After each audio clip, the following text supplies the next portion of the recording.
5 minutes later, you will awaken the strongest celestial being in history. Just put a green hat on you. Your girlfriend, who has awakened to level 1 celestial matter, breaks up with you in person. Baby, I like boys with higher talent. I hope you find someone better than me in the future. I thought you would cry and beg me to stay like before. As a result, you don't buy into this at all. Directly retorted back. I can't even keep someone like you. What else can be used to find better? After speaking, you turned around and walked onto the test platform. Ordinary people can get results in 3 seconds by scanning. But you stared for 5 minutes without any reaction. Classmates around you all mock you as the lowest grade creature. At this moment, the instrument suddenly transmitted a huge energy fluctuation. A dazzling beam of light soared into the sky. The vast and fierce impact spreads outward layer by layer. The entire vast awakening room is filled with this golden ocean. Determined to detect that the host is about to awaken the heavenly object, just comment on the binding of the 3 dog heads. You can have the strongest celestial object. May your wishes come true, may you have abundant wealth, may you enjoy good health, and may good luck come your way continuously. Beep, congratulations host on successful binding. Good luck starts. Start to awaken. I have never seen such a shocking scene. The classmates all showed expressions of has entered the beam of light. The gaze like autumn water ripples. Slowly raise one hand. Following that, a silver white glove attached with black patterns also followed. The angry gloves suddenly exploded, transformed into countless starlights. Fly towards your raised left hand. When the light completely wraps around the palm, you clenched your fist. The light in hand dissipates. The black mysterious patterns attached to the silver white gloves are engraved on the palm and back of your hand. The awakening room was filled with silence, with eyes full of various emotions, uniformly indicating the counterattack command to the celestial beings. Zhongshu Garden. The fate of heavenly beings also has strengths and weaknesses. Aside from the fundamental good and bad,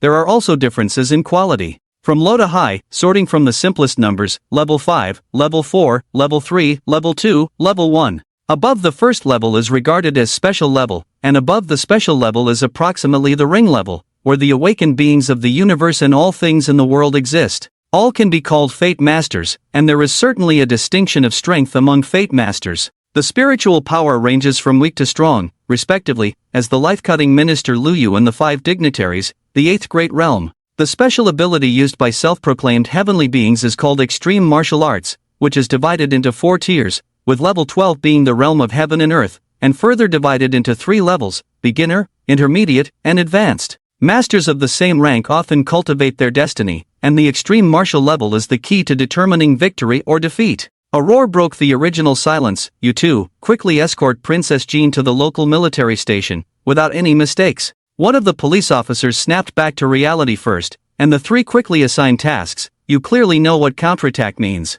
Right now, to stay alive, you can only obey orders. You can only move freely after the higher-ups arrange a proper position for you. Just as a few people were about to leave, they were stopped by a figure. Hushu flicked his tail and added nitrogen, instantly drifting in front of the 3 who were banned from flying. Wait a moment, the 2 awakened officials are standing in front of you, their eyes serious. Mr. Hushu, may I ask if there is anything else? Hushu flies rub their hands and chuckle, saying that, I'll say one thing, if I remember correctly, the strongest person in the Fuxia troops in Jinling City should be Ming Zhangjiu, right? That's right, it's Ming who is in command. One of the awakened officials frowned and asked, do you have any questions? I see. Wuzhu seductively brushed his clothes and said to Lin Zhongyi, that kid is from the 4th Jin Lu Jin, while I am from the 5th Jinya Jin. If we're talking about combat power, who do you think is stronger between us? You are from Yuan Jin, and the awakening official exclaimed in surprise, with a face full of misfortune. What a joke! How could a dignified Eugene possibly just be a teacher? When Gu Shu heard this, he immediately became displeased, his whole body trembled, and a surge of spiritual power overflowed from his body. At the same time, there appeared a pair behind him, seemingly formed by a vertical blade of a sword, as he lifted his feet off the ground and floated in midair. Pointing at the bewildered awakening officer, he started to shout, "Are you dumb, bro?"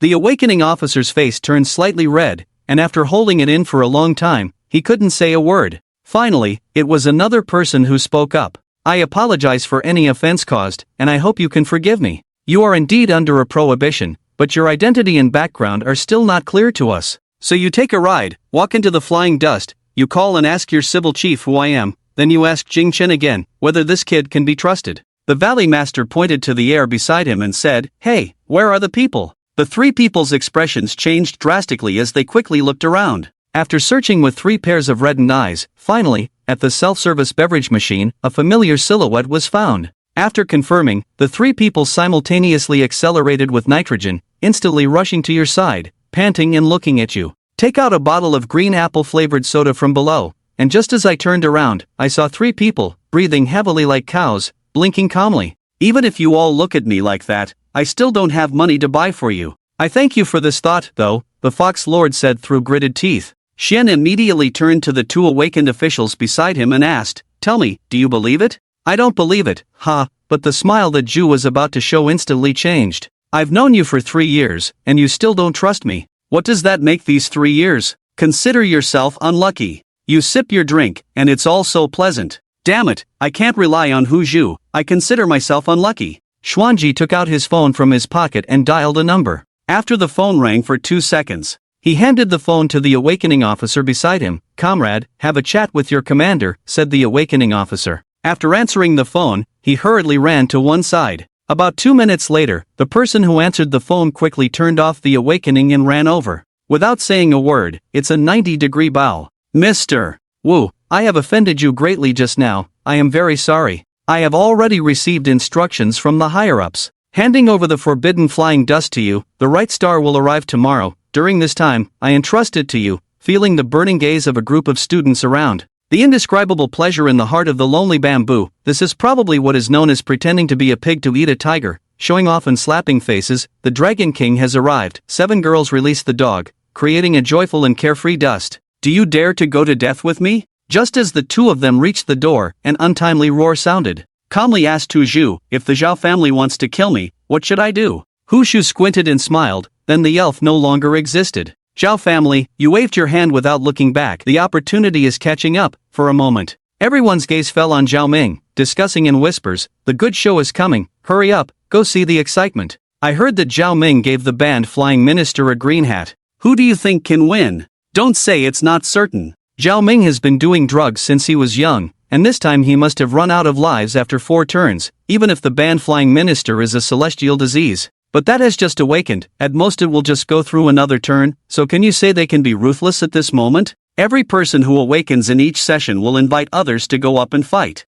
Although killing is permitted by law up there, after all, this is still a school. Anyway, over the years, I haven't heard of anyone losing their life. The awakened students surged out like a tide. Everyone wants to catch a glimpse of the splendor of the heavenly objects, and in an instant awakens. The room is empty and deserted, with 2 brown papers held over the pool for illumination. A poised and dignified figure strides forward, and Zhao Ming throws one of the brown papers in his hand out. And then he said that this earth-colored paper is a life and death instrument. Anyone who steps on the corpse can apply for it. If both parties subjectively sign, the contract will take effect. Fists and feet have no eyes, life and death are unknown, recognized by the official of the Great Xia, you firmly receive the energy of life and death. After seeing the content above, I couldn't help but smile, pressed one hand on top, and then threw it back, thanking me. Zhao Ming was taken aback by the sudden thanks, then smiled and said, "Yes, you really should thank me. After all, it won't be long before I send you to meet your parents whom you have never met." With a wave of his hand, he pressed his hand on another life and death device, and suddenly,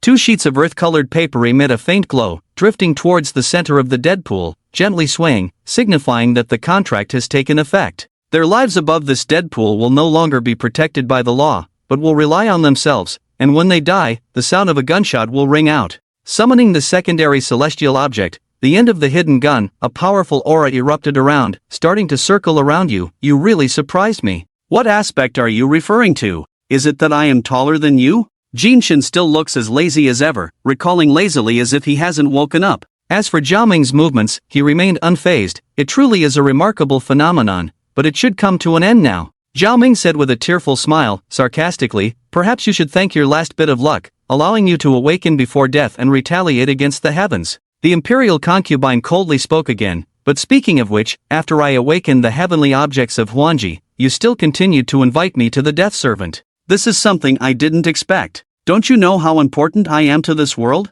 When Zhao Ming walked behind Jin Chen, suddenly, a shot fired out in 4 directions, directly hitting the retreating step. Jin Chen easily dodged without looking back, then turned and struck out like lightning. with one hand holding the long gun. "I'm asking you a question. It's very rude of you to act this way. All I want is to crush you in front of countless eyes." Zhao Ming stepped out of the realm of fate, and his four-turn cultivation erupted violently, with spiritual power rushing from the top of his foot straight into the ground, suddenly exploding beneath Jin Shen's feet. "Then let those who want to protect you have to break the rules to save me, and let the awakened you accept the greatest ridicule." The great earth exploded, and the still flying dust took advantage of this impact, turning over in the air and then landing steadily. Understood, his lazy expression disappeared, replaced by a faint smile. "You're not stupid anymore. This method allows for a complete retreat. It will also make me lose face. If this matter comes to light, your Zhao family will also enter the public's view, and by then, I will not only be unable to rely on the power of the Zhao family.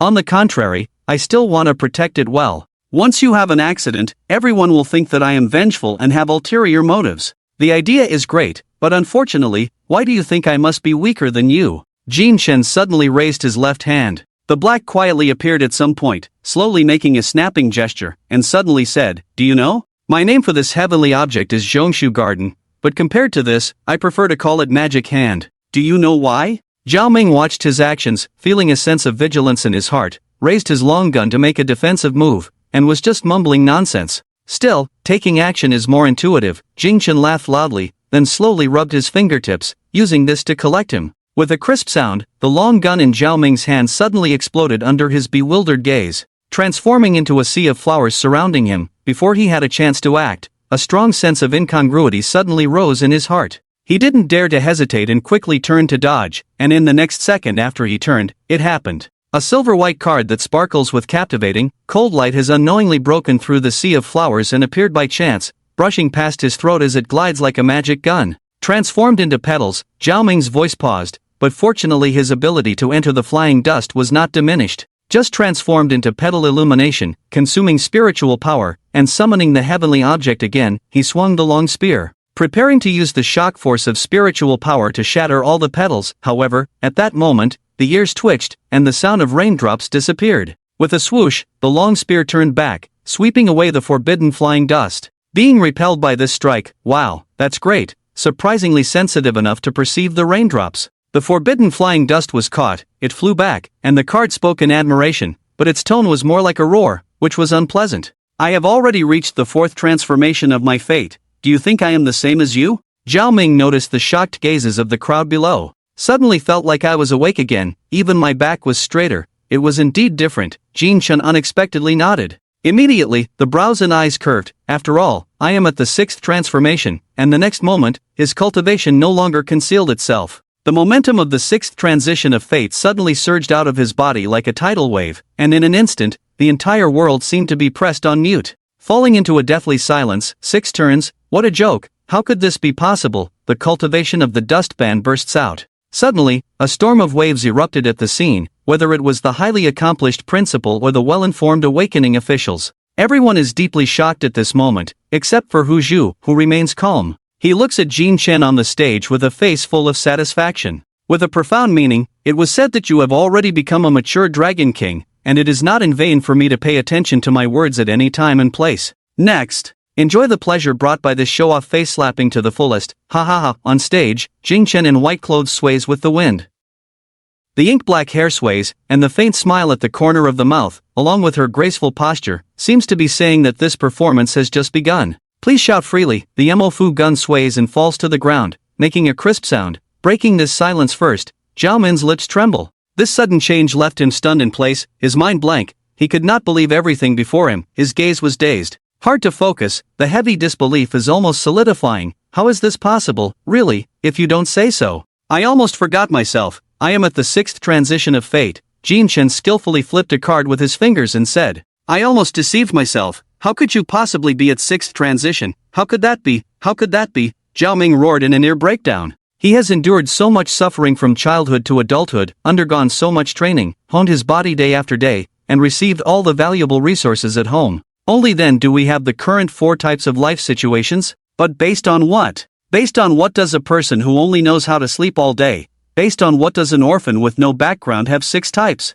On what basis do you? On what basis? Listen to Zhao Ming's deafening roar. Jin Shen's expression changes unpredictably. This is collapsing. It seems a bit too fragile. Regarding Zhao Ming's questioning, others are equally curious, you should know. Awakening the heavenly objects can only bring a small amount of spiritual power, at most it can break through to a primary level, and it is impossible for a person with no spiritual power to directly ascend to the 6th level of destiny. This matter is just a tale from the Arabian Nights. Hearing Jin Chen's response, Zhao Ming did not question further, he took a step forward with his gun drawn. Do not let the heavenly objects slip through your fingers. When they return to his hands, you are not the only one with a trump card. Suddenly illuminated, the scarlet eyes became incredibly strange. He raised the long spear, gently cradled his arm, and suddenly stepped heavily on the ground. Strands of light yellow aura burned around him and his long spear, and all that could be heard was a loud shout. With a shadowy gun, the gun shot out like a dragon. He moved yet seemed not to move, only a faint yellow illusion was seen, and the illuminated ladder flew out. Maintaining his gun-holding posture, he rushed out in an instant. This scene was too sudden, no one had a chance to react. When everyone regained their senses, the illusion of the egg yolk had already swept past the figure of the forbidden flying dust, dancing swiftly in the yellow rank of the heavens. Advanced Quick Dance Luing Gun. Zhao Ming actually learned the quick dance continuously. You all quickly look at the chest of the band flying dust. Everyone looked in the direction of the sound, and then their pupils constricted. A bloody hole had been opened in his chest, and even the principal who had come from afar was shocked. But just as he was about to make a move to rescue, his body suddenly paused. Looking at the red chest of the forbidden flying dust, he squinted his eyes. Take a closer look, those are petals. Once again, an astonishing scene emerged on stage, and suddenly a familiar explosion sound was heard. The dust unexpectedly exploded, just like the initial long spear, transforming into a sea of flowers in the sky, while everyone was left bewildered. A slow and unhurried voice came from the petals. I said that compared to Zhongshu Garden, I prefer to call him Magic Hand.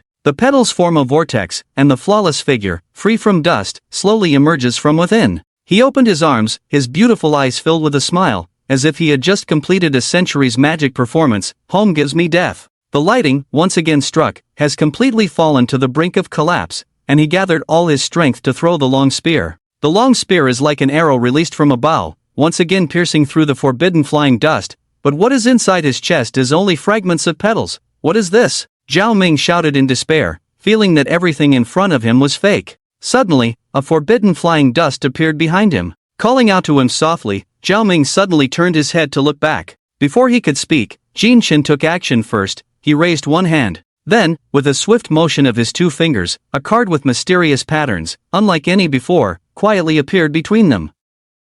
In the next moment, I heard him softly speak. Magic moment. The cards lit up, and a faintly familiar pale yellow figure flew out. The gun's light piercing through everything. With a puff, a mouthful of fresh blood was spat out with a slick sound. He looked at the figure in front of him in disbelief. This pale yellow silhouette. That familiar long gun. This is the shadow capturing gun. How could you possibly have it? This must be fake. This is exactly the shadow capturing gun he just used. Even that shadow is him, the light yellow spiritual energy slowly dissipating. Jing Chen has one hand in his pocket and is fiddling with the cards in the other. Slowly walking towards the lighting that is kneeling on the ground. True and false, real and unreal. Isn't this magic? How did you do it? This photo-taking gun is the secret skill of my Zhao family. You can't possibly do it. The voice suddenly stopped. Jin Chen brushed past him. The tower card in his hand had unknowingly been stained with blood, dripping down drop by drop. Zhao Ming touched the blood marks on his throat. Finally, he unwillingly fell down, with 1,000 words and unspoken feelings to express.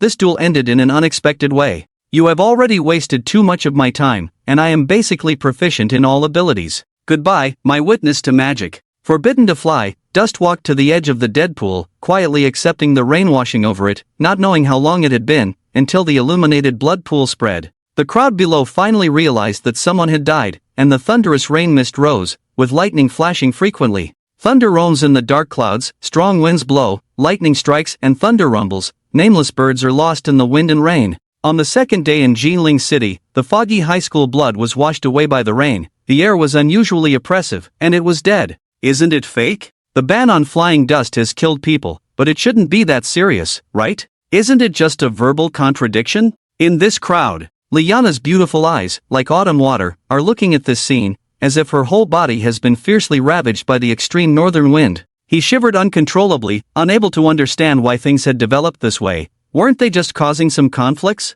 Why can the banned flying minister kill Zhao Ming so decisively and cleanly without hesitation, after being classmates for 3 years? Why, in the end? The conflict between Jin Chen and Zhao Ming was instigated by Leah, so does that mean he will also have countless speculations that cannot stop drilling into Leah's mind? The seed named fear is deeply buried in the heart, and after being irrigated by Zhao Ming's blood, it begins to grow rapidly, while Leah's feet keep moving. Continuously retreating, he looked at the open school gate behind him, his footsteps growing faster, until finally he even began to run. In his mind, the devilish smile of the quiet concubine constantly flashed, and Zhao Mingbo's acupoint kept appearing. Unknowingly, in Leah's mind, Zhao Ming's face began to flicker, perhaps because of the dark and gloomy weather. And the lightning occurred frequently. Finally, when the lightning illuminated the earth again, that face became his, and that tree named fear. Also at this moment crazily ascending, in an instant breaking through that barrier called reason, the killer always kills the will. The thunderous rain is still falling, the forbidden dust at the time of death, and the countdown waits for the arrival of the illuminated family. So boring, banned from flying, my whole body is wet, looking at the drizzling rain, sighing in my heart, why is there no such weather when I'm staying at home? Unfortunately, such a great gaming time was wasted on killing, and suddenly thunder rumbled. A ray of rosy light swept down from above, and as that rosy light struck the earth, the person was none other than the current head of the Zhao family. That is Zhao Ling's father, Zhao Fuyun, who was dressed in an exquisite suit, with his hair meticulously styled. From Zhao Fuyun's slightly trembling fist, it can be seen that he is trying hard to suppress his anger. Wanner, it was you who killed him. Looking at Zhao Ming's corpse, Zhao Fuyun almost gritted his teeth and said that it was he himself who crashed into my cart and committed suicide. Don't wrong me. Jin Chen blinked. Neither servile nor overbearing nonsense. Do you know who you killed, young Master Zhao? Zhao Ming looked at Jin Chen's calm demeanor. Zhao Fuyun's heart sank, and a sense of ominous premonition arose within him. Could it be someone from a family in another province? Which family are you from? What is your surname and given name, that you run here so wildly? Out of caution, he coldly shouted, unknown little soldier. The youth smiled and greeted. The gentle breeze shone on the shore, the sunny day illuminated the tea towel, the tranquil heart's writing is not yet finished, the eastern city is neither dusk nor dawn. With a pause in his speech, he slightly bowed to the newcomer and calmly said, I am not a subject. Jin Chen Zhao Fuyun's brain was operating at high speed, but after thinking for a long time, he couldn't remember which family was the most enjoyable. Don't think about it anymore, I'm really just an ordinary person who loves eating yellow braised chicken. I don't have an Emperor Jing father or an Emperor Jing mother. Jin Chen saw Zhao Fuyun's concerns. The warm reminder indicated that upon hearing this, Zhao Fuyun's expression turned ugly, although he himself thought the same. But there are too many doubts in this. The one who died is his son, and it's true that he is also the head of the Zhao family. His every word and action represents the entire Zhao family, and there can be no slightest carelessness. Zhao Fuyun tried to calm himself down. Thinking about the doubts within this, the first is the opponent's strength. Zhao Ming's strength is something he, as a father, knows best, not among his peers. Unless they are extremely powerful family geniuses, it is impossible to kill them. This is obviously not something an ordinary person can do, and secondly, the other party has a fearless attitude. If it were a normal person faced with this, the situation would definitely be chaotic, but this kid on the other side not only did not react that way, but instead was provoking him everywhere. It's like trying to make him act against himself, not from a big family, yet not afraid of them. Zhao Fuyun thought about it repeatedly. There is only one result that can be explained clearly, and that is that this band-flying minister has awakened. What an extraordinary private celestial object, the authorities want to protect. Indeed, someone who can become the head of the family would not be a pet whose mind easily becomes agitated. Watching Zhao Fuyun calm down, the banished minister immediately understood that the other party might have already guessed. It's meaningless, I've been busy all day, so I didn't pay any attention to the awakening ceremony of the celestial objects. If I guess correctly, you must be a top tier, Zhao Fuyun said in a solemn tone. Who knows? I'm quite popular right now, why don't you ask around? Jin Chen tugged at his large robe and turned to leave. Zhao Fuyun, seeing this, immediately tried to stop him. Even if Jin Chen awakens to a special level and is under official protection, that cannot just be allowed without clarity, letting the murderer who killed his son go free. Letting him go, the Zhao family is certainly not a soft persimmon that can be easily kneaded, yet he has just lifted one foot. Suddenly, a slender hand, like a ghost, rested on his shoulder. This child has a somewhat bad temperament, don't you think? Wu Zhu appeared behind Zhao Fuyun without knowing when, putting one hand on his shoulder, smilingly chuckled and said, when? Zhao Fuyun felt as if struck by lightning, his whole body suddenly stiffened, his pupils rapidly contracted. He looked at the familiar yet unfamiliar person beside him. A man who talks and laughs feels an indescribable fear rising in his heart, as if a cold hand is tightly gripping his heart. If I just acted against the no-fly dust, then what this hand grabs wouldn't be his shoulder, and bad is just bad. Let it be worse, who made them awaken Huanji? The natural world always has to indulge, right? Hu Zhu continued to talk to himself, and as soon as Huanji was mentioned, like a heavy artillery, it fiercely attacked Zhao Fuyun's heart, while the guitar remained dumbfounded, repeatedly murmuring these two words. The whole world seems to have quieted down, and everything around appears so blurred and unclear. TSK, Huanji, you say, our great Xia has over 8 billion people, yet only a few each year, you could count them on one hand. There's a war again, but it's okay, after all, this kid is now a treasure, who can touch him? The incessant chatter of Hu Zhu became more and more distant, and Zhao Fuyun just stood there upright. Well, let's not talk about it for now.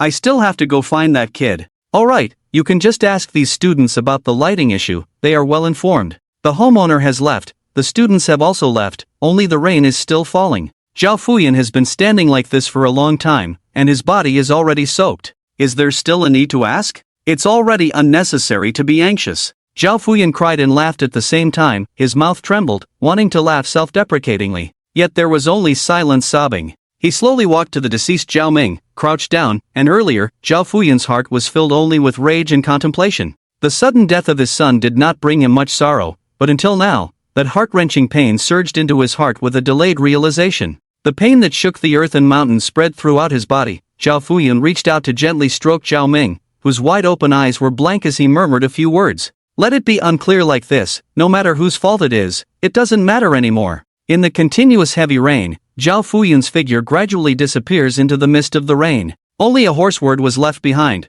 Perhaps I should be more reckless, maybe this way, I can die on the road of avenging you. I think I will no longer be desperate, the son and father should be a bit foolish, the heavy rain is still pouring down. Under the bus stop sign, hiding from the rain, the band Flying Dust plays cards out of boredom, and a whistle sounds one after another, raising my head to look. I saw Hu Zhu sitting in a blue Ferrari, raising an eyebrow at him, saying come on, bro, let me take you for a fast ride. Inside the car, Jin Shen looked at the steering wheel in Hu Zhu's hand, the dazzling Ferrari logo, and joked, I think you should change the parent group to shareholders. What kind of talk is this? There are still 32 years of car loans left to pay off. How can one become a shareholder? For 32 years, Jin Shen has been silent, deafeningly so. Hu Zhu glanced at him, a bit exasperated. Don't say useless things, I'm just asking if you're handsome or not. You used to be quite handsome. Unfortunately, Jin Shen only spoke halfway, leaving endless speculation for Hu Zhu. Come on, don't talk about me first, let's talk about Hu Zhu. Looking at the unperturbed Jin Shen, I simply gave up on pretending and turned to discuss serious matters.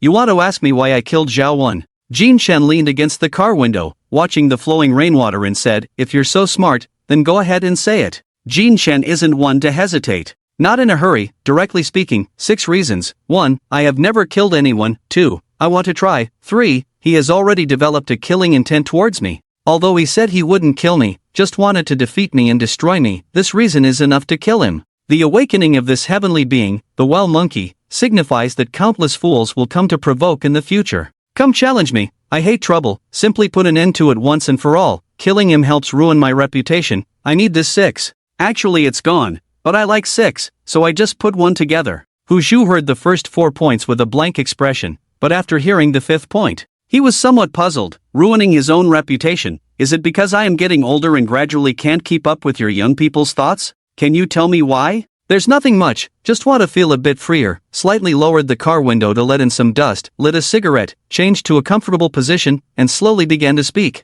Look at the current living owners of the Ring of Heaven. Which one is not a perfect little red flower? That persona is so fake it could be on television. Once you awaken the circular gathering of heaven and earth, you must always be in front of others, maintaining a perfect heroic life, otherwise you will be subjected to criticism. That group of online idiots and keyboard warriors, seeing a little flaw and starting to be sarcastic, I might as well just turn myself into a complete ruin from the very beginning. This way, there is no fear of his landlord persona. Hearing Jin Shen's words, Master Wu nodded in agreement. It is indeed the case. However, what I didn't expect was that you would actually be afraid of being scolded. Are you okay? Jin Shen suddenly turned his head to look at the other person and pointed at himself.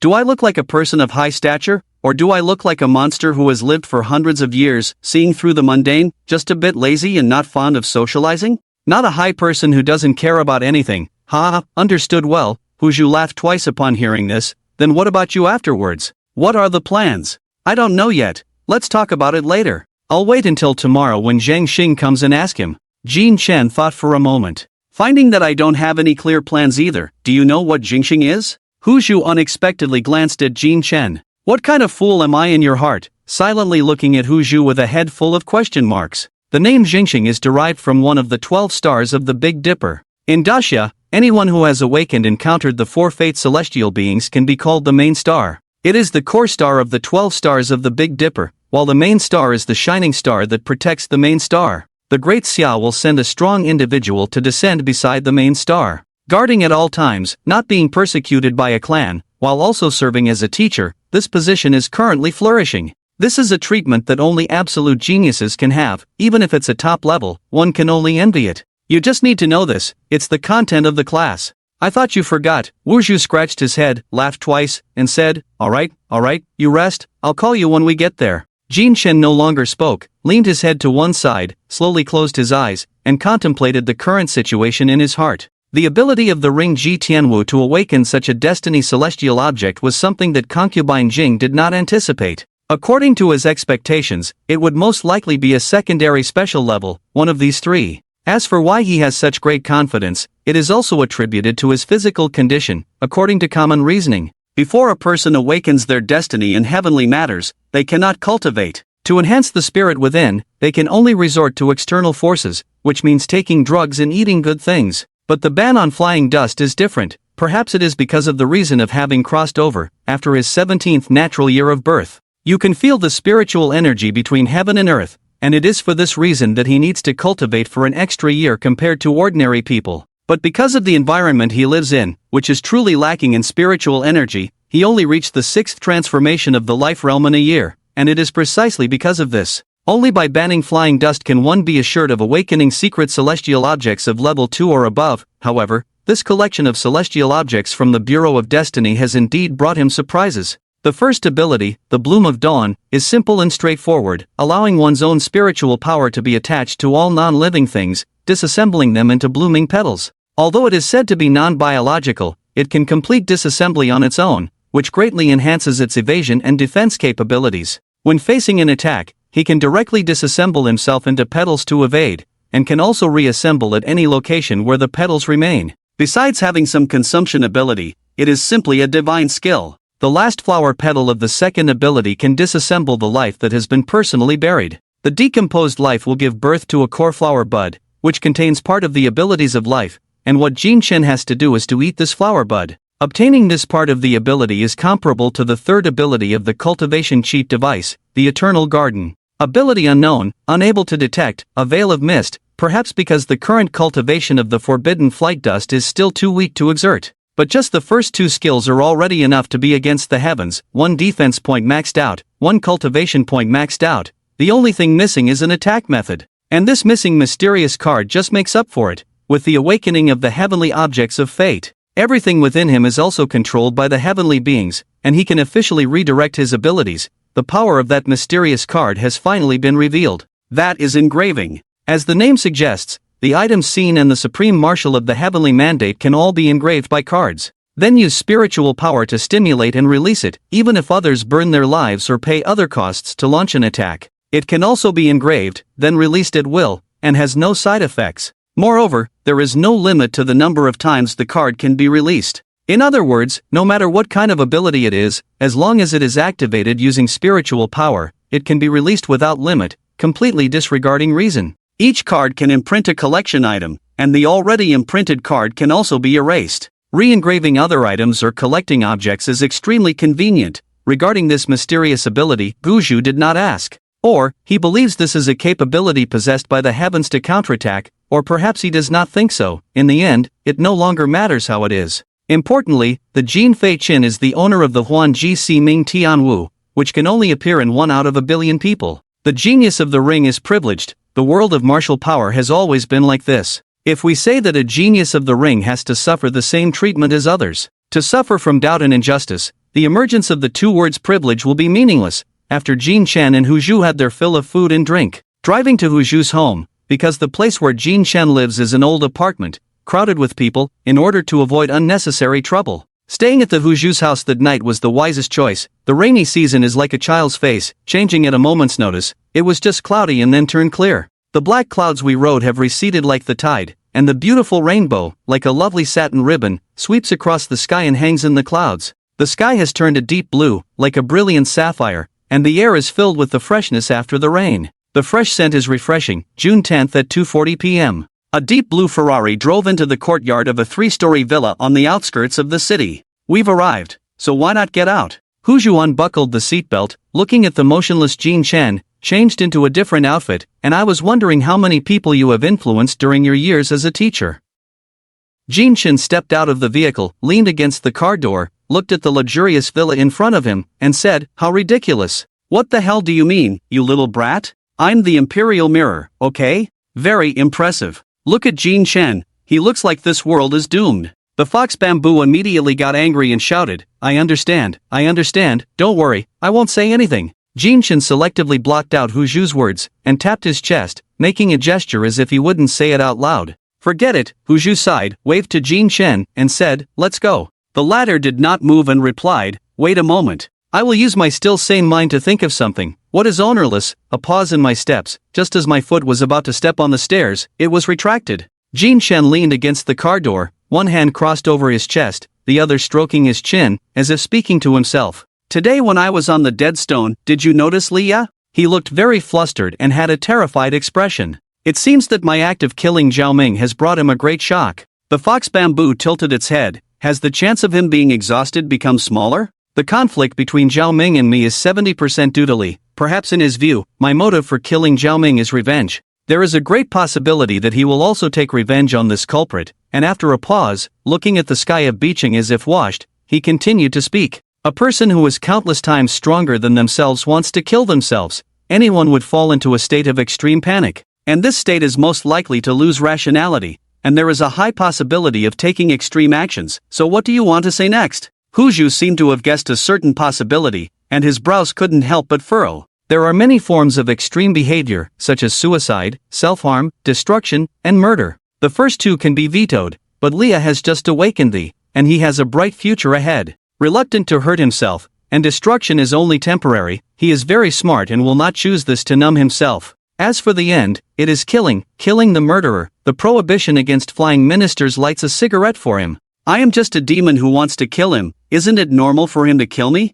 From the perspective of the old times, this might be considered self-defense. It is protected by law, but unfortunately, he added excessive force. Excessive self-defense will come at a cost, said the unowned. Are you saying that he wants to kill you? Maybe I'm just more narcissistic, a delusional teenager, who loves to think about everything. Perhaps they didn't care about me at all. The banished minister smiled lightly, although it was said as a joke, there was no joking tone in his voice. The reasons and motives are all complete, but the means of killing are lacking. He is hopeless, and Wu Zhu shook his head. Those who can kill a tiger are never rabbits, using others' hands and borrowing a knife to kill. I think it's a very good knife. Indeed, friend B is not stupid, like this ban on flying dust lifting the burned-out cigarette but in hand. Then it shot directly towards the villa's main gate. In the blink of an eye, she was protruding. A number of weapons emitting black energy, piercing through the door like venomous snakes, extinguishing the cigarette in an instant. The door shattered, and 5 completely black round monsters, like a ghost, slowly walking out from behind the door, approaching the two with strides. A wave of blood energy surged and spread out.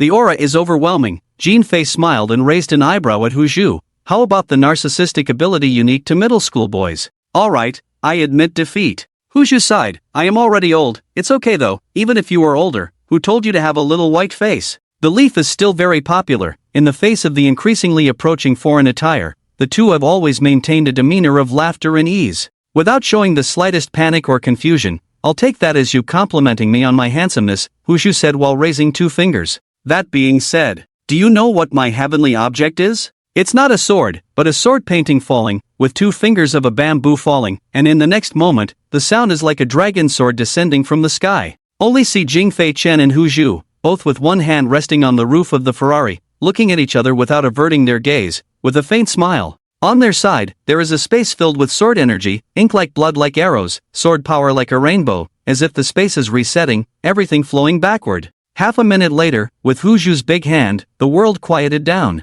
Isn't it said that a clan places great importance on the process? The other party is very weak. Looking at the easily handled Hu Zhu, the quiet concubine was slightly puzzled. 5 imperial mirrors could easily destroy a city, and Hu Zhu smiled. The 5 members of this clan were mentioned, and the cultivation level of the imperial concubine's minister was quite surprised. You are generally strong, but in the copper mirror, Hu Zhu turned and left. Leave a sentence saying I am invincible. Well, although I don't really want to admit it, you were indeed quite handsome just now. Jin Fei Chen shrugged. With both hands stepping on a puddle of black shoes, I walked into the open roof villa. Fortunately, those few scraps didn't mess up the house, otherwise I would have felt uncomfortable no matter what. Looking at the intact hall, Hu Zhu breathed a sigh of relief. Perhaps they could understand the hardships of office workers. Jin Chen walked to the refrigerator, and upon seeing the green apple soda, also revealed a satisfied smile, while Hu Zhu walked over. I opened a can of beer and took a big gulp. Ah, refreshing. This is indeed what a man should drink.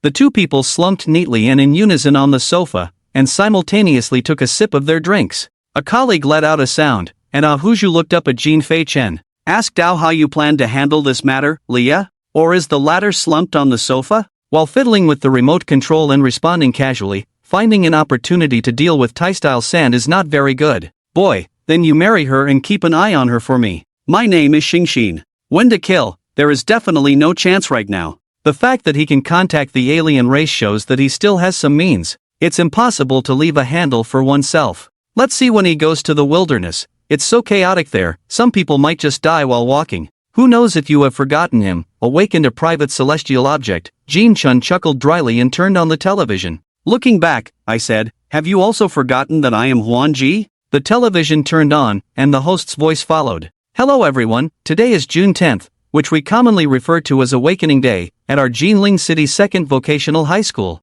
A commander with a registered residence has appeared, a possessor of heavenly objects. This will be the whole world. As the saying goes, a higher-ranking official can suppress those below. Forbidden Flying Dust let out a puff of white smoke, raised an eyebrow and chuckled. I just happened to be at the peak. Hello Mana, regarding the incident of Forbidden Flying Dust being attacked by a clan. It quickly reached the center of the building, within the city of Shangjing, inside the office of the highest prime minister's residence in Shangjing. An elderly man, who exudes authority without anger, sits steadily in a chair, his calloused and wrinkled fingers gently tapping on the rosewood table. The sound of tapping echoed in the large office, and a cold chill burst forth from the old man's dark eyes. On the desktop, there are 8 sheets of brown wood paper. The top one is the personal experience of Jin Chen, named Jin Chen, Tianwu Huanji Zhongshu Garden, 18 years old, male. After a long while, the old man finally spoke slowly. What do you think? In the empty room, a shadow suddenly emerged from the ground, quietly appearing as a figure dressed in a black robe, with a face full of ferocity. I can't see his face clearly. His parents are still suspicious, right? The old man chuckled lightly and pushed the top brown paper forward a bit. The man in black took the paper with both hands and began to look at it carefully. At that moment, the old man spoke again. By the way, this kid was just attacked by a different race, which is understandable. The man in black, upon hearing this, slightly sweated, showing no surprise, as if he was already accustomed to it. The clothes we contacted ourselves. The old man leaned on the chair and continued to pour, which was unexpected. The man in black put down the paper and then looked up at the old man. Do you need me to handle it? The old man smiled and shook his head, saying, Look, this little guy seems to have his own plans, just consider it a training exercise. You seem to have other confessions to him. Seeing the old man's attitude, the man in black was somewhat surprised. It's nothing. The old man's mouth curled into a chilling smile. It was said lightly that having a rare alternative is a good thing for this country, and some appreciation is fine. Following the rules is also a good thing. But he is always within the rules, his thoughts are restricted. The country needs rules, but the world does not. The 2 people spoke continuously, one word after another. The old man spoke again, saying that following the rules day after day is not a skill, it is merely putting a layer of effort's halo on oneself. Then, feeling at ease and calm, I set an invisible cage for myself. You must know that what often traps a person is not talent. Since the mind has chosen this path of fate, it should not follow the rules. This is not the old society where you work 996 and get paid on time. To want to succeed, one must be a bit radical, right? The path of radicalism is filled with thorns, which is why there are so few successful people. The old man's hearty laughter is truly puzzling, while the man in black seems to be used to it, remaining silent. Quietly watching the old man laughing for a long time, the old man finally stopped, and asked who the appointed official for this little guy was. Luo Ming is affiliated with the 1st Division of the Fouché Army, with ancient strength and 9 transformations. The man in black paused for a moment. His strength was considerable, enough to serve as the main heart of Jin Chen. The old man pondered for a while and said to let him go back. One sentence about the man in black: indeed, you go to be that kid's true heart. You really are getting old, no joke. The old man said with a serious expression, I always feel that kid is prone to getting himself into trouble.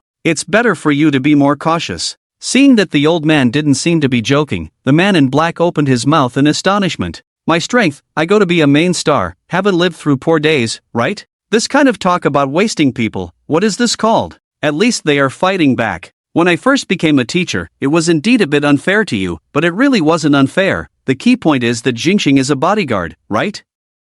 Alright, go ahead, you don't need to worry about me here. There's no one more powerful than you. The man in black was silent for a long time, then slowly spoke. I can't refuse to carry out your orders. Go. Old man waved his hand to issue the eviction order. The man in black did not speak, turning into a cloud of black mist and disappearing in the room. The room fell into silence. The old man rubbed his temples, sighed, leaned back in the chair, and said it was going to change. At 9:42 p.m. in the world of elves, the sky changed quickly. The blue sky was gone forever, and a light drizzle began to fall. The sound hit the transparent window, condensing into a droplet of water that slowly slid down. The restless Leah sat up from the bed. She pounded the bed twice forcefully, annoyed to death, tugging at her hair, listening to the sound of raindrops continuously falling outside the window. Feeling even more annoyed, Leah pushed open the huge window, and a light breeze mixed with rainwater blew towards her. Her constantly tense heart relaxed slightly, forming a big character shape, and she lay back down on the bed, enjoying the gentle breeze coming in from the window. Trying to extinguish his fear with this method, he turned to the side and glanced at his phone facing the window. Again putting it down repeatedly, unable to help but mutter softly, really, there's still no news report. Could it be that that group of fools from the clan messed up? Suddenly, the breeze behind Leah, which was like green silk, stopped, and at the same time, a voice abruptly sounded behind him. Let's have a heart-to-heart talk. It was Leah lying there, his body uncontrollably stiff, his pupils suddenly constricting, seen from a distance. Only to see, Jingchen actually did not know when he appeared at the window, sitting on the window railing, feet on the windowsill, one hand propping up his chin. Looking at Leah's back with a faint smile, while Leah is still maintaining a sideways lying position, just right to have his back facing the mirror. Fei Chen, suddenly rumbling. A dazzling thunder suddenly erupted, and the blinding white light illuminated the room, as well as Leah's incredulous silence. Leah suddenly turned his head, his pupils trembling as he looked at the 3 familiar yet unfamiliar people sitting there. Can you tell me how you contacted a group that makes me a bit curious? Jin Chen grinned and said. Leah swallowed, her throat trembling with a threat. I'll tell you, my parents are right next door. As long as you use your spiritual power, they will definitely notice. You wish you could think about it. How suddenly Jin Chen leaned in, curiously blinking his eyes, with a hint of a teasing smile on his face. Between the faces of the 2 people, there was only a slight difference. Leah widened his eyes, and he could clearly see every detail on Jin Chen's face. Even able to feel the warm breath of the other party brushing against his cheek. This close contact made his heart race. Blood rushed to the top of her head, and her thoughts became chaotic. At that moment, Leah suddenly remembered the scene of the Lighting's tragic death. The terrifying scene kept flashing in his mind, repeating like a movie, and the fear and panic that he had originally suppressed surged back to the surface. Completely locked down the calm he had just established, his face turned pale, and his lips trembled slightly. Both hands tightly clenched into fists, nails deeply embedded in the palms. Finally, he could no longer endure the fear and pain within, tightly closing his eyes. Let out a sharp and desperate scream. This cry seems to erupt from the depths of the soul, filled with endless terror and sorrow.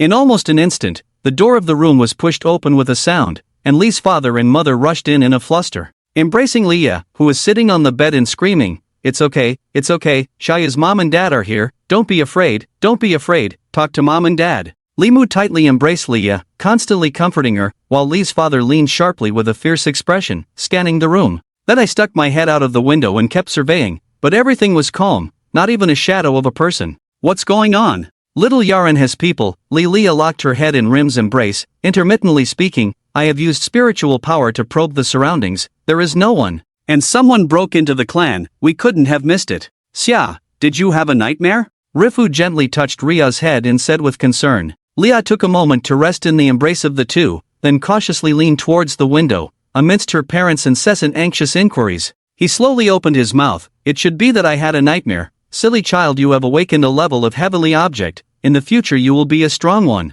Still thinking this way, Mother Li breathed a sigh of relief and affectionately patted Li's head. Mom wants to sleep with you tonight. Li's father and Li's mother exchanged a glance and smiled helplessly. Then the mother said to stay and accompany. Li's mother looked at Li's father and said, "You should ask the servant to prepare some food to bring over. Today, the two of us are having a heart-to-heart talk." Li Yigang was about to agree, but suddenly it seemed like he remembered something and quickly changed his mind, saying, "No, not here, I want to go to Mom's room." All good. Yimi chatted for a couple of sentences with the three people, and then left the room. When closing the door, Leah turned back and took a deep look at the closed window awning. The door closed, and the room returned to silence, while on the rooftop, unnoticed by everyone, the Justice of the Quietly Flying Dust was present. He is playing with an ordinary playing card in his hand, a smile hanging at the corner of his mouth. Densely heavenly things, how frightening. He casually throws the playing card in his hand. Quietly, the flying dust fell straight back, and in the moment before it hit the ground, it suddenly transformed into petals, drifting away with the wind.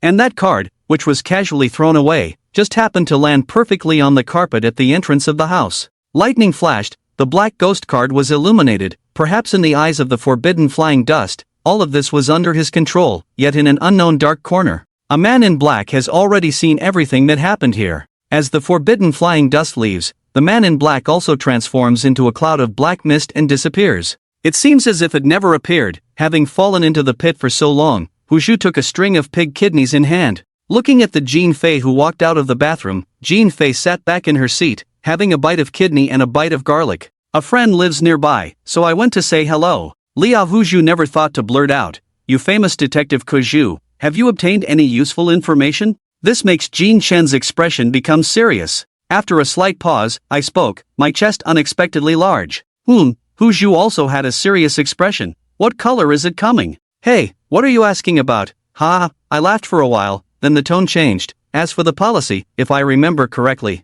Li's father should be calm. He didn't notice you being quiet." Fei Chen shook his head, "And if he had found out, we wouldn't be chatting here." Wu Shu raised his eyebrows with interest and asked, "How did you, a mere small realm, manage to evade the spiritual power of someone 2 major realms above you?" "I'm just a little petal in the search. Even if he uses spiritual power to find me, he won't take it seriously." "What a shameless ability, this is possible." Ho Shu was a bit surprised. "It's just average, it's okay." Jean Chen took a sip of green apple soda, wiped his mouth, and asked, "By the way, there are several segments this year, for more than last year, adding up to a total of 8. Hu Zhu mentioned this matter. The smile on the face has increased a lot, and the appearance of each link represents that the confidence of the Great Xia has increased by 1 point. Every citizen of the Great Xia will feel delighted by this. So many of the Jin concubines couldn't help but exclaim. Last year there were a total of 4 segments, the owners of heaven and earth, which has already been called the Golden Age, but this year there are actually 8. It's not just about going up.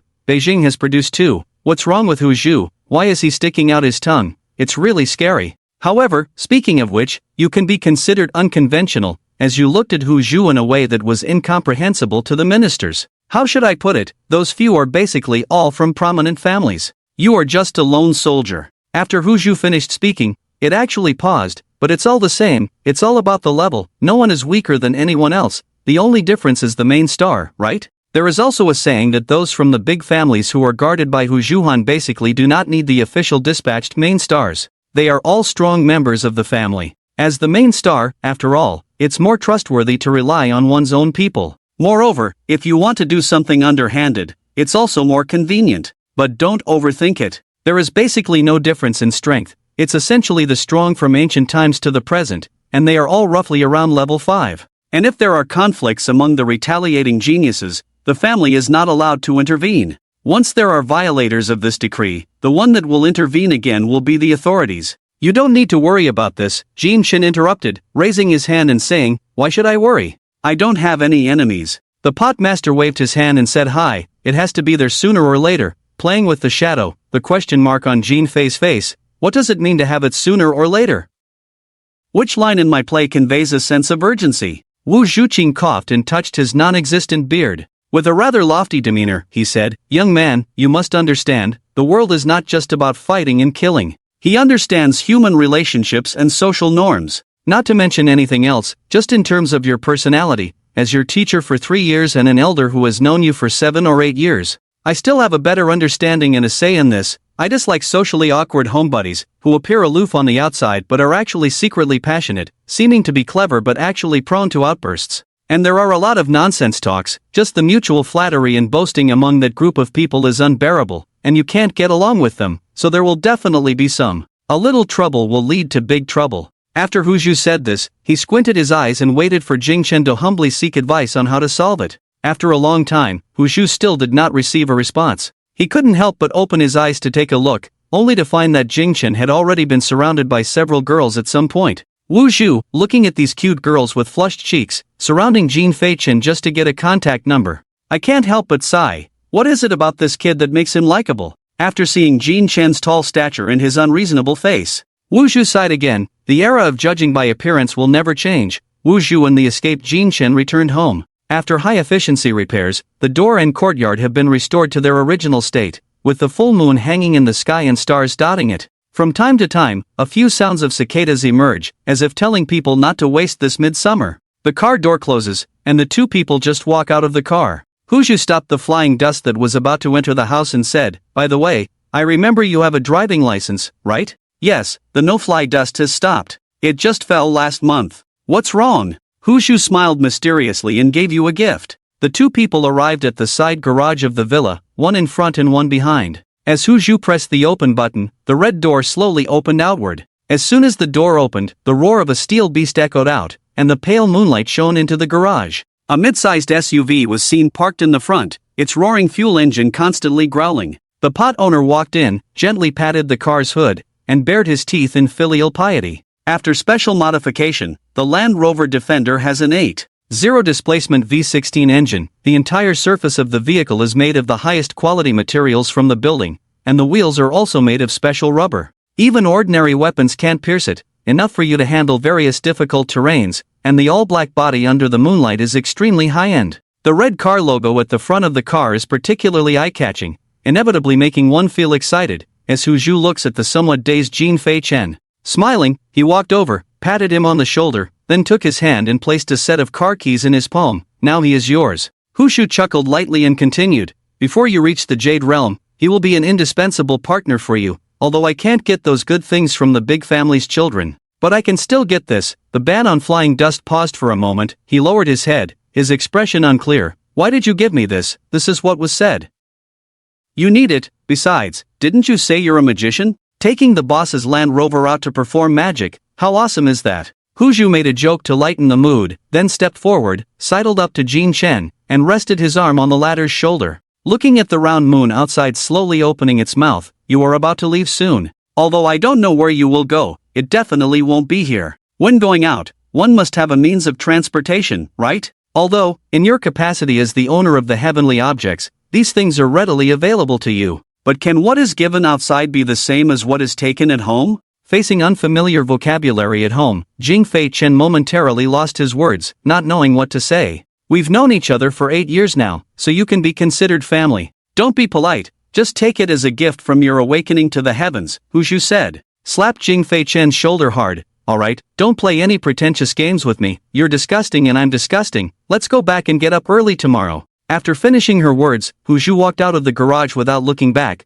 leaving Jing Fei Chen alone, staring blankly at the car keys in her hand. "In fact, it's not necessary." The banished minister raised his hand, and a card appeared out of thin air in his hand. Then he pointed the card at the Land Rover, redirected his spiritual power, and a flash of white light passed by, revealing a blue Ferrari appearing beside it. I had already engraved it, but the flight restriction officer walked over to that Land Rover, gently leaned over the car window, and spoke softly in a faint voice. "Thank you for your car." The Cliff took back the Ferrari, glanced at the first car of his life, and then returned to the villa. Half a minute after he left, a mass of black shadow surged and appeared under the moonlight. Stretched out a finger and scratched it on the case cover, then gently rubbed the finger. "It really is luxurious craftsmanship." Interesting. The next morning, June 11th, the sun is slightly bright. The morning sunlight shines through the old tree in front of the door. Scattered mottled light and shadow, reflecting on the tabletop inside the room. "What are we doing today?" Jin Chen put the coffee back on the table. Looking at the phone, without raising his head, he said, "Wait." Hu Zhu leaned on the sofa, crossed his legs, and watched the TV show. "It is said that the one waiting for you, Jingxin, is eagerly anticipating your arrival. He knows I am here, and it's not just a guess, thousands of people in the capital know. Wow, if you say that, I will be shy, hee hee. Hu Shu raised his hand to take a look at the watch, calculating the time, it should be about time, and Hu Shu's words came to a halt. Suddenly looking up at the center of the hall, it turned out that even the minister was like this, although he couldn't sense any fluctuations of spiritual power. But he can discern Hu Shu's emotions, and suddenly, a ball of black mist appeared in the center of the hall. The mysterious energy rises and gathers into a human form, and this person is none other than the one who appeared in the garage last night and has been secretly watching the forbidden dust. The black-robed man who came from the capital. Upon seeing this, Hu Shu hurriedly stepped forward to greet him, extending a hand to begin a false show of courtesy. Hello, I am Hu Shu, currently protecting the main heart. You greet the person in black and coldly say. Having thought it over, he then directed his gaze towards Jing, and the concubine bowed and spoke, I am Yumingi. From the Prime Minister's office in the capital, starting today, I will officially take on your surname. Mr. You are too polite. I hope you will be more forgiving of me in the future. The Jin concubine minister stood up and returned the salute with both hands. Neither of them doubted Yumingi's identity, and the reason was simple. If there was no permission to go to the capital, there can't possibly be anyone stronger than Hu Shu here. Once the words were spoken, no one responded, making the atmosphere a bit awkward for those present. It seems that this person is also ruthless. Not much to say about the Brotherhood, Hu Shu thought to himself with a hint of mystery, and quickly spoke to ease the atmosphere. Mr. You, let's sit down. Say you all chat first, I will go make tea, no need to trouble, we will leave immediately. Yu Ming waved his hand and said, where to go immediately? Wu Shu was taken aback, and in the capital city at the Tiansu Academy, Yu Ming responded coldly, saying that the Shiyu Academy had already sent someone to the town yesterday, but they were all intercepted by me. My recommendation is for the main star to go to the Tiansu Academy. Of course, if the main star has a goal, they can change to a building.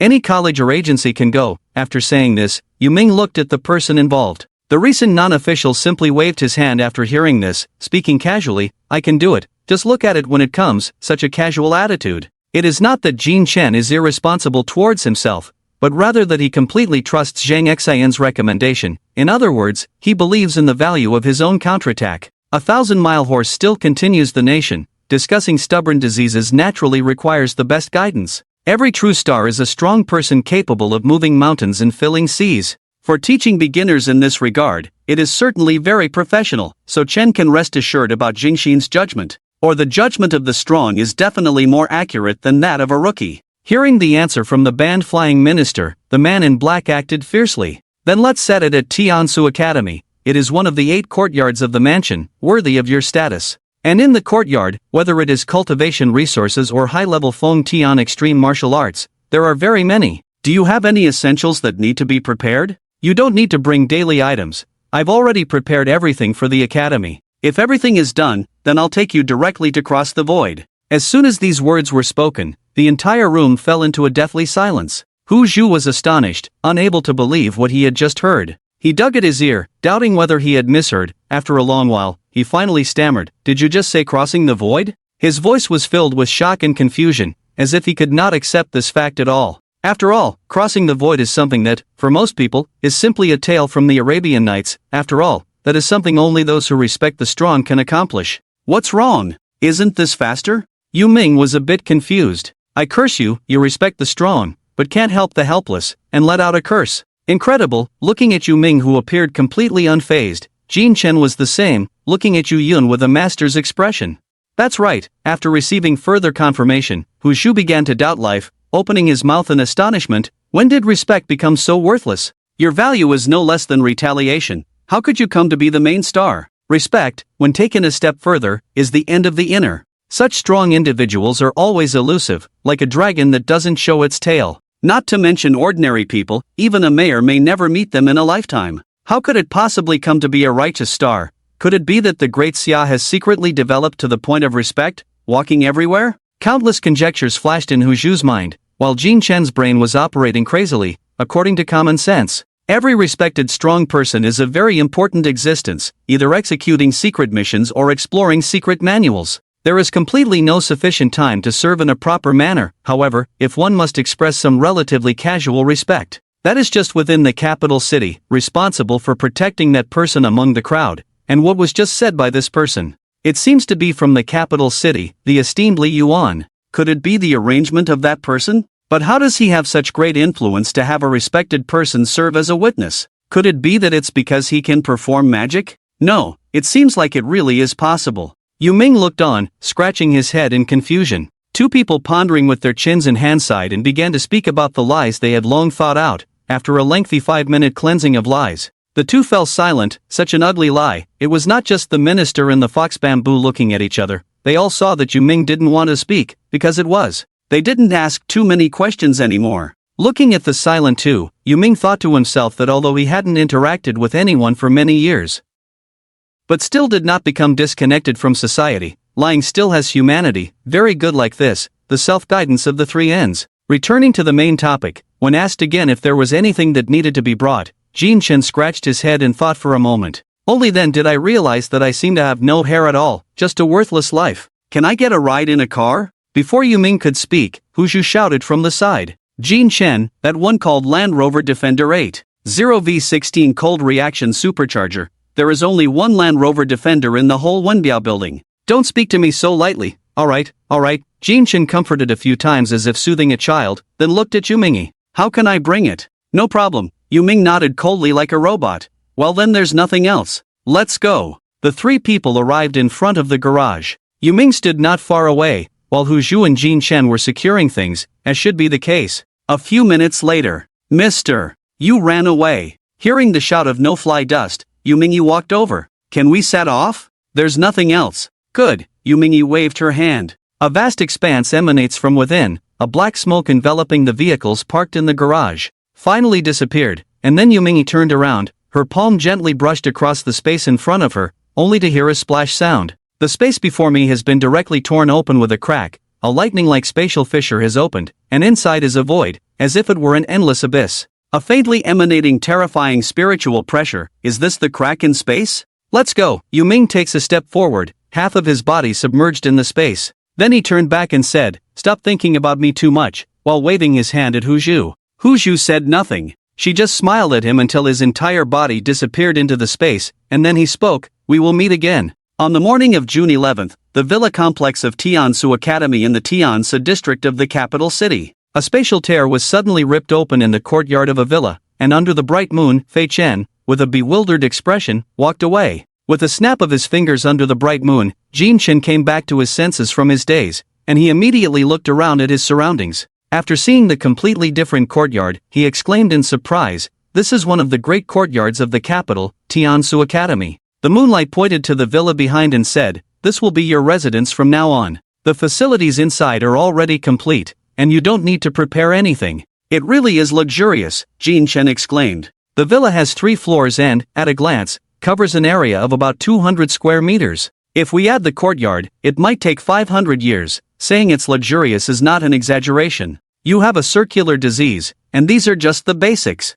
If the Tiansu Academy can't even do this, then it might be time to consider switching jobs. After Yu Ming finished speaking, he looked around at the empty space and waved his sleeve. Floral spiritual energy surges. The familiar Land Rover Defender appears before you. Your house is equipped with a smart assistant, and in the academy, you can ask any questions you have. Yu Ming said, "I am Zheng Xin. Unless you are in a time of crisis or when you are struggling with your cultivation, I will not appear. But don't worry, I've always been here, so do whatever you want, no need to care about anything. Dafu, remember, it's not respect, just say it." The figure of the moonlight began to slowly transform into black mist, drifting away just before it was about to disappear. He left a sentence, "At noon 12 o'clock, the third death, there was a contempt that could still be considered passable. If you're interested, go take a look." By the time the last tone falls, the moonlight has completely disappeared from the spot. "It feels so secure," unexpectedly a secret murmured by the minister, lazily stretched, "Ah, so refreshing," still somewhat tolerable disdain.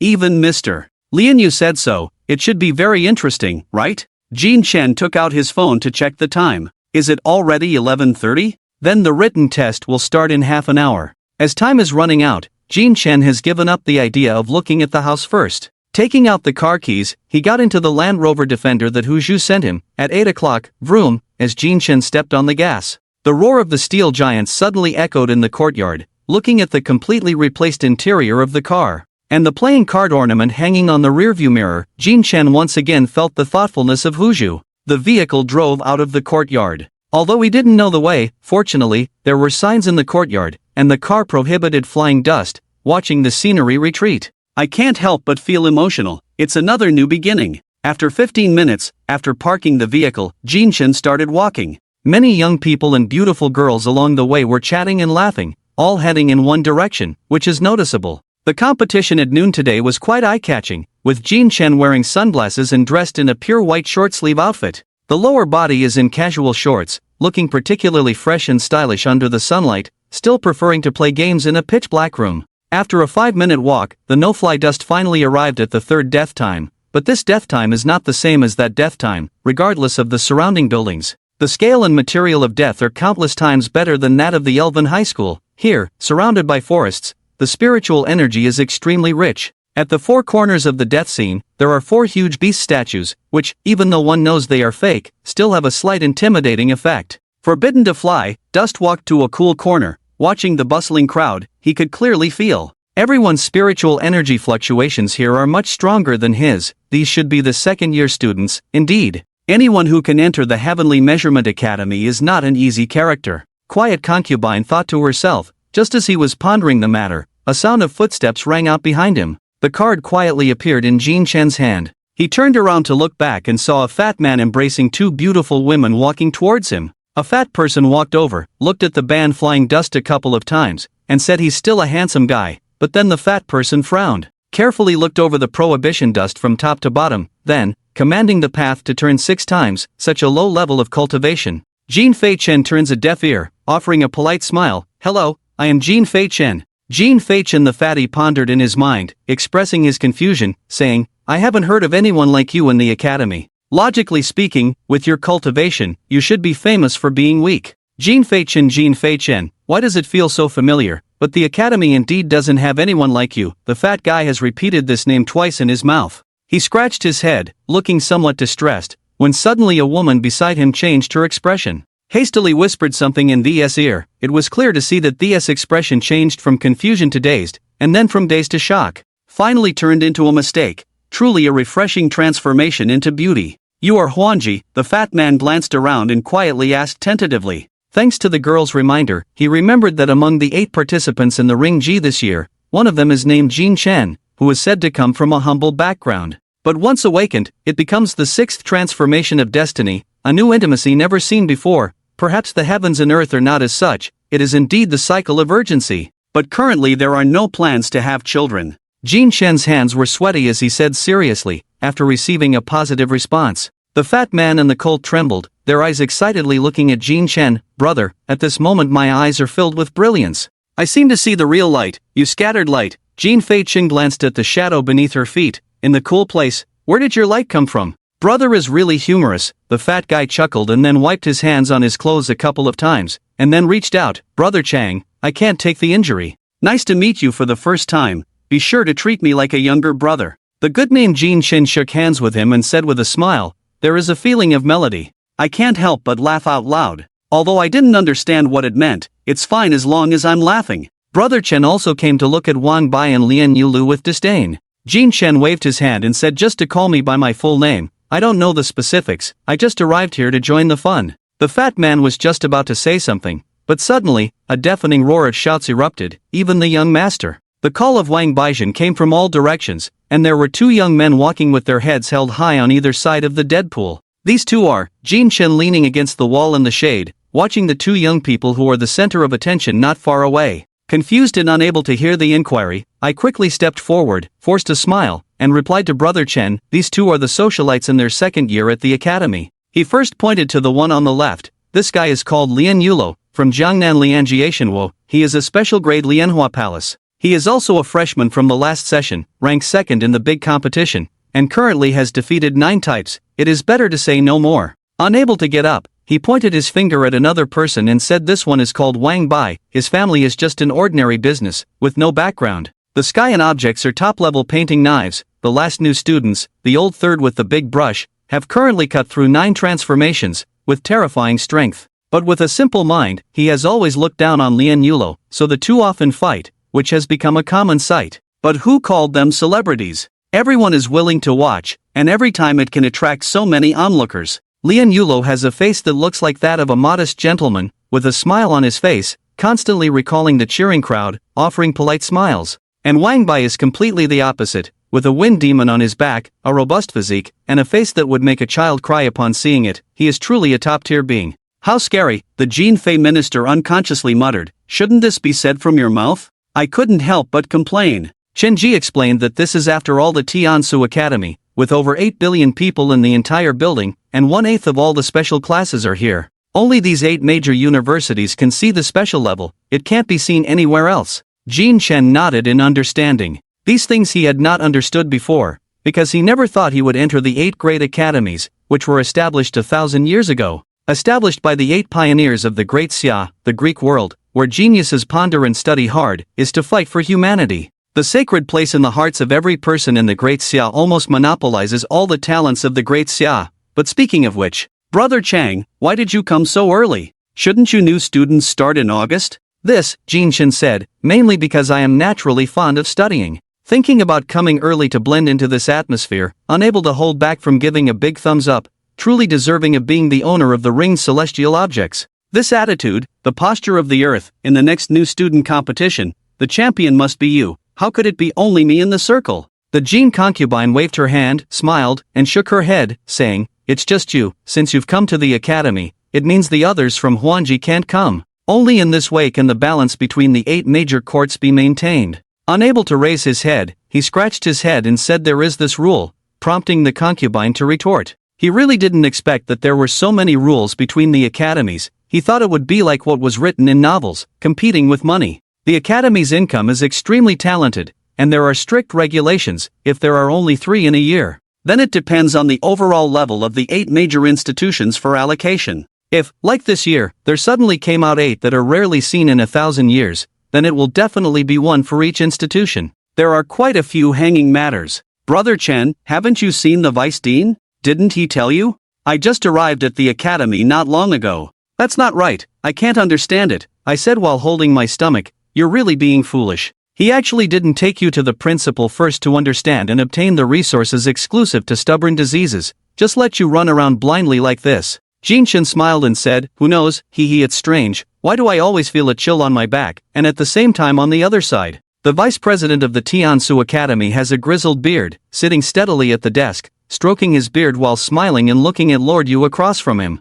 Your esteemed presence is truly a great honor for our school, huh? Before the Moonlight had a chance to speak, the vice principal continued. What's wrong with that person? Do you have any orders? The moonlight shines on a figure in a black robe, sitting cross-legged on the opposite sofa. Casually placing the book and hand aside, I said coldly, I am here as Zhang Xing, not representing Feng Liyuan. Vice Principal Zhang Xing had obvious doubts, asking which Zhang Xing you were referring to. Regarding that arrangement, the vice principal's expression changed momentarily, and then he slightly leaned forward. Really seems like a person who likes to joke a lot, Yu Ming retorted. That really doesn't seem like it. The vice principal shook his head in denial and spoke again. Then what you mean is that the person for the session at the academy has already been determined. The person has arrived. Clank. The vice principal suddenly jumped up from his seat. Exclaimed in surprise, everyone has arrived. Yu Ming glanced at the clock on the wall and said lightly, this time it should be looking at that kid from the Lian family with disdain. You are not Yu Mingy, you are an idiot.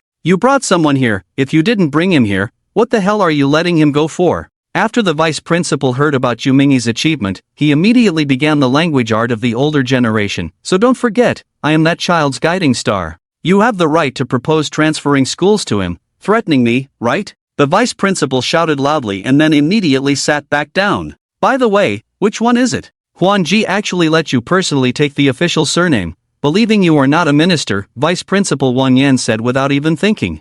Huan Ji, who was making his debut, the owner of the Heavenly Things Garden, killed a classmate on the first day of awakening and then sneaked into a female classmate's house at night. He avoided the spiritual power search range of the 2 Calm Fate Masters. It must be him. After hearing the last few sentences, Yu Mingy revealed a smile that seemed to be both a smile and not a smile. Truly a connection between hands and eyes, indeed a smile. This kind of talk shouldn't be said lightly. I'm just passing on what I've heard. The vice principal quickly waved his hand. Yu Chen shook his head and chuckled. Not bringing up the matter again. It's that kid, let me give you a heads up. The girl he's interested in will probably end up dead at his hands sooner or later. You should remember to handle it cleanly. How do you mean cleanly? What do you think? Well, the vice principal showed a look of difficulty. That seems a bit excessive. Even if Jin Chen is at the Huan level, he can't just take a life without reason. Yu Chen chuckled lightly, raising a finger to point upwards. What he means is that the girl has committed an unforgivable offense.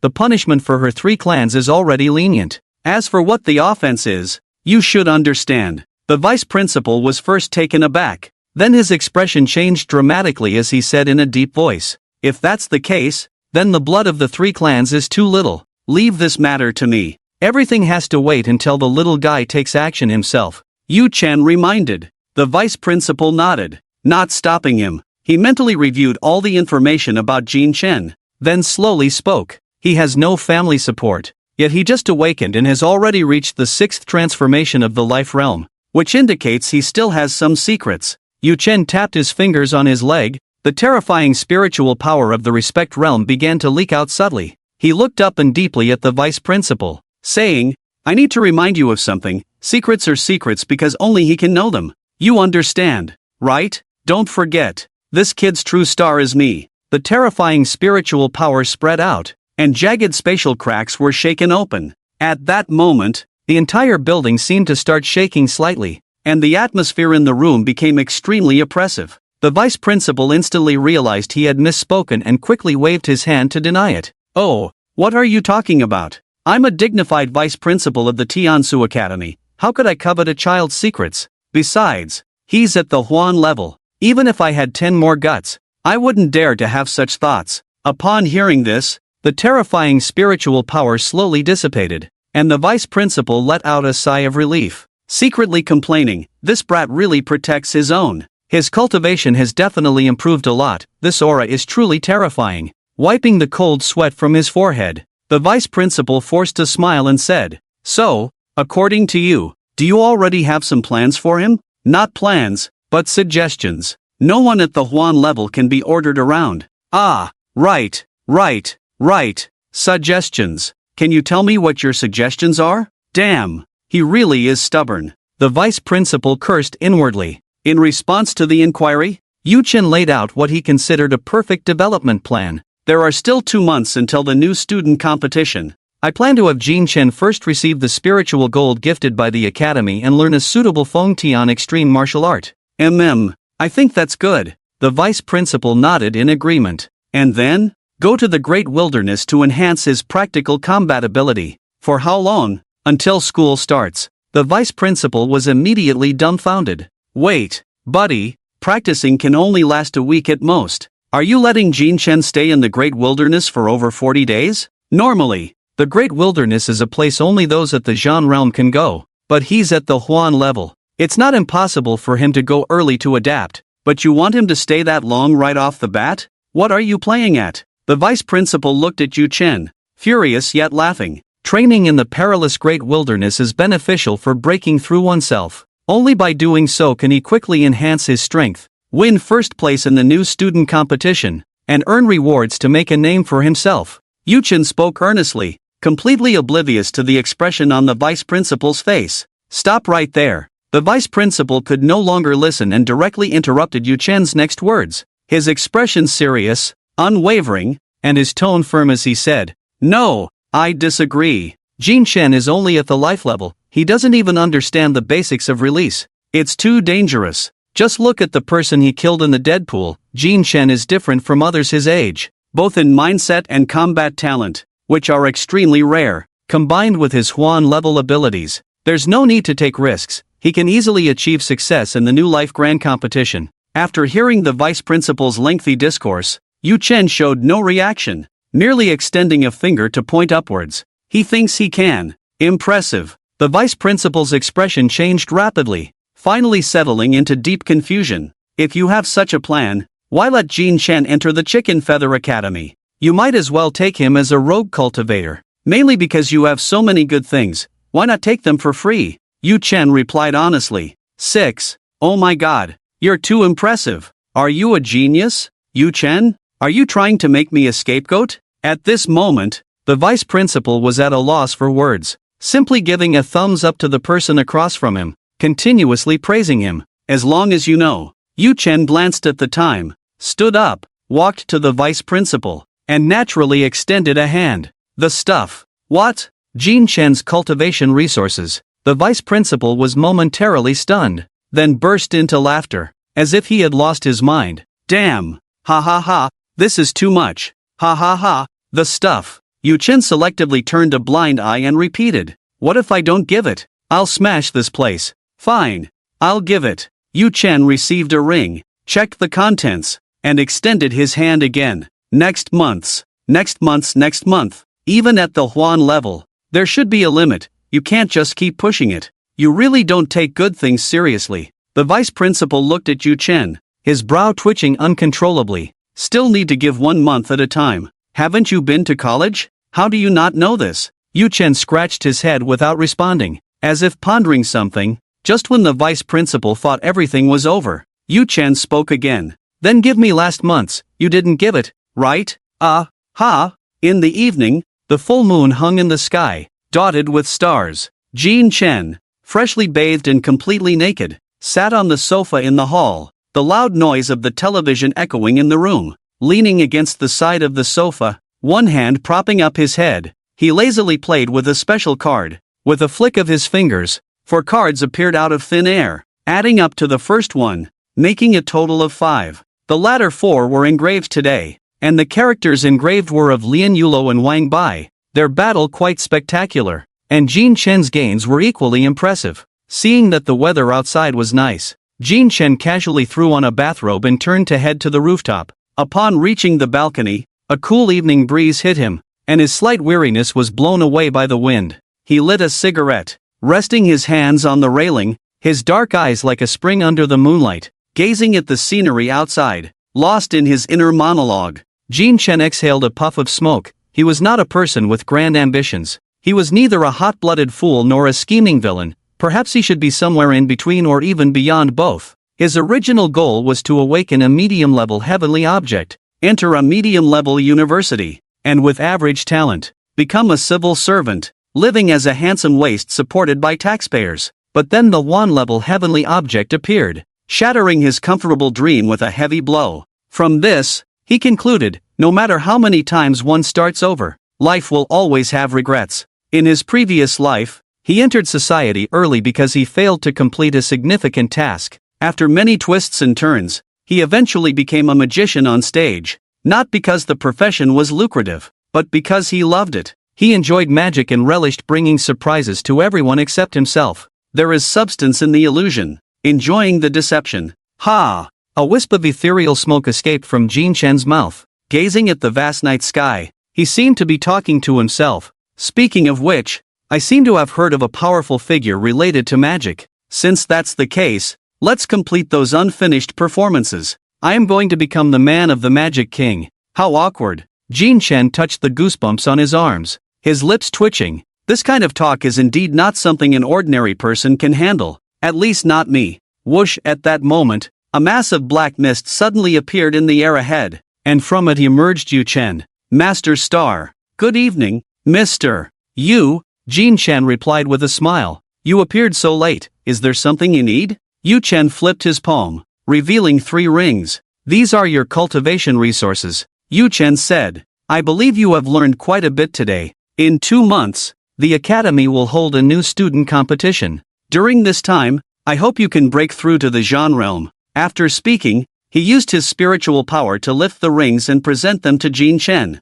The latter took them and looked at the peculiar rings in his hand, saying, You already have a plan, right? It's a suggestion, whether you decide depends on you. Yu Chen reminded. Let's hear it. Spend a week absorbing spiritual gold, plus learn a martial art from the martial pavilion. Then head to the Great Wilderness a week later, returning to the academy just before the competition begins. Yu Chen succinctly stated, without a hint of unnecessary words. Jean Chen pondered for a moment before nodding. All right. After that, as if recalling something, he spoke again. Can you help me look up someone? Who? Leah from the Li family in Jinling City, Shijiang Province. Tonight or tomorrow morning? Yu Chen asked without inquiring why, only wanting to know when it was needed. Tomorrow, please. If I gather too much useless information tonight, it will affect my sleep. Jean Chen smiled lightly and replied, Okay, at 7 tomorrow. All recent information about Leah will be on your dining table.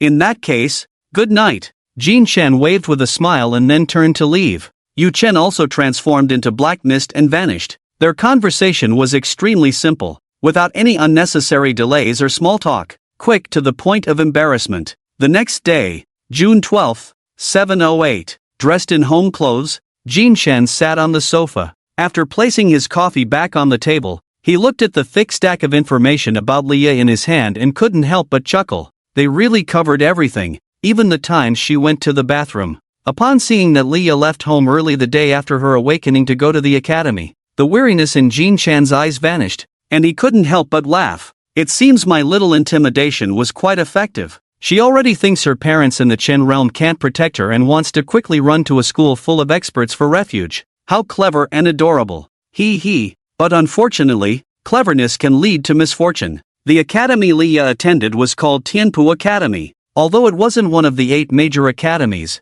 it was still a top-tier institution in the Great Xia. After quickly flipping through the information, Jin Chen casually tossed it into a nearby shredder and then got up to change clothes. Once he was ready, Jin Chen planned to go to the martial pavilion to learn the Feng Tian extreme martial art. However, when he reached the front of the car, he suddenly stopped and spoke. "Mr. Yu." The next moment, a cold voice echoed in his ear. "I am here." Jin Chen smiled and said, "Can you help me with this? I feel that Tianpu Academy needs to send some students to the Great Wilderness for training, especially those who have just enrolled and are still a bit naive. This way, they can cultivate better, right? When? In a week, I suppose. The location will be around here. I'll go and communicate a bit, strengthen the ties between the academies." Jin Chen looked at the warm sun above, his eyes slightly squinting behind his sunglasses, as if he had already thought this through. "No problem.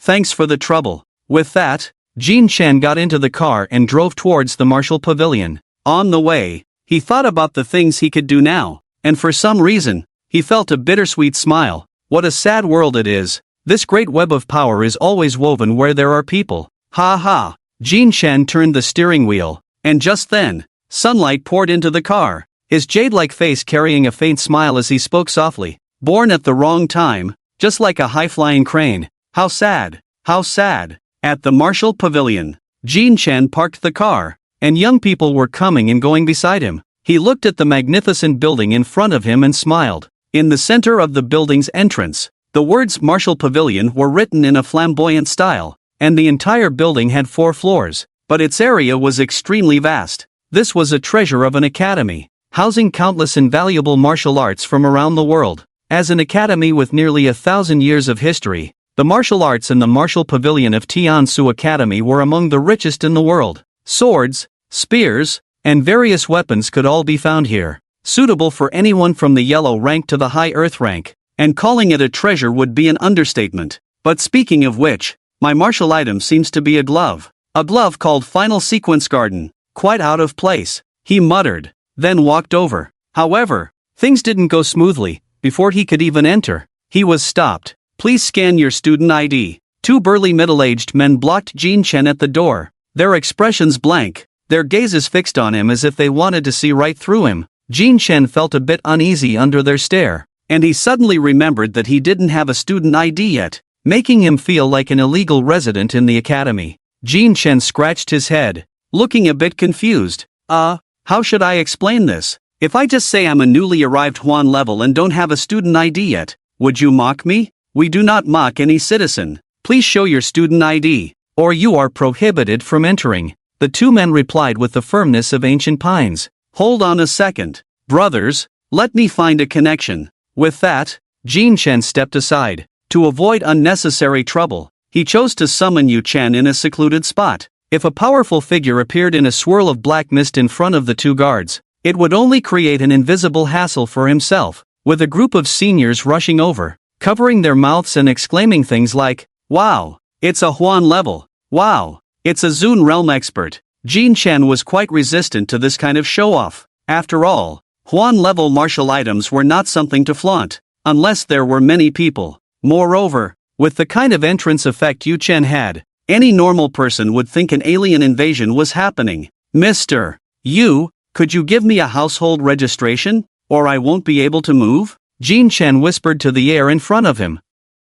The student ID for Tiansu Academy requires special processing. I'll have the principal contact the Martial Pavilion's administrator. You can go then. Yu Chen's voice echoed in his ear. After hearing this statement that reeked of connections, Jin Chen felt helpless. The thing I was most worried about has happened. Sure enough, when Jin Chen arrived at the entrance of the Wu Pavilion again, an old man was already standing there, surrounded by a group of older students chattering away. Oh, this feeling of the Dragon King arriving. Under the gaze of the crowd, Jin Chen quickly ran to the old man's side. Dragon King? Ah no, I mean, Huanji is me. Let's go in quickly, or someone will question us later. Wait a moment, the old man interrupted, his murky eyes sizing up Jin Chen from head to toe. Then he chuckled. Truly a young man from the countryside. Ha ha ha, this innate nobility is indeed rare. Jin Chen glanced at the group of onlookers below the steps and urged, it's an honor to receive your praise,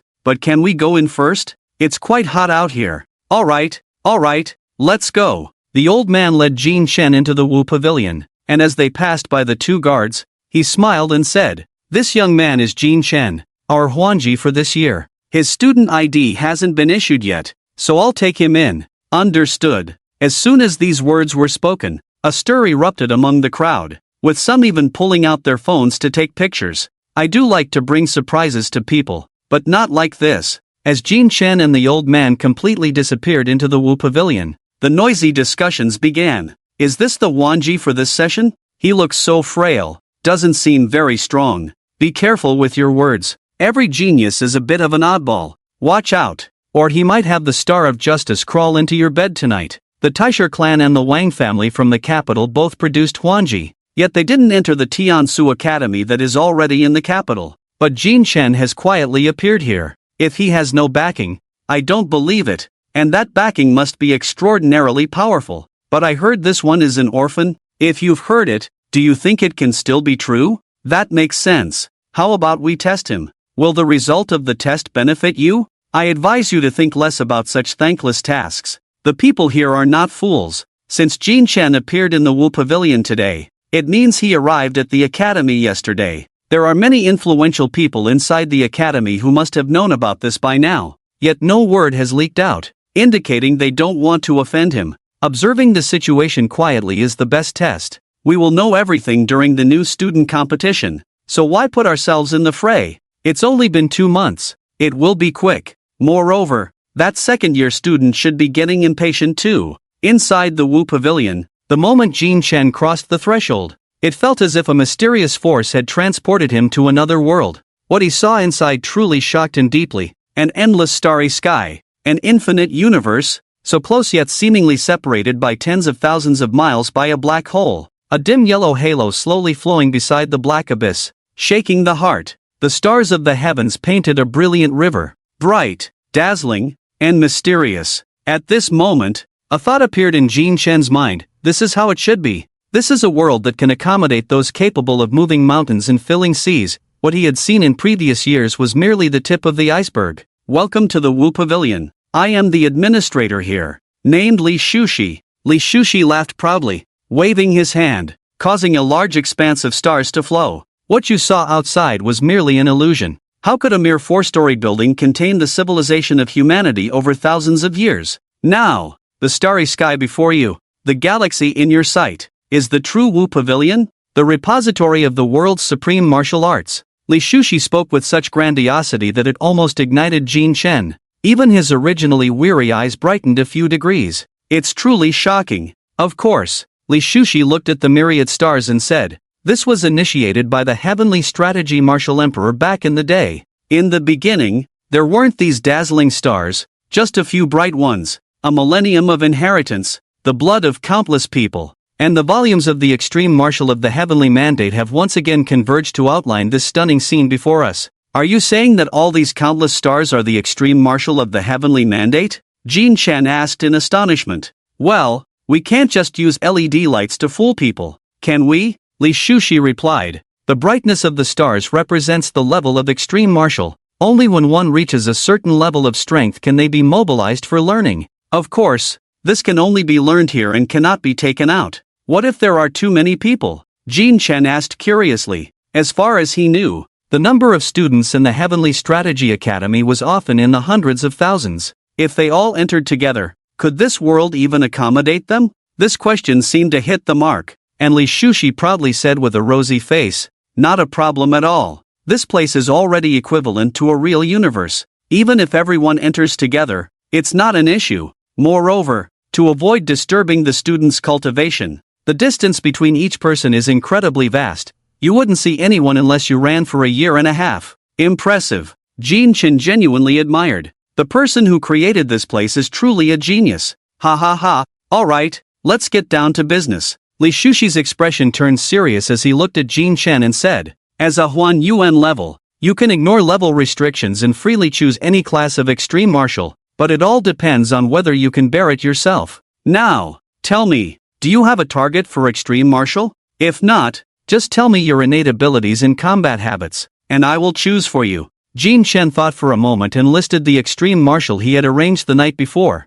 First choice, Flying type extreme martial of the Heavenly Mandate. Oh, Li Shushi was taken aback. "Aren't you choosing combat type extreme martial?" Jin Chen waved his hand. "My talent is quite versatile. I don't lack in combat power or evasion ability. After thinking it over, the only area where I'm somewhat lacking is mobility. So I placed Flying type extreme martial as my first choice." Li Shushi stroked his beard and then said, "Child, my request might be a bit presumptuous. May I see your innate ability?" After a pause, he added, "Of course, what I see will not be disclosed outside. You can rest assured about that." "Of course," Jin Chen agreed without a second thought. After all, this kind of thing would eventually become known to everyone. He wasn't on a path of pretending to be weak, so why offend Li Shushi? He was a dignified administrator of the Martial Pavilion. Even though he was at the Huan Yuan level, refusing would not lead to any issues. But why bother? After Jin Chen finished speaking, he adjusted his spiritual energy. As his left hand glowed slightly, a black pattern appeared on the back and palm of his hand. "Senior Li, this is my innate ability, Garden of Finality." Looking at the mark on Jin Chen's hand, Li Shushi scratched his head.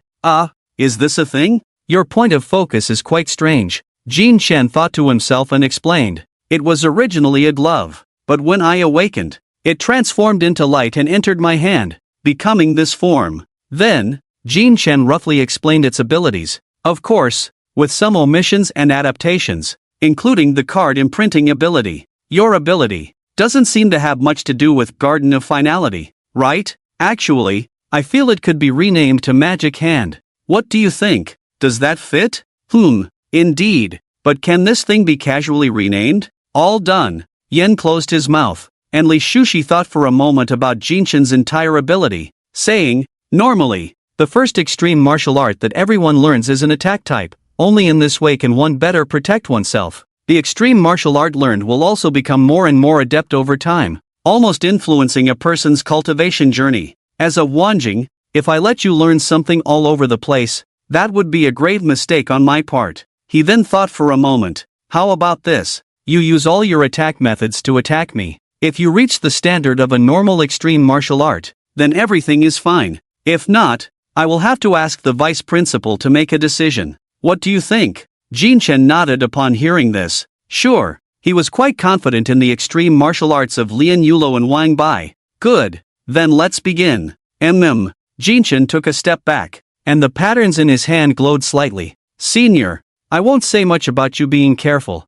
After all, I don't think I have that much ability." "Ha ha ha, you little brat." Pang. Just as Li Shushi was halfway through his words, Jin Chen's body suddenly transformed into a rapidly flowing sea of flowers, completely enveloping him. Li Shushi maintained a playful attitude. Looking at the surrounding sea of flowers, he smiled. "You know, it actually looks quite nice." At that moment, a leg suddenly condensed in front of him, flying down with a kick. Li Shushi's hand moved like lightning, quickly reaching out to grab it, but as soon as he caught the ankle, it transformed into petals and disappeared. Just as he raised his hand, Jin Chen had appeared at his side, throwing a punch, but it was easily blocked. Then it transformed into petals and vanished again. This repeated itself, with a leg or a fist occasionally appearing beside Li Shushi. Although weak, they came one after another, making it impossible to stop. "Kid, if it's just like this, that's not enough." He spoke while raising his hand to fend off the attacks.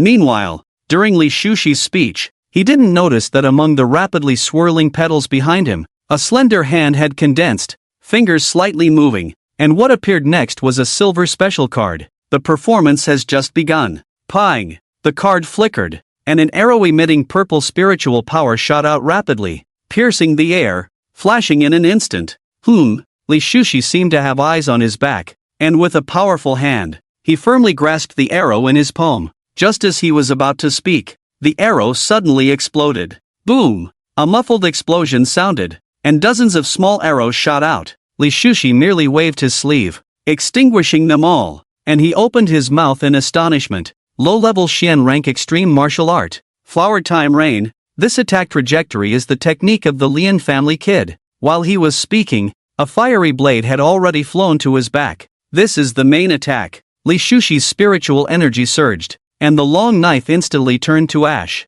He continued. Low-level Xian rank extreme martial art. Flame blade, flowing flow. Wang Bai's technique. Senior has a good eye. Jinchen walked out from the sea of flowers, cupping his hands and smiling lightly. The astonishment in Li Shushi's eyes was hard to conceal as he slowly spoke. Truly amazing ability. If your cultivation were a bit stronger, the power would be even more outstanding. Incredible. Truly incredible. In that case, do you think I qualify? You qualify too well. I've learned a lot. After saying that, Jinchen made a gesture that left Li Shushi puzzled. Clap. Jinchen snapped his fingers, but nothing happened. What are you doing? Li Shushi asked in confusion. Jinchen did not speak, only smiling and extending a hand, signaling him to look behind. With a sense of doubt, Li Shushi turned to look, but the next moment, he was stunned. This is. A gleaming spear tip hovered just a few millimeters from his pupil. A card was quietly suspended in the air, and in front of it stood a pale yellow figure holding a long spear. The tip of the spear aimed directly at Li Shushi's face. Because of Jin Chen's earlier snap, this figure was slowly dissipating. You evaded my spiritual search. How did you manage that? Li Shushi stood there stiffly, staring blankly. I've always been here, you just didn't pay attention. Jin Chen replied with a smile. The petals that just flowed were continuously emitting my spiritual energy, and those 2 rounds of attacks also belonged to a high output of spiritual energy. My seemingly useless attacks went on for so long that you had already grown accustomed to them. Although the petals have disappeared, that spiritual energy remains. While it may be minuscule, this attack is even weaker. Rather than saying it evaded your search, it's more accurate to say you overlooked its existence. That's not right. Li Shushi immediately refuted this claim, speaking seriously. Even so, I could still hear the sound of that attack being launched. No matter how faint, with my level, I could easily capture it. Jin Chen extended a hand, and the card returned to his fingertips. Haven't I already said? You chose to ignore it. Your attention has completely shifted to my appearance and your admiration for my abilities. With our conversation and the conditions at play, do you think you can still maintain that vigilance? After saying this, Jin Chen slightly raised his head, the card covering half of his face, a confident smile appearing at the corner of his mouth. I'm sorry, I just tricked you. In Daxia, Haimen City, Tianpu Academy, in front of the girls' dormitory building C. Li Ye, Jr. I wonder if I could have the honor of inviting you to lunch. A teasing voice rang out, from a young man who looked like a wealthy playboy, who made a gentlemanly gesture towards the girl across from him. Li Ye pretended to be shy, hesitating for a moment before saying, "Is that appropriate?" Seeing Li Ye's demeanor, the young man smiled knowingly. What's inappropriate about it? It's just lunch. With that, he directly took her hand. Li Ye let out a small ah and then didn't refuse any further. The two got into the car, and as Li Ye looked out the window, she recalled the news she had heard and casually asked, "Senior Lin, I've noticed many people discussing something about Tiansu Academy lately. What's going on?" The young man was taken aback by the question, glancing at Li Ye's clasped hands, and smirked coldly. "Oh, are you very concerned about this matter, Li Ye?" Hearing the unfriendly tone, Li Ye hurriedly waved her hands. No, I just heard it by chance and asked casually, "Is that so?" The young man chuckled lightly, then changed the subject. "Actually, it's no big deal to tell you. The higher-ups decided to send a few people from our academy to exchange ideas with the talents of Tiansu Academy in the Great Wilderness. The talents of Tiansu Academy are all future big shots, even the most ordinary one is someone I can't compare to. If I can take this opportunity to get to know one or two of them, or even become friends, that would be a great asset for future success. However, since it's an exchange, there will definitely be a limit on the number of spots. As for me, Lin Tianhe, as the next heir of the Lin family in Haimen, I naturally have the qualification to participate. If I can negotiate a bit, I might even be able to bring someone along. Upon hearing this, a fleeting light sparkled in Leah's beautiful eyes, only to dim immediately. She sighed softly, speaking with self-deprecation and loneliness.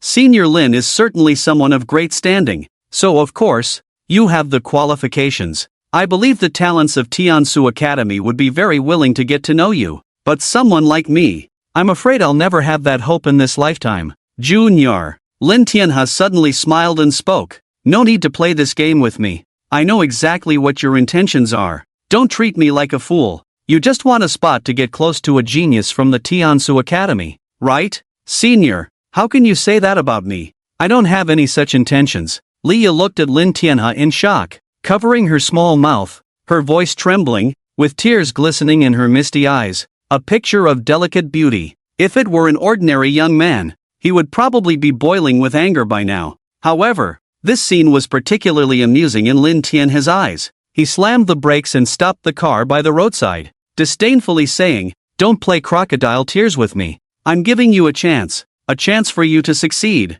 but opportunities need to be seized." As he spoke, his rough hand rested on Leah's snow-white leg, roaming freely. Everything requires a price. Do you understand? Of course, if you refuse, I won't say anything. Now get out of the car, and we'll pretend we don't know each other. What will you choose? Leah's breath hitched, her mind struggling. On one hand was her bright future, and on the other was the fear from the Huan level. She was at the first level, quite good, but the one who wanted to kill her was at the Huan level. To save her life, she could only seek the protection of the geniuses from the 8 major academies. Now, heaven had given her this opportunity, and if she missed it, who knows what would happen. After a long silence, Leah slowly opened her eyes, her tone unusually calm. Drive. Senior. This sentence seemed to drain all her strength. Leah looked at herself in the rearview mirror, and for some reason, her eyes seemed to have deepened. Jean Chen. I don't hate you.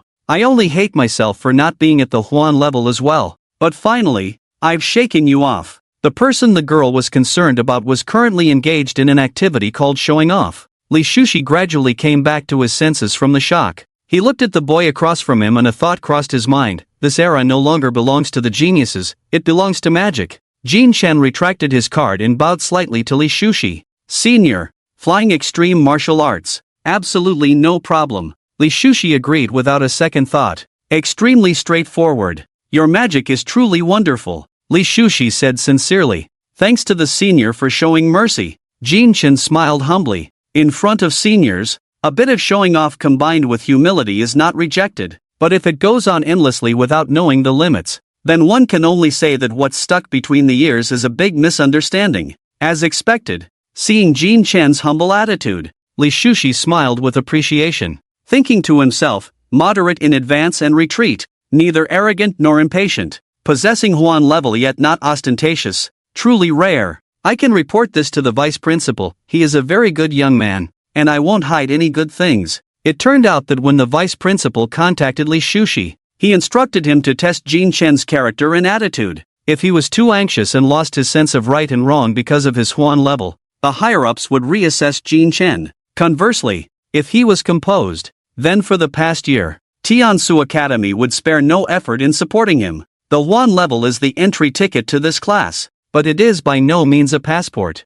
Everything comes from oneself. The vastest Xiao will never change all the rules just because you are at the Huan level. Some things can be overlooked, but you can't close both eyes at the same time. That would be going too far. Jin Chen looked at Li Shushi, who stood there motionless, still chuckling foolishly, and waved his hand. Oi, senior. Ha ha. Li Shushi, coming back to his senses, smiled. Flying extreme martial arts, right? Let me think for a moment. By the way, what is your spiritual energy attribute? Spiritual energy attribute? Jin Chen shook his head. I don't know. Has your main star never tested you? Li Shushi was taken aback and said blankly. Aha! Your main star is useless. How come you don't know anything? Li Shushi cursed, then slowly began to explain. Everyone's spiritual power carries different elemental attributes: wind, fire, thunder, lightning, all sorts of things. The heavens and earth are the vessels for using extreme martial arts.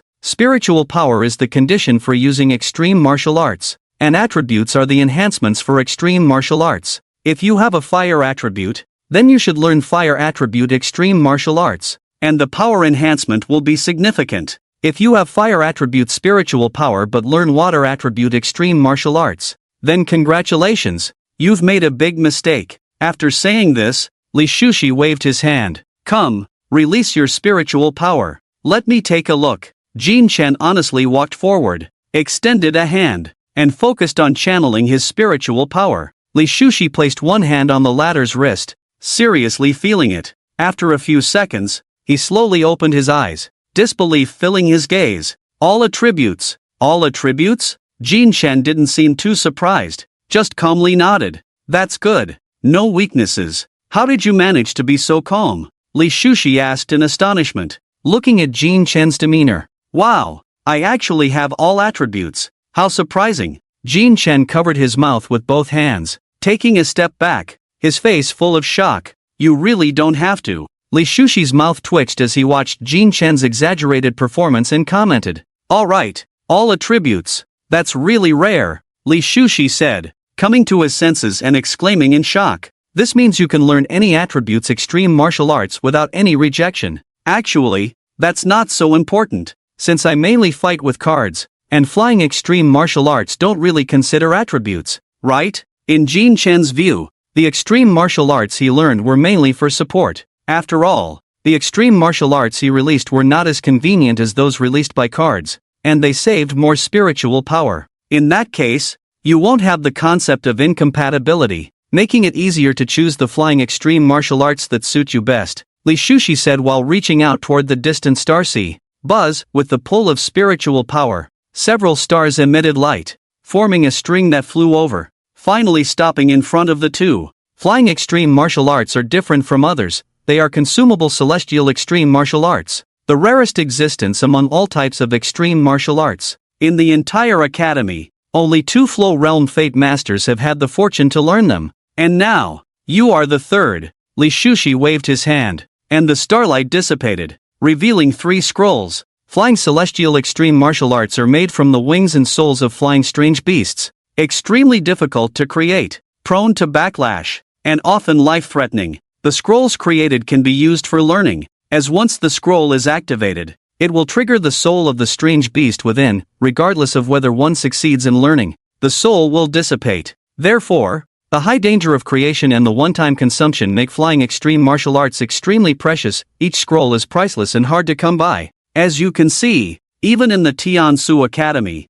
there are only these 3 flying celestial extreme martial arts. Li Shushi turned to introduce the 3 scrolls one by one. Now, I will explain the differences and gaps between these 3 for you to choose your favorite, and I will help you select one. Then we can discuss and finalize. Thank you, Senior. Jin Chen looked at the 3 glowing scrolls with joy in his eyes. He naturally knew the value of flying extreme martial arts, otherwise, he wouldn't have chosen them as a priority. Some things are only reassuring once they are in hand. With this means, close-range movement can completely be replaced by flying, while long-distance travel can be done using the carriage provided by Hu Zhu. Not only that, but in times of danger, such unexpected methods often bring about surprising outcomes. First is this one. Li Shushi pointed to the first scroll, and as the mechanism was activated, it trembled and suddenly opened, revealing its contents, but there were no words inside, only a beast with its wings spread wide, looking fierce. The Nightingale wing is derived from the 4th-tier monster,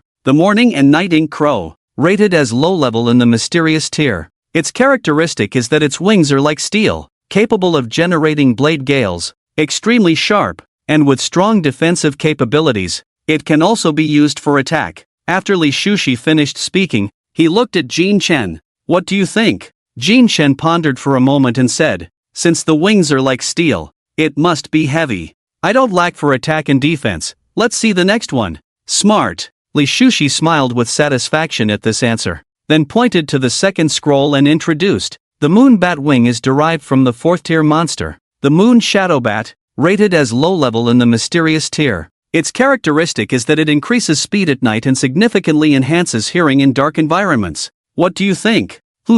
Jin Chen casually waved his hand while stroking his chin. Next, you child. Are you picking vegetables? You don't even give a comment. Li Shushi's mouth twitched at Jin Chen's casual attitude. He sighed and said nothing more, extending his hand to point to the last scroll, saying, the last one. The Wing of Peace is derived from the 5th tier monster, the Daytime Peace Dove, rated as high level in the mysterious tier. Its characteristics are protection and daylight flames. That's the one. Jin Chen decisively made his choice without hesitation.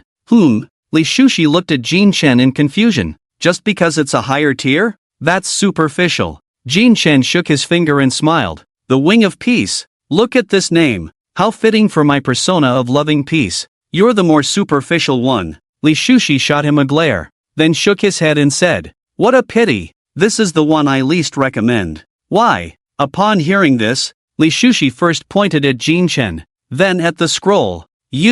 At the 6th transition of the life realm. This one, derived from a 5th tier monster? You can't handle it. How would I know if I don't try? No need to try, common sense dictates this. If you struggle with the 4th tier, don't even think about the 5th. Li Shushi waved his hand, his attitude resolute. Daring to try, one will eventually achieve what they desire. Life is only one, and you are at the universal level. Why be so certain? I haven't tried yet. Common sense is as such, and it is so. Ingrained thoughts must eventually be broken. Absolutely not you, you are at the universal level. A worthless life. Just do it. Upon hearing this, Li Shushi looked at Jin Chen in extreme confusion, frowning as he spoke. You are not a worthless life, you are at the universal level, carrying the faith of countless people. If one is timid and afraid to take risks, what else could they be but worthless? Jin Chen maintained a calm demeanor, but his words held no hint of concession. Child, you must understand that adventure and recklessness are two different things. The former retains reason, while the latter is already governed by irrationality. Elders should also know that life is not just about following the rules. Adhering to reason is rational. Jin Chen placed his hands behind his back, stepped forward, and looked Li Shushi in the eye, calmly saying, life should be filled with surprises. Since I cannot live an ordinary life, I should live it splendidly. The essence of magic is to bring surprises to people. But the premise is to surprise oneself. Since I have it, why fear? Life is full of splendor, and at this moment, I see splendor. It should not end here. As for danger, I want to say, I have walked this path, my heart is surging. What is there to fear? Li Shushi was shaken back a step by those last few words. He looked at the boy's fearless expression, as if separated by a world, and after a long silence, he finally spoke. You graduated in the humanities? Unfortunately, it's the sciences. Forget it. Li Shushi sighed deeply, raising his eyes to Jin Chen, and asked one last time, have you made up your mind? Yes. Buzz, the 3rd scroll was pulled and flew to Jin Chen's side. Li Shushi stepped forward and patted the latter's shoulder, softly saying, after using it, the Daylight and Peace Dove will appear in your mental world to challenge you. You have 10 minutes, as long as you don't die in those 10 minutes, I can intervene and then kill it. At that point, you will have succeeded. Thank you, Senior. Jin Chen bowed again. Then let the boy begin. Li Shushi nodded. Let's start, I'm here. Jin Chen said no more, sitting cross-legged on the spot, then using his spiritual power to communicate with the scroll. Seeing this scene, Li Shushi reminded, remember to use your cosmic level artifact to suppress it. Once you enter the mental world, ignore the challenge from the Daylight and Peace Dove. Focus on protecting yourself and hold on. As long as you can last for 10 minutes, you win. As he spoke, Li Shushi's words became faster, and he even began to regret it. By the time he realized he should intervene, it was already too late. Buzz, the scroll erupted with dazzling light, or rather, a streak of light that drilled into Jin Chen's mind. Daylight covered everything. A pair of wings that blocked the sky and the sun spread open, and a pure white flame burned the sky. An overwhelming pressure descended. Jin Chen opened his eyes, looking at the enormous strange beast before him, one hand behind his back, the other stroking in front of him. 7 blank silver cards appeared out of thin air, spinning in the air. Looking at the strange beast, Jin Chen smiled faintly. Now, Begin your challenge, I will respond one by one. Roar! The white flames raged in the sky, forming a suspended sea of fire. A massive monster shook its starry wings. Standing tall, the Daylight and Peace dove, entirely snow-white, had a plume of white flame flickering atop its head, but the most distinctive feature was its wings behind it. At first glance, it seemed like two burning flames flapping, but upon closer inspection, one could see the feathers within the flames. Incredibly majestic. A piercing roar suddenly rang out. The Daylight and Peace dove looked down at the tiny human below and immediately let out a shriek. Jin Chen wore a smile, facing the strange beast that was countless times stronger than him without a hint of panic, as if victory was assured. The 7 silver blank cards spun before him, and this was Jin Chen's greatest reliance. Roar! The Daylight and Peace dove let out a shriek, then raised its massive head, and a blast of white flame erupted from its mouth. Boom! The flames surged forward, and the first card before Jin Chen suddenly flashed with white light and then appeared in his hand. Although my spiritual power is still weak and my strength is far inferior to yours, relying on you for 10 minutes is still not a problem. After saying this, Jin Chen's fingers moved slightly, and the card with the mysterious image faced the incoming white flames. Then, with a thought, he redirected his spiritual power, and the card suddenly radiated brilliance. A flash of white light appeared, and a white flame tongue quietly emerged in the air, heading towards the oncoming blaze. Bang! The two flames collided, producing a sharp explosion that echoed in the enclosed space for a long time. The Daylight and Peace dove watched this scene, its two eyes flashing with extreme confusion. It shook its head and surprisingly spoke human words. Same plan? Jin Chen's heart tightened, realizing it was indeed the case. A 5th-tier strange beast corresponds to a 5th realm control realm expert, capable of human speech, with intelligence no different from that of humans. However, this Daylight and Peace dove had been dead for some years. The mere residual soul could still speak, which was truly astonishing. However, seeing the questions asked by the other party, their intelligence was more or less affected. Faced with the question of whether they were of the same clan, Jin Chen smiled and replied, "It's me, Ingzi. Don't you recognize me anymore, Ingzi?" The Peace dove was taken aback, their big eyes filled with confusion. "How come I don't know you?" Upon hearing this, Jin Chen frowned and pretended to be angry. "You little rascal, I used to carry you when you were small. Have you forgotten?" As soon as he said this, the Peace dove was even more bewildered. Ha! Jin Chen wasn't in a hurry, after all. Delaying time was only beneficial for him, so he treated it as playing with a fool. "You really don't remember? I'm your Uncle Ingzi. Remember when you were little, not very tall, and not very smart? I even took you bird hunting. But, you're human." The Peace dove finally hit the nail on the head, not wasting such a big head. "Well, Jin Chen scratched his head, and after a second of thought, he raised his eyebrows and smiled. "It's just that I've lost weight these past 2 years, so the change is a bit big. It's no big deal." From a dove to a human, the Peace dove clearly didn't believe it, and their gaze towards Jin Chen gradually became dangerous. Bang! Jin Chen stomped his foot in anger, startling the Peace dove with a jolt. "You little rascal, you don't believe me, do you?" Jin Chen waved his hand at the Peace dove, intertwined with sadness and anger. Come here, let me explain it to you, and you'll understand." The Peace dove looked at the seemingly weak Jin Chen and didn't suspect anything, obediently coming over, lying on the ground, and seriously looking at him. Jin Chen nodded in satisfaction, then unceremoniously sat beside the Peace dove and spoke seriously. "To understand a change like mine, first you need to know what the principle of leverage is. To understand the principle of leverage, you need to know what a card solitaire is." With a flick of his wrist, a regular deck of playing cards appeared in his hand. He laid the cards out one by one and then began the boring and lengthy game of solitaire. Things began to develop towards an unexpected conclusion. Outside, Li Shushi was pacing anxiously, glancing at Jin Chen from time to time, then letting out a sigh.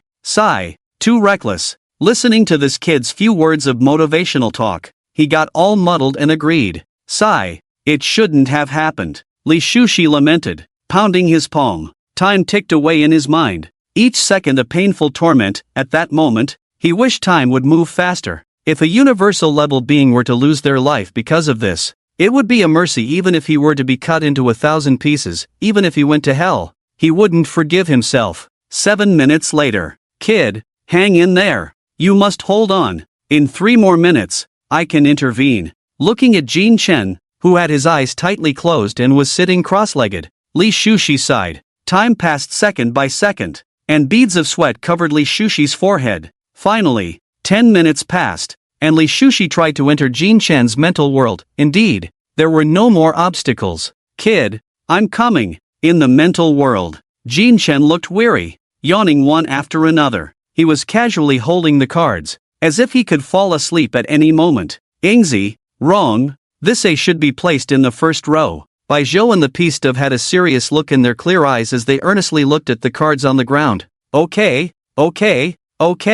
Jin Chen responded weakly. Ingzi, wrong again. This K should be placed in the 13th row. Ingzi, don't sleep. The 3 should be placed in the 3rd row. In the daylight, the Pistov beside him was chattering away, and Jin Chen felt like a marionette, letting himself be manipulated however they pleased, his dazed eyes constantly fighting against each other. At this moment, he couldn't help but mutter to himself, if I had known this game was so crucial. This damn thing is too easy to fall asleep on. Suddenly, a flash of white light flickered not far ahead of the man and the bird, and a worried Li Shushi appeared. When he saw the massive body of the Pistov completely enveloping Jin Chen, he immediately shouted, Beast, get away from here! A brush appeared in Li Shushi's hand, and with a swift stroke, a sharp sword aura manifested out of thin air, slicing through the sky and rushing towards the Pistov at high speed. The Pistov, seeing this, immediately became furious, and a terrifying white flame erupted from its mouth.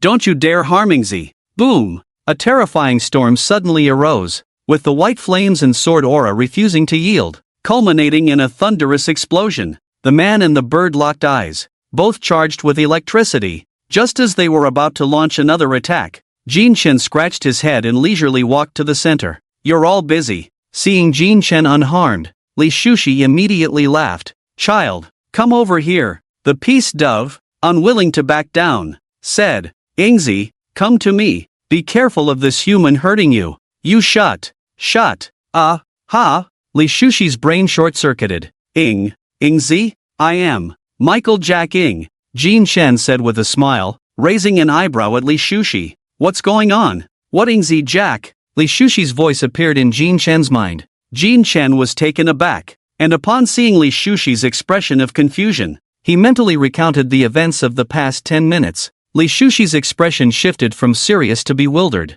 then from bewildered to short-circuited, finally turning into a statue-like daze. 5 minutes later, Jin Chen sat back in his old position, with Li Shushi and the Pistov standing on either side of him, gesturing at the playing cards on the ground. Li Shushi, put the 3 in the 4th row. The Pistov, if you don't know, don't speak, isn't that right? How could it be wrong? It's right. Put it in the 3rd row. Listen to me. Ingzi, put it in the 4th row. Listen to me. Jack. Jin Chen sighed, glanced at Li Shushi, and communicated with him in his mind. Isn't it? Getting addicted to the game? Li Shushi shook his head slightly. No rush, it's only for a little while. The souls of the daylight and the Pistov can't last too long. Since we've used their wings, let them leave with a smile. Just as Li Shushi finished speaking, an unexpected change occurred. The figure of the daylight Pistov suddenly emitted a faint glow, its entire body beginning to become ethereal and transparent. The Pistov,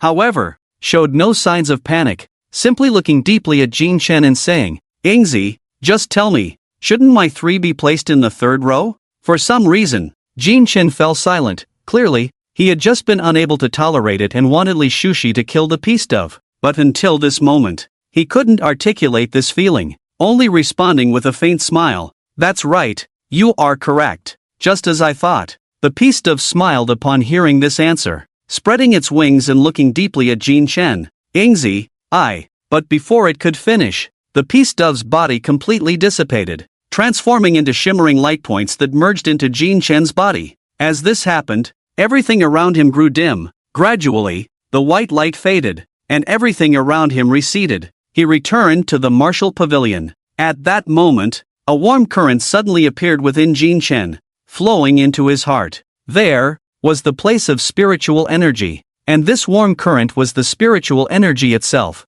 pure beyond measure, as if it were the most pristine power in the world. A wisp of spiritual energy entered Jin Chen's heart, And then this particularly rich and pure spiritual power began to flow into his internal organs, cleansing every inch of his veins. Bang! At that moment, a certain layer of shackles within Jin Chen was shattered. He slowly opened his eyes, and the anxious Li Shushi was pacing beside him.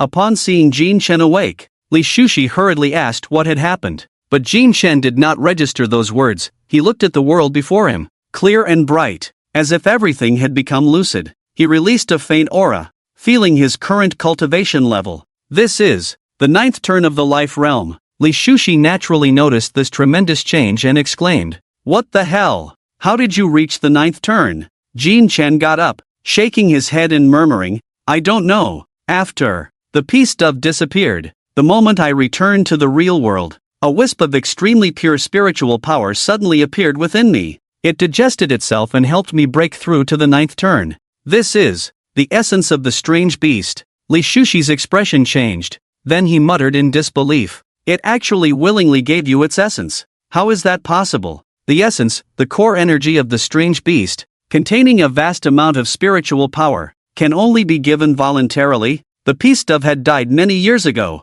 and the essence had long since dissipated, leaving only this wisp, making the energy extremely rare. Jin Chen did not respond, blinking silently. Ingzi, am I really Ni, or am I it? Coming back to his senses, Jin Chen felt his back and tried to channel the spiritual power into it. Buzz! Whoosh! A ball of white flame suddenly ignited behind Jin Chen, but he felt no burning sensation. Instead, it felt very warm, and his clothes remained unharmed. The flame gradually extended to both sides, and the wings formed from the intertwined spiritual power began to take shape under the flame's embrace. Finally, as the flame weakened, a perfectly sized pair of wings floated behind Jin Chen. The wings were entirely white, not smooth but rather sharp, with faint, pale white flames burning on them, looking quite beautiful. Seeing this, Li Shushi was forcibly pulled out of his earlier disbelief and exclaimed, "These are the wings of the peace dove. Truly beautiful. You really succeeded. Although it was very dangerous, you not only obtained these wings but also broke through 3 levels. It's really enviable. Just luck," Jin Chen said, controlling the wings and slowly rising into the air. After a brief period of familiarization, he was able to control them flexibly, moving quickly, with pale white flames trailing behind him. It must be said, it was indeed impressive. After flying for a while, Jin Chen returned to his original spot and retracted his wings. Everything is fine, but it consumes too much spiritual power. With my cultivation level, I probably can't fly for long, Jin Chen said after feeling around. Of course, flying is a capability that only those in the writing realm possess. You, being merely in the life realm, can have it, but it certainly comes at a cost. It's impossible to have it all, Li Shushi said. By the way, do you understand the characteristics of these wings? I know. Jin Chen nodded and said, protection and flame. The former can shield me from 1 instance of damage, but I'm not sure how extensive that damage can be. The latter is this daylight flame, which I can use simply, but it's not very useful. Li Shushi laughed. You brat, still not satisfied? Just the protection alone is something many people envy. The daylight flame can help you deal with a lot. Be content. You are now the top configuration of the life realm in the whole world. Those from the great clans will have to behave around you. Alright, that's enough. Just adapt to these wings for now. You can learn the next extreme martial arts after a while. You can't bite off more than you can chew. Thank you very much, Senior. I will never forget this, Jin Chen said, bowing. Enough. No need to mention that. You almost scared this old man to death this time. Li Shushi waved his hand and laughed, his admiration evident in his eyes. After speaking, he gestured grandly towards Jin Cheng. Whoosh! A flash of white light, and Jin Cheng appeared outside the martial pavilion, the glaring sunlight causing him to squint.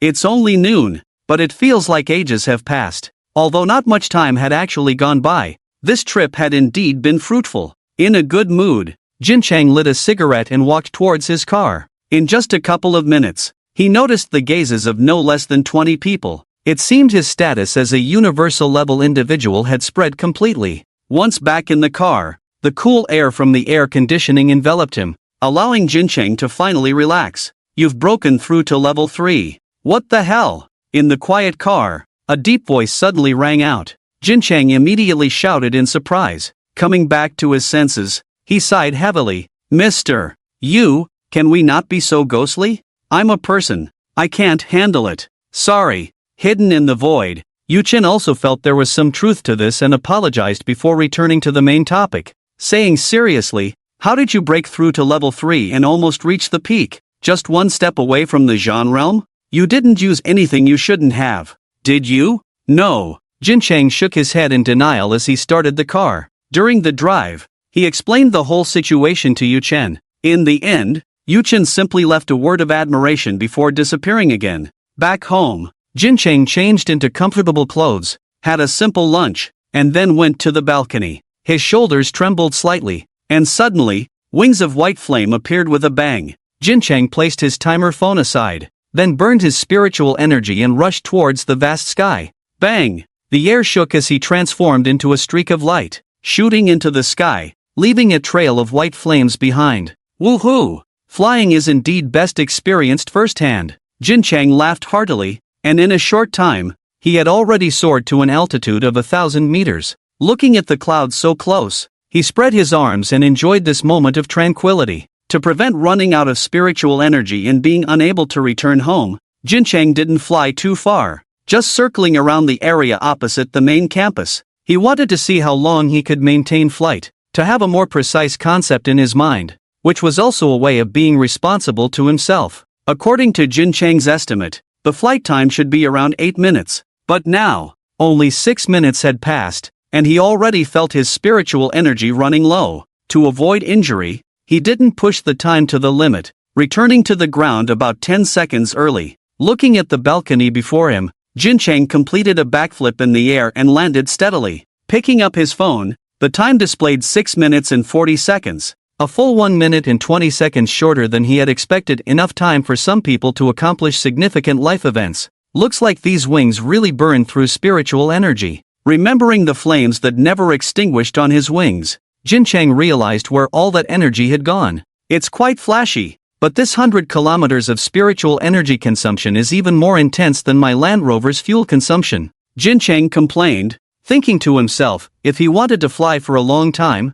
he would conservatively need to reach the Qin realm. It was indeed a long way to go. Ming, Zhan, Chen, Lu, Yu, just thinking about how far he still had to go made Jin Chang lose all interest in drinking his green apple soda. He simply returned to his bedroom to start cultivating. In the bedroom, Jin Chang took out the 3 rings that Yu-Chen had given him from under his pillow, releasing a strand of spiritual energy to enter them for inspection. These 3 rings are all storage rings, treasures of immense value when placed outside, but within the Tiansu Academy, they are merely the most basic existence. In this world, there are no such things as spiritual artifacts or wild objects. After all, the heavenly items awakened by each person are their own weapons, and these special items each have their own names, such as storage rings. After a thorough inspection, Jin Chang gasped in shock. Each of these 3 rings contained 100 pieces of spiritual gold. Spiritual gold, a type of mineral, is a non-renewable resource that harbors a vast amount of heavenly and earthly spiritual energy.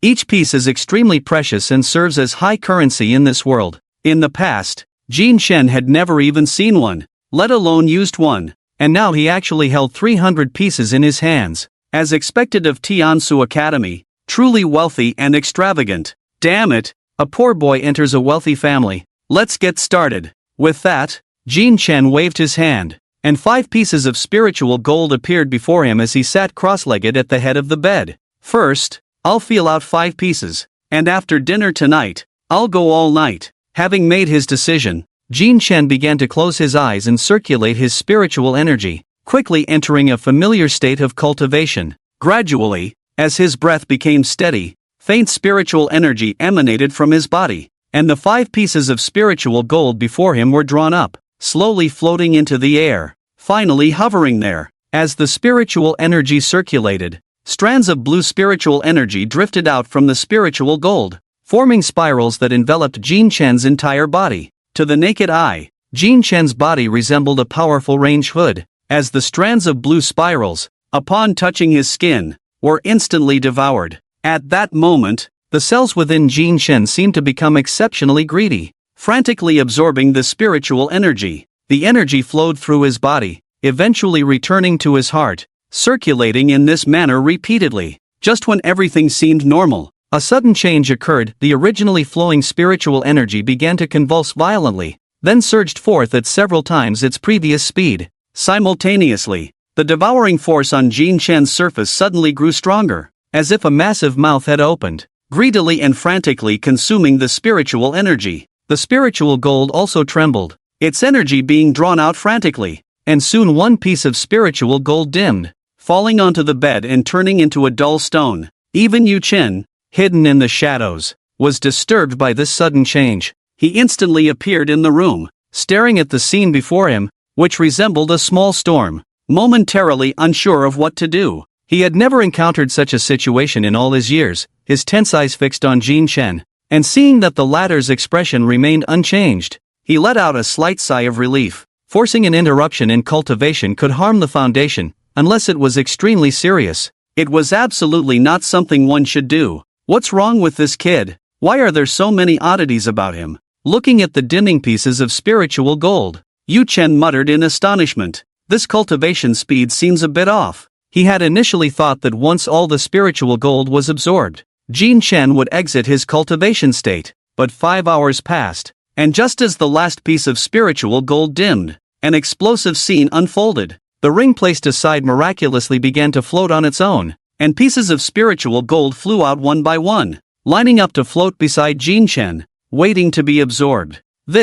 Yu Chen wanted to take the remaining spiritual gold away but feared it would affect Jin Chen. Thus, he hesitated in this indecisive state until nightfall. 3 hours later, June 12, 9:40 p.m., with the dimming of the seventh piece, a gentle breeze spread from within Jin Chen's body. At the same time, his body seemed to undergo some kind of change. A faint grayish-white spiritual energy suddenly appeared, covering the once blue hue, enveloping Jin Chen's surface. The spiritual energy, which had previously been unable to condense and drifted aimlessly, became obedient at this moment, as if a layer of white gauze was draped over Jin Chen's body. Thump, thump, thump. The sound of his heartbeat became clear, beating faster and faster, as if it had been injected with some strong stimulant, continuously stirring with fervor. Bang! Finally, with a bang echoing from within Jin Chen, the heartbeat returned, slowing down, and the layer of gauze on his surface solidified completely. Second realm, Zhan realm, breakthrough. Jin Chen suddenly opened his eyes, a flash of golden light flickering, spiritual power flowing, the cultivation of the Zhan realm turning particularly clear. I broke through. After a brief moment of daze, joy followed. Quickly checking the time, Jin Chen laughed out loud. Ha ha ha, I actually broke through to the Zhan realm directly? In one day, from the 6th turn of the Ming realm to the 1st turn of the Zhan realm. Could it be that I am truly a genius? This explosive increase in strength left him unable to remain calm. All notions of composure and drowsiness vanished. Power was simply too captivating. The feeling of stepping forward, step by step, was truly wonderful. Amidst his excitement, he looked at Yu Chen, who sat at the edge of the bed, looking haggard. Although he couldn't see his face, the weariness emanating from him was unmistakable. He was staring blankly at himself, making Jin Chen feel uneasy. Mr. Yu, Jin Chen tentatively called out. You broke through, directly reaching the Zhan realm. Although it's just a thin membrane, this speed is somewhat astonishing. Yu Chen spoke plainly. Yu Chen fell silent, his two eyes just gazing.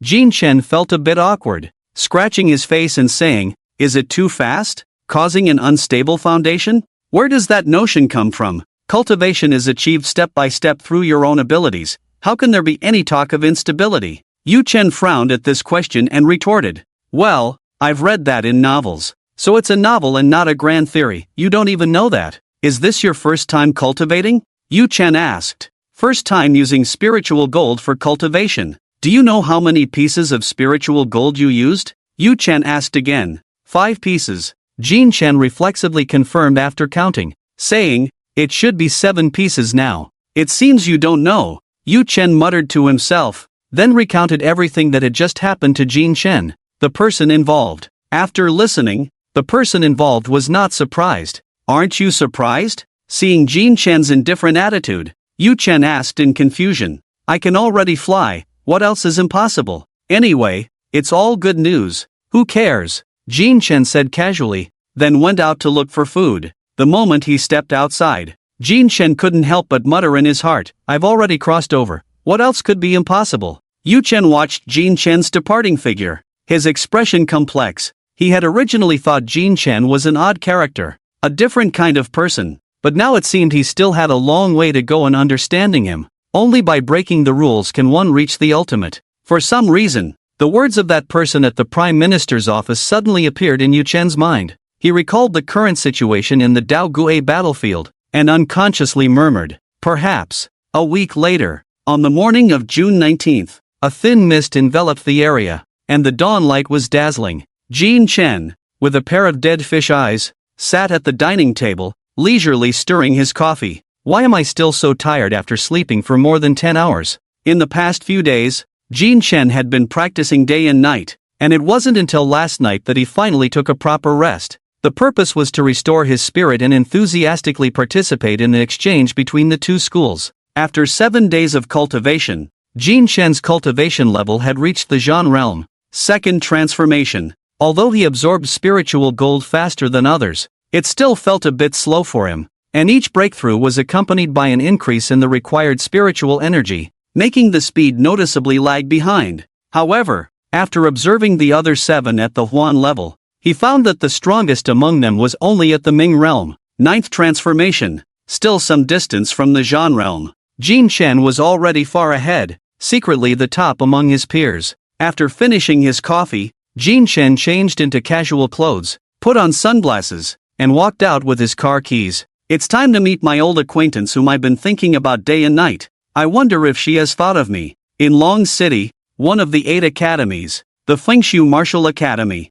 a silver-haired youth sat cross-legged on the rooftop, the hazy morning sun casting a mysterious aura around him. Suddenly, the temperature around the youth plummeted, and large snowflakes appeared out of nowhere in the summer, gathering into a human shape. As the snowflakes dispersed, an old man with a grizzled beard stood beside the youth. The old man slightly bowed to the youth and said in a hoarse voice, "Young master, the one from the Tiansu Academy has appeared in the capital. Where did she go?" The youth opened his eyes, his white-blue pupils flashing with spiritual energy. "To the northern part of the capital, the great wilderness, Changyue mountain range. It is said that she is going to have an exchange with the Tianpu Academy." The old man replied, "Tianpu Academy? What is that?" The youth frowned, having never heard of such an academy among the 8 major ones. "A small academy located on the outskirts of the capital. What's there to exchange? Are they too idle?" The youth was even more puzzled upon hearing that it was just a mediocre academy.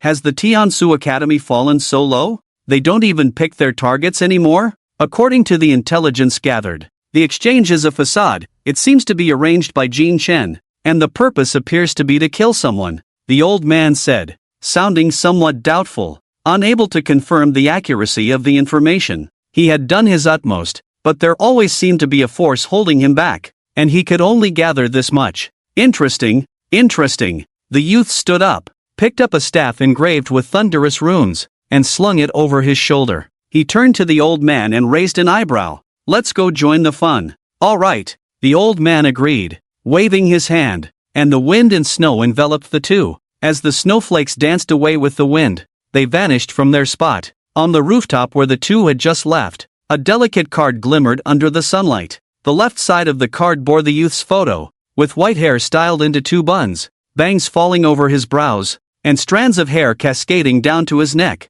There was a special mark at the corner of his eye, and a confident smile graced his lips. Most striking was the character printed in the upper left corner of the photo, Huan. Next to the photo was a detailed introduction of the youth. Long City Fengshu Martial Academy, student ID, student number, 002 name, by Gigi gender, male. This certificate verifies that the above student is a student of this school. Please allow passage for this school's students in any place. Note, either he goes there, or this academy will send someone over. Meanwhile, at the Changyue mountain range outpost, after parking the car, Jin Chen walked towards the outpost with Shang Buki, who had not yet awakened. The reason Shang Buki was there was that upon seeing Jin Chen's eye-catching car, he had directly laid down in the middle of the road, insisting on coming along, and Jin Chen didn't mind, so he brought him along. The outpost is a necessary position for guarding the mountain border, always on the lookout for the strange beasts that dwell in the forests. It is morning, the time when the most people are around.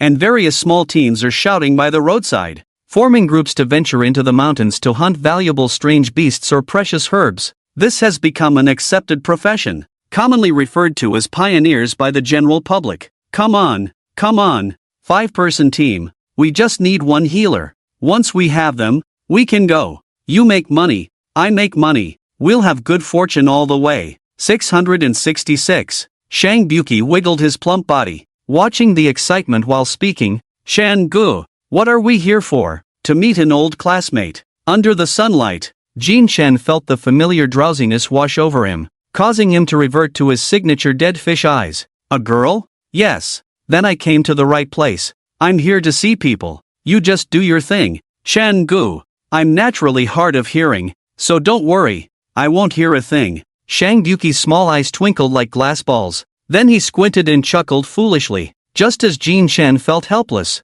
a middle-aged man with shifty eyes approached, rubbing his hands as he looked at the two in their luxurious attire. Hey, you two handsome guys look like extraordinary young talents. How about joining our team? We've been around for 10 years, absolutely reliable. I see you're just two people, and there are strange beasts rampant in these mountains. It's quite dangerous. Accidents can happen easily. Come with us. The more people, the more safety. Get lost. Go away. Do you really think I'm a rookie? Go bother someone else. Shang Buki frowned and waved his hand, dismissing the middle-aged man. The middle-aged man, hearing this, became somewhat displeased. Looking at the two dressed in finery, he reluctantly threatened. Young man, the forest is very dangerous. You never know when a strange beast might.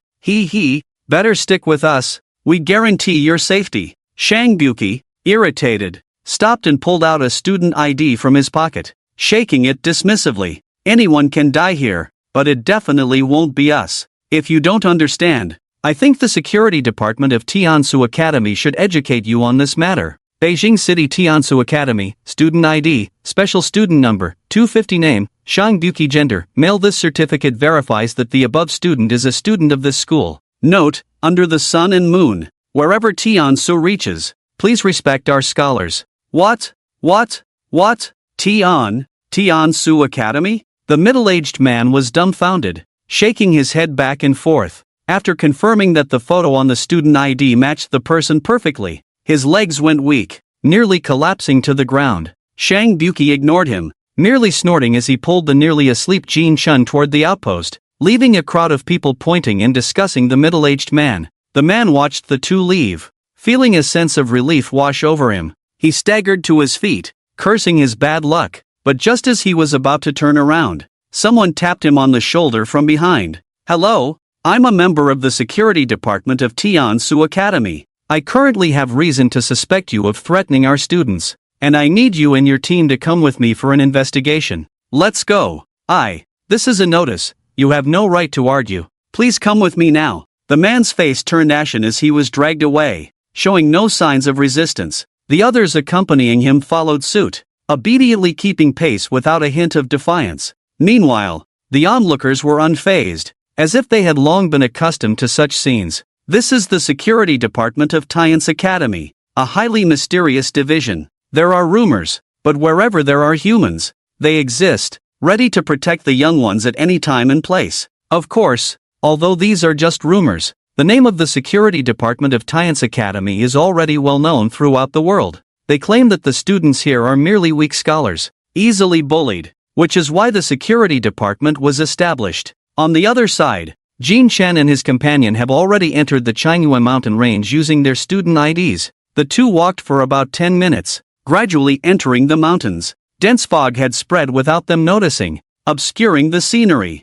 It should have been peaceful, but it was not so in the mountains. From afar or nearby, there were faint roars of strange beasts, sounding like thunder, as willow trees swayed and fine willow leaves drifted down. The mountains rose and fell, and from a distance, the peaks and valleys resembled a beautiful landscape. Experiencing such a scene for the first time, Jin Chen's drowsiness faded slightly, and he curiously surveyed his surroundings, his eyes showing a hint of interest. Beside him, Shang Buki had a completely opposite attitude. He was vigilantly scanning the area, suddenly looking ahead and then behind, unable to suppress his murmurs. This damn place is creepy no matter how many times I come here. I think it's fine. You can't see this kind of scenery in the city for a lifetime, it's just that the fog is a bit thick, and the visibility is a little low. Jin Chen wore a thin hoodie on top and casual shorts below, with his hands stuffed in the pockets of his hoodie, curiously looking around like a handsome college student on an outing. Shang Gu, where are you meeting that female classmate?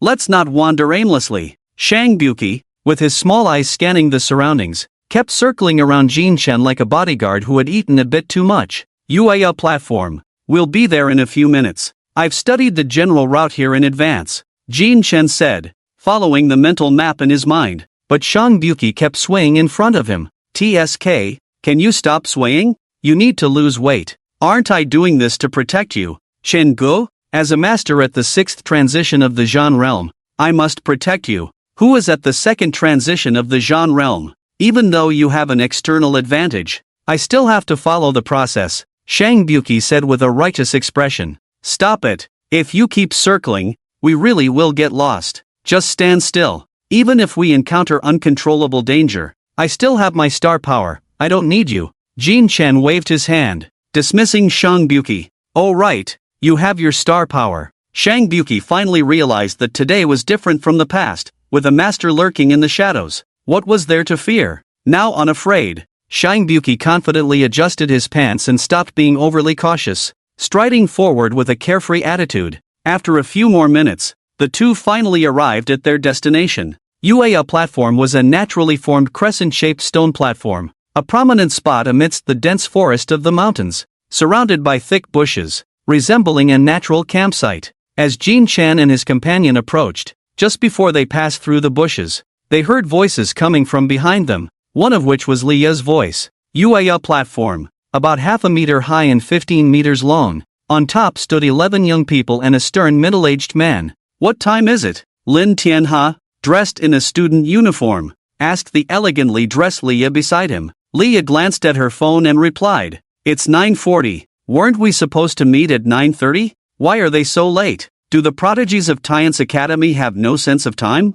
Lin Tianhe, who had never waited for others, couldn't help but complain. But as soon as he finished speaking, a serious reprimand rang out. Tianhe, watch your words. The middle-aged man beside him, with eyes like a hawk, warned Lin Tianhe. He was the temporary mentor of this group of students and also Lin Tianhe's uncle. Hearing his uncle's admonition, Lin Tianhe raised his hands in surrender. All right, I won't say anything to provoke the Tiansu Academy. Before Mentor Lin could speak, a mocking voice came first. If you know you can't provoke us, then shut your dog mouth. Who do you think you are to casually discuss Tiansu Academy? Who gave you the audacity? Shang Buki, with his hands behind his back, stepped out from the bushes, his cold gaze fixed on Lin Tianhe. Why are you shouting so loudly? You've made me lose my yawn. Before the person opposite could respond, another voice rang out. Upon hearing the voice, Shang Buki quickly stepped aside, revealing a pair of hands in pockets,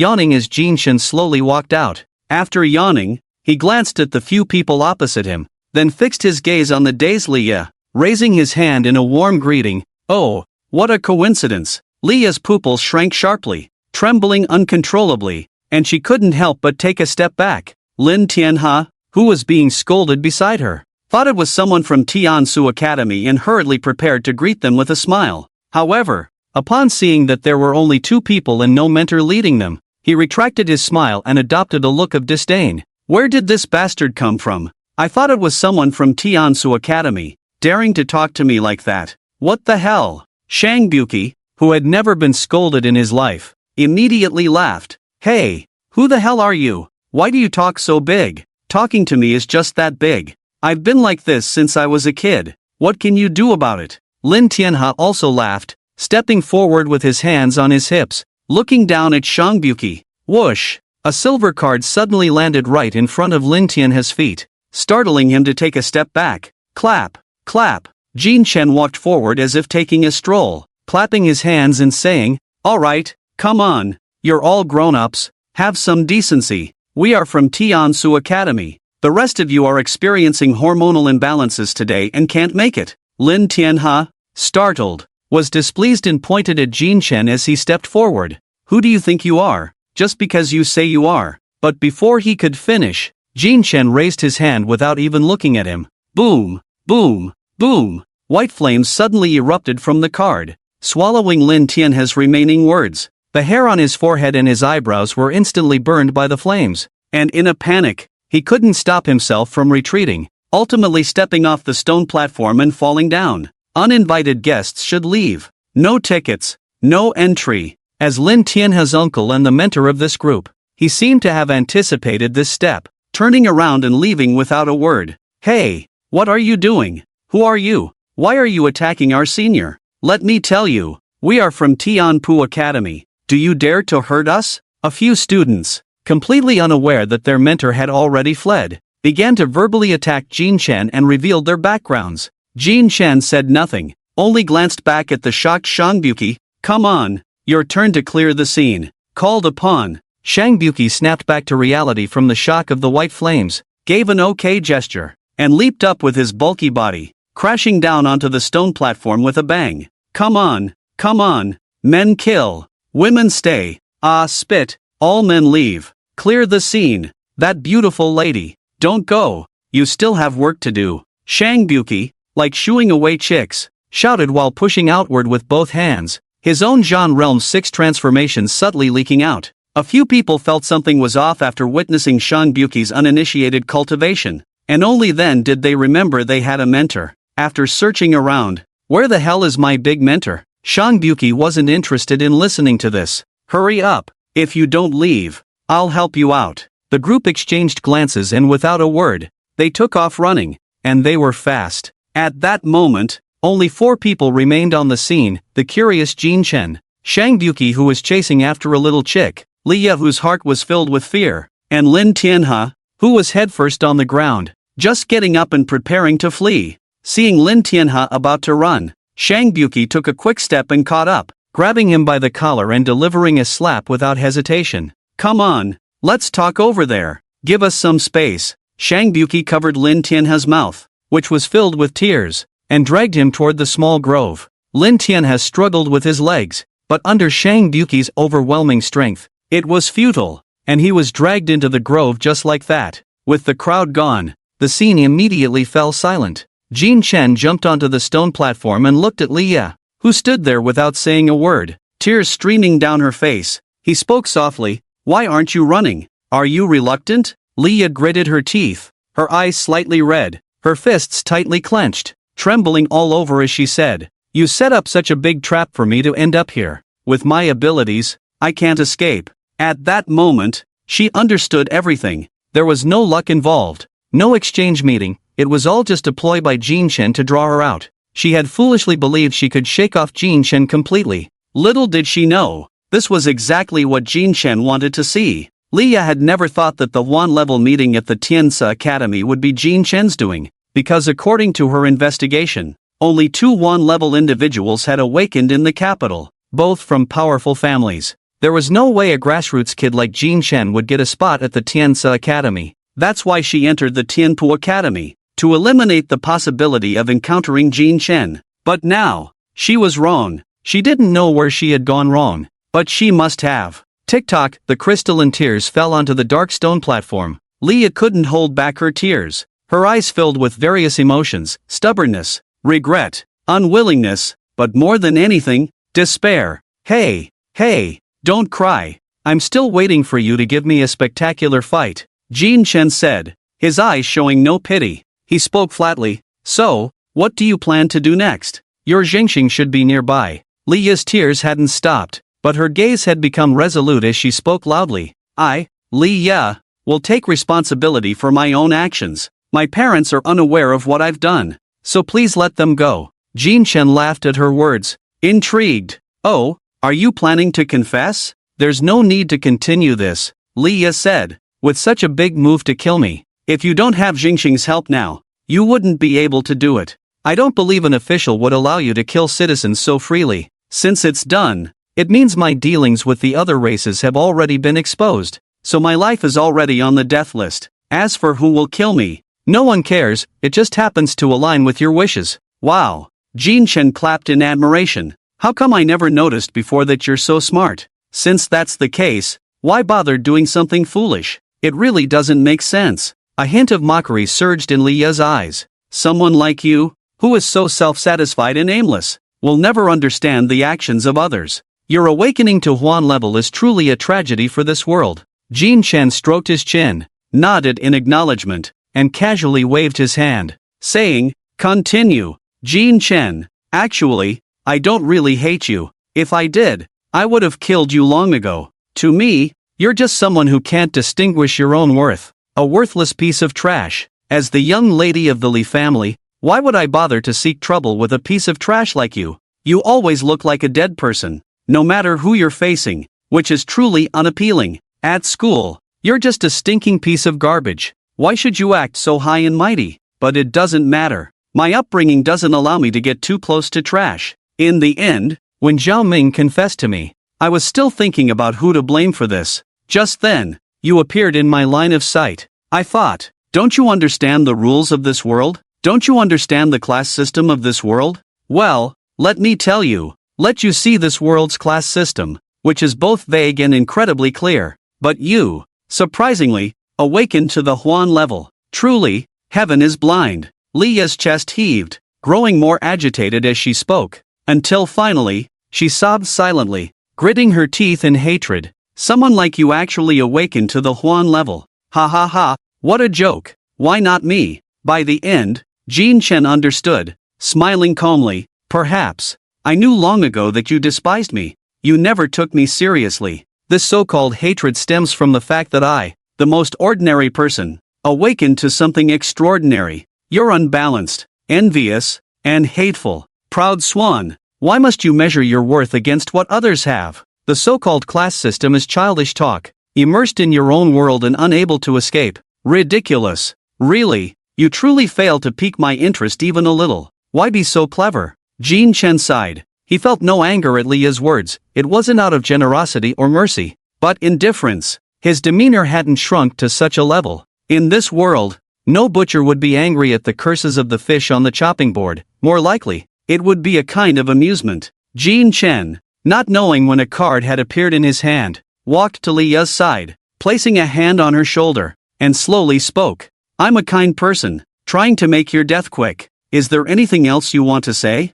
Lia trembled, closed her eyes, and large tears rolled down her cheeks as she hoarsely replied. There's a lot, perhaps it would take a lifetime to express, but they have already drifted far from me. Farewell, madam. Swish, Lia fell. She lay on the cold platform, the place she thought everything began. The bloodstains on her neck stark against her pale skin. As her consciousness lingered, she still hesitated to open her eyes, wanting to take one last look at this world. Unfortunately, the towering trees blocked the sunlight, and Lia could not see. Yet, in a daze, a figure appeared in the sky. Not her beloved, nor her parents, but a figure shrouded in light, the center of attention, and very proud. At that moment, doubt arose in Lia's heart. Did she really consider herself extraordinary? Is that right? Did she make a mistake? Did she not? She couldn't articulate it, couldn't express it. Lia died. Until her last moment, she never knew that the current Jin Chen had already reached the Zhan level,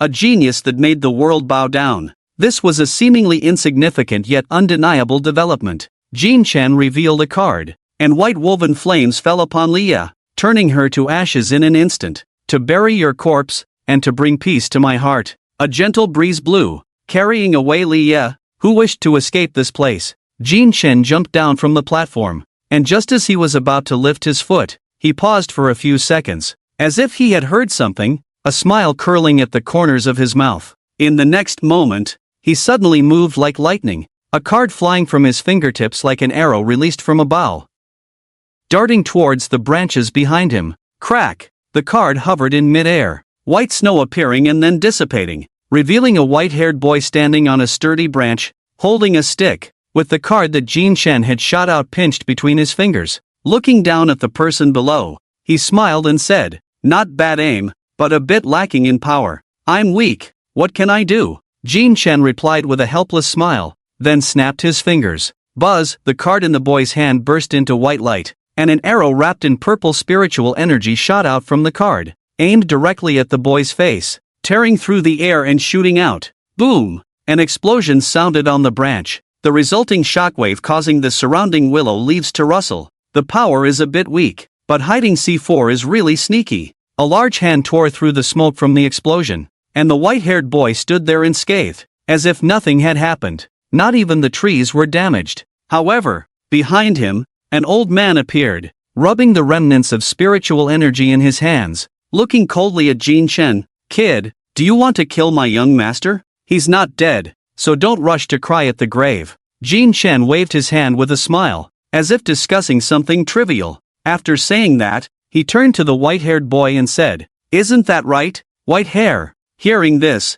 the old man narrowed his eyes, a chilling aura spreading uncontrollably. "Kid, don't think just because you're at the Huan level you can be so arrogant. Old man, don't think just because you've lived long you can look down on others." Jin Chen chuckled, returning the old man's words, then spoke again. "Mr. You." In the next moment, bang, a terrifying pressure suddenly descended, the cold aura that had just emerged dissipating in an instant, replaced by a soul-crushing pressure that felt like falling into an abyss. "Just a mere ancient realm, and you're already this arrogant?" A cold voice rang out, a mass of black mist swirling around Jin Chen, and a figure in a black robe. Yu Chen stepped out from within. The old man's already hunched back sagged even more, but neither Jin Chen nor the white-haired boy felt any of it. The questioned old man's face changed drastically, whispering in terror, "Respect, a respect realm expert. Let the children talk among themselves." Yu Chen stepped forward, piercing through space, instantly appearing beside the old man, then grabbing his shoulder with a sinister tone. "We need to have a talk." As the words fell, the two were enveloped in black mist and vanished from the spot. "White hair, your grandpa has been taken." Jin Chen cupped his hands like a trumpet, reminding the bewildered white-haired boy. The boy came to his senses and shouted, "Your grandpa was taken." "Damn it, that's not my grandpa." It was forbidden for stars to kill each other, an official order that no one could defy. Since that was the case, Uncle Bing would at most just get beaten up. It was fine. The old man was still young and would recover quickly. Thinking this, Bai Jiji felt relieved. He leaped down from the tree, swinging the stick in his hand directly at Jin Chen. "Kid, you threw a bomb at me without saying a word. This needs an explanation. If I had a nuclear bomb, would I still throw a bomb?" Jin Chen waved his hand dismissively, as if shooing away a child. Go, find your grandpa, and you think you have a reason to spy on me? I told you, that's not my grandpa." Bai Jiji roared, then unleashed his Ming Realm 9 transformations, swinging the stick and charging forward. "Kid, don't think just because you're at the Huan level you're invincible. I'll teach you how to respect those stronger than you today." Jin Chen took a step back to dodge the long staff and impatiently said, "You're really fucking annoying. Aren't you an NPC? You just come up looking for trouble. What nonsense are you spouting? Not only do I want to beat you, but I also want to take down the other 6 Huans. Remember, from now on, call me Brother Bai when you see me." After Bai Jiji finished speaking, she swung the long staff in her hand, and a dense arc of lightning erupted from it, enveloping her entire body. Instantly, her speed increased several-fold, and her attacks became more ferocious, launching one after another. However, Bai Jiji seemed to be lost in the fight, completely unaware that Jin Chen was continuously throwing out cards as he retreated. When the cards were almost ready, he spoke up. "I say, isn't it about time?" As Jin Chen retreated violently, a new card appeared in his hand. He tossed the card into the air, and in that moment, it suddenly exploded, transforming into a metal rod identical to the one in Bai Jiji's hand. He gripped the iron rod tightly, then pushed it against the ground, using the momentum to spin around and kick out. Seeing her own staff, Bai Jiji was momentarily dazed, even forgetting to defend herself, and was directly kicked away. But that wasn't the end. As soon as Jin Chen landed, he pulled up the long staff and hurled it out fiercely,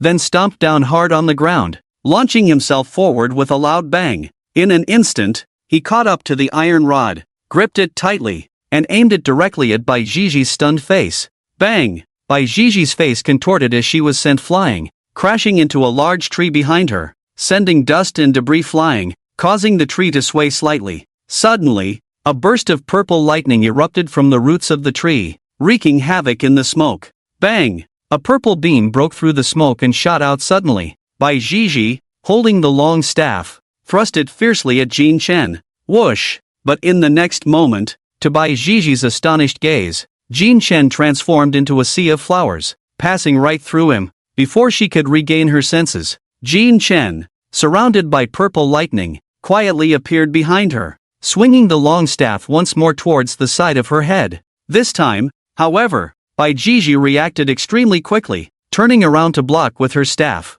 "Don't underestimate me," Bai Jiji shouted loudly, but was immediately overwhelmed by absolute power and sent crashing into another tree. Jin Chen dragged the iron rod and sat down beside the platform, lighting a cigarette as he said, "I didn't underestimate you, I just simply think you're an idiot. Bastard!" Bai Jiji roared and charged out, to which Jin Chen merely snapped his fingers. Bang! A purple arrow shot out from the trees behind him, and Bai Jiji was once again blasted away. Ah! Bang! What the hell? Bang! Bai Jiji, battered and bruised, shook her dazed head. This time, she didn't charge in directly like before but quietly waited for the dust to settle. As the dust cleared, 5 silver cards appeared in her line of sight, each embedded in a tree, surrounding her completely. "My God, you finally figured it out," Jin Chen said, having finished his cigarette. Seeing that Bai Jiji finally understood what was going on, he let out a sigh of relief. "Fortunately, you're not completely stupid, otherwise, this great Xia would be finished." Bai Jiji was initially stunned for a moment, then suddenly realized and shouted, "I got it! You set this trap when you started retreating, you sneaky little bastard! This idiot!" Jin Chen swore that he had never cursed as much in his life as he had today, but he simply couldn't help it. Only this simple and crude vocabulary could fully express what he wanted to convey. For a moment, Jin Chen couldn't help but laugh in anger, looking at Bai Jiji's furious expression, feeling that the kid was a bit cute in her foolishness. "White-haired girl, let me ask you, can you tell what level of cultivation I have?" Bai Jiji was taken aback, then looked carefully at the former, finally shaking her head. "Okay." Jin Chen nodded. "Then let me ask you again. Under what circumstances can one not see through the opponent's cultivation?" Bai Jiji thought for a moment, then spoke. "I know, when the opponent's cultivation is higher than mine." "Wrong." Bai Jiji's silly face turned serious, and after hesitating for a long time, she looked at Jin Chen and tentatively said, "You are at the Zhan realm?" Clap, clap, clap. Jin Chen clapped with a complex expression, speaking in a strange tone. "You actually discovered it. You're so smart. How is that possible? You actually reached the Zhan realm." Bai Jiji finally exclaimed in shock. Looking at Bai Jiji, who had finally returned to her senses, Jin Chen felt moved at that moment. He felt he had saved a family, with elders above, children below, and a son in the middle whose brain was directly connected to his intestines. Jin Chen's eyes welled up. He felt so great. With just a few strikes, he had restored a tragic family to its original state. Truly the #1 touching moment in the Great Xia. "Hey, what kind of expression is that? Are you a pervert?" Bai Jiji looked at Jin Chen's deeply moved eyes and immediately felt a chill,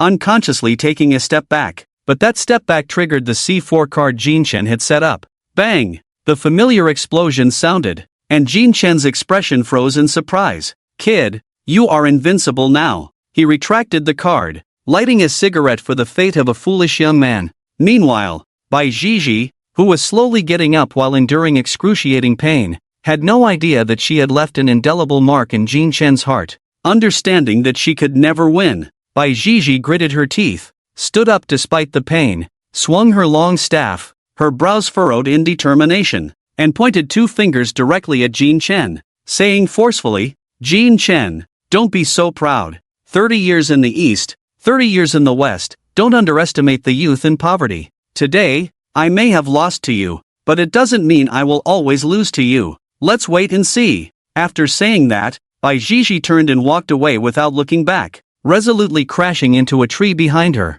Ouch! The embarrassed Bai Jiji quickly picked up the long staff that had fallen to the ground and hurriedly left. "White-haired, you don't leave your name after making a strong statement?" Jin Chen called out with pity in his eyes. From behind the bushes came a loud voice. "Feng Su Martial Academy, owner of the Heavenly Edict staff, the future strongest, is Bai Jiji." Jin Chen chuckled in disbelief. This silly child. Stamping out his cigarette butt, he turned to leave, but just a few steps out, Jin Chen stopped, looking puzzled, muttering to himself, "TSK, I feel like I've forgotten something." Just then, a voice suddenly called out from behind, Chenggu hearing this voice, Jin Chen finally remembered what he had forgotten. Turning around, he saw Shang Buki running over, dragging a golden patterned brush in his chubby body. When he reached Jin Chen's side, he bent over, panting, and said, "Shanggu, where's that beauty? Why didn't I see her? She went home."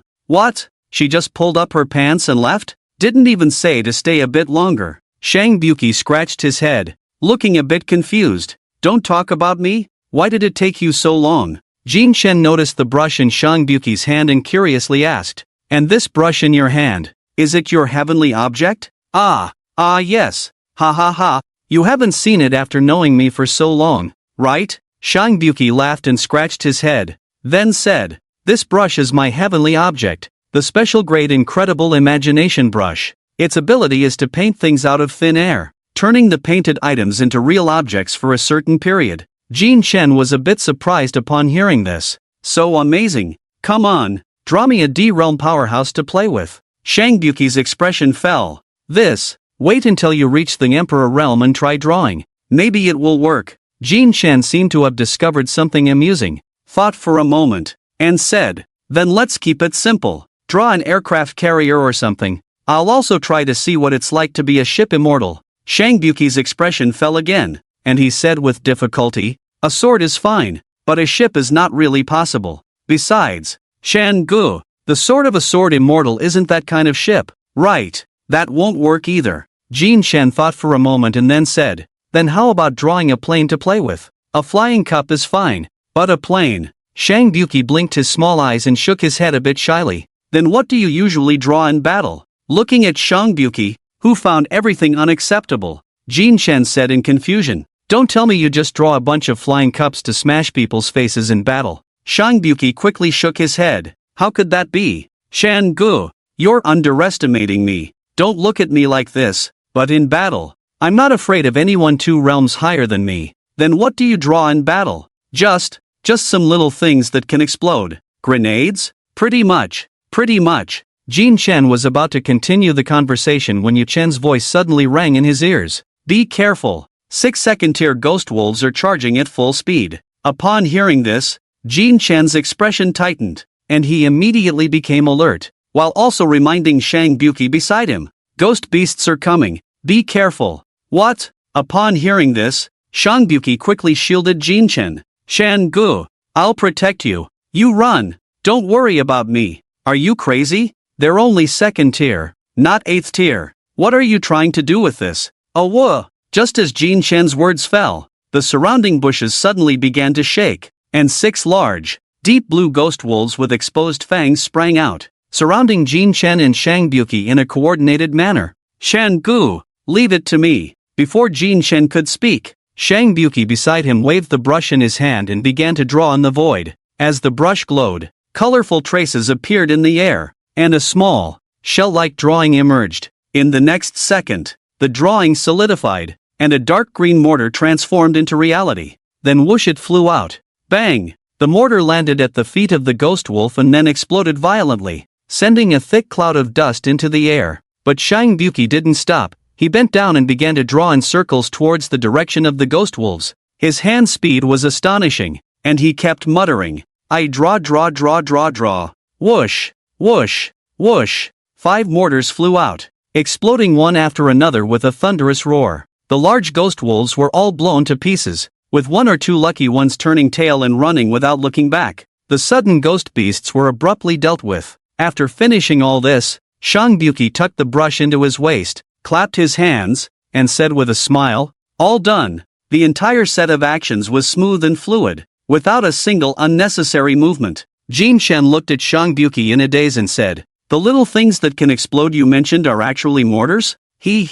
Not really. The power isn't that great." Shang Buki humbly waved his hand. "Well, you really are a moving arsenal. This is just the Zhan realm and you're already using mortars. What will you do next? Bring me a Dongfeng 42? It's not that simple." Jin Chen's mouth twitched. While in his heart he thought, those who can enter the Tiansu Academy are indeed not simple. The seemingly unremarkable fat guy actually has such terrifying strength. It seems I still need to work harder. Thinking this, Jin Chen glanced at the time and realized it was almost noon. he said to Shang Buki, who had not yet left. Alright, it's getting late. You should head back now. After saying that, he handed the car keys to Shang Buki. Here are the car keys, you can drive back directly. Shang Buki was taken aback. What about you, Chen Gu? I'll stay here to cultivate. Wow, you're really tough on yourself. You've already reached the Zhan realm, why not give yourself a break? Shang Buki exclaimed in surprise.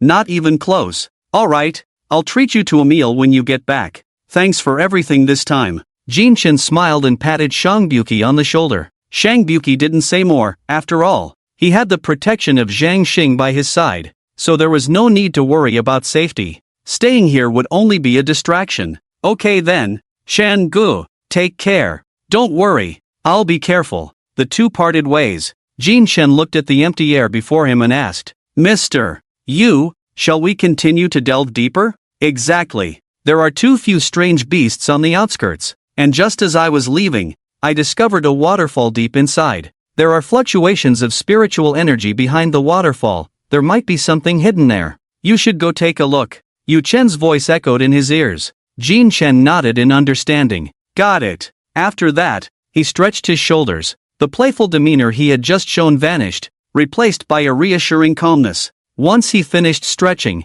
Jin Chen's figure disappeared, like a ghost, swiftly weaving through the dense jungle. This was just the beginning. A day later, at 9 p.m. on June 20th, in the silent forest, a ghostly figure darted through the lush trees. It landed on a sturdy branch high up, and just as it settled, the bushes behind began to rustle, and a giant ant nearly 3 meters tall burst through the thicket. How annoying, Jin Chen thought to himself, then stomped on the branch and shot forward. The giant ant, seeing this, quickly moved its furry legs to chase after him. Third-tier strange beast, road worker and king. With a massive size, it could unleash a force 10 times its own and summon lower-tier ant-like strange beasts. It was a representative third-tier strange beast, powerful and at the peak of its tier. A man and a beast chased each other through the dark jungle. I just wanted to take its fruit, does it really have to chase me? It's been a whole day. Ha! You just stole the spiritual fruit it worked hard to obtain, how could it not chase you?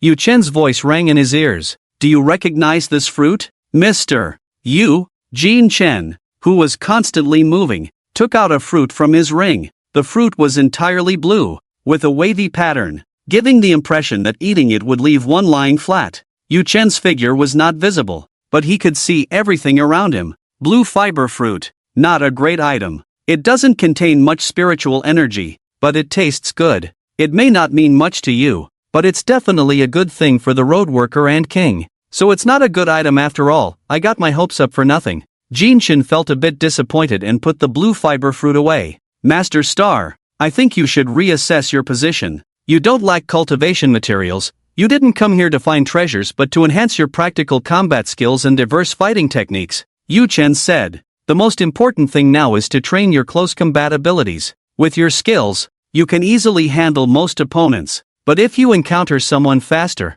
your weakness will show. Remember, true strong individuals have no weaknesses. I need you to become a true hexagonal warrior. You can choose to fight with magic and avoid close combat, but you absolutely cannot lack it. I hope you understand this principle. Jin Chen nodded seriously. I've thought about this too. With my close combat abilities, if I encounter an unexpected situation, I would definitely be done for. However, physical strength can't be built up overnight. You don't need to worry about that. I've asked for some spirit liquid to strengthen your physique from the academy. If you cooperate, you will definitely achieve a qualitative breakthrough in your physical strength within 2 months. How thoughtful. Jin Chen sighed inwardly and then said, What do you need me to do? Just say it. From now until we return to the academy, try to use your brain less in battle. Rely on brute force and push your limits. Yu Chen said as if she had already thought it through. Ha! Wouldn't that make me just like Bai Zhiji? I'd get beaten to death. Jin Chen was taken aback, not expecting Yu Chen to be so simple and brutal. This can't be helped. Your combat thinking is too flexible, and with your dazzling abilities, your battles have been too smooth so far. Some fights have always been easy for you, and you've never been pushed into a desperate situation. If you can't adapt to desperation now, in the future, when facing real enemies, you will have no way to turn the tide when you find yourself in a dire situation. Yu Chen analyzed seriously. also planning for Jin Chen's future. Okay, I understand. I'll try to emulate Bai Zhizhi and aim to be a temporary fool. Jin Chen nodded earnestly. Yu Chen's meaning was very clear. He needed to hold back and fight with his weaknesses to temper them, turning them no longer into weaknesses. Then let's start now. Start what? Stop, turn around, and go. That's the third stage, corresponding to the realm. That's fine. I'm here. You won't die. But I definitely can't avoid getting hurt, right? Yes. When your body is completely exhausted, I will step in. Alright, for a bright future, to become the top magician in this world. Let's do it! Jin Chen leaped from the branch and grabbed a branch ahead, using the momentum to spin in the air before completing the turn. In almost an instant, he habitually scanned his surroundings, quickly gathering information about the terrain and designing a reasonable countermeasure. But halfway through, he shook his head. No, I need to go head to head. Bai Zhizhi's face appeared in his mind, and Jin Chen's sharp gaze gradually became dull. Hey, I told you not to use your brain too much, not to turn into a fool. Yu Chen quickly interrupted when she saw Jin Chen's demeanor become clear and foolish. Bang! At that moment, the Ant King sprang out. Seeing that Jin Chen didn't run away, it immediately roared, its two antennae trembling. Then it swiftly charged forward. However, Jin Chen, who was already getting into the groove, showed no intention of dodging. The card in his hand exploded, and the heavenly edict staff appeared in his grasp. Facing the charging Ant King, he leaped up and swung the long staff down directly. The Ant King's fierce face twitched, and its thick, hairy forelegs slammed out. Just as the long staff was about to collide with the forelegs, Jin Chen's dull gaze suddenly sharpened. Crackle! Dense arcs of electricity intertwined, and Jin Chen's figure instantly vanished in the air, reappearing above the Ant King in the blink of an eye. The staff, charged with lightning, sliced through the air and struck down towards the Ant King's antennae. Clang! A piercing sound erupted, and dazzling sparks burst forth at the point of contact between the staff and the antennae. A shockwave radiated from the staff, and Jin Chen felt a roughness in his hand, causing him to uncontrollably let go. The antennae are surprisingly hard. Jin Chen gripped the staff with his other hand and quickly retreated. Feeling intense pain, the Ant King let out a roar and slammed its massive foot against a nearby ancient tree, instantly snapping it in half. A large mass of green slime erupted from the front legs of the Ant King, sticking to the broken ancient tree as it turned to charge. Jin Chen, suspended in midair with no leverage, was heavily smashed away by the impact. Bang! Dust and smoke rose, and Jin Chen, in excruciating pain, had no time to rest and quickly got back on his feet. He spat out a mouthful of blood and laughed, saying, "That really woke me up. You've knocked all my drowsiness away." With that, lightning crackled around him, and Jin Chen suddenly moved quickly, dragging his long staff as if he were a bolt of lightning, leaving a long trail as he circled the Ant King at high speed, continuously striking at its body. The Ant King roared in fury, then raised another front leg to wield a piece of ancient tree, starting to smash it around wildly. Just as it lifted both front legs, Jin Chen stopped, instantly darting beneath the Ant King's body, swinging his staff to sweep across its left two hind legs.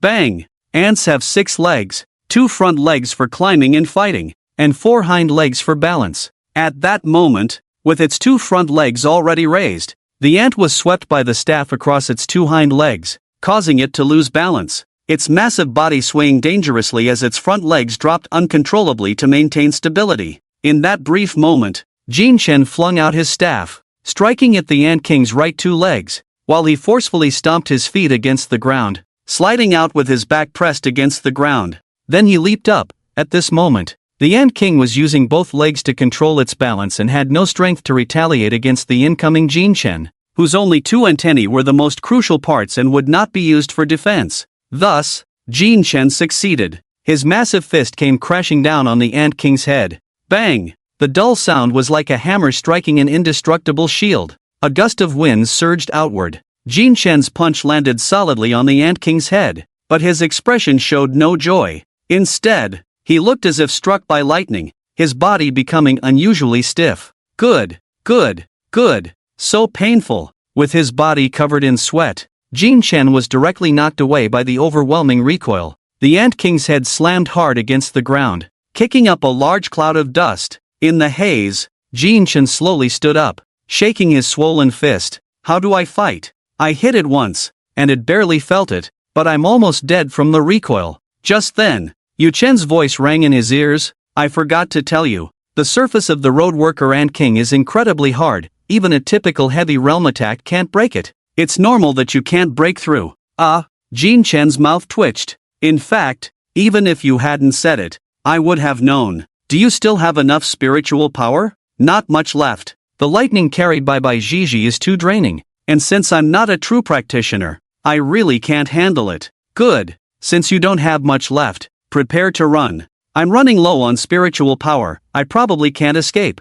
I know. That's why I want you to run. This life and death race is the most exciting. No, the easiest way to reach your limits. Remember, run for your life, unless it's a life or death moment. I will never intervene. The pain is yours, don't forget. Jin Chen's brow twitched. I know your intentions are good, but don't rush into action just yet. Roar! The Ant King recovered from the recent heavy blow and, upon seeing Jin Chen, charged at him with a furious roar. I know you're anxious, but don't rush, because I'm even more anxious. Without saying another word, Jin Chen took off running. He had long lost the initial ease he had, darting through the branches like a ghost. At this moment, his legs were covered in blood, and when he had just been thrown back, he had been incredibly unlucky, directly hitting the sharp tip of a broken ancient tree, causing him great pain. Jin Chen was running hard in front, while the Ant King was relentlessly charging after him from behind. If Jin Chen had known that today would unfold like this,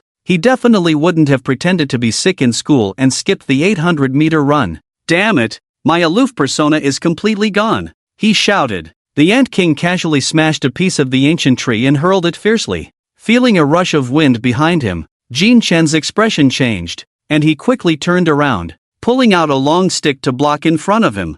Bang! But as soon as he blocked the ancient tree, Jin Chen's pupils constricted sharply, the veins in his arms bulging. What kind of power is this? The force carried by the ancient tree thrown by the Ant King was terrifying, directly sending Jin Chen flying backward. Unable to stop. Bang! Jin Chen crashed into a sturdy ancient tree, and the broken tree in front of him, with countless sharp spikes at its roots, brutally pierced into his chest. Jin Chen let out an angry roar, pushing the ancient tree away. The bloodied spikes pulled out, and he gritted his teeth, throwing out several cards that hovered in front of him. You really think I'm afraid of you? Ha! I'm angry now. Bang bang bang. The Ant King, filled with its own rage, charged over. Upon seeing the Ant King's head glimmering under the moonlight, Jin Chen retracted his cards and turned to run. Forget it, I'm not angry anymore. The man and beast began their chase through the jungle once more. As time passed, Jin Chen's injuries multiplied, his body drenched in bright red blood, yet he still hadn't used his cards. Even when faced with despair, he continued to struggle and flee, relying solely on his long stick from start to finish. He hadn't used even half of the abilities of the final sequence garden or the cards. Hours passed, and within Jin Chen, both his spiritual energy and physical strength had completely depleted. Yet he kept running, even as his eyes began to blur and his face turned extremely pale. He gritted his teeth and pressed on, never calling out for the moon. In Jin Chen's heart, since he had decided to do this, he could not give up. The road was wide open in all directions. As long as he acted, as long as he ran, it would work, and there would be a path to take. Since he aimed to temper his body and adapt to adversity, he could not give up. A magician must believe in the impossible. If even a magician cannot believe in their own magic, cannot believe in themselves, then what is there to perform? What is there to deceive? Gradually,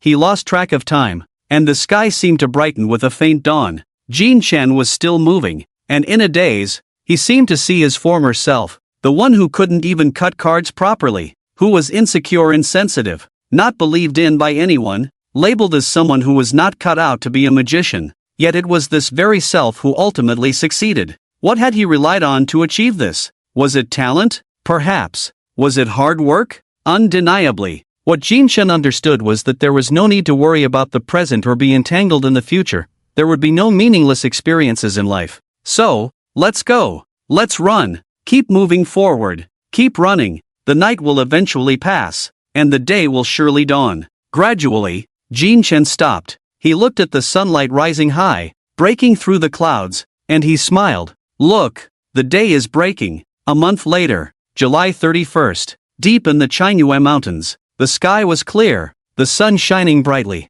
The sound of flowing water was continuous. Beneath a waterfall that seemed to connect to the heavens, Jin Chen sat cross-legged in the river, surrounded by a ring of black mist swirling around him. Clear water of different hues danced around Jin Chen, who sat with his eyes closed under the sunlight. The golden rays slipped into the corners of his eyes, his face like a crown of jade, with a high nose that hinted at nobility, resembling a young man on the road. The boy's bare upper body was no longer the frail figure of the past, his shoulders connected to arms, with muscles that were full yet not cumbersome, exuding a sense of tight, contained strength, no longer the weakness of yore. Layers of spiritual energy flowed over Jin Chen's body, continuing for a long while, until finally, with a deep exhale, the swirling vortex around him dissipated. The gust of wind stirred the river beneath him, creating ripples. Jin Chen opened his eyes, took a deep breath, and slowly exhaled. Suddenly, a swirl of black mist shot out from behind him,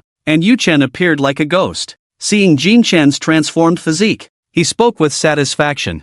Not bad, very good. Not only has your body undergone a qualitative leap, but your daily cultivation has also inadvertently elevated your cultivation level to the third transformation of the Zhan realm. Although your physical training is lacking, your spiritual power cultivation is indeed terrifying. Jin Chen stood up, shrugged, and smiled. The improvement in my physique is largely thanks to Mr. Yu's spiritual liquid, otherwise, I would have been done for with this kind of training. Yu Chen shook his head. I merely provided the spiritual liquid. This physique is something you earned through hard work. You don't need to thank me. What you should be grateful for is your indomitable spirit. Over the past month, Jin Chen had not used any card abilities or heavenly object powers, and even Bai Jiji's heavenly edict staff was rarely employed. No matter what kind of strange beasts he faced, he relied solely on his bare hands, fighting until he was exhausted and covered in injuries. In the end, it was Yu Chen who intervened, bringing him here to use the spiritual liquid to nourish his body.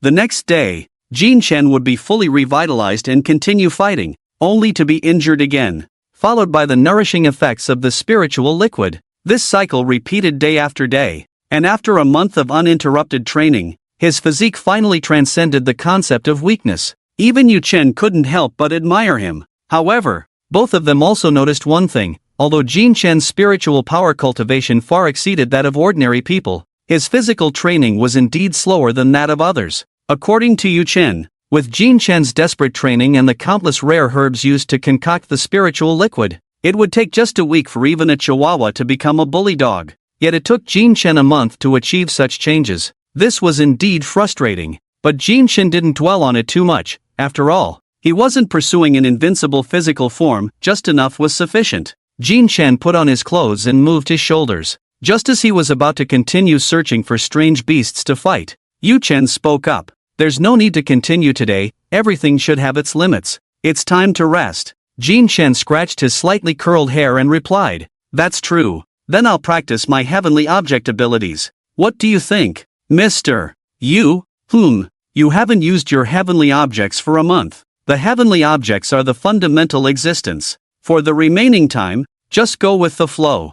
I need to leave for a while. I've left a mark on you. When you need me, just use your spiritual power to communicate, and I will appear in no time. Yu Chen pointed to the ring in Jin Chen's hand. Alright, then I'll just wander around. Jin Chen said nothing more, simply waving his hand to indicate it was fine. As his words fell, Yu Chen's figure slowly vanished. In the depths of his being, Jin Chen felt as if something was missing. Yu Chen had truly left, no longer watching secretly from behind. With that, Jin Chen smiled and turned to walk toward the shade of a nearby tree, muttering to himself, with this blazing sun, it's such a pity not to take a nap. Satisfied, he lay down in the shade. Just as he was about to close his eyes, Yu Chen's voice reappeared. By the way, before you leave, let me tell you, don't just sleep when you see the sun. Young people should have some vitality. In a fit of anger, Jin Chen pulled out 2 weeds and tossed them aside. If I don't sleep, then I won't sleep. I'll sleep at night. Once I reach the Emperor realm, I'll have to pluck the sun down to use as a bedside lamp. I'll sleep every day. With that, Jin Chen leaped up, his figure like a flying feather, lightly landing at the top of an ancient tree. Looking out at the endless sea of green, Jin Chen, still somewhat drowsy, found himself in a bit of a dilemma. It's not easy to be a slacker, I don't even know where to wander. Bang! At that moment, a sudden surge of spiritual energy erupted from a distant forest, visibly causing the ancient trees in that area to sway slightly. No way! Could it be a hero saving a beauty? Seeing this unfold, Jin Chen felt a sense of déjà vu. Forget it, let's go see the commotion. With that, Jin Chen lightly tapped a willow leaf with his toes and flew out. As he approached the center of the spiritual energy explosion, Jin Chen concealed his own spiritual fluctuations, his breathing becoming extremely faint, like a petal swaying in the wind, quietly moving closer. On a chaotic ancient tree, Jin Chen quietly landed. Crouching above, he used his fingers to part the leaves just enough to create a small gap, then propped his chin on one hand, becoming a bystander. I advise you to hand over the blue fruit, otherwise, in this desolate wilderness, no one will care if someone dies. 3 masked men, each holding different heavenly objects, surrounded a woman in a triangular formation. In the center, surrounded tightly, was a woman dressed in a red and white robe, her light red and silver interwoven hair cascading down to her waist, with 2 hollow buns styled on her head. Behind her were 6 red blades of varying sizes, connected like a crescent moon, but not overly curved, with 2 unique notches on the lower edges. Quite beautiful, yet the glinting sharpness above was particularly chilling. Damn, it's the Blade Maiden, Jin Chen exclaimed inwardly, mainly because this woman looked exactly like the Blade Maiden skin from the League of Legends game. Even the flying knives behind her were perfectly replicated. Below, the Blade Maiden chuckled lightly, then raised the blue fruit in her hand, softly speaking, "You really want this, don't you? Humph, be sensible and hand it over quickly, or else. The Blade Maiden smiled gently. Is it like this? In the next moment, she lightly tossed the fruit, and the blades behind her instantly flashed, shattering the fruit into juice that splattered everywhere. Oh, what a wasteful child. Watching the blue juice spill on the ground and slowly flow, the 3 masked men were momentarily stunned, then immediately filled with rage. You're asking for death. Without wasting any words, the 3 charged forward, attacking with lethal moves, their techniques extremely seasoned. It was clear that they were quite familiar with killing and looting here. The girl remained unfazed, simply stepping on the ground, retreating while slicing forward with her hand. The blades behind her were once again activated, moving like a long snake linked together, dancing and rushing out. Clang, clash, the blades collided, and dazzling sparks erupted. The cultivation levels of the 3 masked men also erupted, all at the 9th turn of the life realm, and their heavenly objects were the same, all being the 3rd level heavenly object wind-cutting blade, a relatively common heavenly object. The girl's cultivation, however, was 1 level higher than theirs. At the 2nd realm, the Zhan 1st turn. As for her heavenly object, it remained unknown. Looking at her age, she should be a student who has just awakened to the heavenly things this year, yet she has already reached the Zhan realm. Even if it was just a casual thought, one could tell that the girl was definitely not an ordinary person. However, the 3 men saw that there was no one beside the girl, so they simply decided to go all out and kill her. Jin Chen, who was squatting in the shadows and almost falling asleep, muttered to himself upon witnessing this scene. TSK, could it be another Huan level? Why are they all so eager to come to the Qingyue mountain range for training? Is there no forest at their own doorstep? Just as Jin Chen was puzzled, the battle below suddenly reached a climax. The 3 masked men simultaneously unleashed their spiritual power, swinging their large blades as they leaped into the air, executing a powerful strike downwards. Die, you filthy woman! You Zhou Slash! A mere low-level yellow rank extreme martial art. The girl showed no fear, merely snorted lightly, then flicked her sleeve, standing with 2 fingers crossed in front of her chest, and softly shouted, "Cicada's intent assassination!" Swish! The blades behind her split apart, immediately bursting forth with a red glow. As the girl's voice fell, they transformed into red streaks of light that shot out. The blades, like meteors, pierced through with such speed that they were almost impossible to see with the naked eye. There were several sounds of flesh exploding, and the 3 men who had leaped high froze in their movements, then flew out like kites with their strings cut, their breaths gone. 3 pools of blood appeared, they were dead. The girl's expression remained unchanged, as if she had long been accustomed to such matters. Having committed numerous evils, killing you is also my way of upholding justice. After saying this, the girl suddenly looked towards an ancient tree in the distance, and without a moment's hesitation, she swung her hand. The blades danced in response, and a powerful gust of wind immediately surged forth. Willow leaves flew up, revealing Xin Chen, who had been lost in thought. The latter, who was almost asleep from watching the show, was taken aback, then casually greeted the girl. "Hi, Xin Chen. I didn't expect you to be such a despicable person." The girl frowned slightly, looking at him coldly. "So you really know me?" Xin Chen jumped down, stretching his somewhat numb legs, his eyes resembling those of a dead fish that were about to fall asleep, and said in a casual tone, "Ha, you come up just to scold me? So anxious. Are you constipated?" "You." The girl was stunned, clearly not expecting Xin Chen to speak in such a tone and with such words. "Me? I'm fine. No constipation here. You don't need to discuss that with me, it's my knowledge blind spot." Xin Chen pointed at himself and waved his hand. The girl was at a loss for words,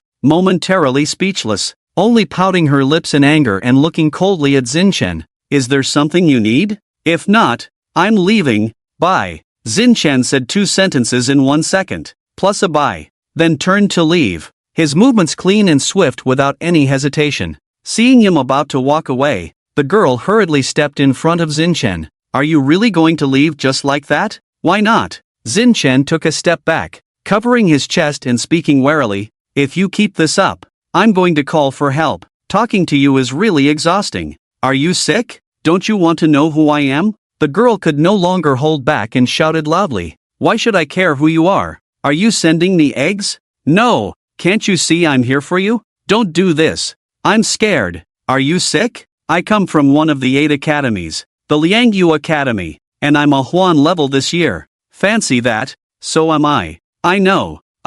Should I compliment you?" "You." The girl broke down, for the first time realizing that communication could be such a tiring thing. She took a few deep breaths, then her pair of lively, beautiful eyes locked onto Xin Chen as she spoke slowly. "My name is Taisher Chengyi, the owner of the celestial artifact Falling Sunset Void Blade. I came this time to see what abilities you have that made Wang Yi rejected by Tiansu. Do you understand?" "I understand." Xin Chen nodded. "My abilities are not great, I rely on someone above." "You've seen it. Now go back. Liangyu Academy is quite far from here, don't miss the bus." I can't take it anymore." Taisher Chengyi shouted almost in despair, then directly activated the celestial artifact to attack Xin Chen. Xin Chen casually stepped back, dodging the strike, and asked in confusion, "Wait, who did I offend? First, that idiot by Ji came, and now you, a crazy person. Am I some NPC here for a quest or what?"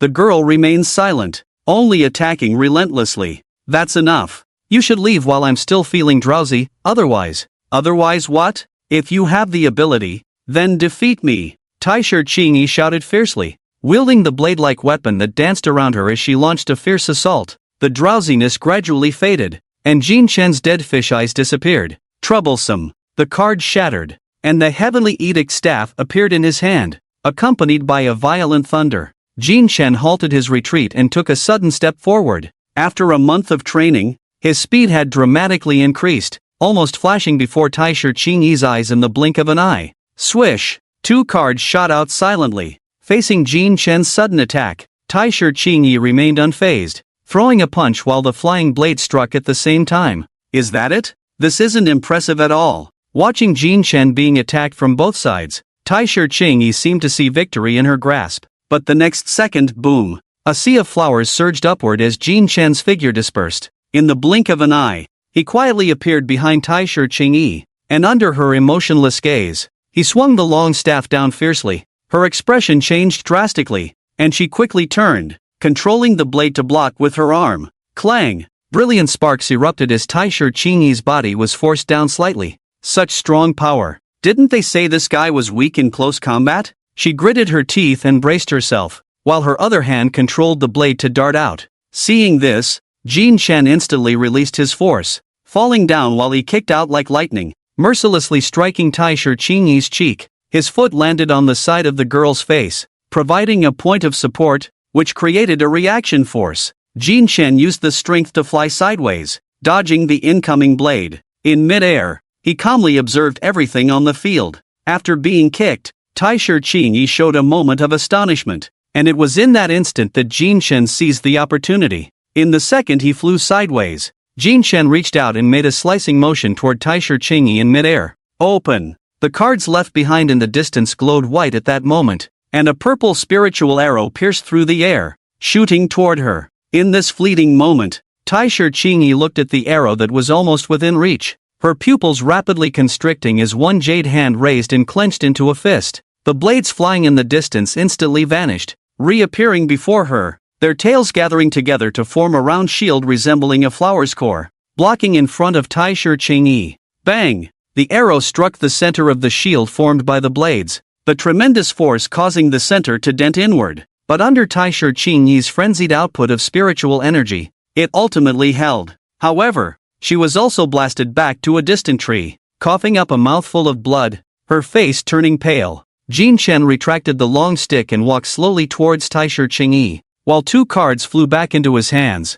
finally disappearing like a magic trick. Quick reaction. Ha! You retrieved the celestial object at the first moment and then summoned it again, saving the time it would take to fly back. I didn't see that coming. You're a bit smarter than Bai Zhizhi. Taisher Qingyi stood up, covering her burning cheeks, her eyes clear, showing neither resentment nor hatred, completely devoid of the intention to lash out after losing. You're quite impressive. I don't feel wronged by my defeat. Oh, I thought you would hold a grudge against me for that kick, Jin Shen said with a smile. In a fight, fists and feet have no eyes. Even if you had beaten me to a pulp, I could only blame my lack of skill. Besides, I initiated this battle. I have no right to hold a grudge. Good child. The great Xia has a promising future, Jin Shen said in a feeble voice, then asked, since I've won, can I ask you 2 questions? Taisher Qingyi nodded readily. As long as I know, I will tell you everything. First, do all of you at the Huan level know about me,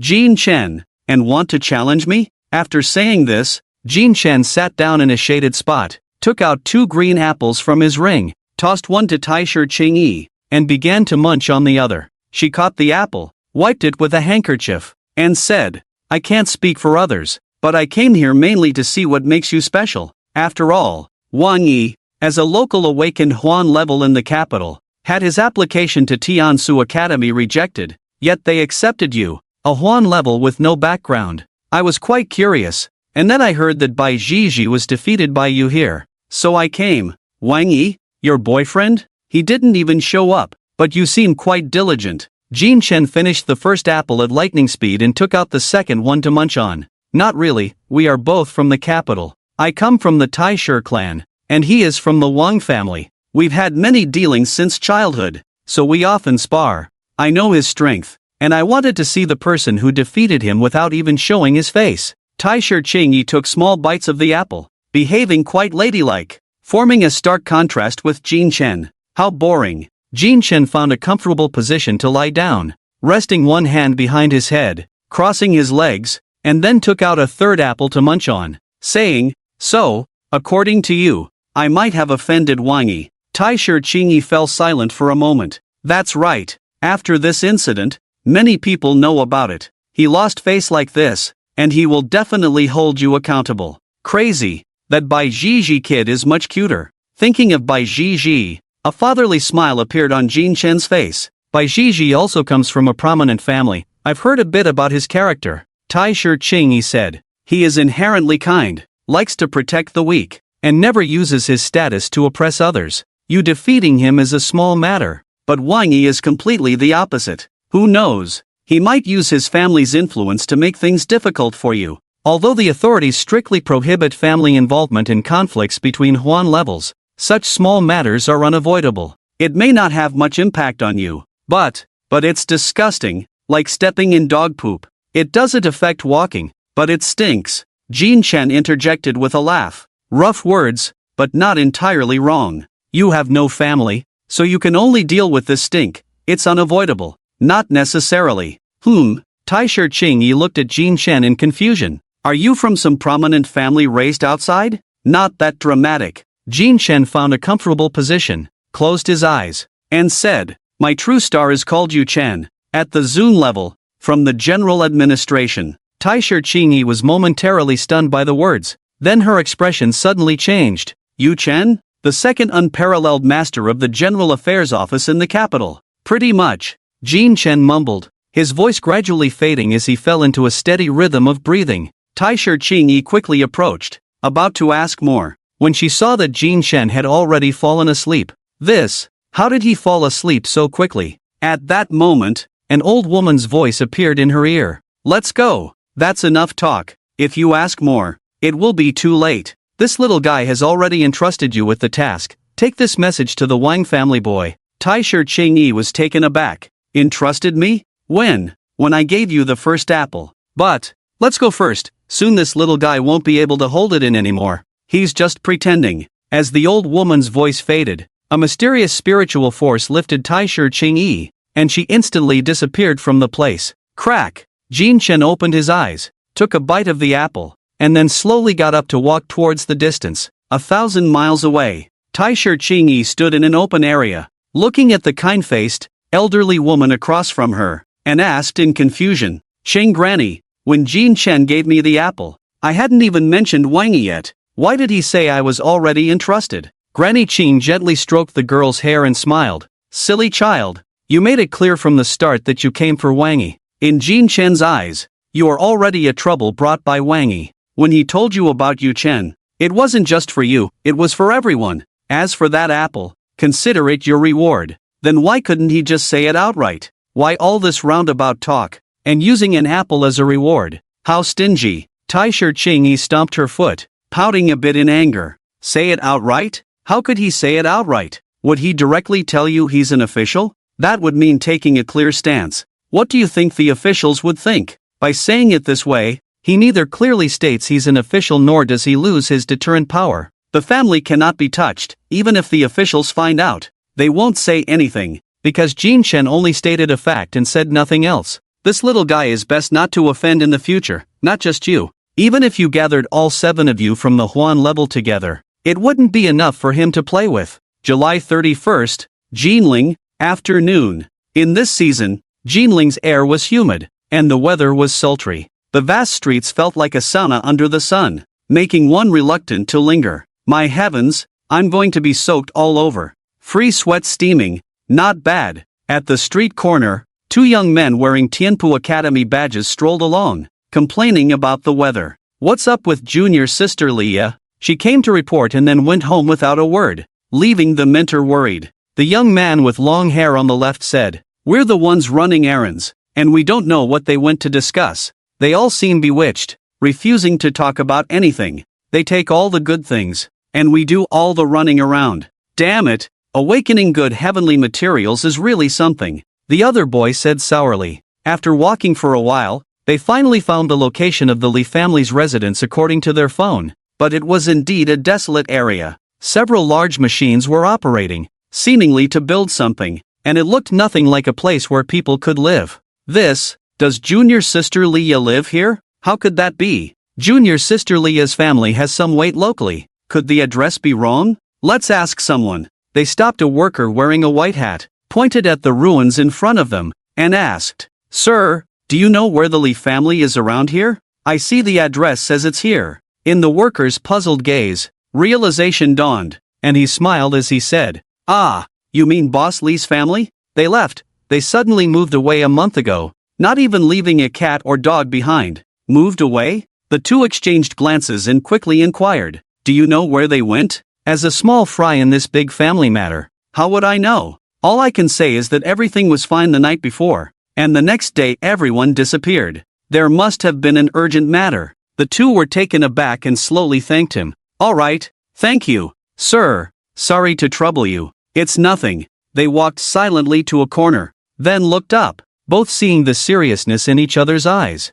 It seems Sister Leah won't be coming back. A month ago was exactly the day of the external exchange. So, that strange behavior from those guys was also related to this. To quietly erase a large family. Only, the higher-ups are taking action. In the capital, the Prime Minister's office. Did you hear? According to the thorough investigation, the reason the child Leah was able to contact the foreign race was through someone named Nan. That Nan is still under investigation, and there has been no progress. The old man sitting in the red chair said with a faint smile. Opposite him, Yu Chen crossed his arms, leaning against the table. Have these guys infiltrated to this extent? Infiltration is good. Ha ha, if they don't infiltrate, how can I fish? The old man chuckled, seemingly unconcerned. A cautious sailor makes for a long voyage. I say, why are you more cautious than this old man who's about to be buried? What are you afraid of? Really, caution is good. If you're so cautious, why aren't you by Jin Chen's side? Aren't you afraid he might get killed by someone? The old man shot Yu Chen a glare, speaking irritably. That won't happen. Yu Chen replied, I will definitely be by his side before he dies. You really are confident. Knock knock. Just as they were speaking, a knock sounded at the door. Come in. The door opened, and a man in black, dressed exactly like Yu Chen, walked in, saluted the old man, and said, Report, there has been news about Jin Chen on the internal network of the 8 great courts, mentioning the Prime Minister's office. Oh, the old man smiled with interest, nodding at the man in black. Go on. Half an hour ago, Huan level Taisher Qingyi appeared with Zhang Xing in the Qingyue mountain range. About 3 minutes later, the man in black recounted the entire process in detail. You mean, that little guy said at the end, my Zhang Xing is called Yu Chen, from the Respect realm, and comes from the Prime Minister's office, right? The old man asked. Yes, that's exactly what he said. The man in black nodded. Upon hearing this, the old man nodded with a smile that was not quite a smile, then waved his hand at the man in black. The man in black saluted and left, and as the door closed, the old man burst into laughter. Ha ha ha, this kid, when he speaks, he really doesn't give anything away. He neither takes a stand nor loses his authority, and he gets all the benefits. Ha ha ha, truly interesting, like an old hand at this. The old man shook his head in amusement. Yu Chen, however, said nothing, as he didn't understand the meaning at all. Didn't Jin Chen just speak the truth? What was the problem? It really is the world of the young. The old man sighed, then waved his hand at Yu Chen, saying, All right, the matter with the foreign race is still under investigation. You'll be notified when there's news. You can go back now. Yu Chen nodded lightly, then turned to leave. By the way, at that moment, the old man seemed to remember something and suddenly spoke again. If you have nothing to do, don't appear in front of Jin Chen, and don't keep watching him. Just stay within earshot when he calls for you. Why? The child doesn't like being stared at all the time. Everyone has their own things they want to do. You're good enough as it is. A big man like you, sticking around every day, who could feel comfortable with that? Just listen to me. Okay. Yu Chen nodded, seemingly understanding, then disappeared without a trace. With Yu Chen's departure, the room fell into silence. The old man leaned back in his chair, gently tapping a delicate fountain pen against the table, slow and heavy, like a heartbeat. 8 of you at the same level, appearing in the same generation. The balance of the world. Does your emergence signify a shift among the alien races? What a grand spectacle. I wonder which of you 8 will seize the top position. I truly look forward to it. Half a month later, August 20th, in the Qingyue mountain range, it was now early morning, the night sky dotted with stars, and the bright moonlight filtered through the swaying willow leaves, casting a glow on his cheeks. A cool evening breeze brushed past, burp on an ancient tree piled high with apple cores. Jin Chen lay lazily above, having slept all day. Perhaps his legs had gone numb. He turned over and continued to lie still. They say that the most fatal fall is the one that comes when you're awake, but no one told me it could feel this good. Crack! Another green apple went into his mouth as Jin Chen aimlessly scrolled through his phone, reading various bizarre comments above. As he scrolled, a keyword caught his attention. Jin Chen squinted, enunciating each word. Jin Fei Chen has already 3 children. What is this? The person involved clicked into the topic with a face full of question marks. Brothers, sorry, I'm just a clickbaiter. I brought you here just to see what you all think about the upcoming freshman competition. You won't die a good death. Jin Chen cursed, then looked at the words freshman competition and suddenly remembered it seemed to be happening in just a few days. He glanced at the current date and muttered, It's the 20th now. The freshman competition is yesterday. I fell in love with yesterday. A melody appeared in his heart, and after a moment of shock, Jin Chen sprang up, shouting at the top of his lungs in the forest. Yesterday? His previously drowsy brain instantly woke up, and he quickly took out his phone to access the internal network of the Tiansu Academy. The academy's internal network is something every school has. It usually posts notifications for students to read at any time. Moreover, tasks are assigned by the academy, and transactions can be made, so any movement within the academy can be found on the internal network. Using his student ID, Jin Chen quickly entered the academy's internal network, and what greeted him was a full-screen announcement of the freshman competition. Jin Chen quickly found himself and checked his competition schedule and records. Upon seeing that his first match was scheduled for today, he let out a heavy sigh of relief. Good thing I found out early. If I had missed the match, it would have been a hassle. But just as he relaxed, Jin Chen noticed something was off. The current time was 3 in the morning, and the match was at 8 in the morning, meaning he had less than 5 hours left. His current location was deep in the mountains. Even if he drove his big Land Rover, it would take at least 4 hours to reach the academy. He couldn't run fast enough to make it in time. Should I ask Mr. Yu to take me back? The thought just crossed his mind when Jin Chen shook his head. No. They had agreed not to involve each other unless it was a matter of life and death. How could this be considered life and death? Besides, Jin Chen wasn't the type to trouble others. Gritting his teeth, Jin Chen glanced at the time, then tucked his phone back into the ring. He looked towards the academy, touched his legs, and said firmly, "Thank you, legs, for your hard work." With that, he began the greatest calorie burn of his life. 100 kilometers consumed 3 apples. Time flew by, and at 7:50 a.m. on August 20th, the first arena of Tiansu Academy was bustling. Today was the second day of the freshman competition, and since it was one of the 8 major academies, the scale was spectacular. Although it was still morning, the place was already packed. The large battle arena had tiered seating, and the stands were filled to capacity, with a sea of heads bobbing and high voices mingling with bursts of laughter, creating waves of joy and youth everywhere. Not only that, but even the open space below was crowded,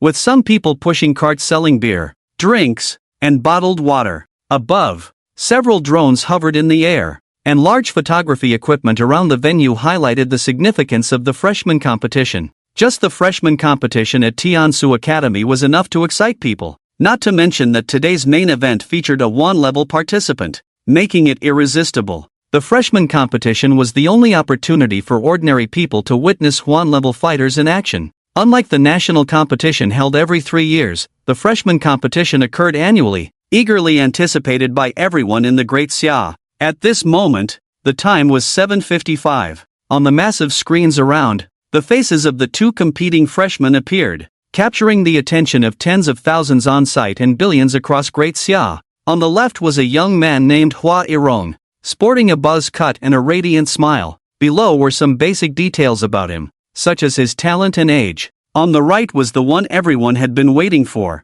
the only Yuan level not from a family background, the only one who had blood on his hands on the day of awakening, and the only Yuan level who had yet to make an appearance since awakening, Jin Chen. The moment Jin Chen's name appeared, the entire venue ignited with excitement. This was the influence of a Yuan level, a rarity that appeared only once in a billion people. As they looked at the photos of the two, the discussions in the crowd reached a new peak. Hey, is that Jin Chen? Why does he look like he just woke up? Not just that, he looks pretty haggard. This guy must not be taking care of himself. But I have to say, he's really handsome, though. Can someone tell him to fix those dead fish eyes? Is this guy still half asleep or what? What's with that look? Maybe he stayed up late training that day. Who looks serious and half asleep every day? Just as the crowd buzzed with chatter, a middle-aged woman with a serious expression appeared from the sky, hovering above the arena. She spoke loudly. Hello, I am Bai Su, the first-year instructor at Tiansu Academy,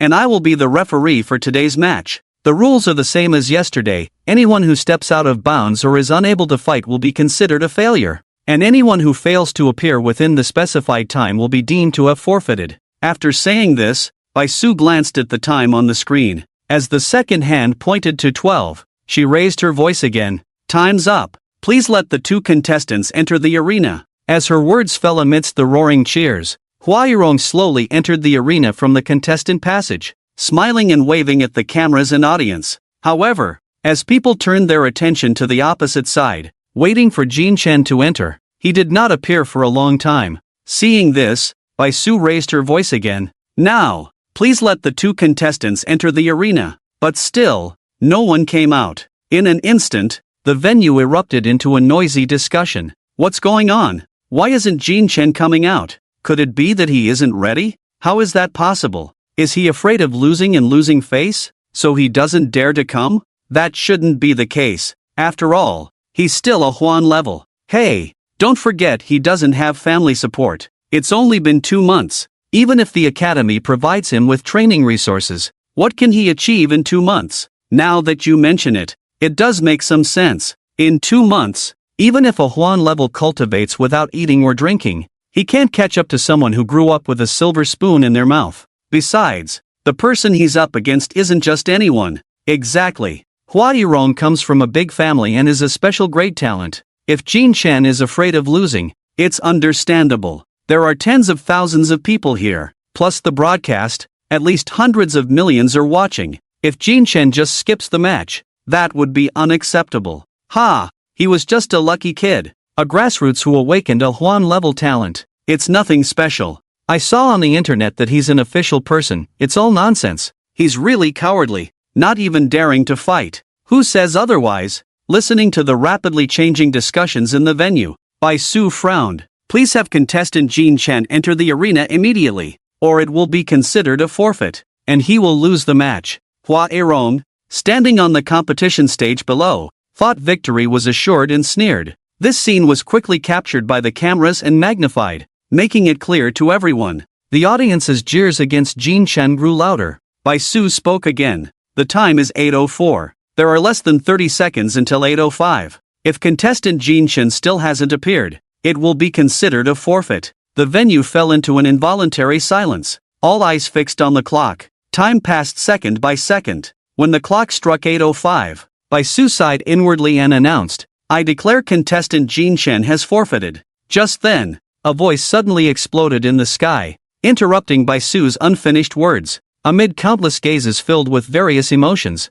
a white meteor streaked across the sky, hurtling towards the arena at high speed. First, run an ad, then announce. The unfamiliar voice fell. The streak of light crashed heavily onto the arena, kicking up a large cloud of dust that enveloped half of the competition area. As countless people eagerly awaited, the dust gradually settled, revealing a figure in view. Spirit Chi transformed into wings. A U-realm expert. No, wait, that's Jin Chen. How is that possible? Did he fly here? Look, he has appeared. This guy's style is quite unique. This world really is a huge makeshift stage. I ultimately couldn't escape this kind of entrance. Jin Chen muttered helplessly to himself. While using the massive screen surrounding him, he saw himself at that moment. A handsome face, a unique hairstyle adorned with wildflowers and weeds, and clothes covered in dust. He looked travel-worn. This looks like I just stole a dog. The corner of his mouth twitched, and disregarding his image, Jin Chen directly looked up at Bai Su and said loudly, "Jin Chen is ready, the match can begin." Bai Su, taken aback, regained her composure. After sensing Jin Chen's cultivation level, her expression changed dramatically, and she quickly realized the current situation. She cleared her throat and said, "Jin Chen entered the arena before the forfeit was announced, the duel continues." With that, she floated upwards and solemnly announced, "Both contestants are now in position, the duel begins now." As her words fell, a 10-centimeter high blue transparent net suddenly rose at the edge of the vast arena. At that moment, the venue erupted with thunderous cheers once again. All the cameras were in operation at that moment, magnifying everything on the competition stage. Click. Under the gaze of countless eyes, Jin Chen chose neither to attack nor to speak, but instead opted to fill his stomach first. He bit into the juicy green apples, one after another. In his hands, opposite him, Hua Yirong summoned his special grade heavenly object, the Thunder Drum. The moment Bai Su's words fell, immediately alert and circling around the arena, the cultivation of the life realm at the 8th transformation was revealed. 2 people, one seriously eating an apple, the other seriously watching someone eat an apple. Seeing that Jin Chen had finished his 3rd apple, Hua Yirong, who had been tense, could no longer hold back. He frowned and said, "Jin Chen, are you planning to eat your fill before admitting defeat? There are billions of people watching us fight right now. A full man doesn't know the hunger of a starving man. You shut up first, I ran all night and am about to collapse." Jin Chen simply sat down. holding one apple in each hand, eating with great relish. Witnessing this scene, Huadirong felt insulted. He shook his hands, and 2 drumsticks appeared in his grasp. Then he struck down hard on the massive thunder drum in front of him. First strike, thunder charge. Boom! The deafening sound of the drum echoed, and Huadirong's speed suddenly increased. A large drum floated at his abdomen, and he held a drumstick in each hand, swinging them rapidly as he began to move swiftly around Jin Chen. At that moment, above the audience stands, in a corner, 2 familiar faces were watching the duel. They were Jin Chen's mentor, Wang Bai, and Lian Yulo. The two, who never got along, happened to meet and began to discuss the situation on the stage. Why does Jin Chen look so weak? I can't even see through his cultivation. Just look at him, he probably just finished a battle. What a waste, to exhaust all his spiritual energy before the competition. The quirks of a genius.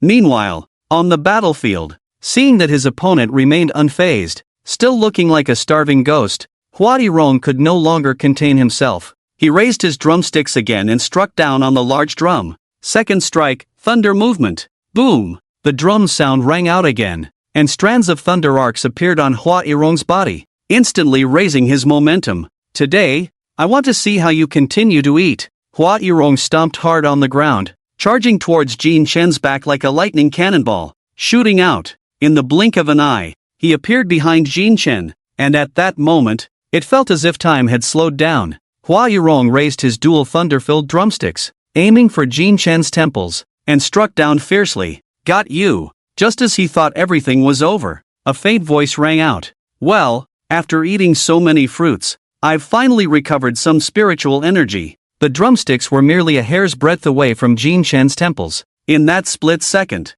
a sea of flowers appeared, flowing upstream. Bang! The drumsticks struck empty, colliding with each other, and a powerful force erupted, scattering in all directions. He disappeared. Huadirong exclaimed in shock, and at the same time, a figure quietly appeared in the air behind him.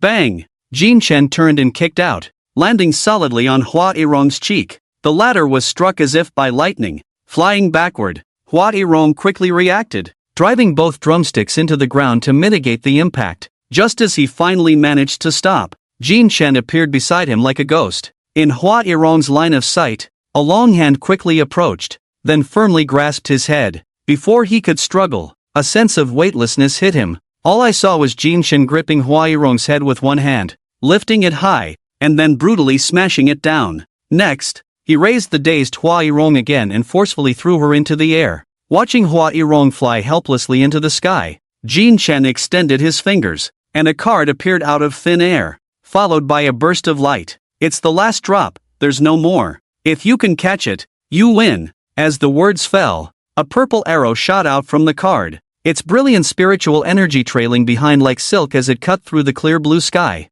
Bang! The completely unconscious Huadirong fell from the sky, announcing the result of this duel. The cheers of tens of thousands of spectators surged like a tidal wave, and in an instant, all eyes, both in the arena and outside, focused on Jin Chen. In a corner, Wang Bai looked at the bewildered Lian Yulo with a strange expression. Isn't this your ultimate martial art? The trajectory is exactly the same. I'll find trouble with him. He's a cosmic level, but it won't be too troublesome. On the stage, the exhausted Jin Chen basked in the cheers of the crowd, smiling with the wildflowers above his head. It's been a long time since I've heard cheers. It's a pity this battle was too boring. After the match, Bai Su announced that Jin Chen had successfully advanced. The utterly fatigued Jin Chen quickly left the venue through the contestants' passage. Back home, Jin Chen dove into the soft bed and fell asleep instantly. Beside the bed, large swathes of black mist suddenly surged up from the empty floor. The phantom of Yu Chen appeared in the air, and upon seeing that Jin Chen was already fast asleep, it vanished again. Outside in the courtyard, sunlight poured down as Yu Chen leaned against a black Land Rover and dialed a phone number. Beep, beep. After 2 seconds, the call connected, and an old man's voice came through. What a rarity! You actually made a phone call. I thought you'd just come running if you had something. Yu Chen's expression remained unchanged as he coldly replied. The main star is resting, of course. I need to guard by its side. Oh, you really do love your job, don't you? Calling me main star like that. More intimate than calling me by name. The old man laughed heartily before continuing. So, what's the reason for your call? I need no flash. Yu Chen spoke without any courtesy. The old man on the other end hesitated for a moment, then asked, the intermediate level martial art no flash from the earth tier? That's right. No, I'm running a supermarket here. You can't just pick apples. There are only so many intermediate level martial arts in the entire Great Xia,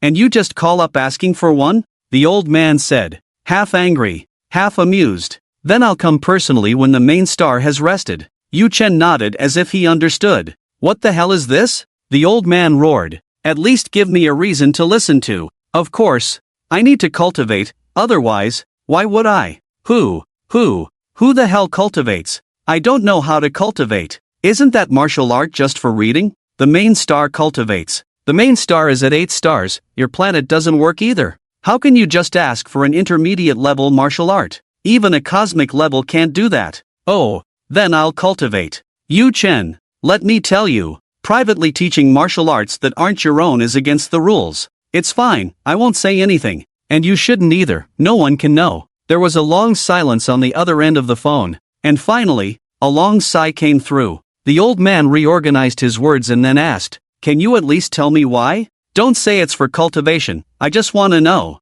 With Jin Chen's current cultivation level, what can he do with the intermediate level no flash? Can he do anything other than show off? Why not? Isn't that thing just casually placed? What level are you? And what level is he? Can't you just stop growing your cultivation and start using your brain? I'm begging you, okay? Oh right, never mind, goodbye. Yu Chen nodded in sudden realization, then ignored the shouting on the other end and directly hung up the phone. Forget about it. Yu Chen scratched his head and said blankly, let's see if there are any suitable all-attribute cultivation methods at the initial level of the Earth rank. Ding-dling, ding-dling. The urgent phone rang. Yu Chen glanced at it and hung up. Ding-dling, ding-dling. Looking at the caller ID, it was still the old man. Yu Chen sighed helplessly and answered the call, saying, you're so idle. I'm very busy.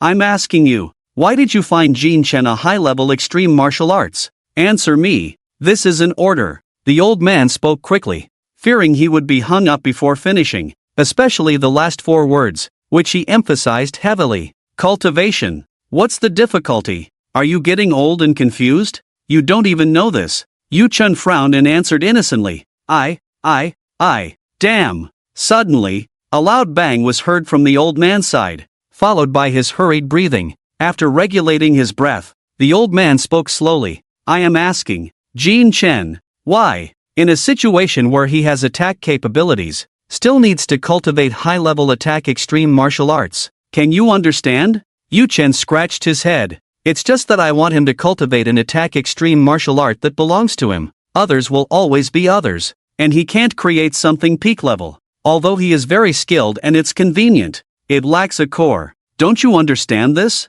You're really getting old. Yes, getting old. Then be careful. Don't die. Otherwise, I still have to go see you. And I'm quite busy. It's fine. It won't tire you out. I'll just find a place to curl up and die. That's not okay. If you die secretly with your identity, it will cause trouble for others. Can't you understand a bit? You're quite old already. The old man laughed, a loud laugh. Someone once told me not to call you, and I was always puzzled. Didn't understand. Now I get it. You really only listen to the words and not the tone. How can you not distinguish between good and bad words? Your thought process only works when communicating face to face, allowing you to read people's expressions and understand the meaning. In a sense, you're rarer than 10 wands. Thanks for the compliment. Yeah, thank you. The call was hung up, and Yu Chen looked at his phone in a daze, saying, talking to you is really tiring, always saying useless things. Ding dong. At that moment, a message came in. The message contained no words, only a series of special symbols arranged. If it were an ordinary person, they would be completely baffled. But after working in the Prime Minister's office for many years, Yu Chen immediately understood the encrypted message. Things can't always be given for free. How can you train people like that? Go check here to see if there's anything suitable. The latest discovered secret realm. This is the first batch, and there are quite a few good things. The strength limit is at the level just right for Jin Chen. Time and address, August 23rd. Sanjin, Hongcheng, Xiankong Temple Secret Realm. After interpreting the information, Yu Chen nodded and muttered to himself, The old man is a bit old, but still very useful. After saying that, he sat in the shade in front of the door, leaned against the wall, took out a novel from his ring, and began to read while waiting for Jin Chen to wake up. Time flew by, and before long, it was already evening. Jin Chen slowly crawled out of bed, glanced at the sky outside, and got up to head to the bathroom. What level of cultivation can avoid being woken up by a full bladder? With a hint of resentment, Jin Chen finished his tea, and his drowsiness was washed away. In the dimly lit room, Jin Chen did not turn on the light, walking straight to the refrigerator to take out a bottle of green apple juice, and began to drink deeply right there, in an environment where even a needle dropping to the ground could make a sound. Yu Chen's voice suddenly rang out behind Jin Chen. "You're awake." Visibly, Jin Chen's body shuddered. With a resentful glance back, Jin Chen forced a smile and said, "Good thing I went to the bathroom first, or you would have helped me." In the darkness, only a pair of eyes glimmered. Yu Chen put away the novel and said, "The day after tomorrow, on the 23rd, there's a newly discovered secret realm in Sanjin Hangcheng. You can go find a suitable extreme weapon for your attack. Although you have many ways of attacking, none have reached a high level of proficiency. You need to have your own thing.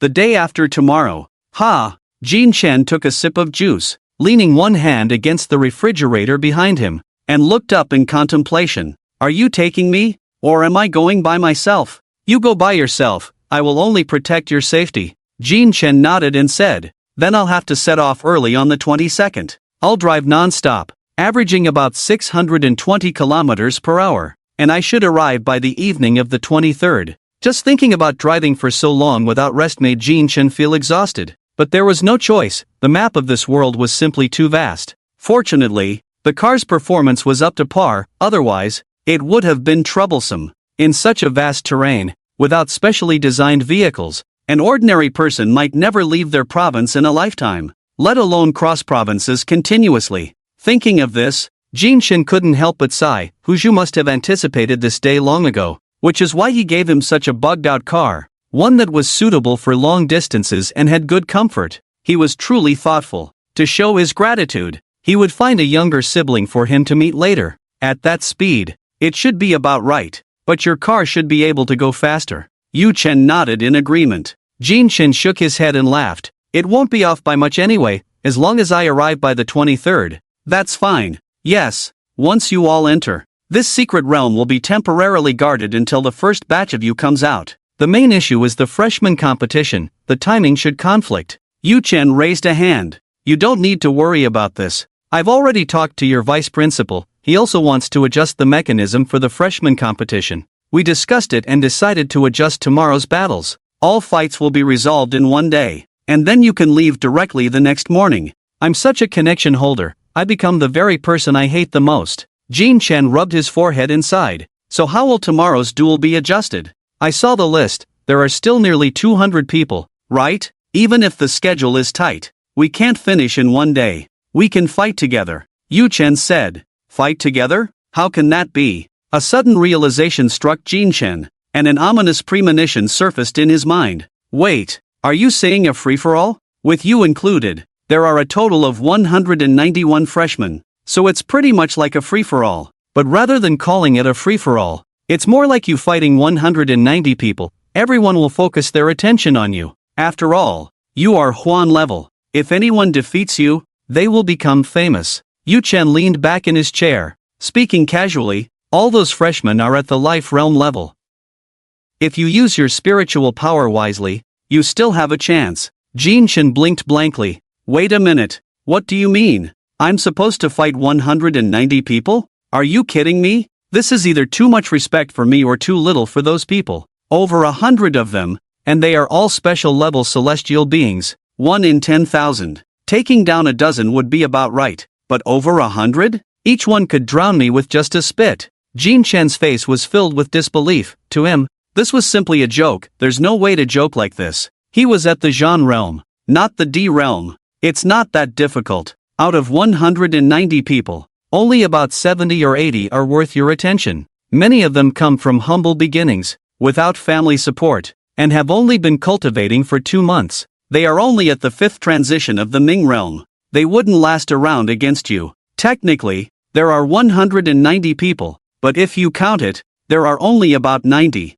Moreover, it's a chaotic battle, not just you against one. In the early stages, try to avoid unnecessary fights to conserve your spiritual energy for what's to come. Jin Chen shook his head, clicking his tongue as he said, "Goodness, you're quite clever with this. I'm only at the 5th transition of the Zhan realm. Do you think I can avoid this situation? I'll definitely be a thorn in everyone's side. The rest is easy to say, but the key is that I have limited spiritual energy. I need to use it sparingly. Don't worry, I believe in you." Yu Chen stood up and patted Jin Chen's shoulder, saying, "This time, it's unavoidable. A newly discovered secret realm is too important. If you don't go, you'll regret it. The same goes for the new student competition. This is your first battle to make a name for yourself, which will greatly help you in the future. And the rewards are also extremely generous. You can't give up on either." "I know." Jin Chen took a sip of soda, gazing at the moonlight outside, and sighed,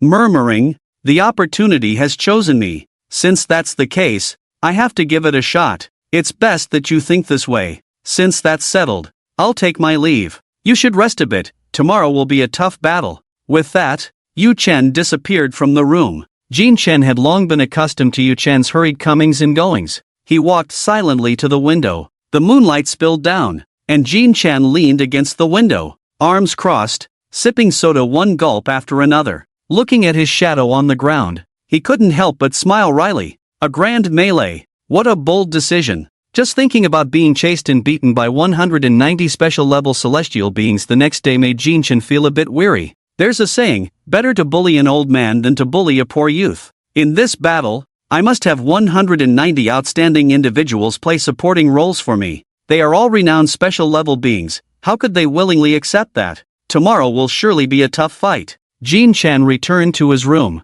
leaving an empty soda can stretched long under the moonlight. The next day, morning of the 21st, at the first arena of Tiansu Academy, the venue was already packed with people, dressed in white. Jin Chen stood in the center of the arena, silently flipping through the cards in his hand. In the audience, many were discussing in confusion. "Isn't that Jin Chen? This isn't even his match in the first round. How did he get up there? I don't know. I didn't hear anything about a change in the match. Could it be that he was afraid of being late like yesterday, so he came early? His match is in the afternoon. Why the hell would he come so early?" The crowd buzzed with noise, and 10 minutes passed with more and more people arriving. The vast arena, aside from the fighting platform in the middle, was overflowing with spectators, packed tightly together, a sea of heads, and the noise was deafening, almost reaching the sky. Just as the crowd was in heated debate, Bai Su's figure appeared above the arena. "Students, quiet down." Bai Su hovered in the air, her hands clasped behind her back, and spoke in a booming voice. "Today, the competition mechanism for the new student tournament will change." Everyone in the audience was taken aback, all looking towards Bai Su, waiting for her next words. Amidst the countless eager gazes, Bai Su continued, "After a unanimous decision by the Academy, in order to cultivate the reaction abilities, cautious mindset, teamwork, and adaptability to the ever-changing battlefield situations of the new students, we will change the previous turn-based duels to a free-for-all battle among 100 participants." As soon as these words were spoken, the entire venue erupted in excitement. After all, as spectators, this chaotic battle was far more entertaining than the turn-based format. "Now, all new students, enter the arena." The new students, who had received notice a day in advance, had already appeared on the scene. The moment Bai Su's voice fell, dozens of them had already stepped onto the battle stage. Amidst the thunderous cheers, in less than a minute, all 191 new students had gathered. Not a single one missing. The change in the new student tournament mechanism at Tiansu Academy spread across the world in an instant. As the foremost of the 8 academies, every move Tiansu Academy made was under global scrutiny, and now they had altered the rules of the new student tournament that had lasted for hundreds of years, naturally piquing everyone's curiosity. At the same time, they were eagerly anticipating the performance of the Huan-level students in this chaotic battle. What Jin Chen did not know was that at this very moment,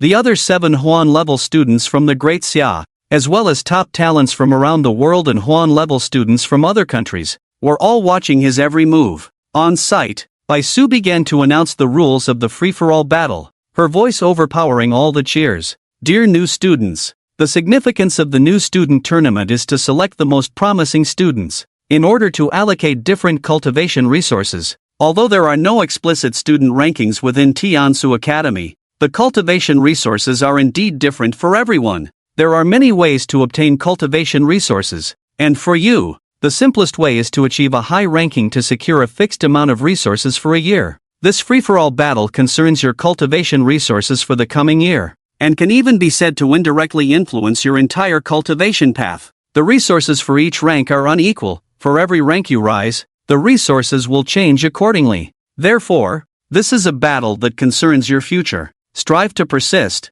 strive to stand until the end, and strive to seize the first place. The rules of this free-for-all battle are that there are no rules. You can form teams, launch sneak attacks, and use any means at your disposal to secure a higher position and more cultivation resources. Do not worry about life and death. Within our academy, no student will die. That concludes all the rules. Finally, may all students reach the peak, embrace the infinite, and seize the top position in one fell swoop. The battle begins. Boom! In an instant, hundreds of colorful spiritual energies shone simultaneously on the battle stage, and the cheers erupted to a deafening height. Waves of excited screams shook the heavens, with many tearing their throats to cheer for their chosen participants. At this moment on the battlefield, people were constantly flying out of the arena, whether from sneak attacks or tricks. Various situations unfolded without interruption. Where's Jin Chen? Boss, he's over there. A group of 10 ambitious individuals had formed a team.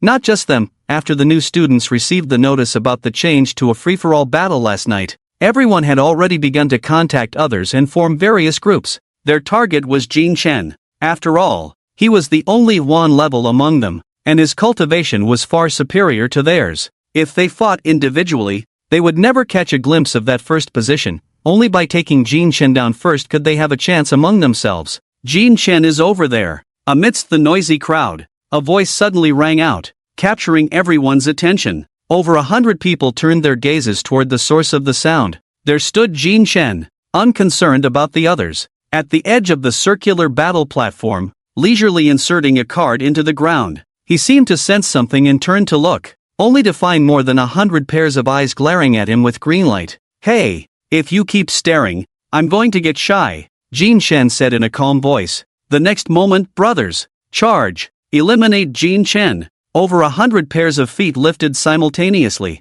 surging toward Jin Chen like a colossal tsunami. Leading the charge were Li Bubo, Zhang Buing, and Wang Buer, all prodigies who had emerged from the masses, scions of great families, each having reached the 9th transformation of the life realm. With them as the vanguard, over 100 people formed a trident and charged forward. Jin Chen stood his ground, watching the hundreds rushing toward him, calmly exhaling a breath. Then, under the gaze of countless onlookers, Jin Chen charged out. He shot forward like a meteor skimming the ground, speeding toward the center of the trident, bursting forth. Bang! In the blink of an eye, Jin Chen reached Li Bubo's front. What? So fast? At that moment, time seemed to slow down. Jin Chen's long fingers tightly gripped Li Bubo's neck. Then he pushed Li Bubo, forcibly carving a path through the crowd. Everything happened too quickly. In just a breath, Jin Chen had opened a chasm right in the center of the seemingly unbreakable trident. The surrounding people surged forward, various celestial weapons flashing in the arena.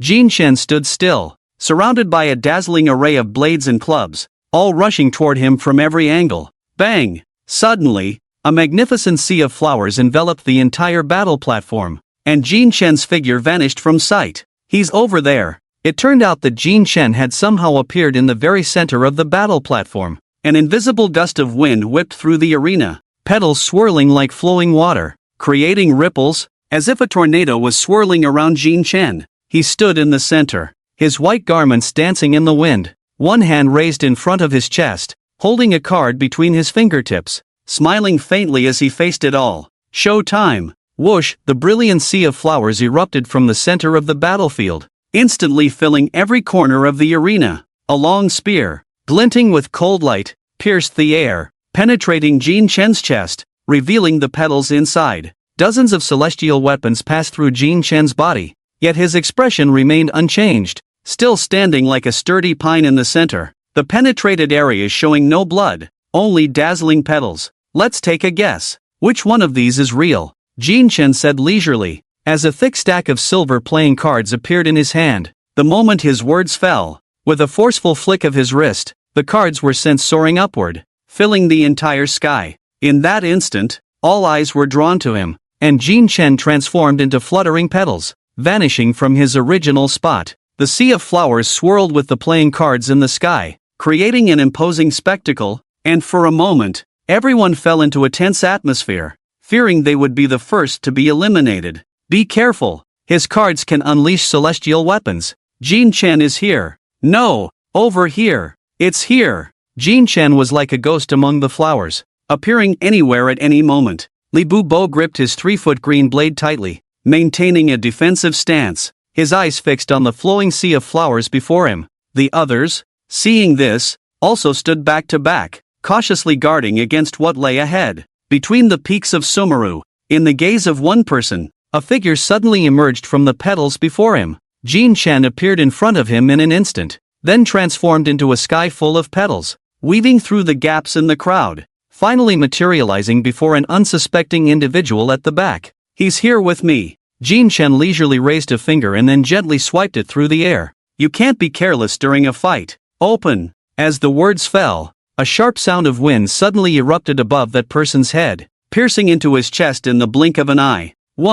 After dealing with one, Jin Chen's figure once again vanished into the swirling sea of petals, disappearing from sight. Clang! Bang! Dazzling sparks flickered in the center of the battlefield, and after 10 minutes, Jin Chen had eliminated the vast majority of people, leaving only about 90 remaining. During these 10 minutes, they quickly became familiar with Jin Chen's attack patterns and gradually regained some initiative. While busy with the battle at hand, Jin Chen continuously analyzed the situation in his mind. Ultimately, the disparity in numbers is too great. This can't continue, or the spiritual energy will soon be exhausted. He quickly locked onto Li Bubo, Zhang Buying, and Wang Boer, the 3 individuals with the highest cultivation and strongest abilities, who had been leading the new students in battle. As long as he eliminated these 3, the group would fall apart. The method to eliminate them could only rely on deception. After making the decision, Jin Chen swiftly adjusted his position,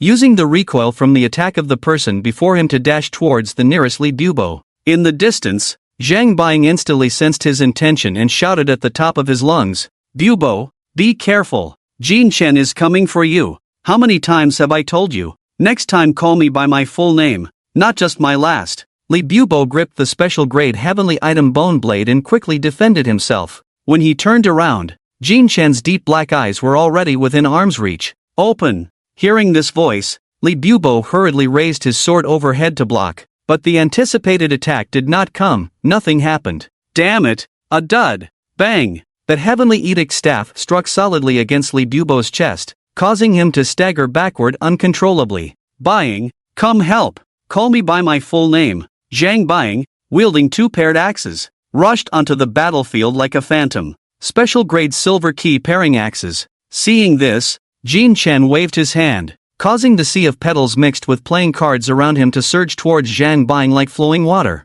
Zhang Buying did not dodge or evade, he simply swung his paired axes rapidly, the steel-like cards and the axes clashing continuously, producing sharp ringing sounds. Zhang Buying pushed forward, his speed increasing, his hands becoming mere afterimages as they danced before him. Unbeknownst to him, a card grazed past Zhang Buying's cheek, and as they overlapped, the card glowed. Watch out for the ghost card. Open! In a flash, Zhang Buying's astonishing reflexes activated his arm, hovering perilously close to his temple in a moment of crisis. Bang! The smoke from the explosion shot up into the sky. At this moment, Li Bubo had also adjusted his stance, thrusting his long sword fiercely. Great River Moon Surge. The ethereal orchid light flickered at the sword's edge. It was as if the sound of flowing water was painting in his ears. When did this happen? Jin Chen had still underestimated this group, especially Li Bubo. In the blink of an eye, he had already adjusted his stance and unleashed his ultimate technique. Watching Jin Chen, who had yet to turn around, Li Bubo whispered, "I win." Yet, as Jin Chen turned his head, an astonishing smile appeared on his face. In the next moment, just as the sword's edge was a mere hair's breadth away from Jin Chen, a wisp of white woven flame surged forth from behind him, flames rising and extending outward. In the dazed gaze of the crowd, Jin Chen transformed into a streak of light and shot into the sky. Before anyone could regain their senses, a rain of white playing cards fell from the sky, the cards as sharp as dark iron. The crowd hurriedly raised their weapons to block, and during this time, no one noticed that Jin Chen had already turned into petals and vanished. He appeared behind Li Bubo, raising the heavenly edict staff, with strands of lightning swirling around him. Just as he was about to deliver a fatal blow to Li Bubo, a sharp arrow shot towards him. Whoosh! Jin Chen reacted swiftly, tilting his head to dodge, the glowing arrow grazing past his ear, the force of the wind stinging his flesh.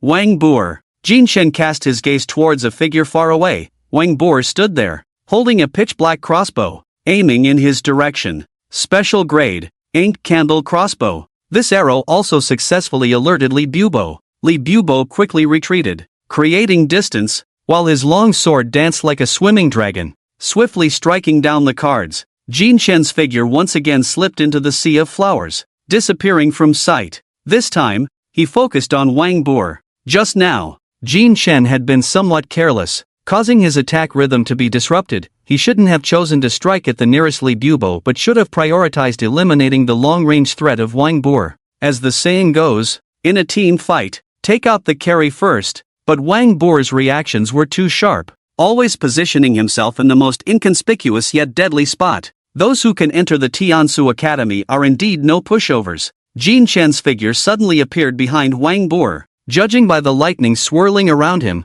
he had begun to expend his spiritual energy without reservation, entering peak condition. At that moment, both his speed and strength surged instantly. Dozens of cards were flung out rapidly, surrounding Wang Bu'er. Open! Bang! Dazzling sparks erupted, thick black mist rising. That should take care of it. Jin Chen stood not far from the explosion, petals swirling around him, but suddenly, his gaze sharpened. No! Wait! It was blocked. As the smoke cleared, a continuously flowing water sphere was seen at the center of the battlefield. Inside the water sphere, Wang Bu'er was half-bent, one hand gripping the crossbow, the other hand resting on his wrist, panting as he looked at Jin Chen. Water heart, flowing. Low-level Xian rank extreme martial art. Water heart, flowing. Jin Chen's figure began to dissolve into petals from his feet, and he leisurely spoke. As expected of the main carry, such reaction speed, able to unleash extreme martial arts in mere milliseconds. As his words fell, the last part of his forehead also transformed into petals, drifting on the battlefield. Wang Bu'er retracted the water heart, dusting off the ashes from his sleeves, and said, "You're not bad either." Managing to get close in such a short time, before Wang Bu'er could finish his sentence, a cold sensation unexpectedly pressed against his temple, halting his words and causing his pupils to constrict sharply. At the same time, Li Bubo shouted a warning from a distance. Wang Bu'er. Unfortunately, it was too late. A hand that had been gripping the ink candle crossbow quietly appeared beside him, and as the petals gathered, Jin Chen's smiling face emerged behind Wang Bu'er. "Friend, care to guess which one of me was real just now, and which one is real now?" Wang Bu'er's pupils trembled, and he sighed in realization. "I concede." The scene fell into silence as Wang Bu'er walked down from the battle platform under the puzzled gazes of the crowd. Bang! A card exploded, and another ink candle crossbow appeared in Jin Chen's hand. His tall figure stood firmly in the center of the battle platform, the dual crossbows drawn to the sides, a mysterious smile on his face as he said, "Now, no one is allowed to move." The others' expressions changed. They didn't understand what Jin Chen meant but prepared their defenses. Li Bubo also frowned, completely unaware of Jin Chen's intentions, his long sword aimed at him as he spoke. "Jin Chen, you just consumed a lot of spiritual power to eliminate Wang Bu'er. Now that you've achieved your goal, your physical and spiritual energy have been mostly depleted. Those who act unjustly will meet their end. You are already at your last gasp. Could you please take a step back?" Jin Chen ignored Li Bubo's words and made an inexplicable request. The latter blinked and stepped back without much thought. "Very good." Under everyone's gaze, Jin Chen tossed the crossbow into the air, his long fingers snapping. The mysterious patterns on the back of his hand lit up at that moment. Snap! A crisp sound echoed. The next moment, bang bang bang bang bang bang. At that moment, everything in the arena exploded, dazzling petals instantly covering the entire scene, obscuring everyone's vision. It was at this moment that Jin Chen, bathed in the falling sea of flowers, suddenly laughed and softly said, "Go!" Whoosh! The sea of flowers behind Li Bubo was torn apart, and an arrow brimming with purple energy shot forth. With nothing in his hands and no means of resistance, Li Bubo's shoulder was instantly pierced. But the arrow did not stop, it continued to penetrate the shoulder of a person not far behind him. At that moment, it seemed as if everyone's positions had been prearranged, coincidentally standing in a line, each one pierced by the same arrow. Just as the last person in that line was about to fly out of the arena, a flurry of petals rushed in, mixed with silver cards that burst forth in brilliance, and another purple arrow flew out, brushing past the tip of the first, simultaneously altering the direction of both arrows. To the onlookers, the scene appeared chaotic and disordered, yet the arrows consistently struck their targets without fail. The ink candle crossbow that had been thrown by Jinshin fell, and he caught it steadily. At that moment, all the petals in the arena also drifted down, and on the petal-covered battlefield lay the fallen New Life. Originally, there had been dozens of people on the battle platform, but at this moment, only 3 remained standing. Jin Chen stood in the center, arms spread wide, the 2 crossbows aimed at 2 directions, and at the end of those directions stood the last 2 people. As he pulled the trigger, the 2 fell in response. The scene fell silent. A card gently floated down from the air, caught between his 2 crossbows. The card exploded, revealing a pure white magician's hat in his hand. Jin Chen reached in with one hand and rummaged around. Then a flock of white doves flew out. The pure white doves surrounded Jin Chen, who nodded knowingly, and then he expanded, bursting into over a dozen doves that flew off in all directions. Just as everyone was at a loss,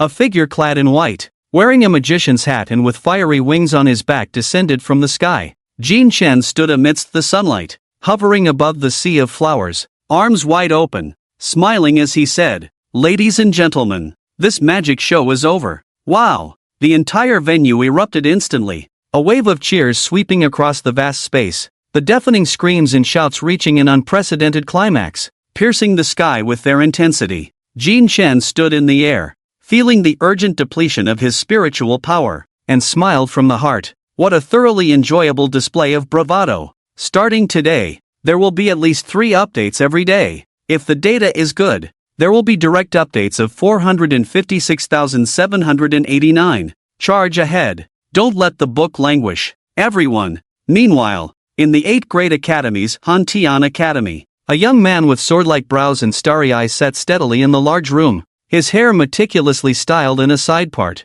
dressed in an expensive and exquisite suit. Behind him stood rows of head-bowed maidens. Quite surprising, the young man said, looking at the enormous screen before him, where the figure of Jin Chen was displayed. After speaking, he turned to the old man behind the massive sofa and asked, "What do you think?" The old man's expression remained unchanged as he replied, "From the very beginning of the battle, he was preparing for this strike. He drove everyone to the positions he had planned in advance, simultaneously detonating everyone's heavenly objects to create effects such as blinding, distraction, and stalemate. Finally, he released a powerful long-range attack to eliminate everyone in position, and then changed the position of the first strongest strike with a second arrow, achieving a total kill. Throughout the battle, based on his demeanor, expressions, actions, and words, no one would have expected this step. He deceived everyone, including me. If I were to evaluate it, it would be perfect." After hearing the old man's words,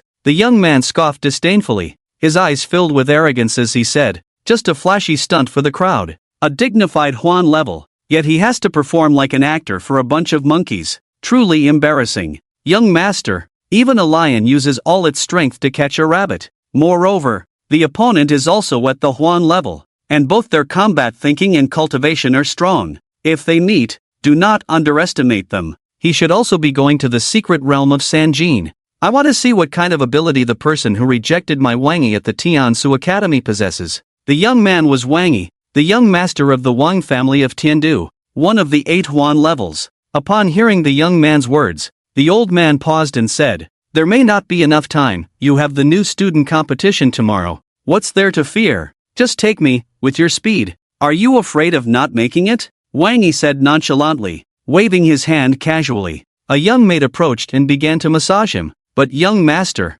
there is an order from above. If the main star encounters a life-threatening situation, We cannot intervene. I cannot do this. Is that so, Uncle Wang? I didn't know you were so rule-abiding. Wang Yi narrowed his elongated eyes, smiling with a skin-deep grin as he said, Uncle Wang, your surname is Wang, and my name is Wang Yi. We are all family, why speak of outside matters? Uncle Wang's expression darkened. But, enough with the buts. There is something I want in this secret realm, and I must obtain it. That's it, you can leave now. With that, Wang Yi no longer gave Uncle Wang a chance to speak, impatiently waving his hand to signal him to withdraw, and resumed his tasks. At the same time, in the 8 Great Academies, Fengsu Martial Academy, Bai Zhizhi returned after just finishing a match and felt as if the sky had fallen. He looked at his main star and shouted, What the hell? Why is he so amazing? Young master, you can do it too, I believe in you. Really? Yeah, quite true. Not just them, all the Huan levels felt a deep shock and pressure at this moment, as did the foreign powers that had been paying attention here. Some foreign forces were furious about this, constantly thinking of ways to stop Jin Chen's growth. But after much thought, all kinds of schemes surfaced, yet assassination was never mentioned. Everyone understands the principle that a tree that stands out will be blown down by the wind, but to be that standout tree, there must be protectors around, which is the existence of the main star. Jin Chen's main star is Yu Chen from the Prime Minister's Academy. This is no longer a secret, and everyone knows. Jin Chen, a ruthless figure who had withdrawn from the Dao Gui battlefield, had been residing in the Prime Minister's office since his retirement years ago, only to suddenly reappear this year as a prominent star. This also signified that Jin Chen had been under strict protection, without mobilizing half the nation's strength. It would be difficult to see him. The next day, August 22nd, early morning, as dawn broke, Jin Chen had already driven quite a distance. On a bumpy mountain road, a pure black Land Rover Defender sped by, kicking up a cloud of dust. Inside the car, the cold air from the air conditioning accompanied the radio. Hello, dear audience. Yesterday, the freshman competition at the Tiansu Academy, one of the 8 major institutions, was particularly spectacular. Jin Chen, a Huan-level owner of celestial objects, performed a century-defining magic show for us. It was he who brought the long-silent magic industry back into the public eye with an extraordinary performance, an exhilarating battle, and an unexpected appearance. This century's grandest magic show cannot be described adequately. Perhaps he himself does not know that yesterday he earned a title, the Magician under the Sea of Flowers. Listening to others brag about themselves is really awkward. Jin Chen lit a cigarette, then turned off the radio and switched to the music Hu Zhu had prepared for him in advance. Rose Jasmine asked me what flower I like, of course. It's you. The flower in my heart. The catchy DJ music immediately filled the car. And upon hearing the lyrics, Jin Chen couldn't help but complain. Why does everything revolve around flowers? Not gonna lie, it's actually pretty nice. This is the kind of music I should be listening to at my age. Thus, Jin Chen entered a self-indulgent mode, singing along loudly with the music, and with the bumpy road, he felt as if he had stepped into a disco hall. He rolled down the car window, cranked the music up to the max, and immersed himself in the song to relieve his fatigue, shouting, "Do you miss me? Do you love me? Willing to be a fool for love? This is my unwavering answer." At this point, a moving sound system emerged, startling a flock of birds into flight. Time flew by, and soon they arrived at their destination. On the evening of the 23rd, a sound system drove into the Shanxi province from a remote road. Jin Chen slumped against the back of the car seat, one hand weakly resting on the steering wheel. The dark circles under his eyes revealed just how exhausted he was at that moment. Finally, we're almost there. Jin Chen sighed heavily, taking the last cigarette from his empty pack to perk himself up. He tossed the cigarette pack onto the back seat and then retrieved a small panda from his spatial ring, placing it on the passenger seat. Good thing I prepared in advance, otherwise, I would have had to take a long detour into the city. Muttering to himself, Jin Chen glanced at the phone on the central console, which displayed less than 10 minutes until arrival. He took a drag from his cigarette and poked his head out the window, looking at the towering peaks piercing the clouds in the distance. Muttering, they must charge for parking at the foot of the mountain. With a frugal mindset, he drove the car to a secluded spot, preparing to continue on foot. After getting out of the car, Jin Chen took a rare breath of fresh air, then slapped his cheeks to wake himself up, shaking his shoulders. Bang! Wings burning with white woven flames appeared, and after finishing the last 2 puffs of his cigarette, Jin Chen shot up into the sky with a bang, rapidly ascending along the steep mountain wall. At this moment, at the mountaintop, at the entrance to the secret realm of the Hanging Monastery, this was an ancient temple built on a sheer cliff, standing a full 3,022 meters above the ground. The thin, cloud-like sea of clouds was right before his eyes, and inside the ancient temple, at the mountain wall, a massive blue spatial vortex was slowly rotating. This is the entrance to the secret realm, which has appeared alongside the emergence of foreign races, randomly manifesting in any location. Once opened, any unusual occurrences will permanently exist within it. It encompasses the universe, potentially containing anything and any life form. At the same time, there are numerous rules within the secret realm that restrict the entry of certain cultivation levels. If one forcefully breaks in,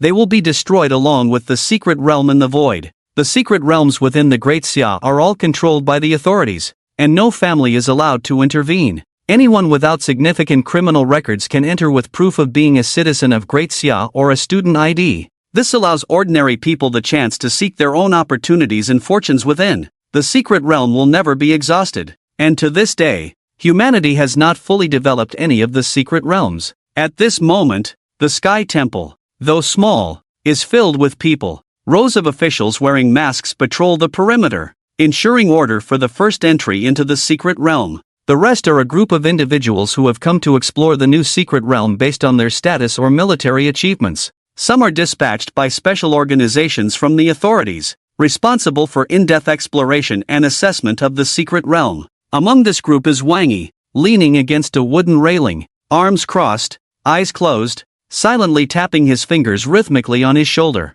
The people around him have already learned his true identity throughout the day, and seeing his unapproachable demeanor, they instinctively keep their distance, even going out of their way to avoid him. Wang Yi glanced at the expensive watch on his wrist, communicating with his star in his mind. Is Jin Chen not planning to come? Uncle Wang's voice echoed in his mind. He's already here, flying up. Why so slow? He drove himself. From the capital? Yeah, tough guy. After learning that Jin Chen was about to arrive, Wang Yi slightly moved his shoulders. The reason they had not entered the secret realm yet was to wait for Jin Chen to arrive. It wasn't that his status was so noble that others couldn't proceed without him, rather, it was the first entry into the secret realm, requiring everyone to enter together for a more detailed report on the internal situation upon exit, in order to cooperate with the authorities for assessment. At this moment, the other waiting individuals, seeing that the sun was about to set and they still couldn't depart, began to complain. What's going on? I've already taken a nap, and this person still hasn't arrived. Who is so arrogant? Said a man with an exaggerated pompadour. Someone nearby gestured for him to be quiet. Guo Xiao, just wait. The last person to arrive really has some skills. What skills? Just tell me who it is. As he spoke, Guo Xiao sneakily glanced at Wang Yi and then said, making me wait so long, even if my dad came, I'd still have to chat with him. Someone beside him looked around and whispered, the magician under the sea of flowers. Are you kidding me? Just spit it out in one breath. We're waiting for the magician under the sea of flowers, one of the 8 realms, known as the top of the new generation, the first virtual master of Great Xia, and the god of sleep, Jin Chen. Well, that's indeed someone to reckon with. Where would he get so many titles if it weren't for him? Those are nicknames given by netizens. With the magician under the sea of flowers and virtual master getting the most votes, the two murmured a few more words before falling silent. Guo Xiao finally understood why Wang Yi, who was so much more impressive than him, had been waiting quietly. It turned out such a person was coming. After a brief moment of silence, Wang Yi, who had been silent, suddenly raised his head to look at the towering cliff behind him. At the same time, in a shadowy corner, a short-haired girl also lifted her head, her bubble gum popping. The two spoke in unison. He's here. Whoosh! Guo Xiao heard this sound and quickly turned to look. In the next moment, Jin Chen, wrapped in white woven flames, fell from the sky, precisely landing on the wooden railing. He crouched above, the flames trailing behind him still not dissipated, resembling a massive white cloak billowing in the wind. Sorry, traffic jam. The originally cool atmosphere was shattered by Jin Chen's words. In the brief pause of his speech, he instantly sensed two similar feelings among the crowd. They were Huan level. He discreetly scanned everyone around, and the first to respond was Wang Yi. With his slicked back hair, tailored suit, an exquisite watch. He looked every bit the domineering CEO, surnamed Gu. After briefly assessing Wang Yi, Jin Chen noticed the second person with a similar sensation. It was a girl with short black hair, her bangs slightly covering one eye, dressed in a blue coat over a casual shirt, with headphones hanging around her neck, standing there chewing bubblegum. Wow! 3 Huan-level individuals just showed up at once, plus 2 unfamiliar faces. This is quite lively, Jin Chen thought to himself. At that moment, an official wearing a mask approached, speaking in a tone devoid of emotion. Hello, please show your student ID. With a flash of his ring, Jin Chen handed over his student ID. Beijing City Tiansu Academy, student ID, Huan student number, 001 name, Jin Chen gender, male. This certificate verifies that the above student is enrolled at this school. Note, as the sun and moon seek, and Tiansu reaches, please respect our scholars. The official looked at the drowsy, seemingly insubstantial photo on the student ID and then compared it to Jin Chen at that moment. He nodded slightly to himself, confirming it was a perfect match. Then, he infused a bit of spiritual energy into the student ID, checked it for accuracy, and returned it to Jin Chen. Thank you for your cooperation. No problem. Sorry for the trouble. The official nodded and turned to report to the people behind him. After confirming that everyone was present, an imposing official stepped forward to the blue vortex. Facing the crowd, he announced loudly, "Everyone, the first batch of personnel for the exploration of the secret realm is now in position. I believe you are all aware of the precautions and necessary cooperation, so I won't elaborate further. The cultivation limit for the secret realm is Qinjing, so I kindly ask all esteemed Star Lords not to enter recklessly. Thank you for your cooperation." After speaking, he looked at the recording personnel beside him. The recording personnel sat at a desk in front of a high-tech electronic device. He looked at the device's screen and announced, "In the year 2025 of the new era, on August 23rd, at 1822, the exploration task for the Xiankong Temple secret realm officially begins. Personnel, please enter now." As his words fell, the official organization, standing in an orderly line, began to pass through the blue vortex one by one. The others followed suit, rushing to enter. In the blink of an eye, only a few people remained on site. Wang Yi crossed his arms and walked up to Jin Chen, who was busy stretching his waist, raising his head proudly, and extended a hand. "I've heard a lot about you. My name is Wang Yi. Nice to meet you." "I'm Jin Chen," he replied. As they shook hands, just as Wang Yi was about to exert force, Jin Chen swiftly pulled his hand back and said, "By the way, do you know how to get out of the secret realm?" Wang Yi frowned. "Are you mocking me?" The domineering aura made Jin Chen's lips twitch as he replied, "I have no such hobby. I genuinely don't know. I'm just a poor kid. Please bear with me." Wang Yi skeptically looked Jin Chen up and down before saying, "Use the anchor point token. What does it look like? Show me." Wang Yi didn't think much of it and took out a piece of emerald green token from his spatial ring, handing it to Jin Chen. "When you want to leave the secret realm, just crush it." But as a soon-to-enter the secret realm's Huan level, "Didn't your Zhang star tell you these things?" Sigh. Jin Chen sighed. "Mr. You, I really want to live a couple more years. Could you cooperate a bit?" Whoosh! Suddenly, a black vortex swirled up beside Jin Chen, and a hand reached out, holding a novel. Before Jin Chen could say anything, the hand withdrew, and when it came out again, the physical book had turned into an anchor point token. Wrong one. Jin Chen's brow twitched, hurriedly putting away the token, then cupping his hands towards Wang Yi. "Thank you, Mr. Wang." Wang Yi was also quite shocked by the antics of these two. It was hard to imagine that these two were the world-renowned main star Jin Chen and Zhang star Yu Chen, yet one seemed more unreliable than the other. By the time he regained his senses, Jin Chen's figure had already vanished, and Wang Yi's prepared show of authority was thwarted by an entirely unexpected situation. "Young master, it's time to enter the secret realm." Uncle Wang's figure appeared, speaking to Wang Yi. The latter nodded and stepped into the secret realm. "Young master, be careful." Uncle Wang watched Wang Yi's back until he completely disappeared, then slowly turned his gaze back. The scene fell silent, the official personnel patrolling continued their movements, and the staff responsible for detection meticulously monitored the equipment. The long-lost silence filled the hanging monastery, with only the occasional sound of the wind blowing. Uncle Wang stepped aside and spoke to the surrounding void. "Lord Yu, if you have some free time, come out and chat." Crack, a lightning-like spatial rift was torn open, trembling and humming, and Yu Chen, dressed in a black robe and holding a novel, stepped out from within. He stood in the void, looking down at Uncle Wang, coldly saying, "Do you have something?" Uncle Wang's smile froze, and he chuckled awkwardly. "Isn't it that the children have all entered the secret realm? I thought I'd chat with you to pass the time." Go ahead." Yu Chen nodded in agreement, then picked up the novel and continued reading, leaving no further words. "The Tiansu Academy rejected my young master and admitted Jin Chen. This was your doing, wasn't it?"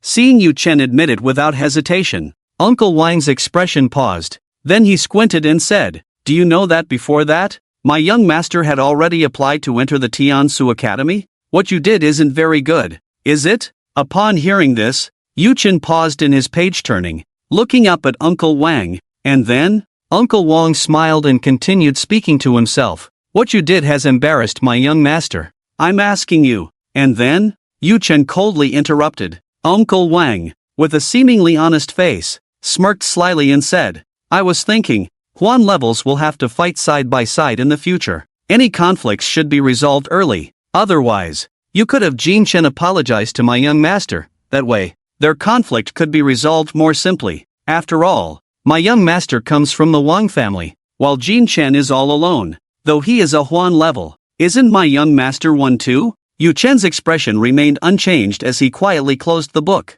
The next moment, bang! In an instant, the space exploded, and a chasm-like spatial rift was suddenly torn open in the sky. The terrifying pressure of the Zun realm descended upon the entire Sanjin. In a flash, the wind and clouds changed. Dark clouds pressed down on the city, and angry thunder roamed the heavens. Uncle Wan was uncontrollably trapped in the air, with small spatial rifts continuously emerging, creating a truly terrifying scene. A group of inspecting officials quickly ran over, and upon seeing the situation at the scene, they hurriedly spoke. "Lord Yu, what you are doing will affect the balance of the secret realm and will impact Jinchen." Hearing Jinchen, Yuechen raised a finger slightly. "Lock." With that single word, the space was locked, as if his space and Uncle Wang's had been forcibly separated. Witnessing such divine power, Uncle Wang's pupils trembled uncontrollably. Emperor realm. Not yet, just an early comprehension. Quite simple. Yuechen stepped forward, and the space beneath his feet instantly shattered like a mirror, while a violent aura surged from within him like a demon god. Uncle Wang panicked. He was completely terrified. This Yuechen was a ruthless person who had truly fought his way out of the Daoguai battlefield, a genuine killing god. He knew Yuechen was fierce, but he never expected that a disagreement would lead to a direct locking of space. Yuechen stood there, and the space behind him trembled in response. He reached out and gently brushed, causing Uncle Wang's chest to cave in slightly. Yuechen spoke in a flat tone. "I think I need to educate you. Jinchen is my main star. He is not alone. I am behind him. If you think that my respect realm is not enough to compare with your Wang clan, then in the Daoguai battlefield, I have some brothers, 1,000, 10,000. With my face, I can call them all. I wonder, is that enough? Enough to destroy your Wang clan?" Every word from Yuechen felt like a heavy punch, solidly striking Uncle Wang's chest.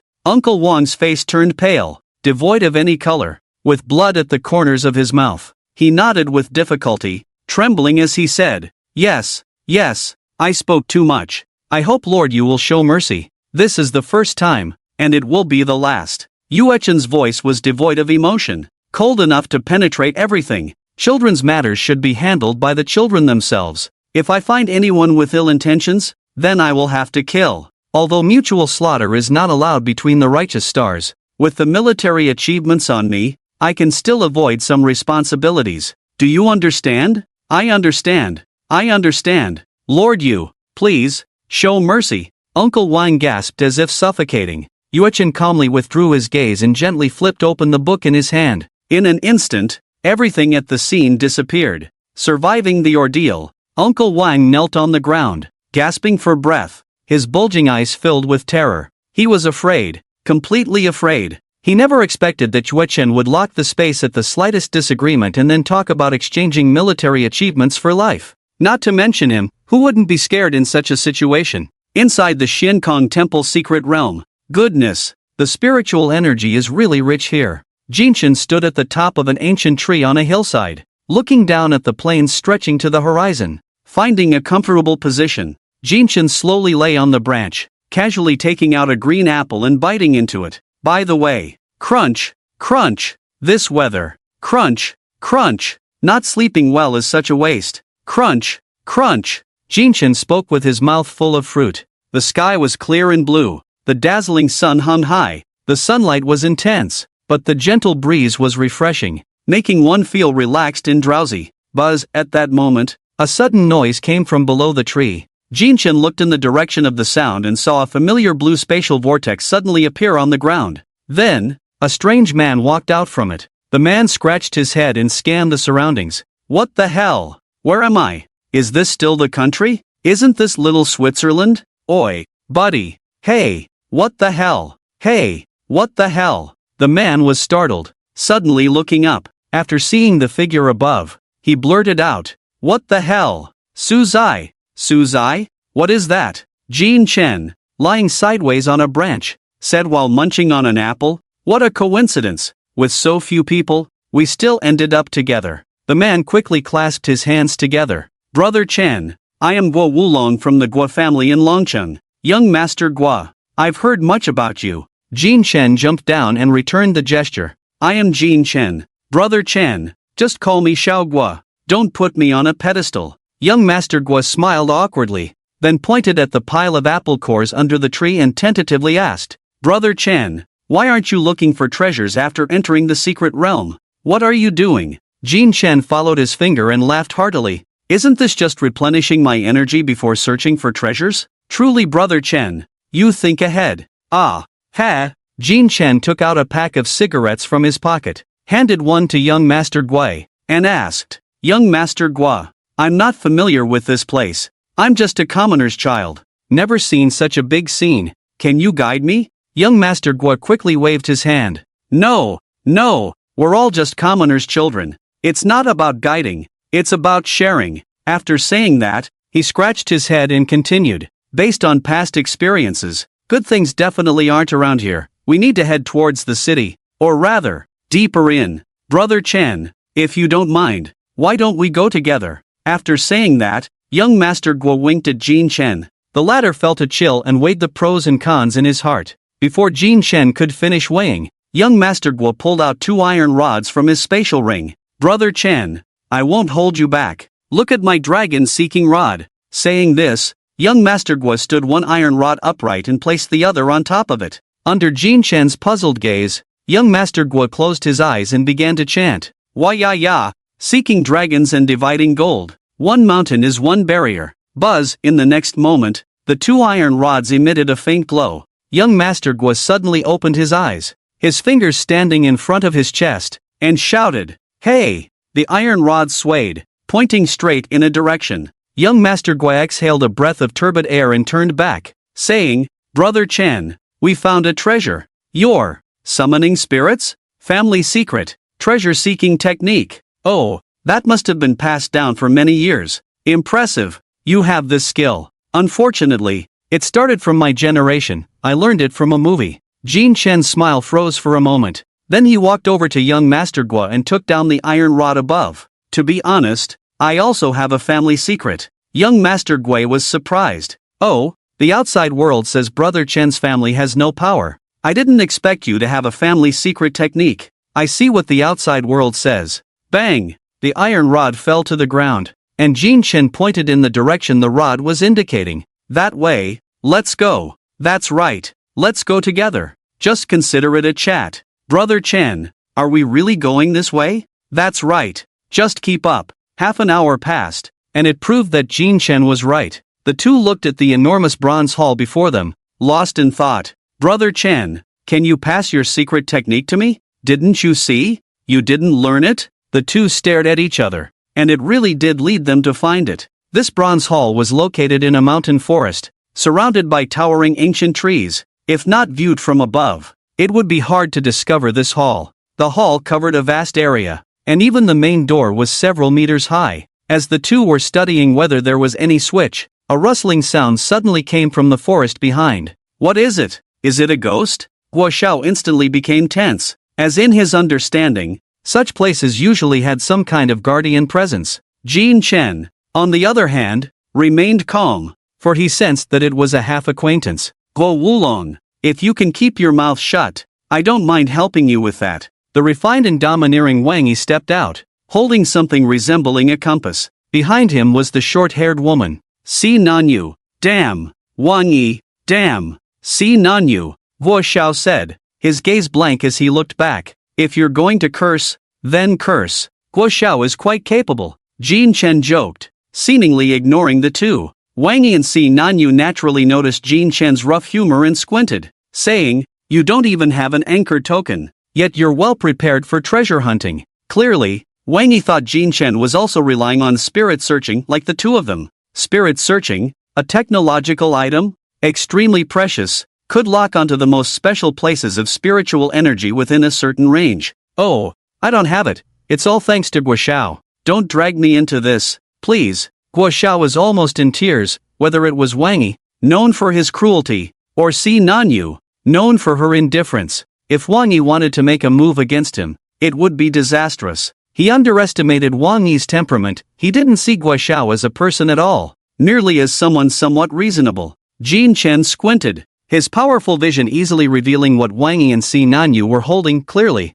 It was a high-definition positioning device. He seriously suspected that Yu Chen had prepared it for him but forgot to give it. Fortunately, those two guiding sticks had come in handy, leading him here. Otherwise, he would have been wandering for ages. Since we're here, let's go in and take a look together. Wang Yi said nothing, merely nodded in agreement. Si Nanyu didn't even spare a glance and directly walked toward the Grand Hall's entrance. Brothers, this book is officially debuting today, expected to last about 7 days. Your support and reviews are crucial for this book, and I urge you not to neglect it. If possible, please send some small gifts. As a return, Yi will guarantee extra updates, and good data will lead to continuous updates. Seeking gifts, seeking good reviews. Shan Gu, how about I wait for you here? Guo Xiao said timidly, looking at the three Huans. Don't be like that. Jin Chen smiled, his tall frame wrapping an arm around Guo Xiao's neck as he said, if anything happens,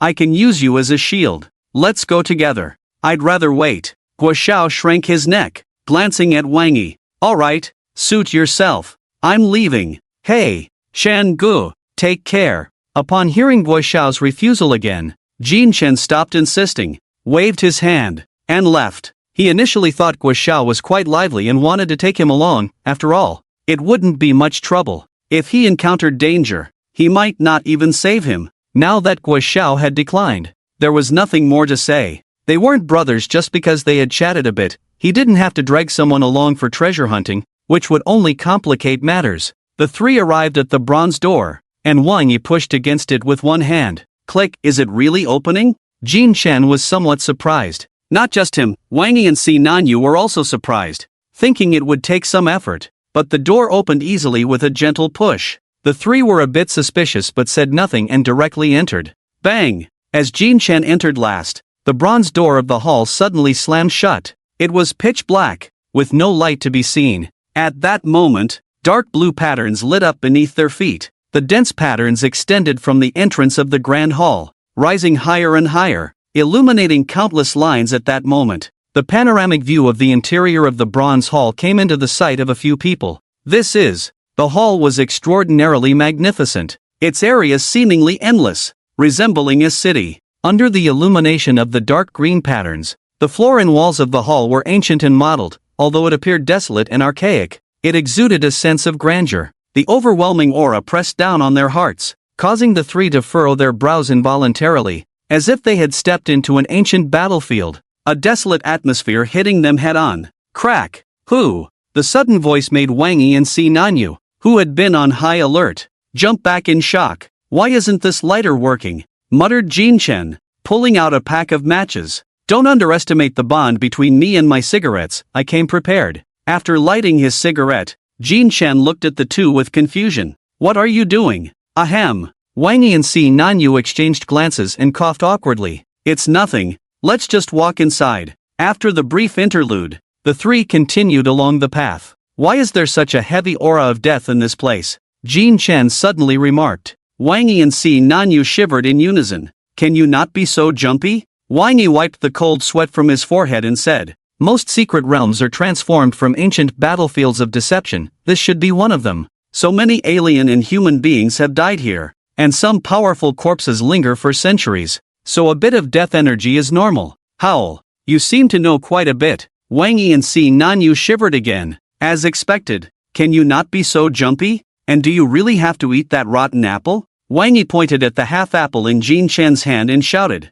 I can't help it, a poor kid is afraid of hunger. Jin Chen apologized but showed no intention of stopping. Wang Yi helplessly rubbed his forehead, gritting his teeth as he pointed behind him. Look behind you, the whole way is filled with what you've thrown. No, there's nothing left. Jin Chen raised an eyebrow with a faint smile, munching on the apple while secretly thinking, there really is something here. All along, he had been deliberately tossing apples behind him, maintaining a precise distance of 1 meter between each apple, just to see if there were any living creatures inside. He didn't expect that the living creature had good taste and also liked green apples. Whoosh! At that moment, a sound of wind breaking suddenly erupted behind the three. Be careful! Wang Yi and Si Nanyu instantly retreated. Only Jin Chen remained in place, still eating his apple. A long spear pierced through Jin Chen's chest, deeply embedding itself into the floor of the hall. Tap, tap, tap. The crisp sound echoed in the enclosed hall for a long time. At the end of the path, in the shadow of the hall, a man clad in ancient armor emerged, riding a warhorse shrouded in black mist. The man was entirely dark blue, with eyes as black as coal, devoid of any vitality. Life was desolate, and all things were submerged. At that moment, an extremely bleak aura seemed to spread invisibly. Whoosh! The pierced Jin Chen transformed into petals. At the same time, behind the warhorse, Jin Chen appeared on the horse, sitting cross-legged on its back, facing away from the man, propping his cheek with one hand, eating an apple and saying, you know, you not only took so many of my apples but also want to stab me back. That's not very nice. The man's lifeless and desolate face showed no movement, only his fist swung the armor, suddenly turning back fiercely. Jin Chen was blasted by a punch, turning into countless petals. This time, he appeared atop the spear thrown by the ancient general, standing above and turning to look at the other two. Instead of being tense about the enemy before them, the two were quietly discussing something below. Wang Yi whispered, do you understand Jin Chen's ability now? Si Nanyu shook her head. Wang Yi proudly lifted his chin and said, actually, I only half understand. He can turn himself into petals, condense those petals into a clone, and can also transform things created by spiritual power into petals. Humph, it's just flashy and impractical. Useless. Si Nanyu nodded and shook her head. Jin Chen, who had been watching this scene, couldn't help but twitch his brow. Aren't you two being a bit too casual? The enemy is about to ride on your face, and you're still here studying my abilities? Hoof. Wang Yi turned his head with a cold snort, disdainfully saying, who's studying you? I'm just making a comment. As for Si Nanyu, she remained silent, just scratching her head. Come on, you two smart ones, tell me what this is. Kas? Narrow-minded. This is a ghost corpse. You don't even know that? Alright, just tell me how to make him stop. Jin Chen quickly interrupted Wang Yi, pointing at the ancient general who was steadily approaching. Let me handle it. At that moment, Si Nanyu, who had never spoken, finally spoke up. Her voice was soft, quite cold, and a bit dazed. As her words fell, before Jin Chen and the other two could respond, Si Nanyu adjusted the earphones around her neck, and with a flick of her hand, two uniquely shaped 8-slice knives appeared in her grasp. The knives were short, with wide blades, overall silver white, featuring large black patterns on the blade surface, accompanied by a faint black mist, the edges glinting with sharpness. Huanfu Jiazi Wuzhan unique trait Shadow can infinitely enhance the owner's speed based on their spiritual power, and attacks carry deception, making injuries extremely difficult to heal. The cultivation of the Zhan realm's second transformation then spread out. Si Nanyu said nothing, quietly transforming into a shadow, instantly bursting forth. In the next moment, a black line streaked past, and a dazzling firework suddenly erupted in front of the ancient general. Clang! The shadow instantly misaligned and froze in place. Si Nanyu's dual knives spun rapidly in her hands, and without a word, she charged forward again. This time, her speed was even faster, and her attacks more ferocious. She seemed to transform into a flowing light and shadow, crazily darting around the ancient general, attacking. This big sister, oh my, she's really fierce. Jin Chen watched the scene of petals frequently bursting forth, clicking his tongue. Humph, just a trivial skill. Wang Yi coldly snorted with his arms crossed. Ah, right. Do you doubt me? How could I? Wang Yi, you're overthinking it. Jin Chen wore a punchable expression, pouting and smiling. Very well, you've successfully ignited my fighting spirit. Wang Yi reached out and grasped the air, and a three-pronged double-edged knife appeared in his hand. Huan Si Xingjiao Su Dao. The knife was 2 meters long, three-pronged and double-edged, with the blades extending outward like dragon horns, overall dark red and silver intertwined, spiraling upward, exuding a majestic aura. Unique trait overbearing, can infinitely increase weight and strength based on one's spiritual power, and suppress weaker celestial beings. Under Jin Chen's intrigued gaze, Wang Yi proudly turned his head away, lightly snorting as he raised his knife and joined the battle. After all, he's just a child. Jin Chen smirked darkly, then lay down on the ground, propping his head up with one hand and holding an apple in the other, eating while watching the excitement, occasionally commenting. Bang! Boom! The battle intensified,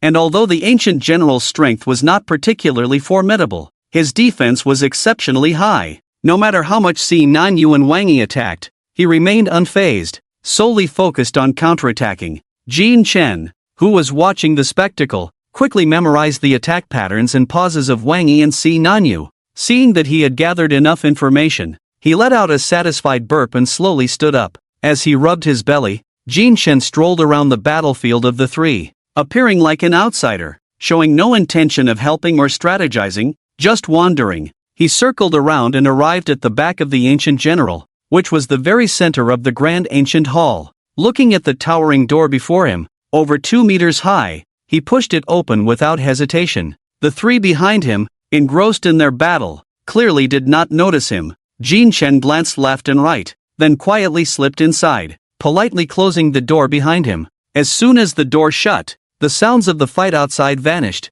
as if the door completely isolated the inside from the outside world. The surroundings were pitch black and silent, not a sound to be heard, as if even a silver needle falling would be exceptionally clear. What a dark place! Jin Chen's shoulders shook, and fiery wings appeared, illuminating the surroundings. Before him were 4 bronze tunnels that seemed to stretch endlessly.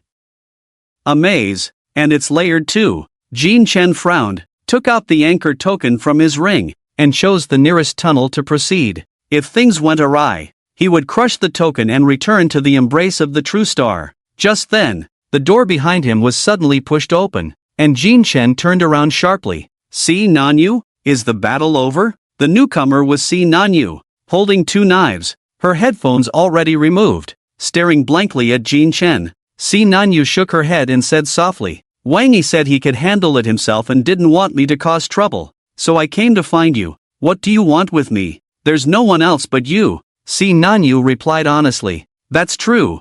Jin Chen nodded, stroking his chin as he looked at the tunnel, then at Si Nanyu, whose big eyes were fixed on him. Shall we go in and take a look? Jin Chen tentatively pointed to the tunnel behind him. Si Nanyu tilted her head in confusion. What about Wang Yi? Don't worry about that. Wang Yi is fine and enjoys fighting. He's busy right now, so let's not disturb him. Jin Chen waved his hand, looking as if he understood him well. Oh, okay. Si Nanyu believed him. Then let's go. Jin Chen took the lead and walked into the first tunnel, with Si Nanyu following silently behind. In the quiet and dark tunnel, a desolate chill permeated the air, and in the stillness, only the faint sound of their footsteps could be heard. Neither spoke, but both had their own thoughts. The reason Jin Chen brought Si Nanyu into the same tunnel was to have a walking encyclopedia by his side, avoiding missing out on any good finds due to ignorance. After all, he had suffered from a lack of knowledge, and the key was that they hadn't taught this in high school either.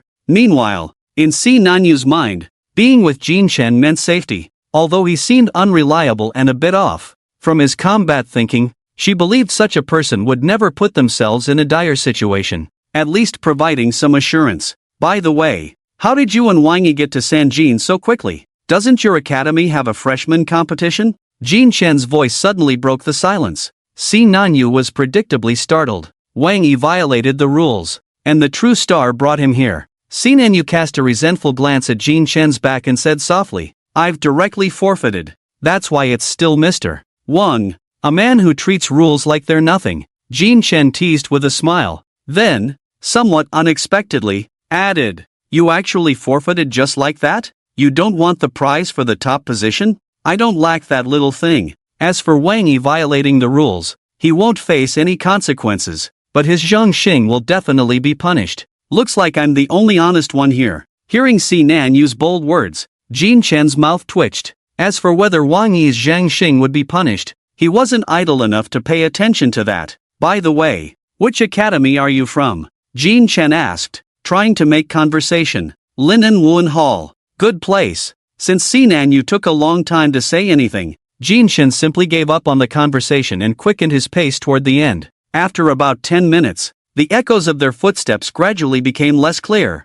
indicating that the space ahead was not completely closed off, meaning they had reached the end. Jin Chen quickened his pace again, but suddenly, he felt the ground give way beneath him. "Step back, there's no way forward," he shouted urgently, and then his whole body floated up, hovering in mid-air. The surroundings were still pitch black, and the light from his wings was insufficient to illuminate the space. Just as Jin Chen was pondering what to do, Sinan Yu leisurely pulled out 2 flashlights. Jin Chen silently took the flashlight without asking why Sinan Yu hadn't brought them out earlier. As he had already figured out her character, she was the type who wouldn't even make a sound when she ran out of milk as a child, just toughing it out. Great simplicity in the grand way. Indeed, human technology is impressive, Jin Chen said as he turned on the flashlight, the powerful beam illuminating the surrounding environment. As a result, everything around them came into view. "This is a graveyard?" At a glance, the site was filled with jagged white bones,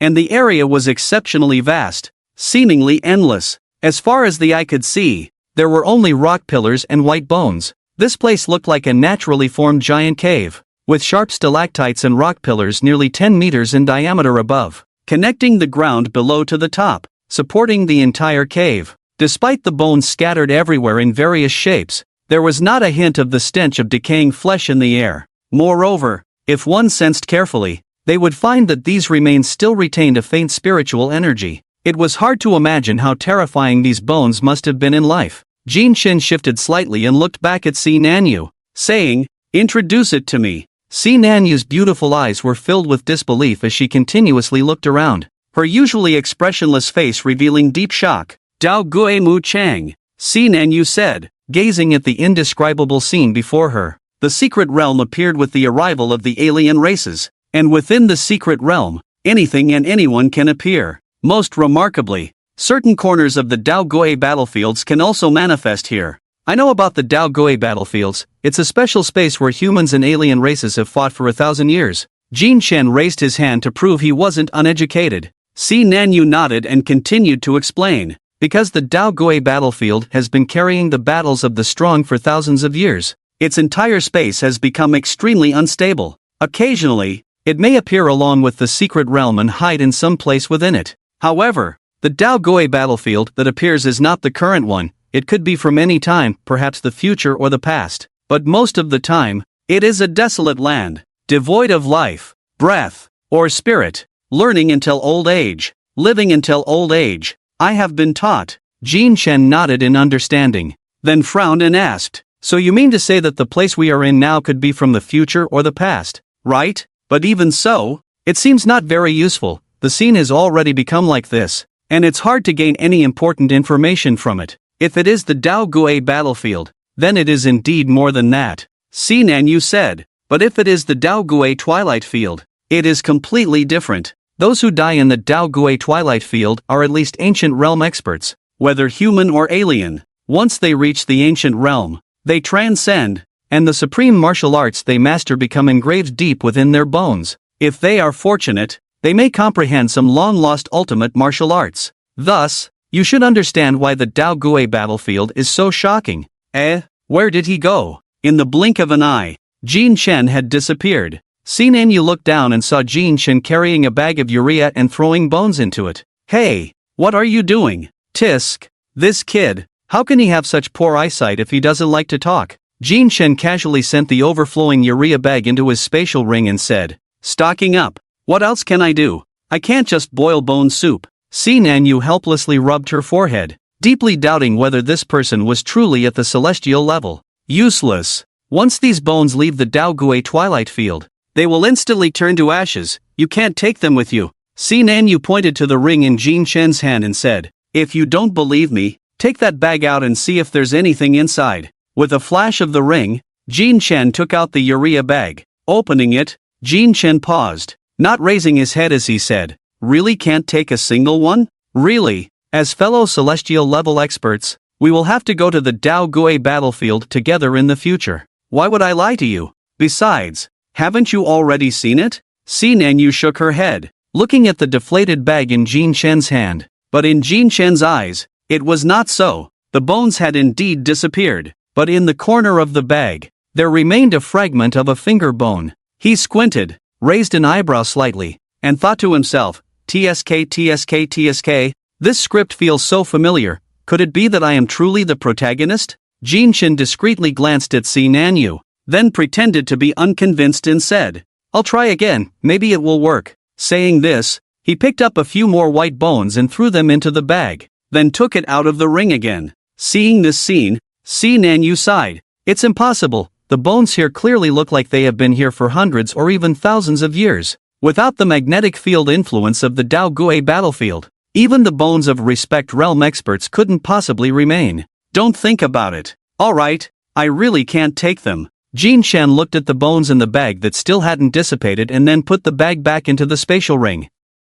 Then he put on a facade as if nothing had happened and smiled. "Then I can only see if I can comprehend the ultimate martial arts here." Exactly. And we also need to see if the owners of these bones erased their ultimate bones while they were alive. If they did, then they are just ordinary bones. Sinan Yu picked up a small bone, sensed it for a moment, and then crushed it into powder. She spoke again. "This should likely be a place of demise from the past. In ancient times, the Great Xia was not yet the Great Xia. There were many nations, among which were families that surpassed nations. They regarded extreme martial arts as the foundation of their clan. If it weren't for the family bloodline, it would never be passed on. Even when a member of the clan dies, they would erase any connection to extreme martial arts to prevent anyone from inadvertently learning the family's secret techniques from the remains. I know, some small-minded families are like that, like the Great Void technique. Just learning a bit of it can be life-threatening." Jin Shen casually crushed a white bone as he spoke.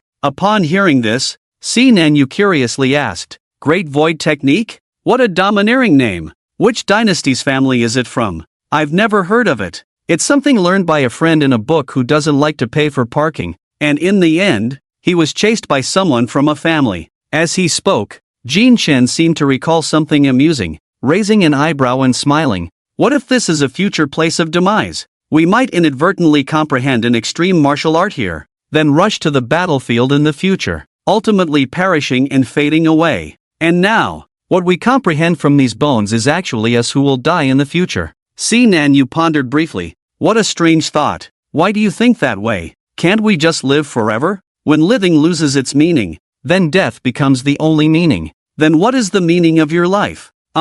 Jin Shen stroked his chin and casually replied, "To pull down the sun as a bedside lamp, or to plant green apple trees all over the world, or perhaps to complete the most spectacular magic trick in the ages. What are you even talking about?" Sinan Yu automatically dismissed the first two, and upon hearing the last one, which sounded somewhat plausible, she asked, "So after completing the magic trick, you just go die?" "Exactly. Only then would it be the most spectacular magic." "That's nonsense. It's a spectacular reasoning. Spectacular moments can happen frequently, but they must never fade away. The best way to eliminate fading is to completely disappear. Only then will it be frozen in the most spectacular moment. To abandon everything for this, willingly facing death? It's rebirth." Sinan Yu turned her head away and fell silent. She couldn't understand Jin Shen's words, or perhaps she simply couldn't understand Jin Shen as a person. The two fell silent, each searching for bones that had not been erased of their extreme martial arts marks.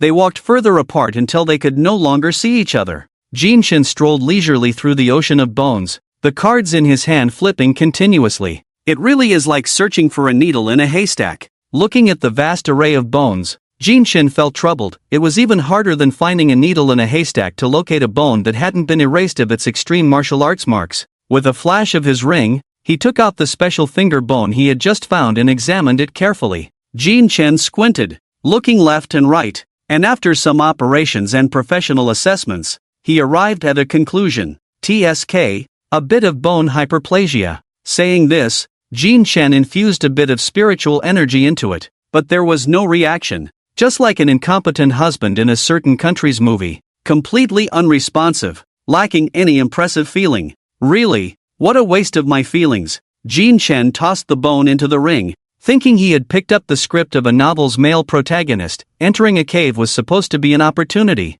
but he ended up with loneliness instead. Then, he began his journey of searching for bones again, this time not wanting the good ones or the big ones, but rather those that looked shabby and clearly useless. Jin Chen firmly believed that the hidden treasures within broken copper and iron in novels were not mere coincidences. Everything must have a trace to follow. While he was picking up bones, little did he know that on the other side, a life and death escape was underway. Jin Chen, I'm coming for the early shift. At this moment, Wang Yi was no longer the spirited figure he once was. His meticulously styled hair was now disheveled, and his expensive suit was tattered. He was sprinting through the tunnel that Jin Chen had passed, with the ancient general hot on his heels. In front of him were his legs working desperately, while behind him was the relentless charge of the warhorse. Wang Yi quickly wiped the sweat from his forehead, feeling an indescribable regret in his heart. He watched as Si Nan Yu managed to hold back the ancient general, thinking he could do the same. To his surprise,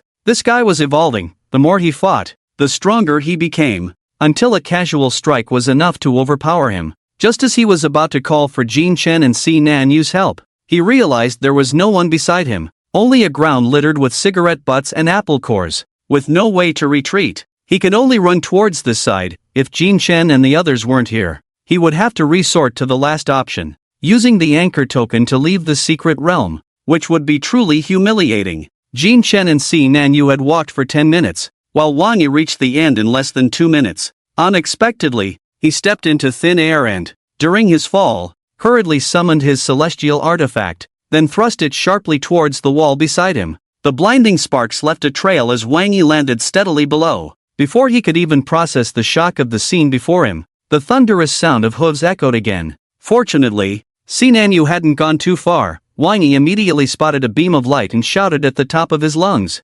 "Hey, over here! Look this way!" The sudden shout echoed clearly in the quiet cave. Si Nan Yu instantly heard the heart-wrenching cry and shone the flashlight in that direction. There he saw Wang Yi, his arms and legs moving like wheels of fire, sprinting towards him, with the ancient general charging behind him, exuding a completely different aura than before. Si Nan Yu didn't hesitate. After summoning her dual blades, she transformed into a shadow and rushed towards Wang Yi. Seeing this, Wang Yi quickly shouted, "Hey, don't confront him head-on." But it was too late. The ancient general swung his spear and thrust it towards the shadow rushing at him. Si Nan Yu didn't dodge. She crossed her dual blades in front of her chest. The moment they made contact, her expression changed drastically, her pupils constricting sharply. Bang! With a loud explosion, Si Nan Yu was sent flying like a cannonball, crashing into a distant pile of bones. But there was no time for her to adjust. She quickly flipped herself up and looked at Wang Yi beside her. What's going on? This power is on a completely different level from before. This guy learns and adapts continuously as long as he's fighting. His strength, speed, and defense all increase exponentially. Wang Yi was half-crouched, his body tense, his eyes filled with grave concern. "Where's Jin Chen?" Si Nan Yu shook her head. "I'm not sure. He said he needed to find a place to rest and left on his own, but he shouldn't be too far. He definitely heard the noise just now. He might be on his way. This damn guy. It's one thing to be stuck in the new student competition, but to come here is just ridiculous." Remembering how Jin Chen had tricked him into fighting in his carefree demeanor, Wang Yi gritted his teeth and said, "He's either eating or sleeping. After eating, he sleeps. That bastard." Si Nan Yu couldn't help but nod, then said seriously, "But there's no denying that without him, we wouldn't be able to win. Let's try to hold on until he arrives." Just as the two were discussing, the ancient general not far ahead suddenly raised his spear high, and dark blue spiritual energy abruptly manifested, enveloping his entire body. Under the vigilant gaze of the two, the surrounding bones began to levitate, forming several uniquely shaped skeleton soldiers. Damn it, even now you're still summoning people? I just found one, and you found so many? Wang Yi spat out a mouthful of blood, looking at the skeleton soldiers assembling beside him, cursing under his breath. Kill! A chilling voice erupted from the ancient general's throat. In an instant, all the skeleton soldiers seemed to come to life, rushing towards the two. If you have the guts, let this secret realm's cultivation limit be set to ancient level, and I'll compete with you in summoning. Wang Yi roared, then swung his Tear Star Command Void Blade and charged forward. Just as the battle was about to break out, Si Nanyu suddenly stopped Wang Yi. All the skeleton soldiers also came to a halt. What's wrong? Wang Yi frowned and turned back, confused. Si Nanyu took a small step back, raised her twin blades, and slightly tilted her head, her gaze fixed intently in one direction. Jin Chen is here. As soon as the words left her mouth, the entire sky was instantly filled with a sea of flowers, and at that moment, the heavenly object in Wang Yi's hand suddenly exploded, transforming into a large number of petals that obscured everyone's vision. Ha! The sound of flowing petals rustled in his ears, like a giant wave crashing in. Tap! The sound of light footsteps echoed, followed by a piercing scream. Ah! It was Si Nanyu's voice. Wang Yi turned around sharply, and at the same time, the flower sea that enveloped the surroundings exploded, pushing all the skeleton soldiers back. In the air, Jin Chen's tall figure hovered above, cradling the somewhat panicked Si Nanyu in his arms. Hey! Jin Chen! What are you doing? Rescuing the trapped lady is a magician's duty. What's wrong, President Wang? Jin Chen, dressed in white, wore a smile beneath his slightly curled hair.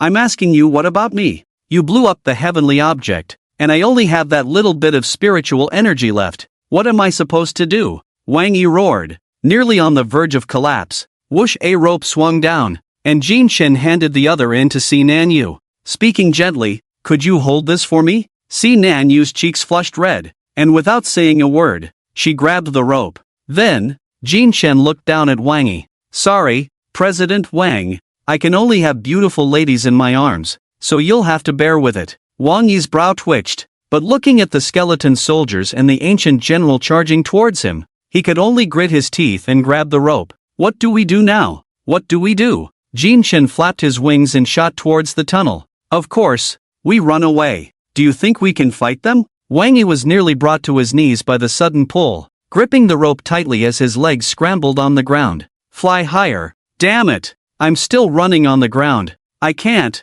President Wang, there's a height limit here. Thus, the scene turned into this. Jin Chen flew rapidly in the air with Si Nanyu in his arms, while Wang Yi held onto the rope and kept running. Behind them was a large group of skeleton soldiers led by the ancient general. Slow down. Slow down. I can't keep up. At that moment, Wang Yi felt as if his legs were no longer his own, relying entirely on instinct to keep moving. Watch out. We're about to enter the tunnel. What? Before Wang Yi could finish his sentence, he crashed hard against the wall at the bottom of the tunnel with a loud bang. But fortunately, he did not let go of the rope, and the pulling force from ahead yanked him up. Then, he began to run in the tunnel. Slow down. Slow down. For fuck's sake, can't slow down. Just go for it. In front, Jin Chen wore a smile that disregarded others' lives, and his speed increased even more. Since he had memorized the route perfectly on the way here, he was now familiar with the path on the way back,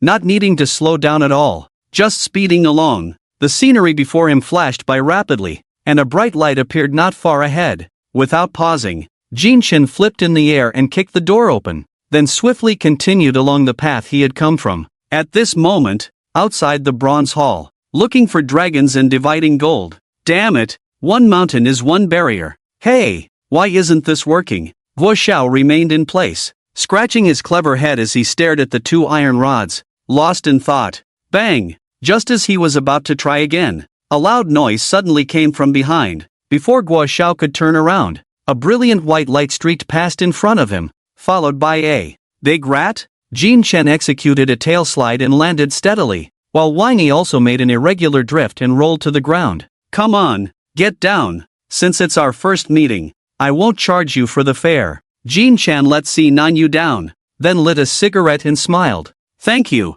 thank you. The blush on her face had not faded, and Si Nanyu kept her head lowered, almost burying it in her chest. At that moment, a rough sound like a bellows came from behind. What the hell is that noise? Who pulled this? Jin Chen turned around and saw, oh my, it's you, Wang. There stood Wang Yi, covered in bruises, leaning on his knees, half bent over, panting heavily, even blowing bubbles from his nose. If he hadn't seen it with his own eyes, Jin Chen would have thought it was some old cow behind him, gasping while working a bellows. Jin Chen laughed. You can't handle this, Wang? It's not that far, and you're already like this? As he spoke, he patted Wang Yi's shoulder, but that pat was no small matter. With 2 slaps, Wang Yi knelt straight down. He trembled as he raised a finger, wanting to say something, but the words turned into old cow's gasps at his lips. Jin Chen was startled by Wang Yi's action and quickly stood up straight. Hey, Wang, what are you doing? I can't handle this, you know I didn't raise you. Even if I saved your life, it shouldn't be like this. As Jin Chen spoke, he supported Wang Yi but didn't help him up, instead making Wang Yi's kneeling posture even more standard. It's not a holiday or anything. I wasn't prepared for this. You kid. Jin Chen patted his left pocket, then his right, finally pulling out a cigarette and an apple, offering them to Wang Yi. Uncle is just a common man's child. Nothing fancy. Here, take these too. It's a little gesture from me. Get lost. Finally, a word popped out from the bellows. Without saying a word, Jin Chen turned around. Alright then, Wang. Before leaving, he took back the apple and cigarette he had offered, leaving Wang Yi's raised hand frozen in midair. What a damn sin. Crunch. Jin Chen bit into the apple, sitting in the shade beside him, saying, you know, this thing has quite a bit of juice. I was talking just now, and my throat got dry. This is just what I needed. Shan Gu, what have you guys encountered? Hua Xiao rushed over, quietly pointing at the bellows beside him. What happened to Wang Gu to make him like this? Nothing much, just ran on a no-speed limit highway. Your Wang is just out of shape. He ran a couple of steps and ended up like this. Jin Chen casually tossed the fruit pit aside and said, let's wait until President Wang has rested well. Then we can go in again. The two were chatting when Si Nan Yu walked over and quietly asked, what do we do now? We just wait for President Wang to recover. Jin Chen shrugged and continued, that ancient general is really formidable. Ordinary people can't fight him. We need to find a way to see if we can trap him, otherwise, don't expect much. Okay. Si Nan Yu nodded and turned to leave. As she passed by Wang Yi, who was lying on the ground, she stopped and said, hurry up. With that, she left behind her silhouette. Wang Yi struggled to turn over, gazing at the azure sky above.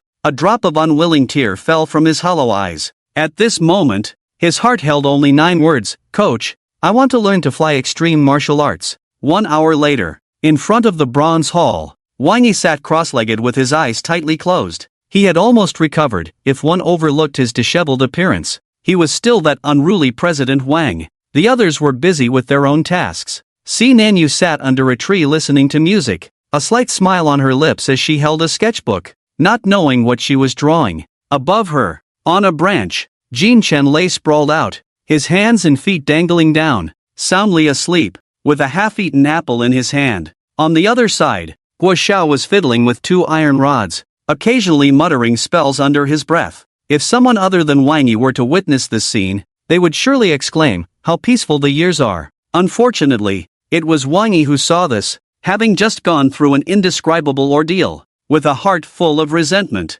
Wang Yi walked to the tree where Jin Chen was sleeping and, without a word, punched it. Bang! The sudden loud noise made Si Nan Yu and Guo Xiao turn their heads sharply. Si Nan Yu looked up at the resentful Wang Yi, took off her headphones, and quietly asked, are you done resting?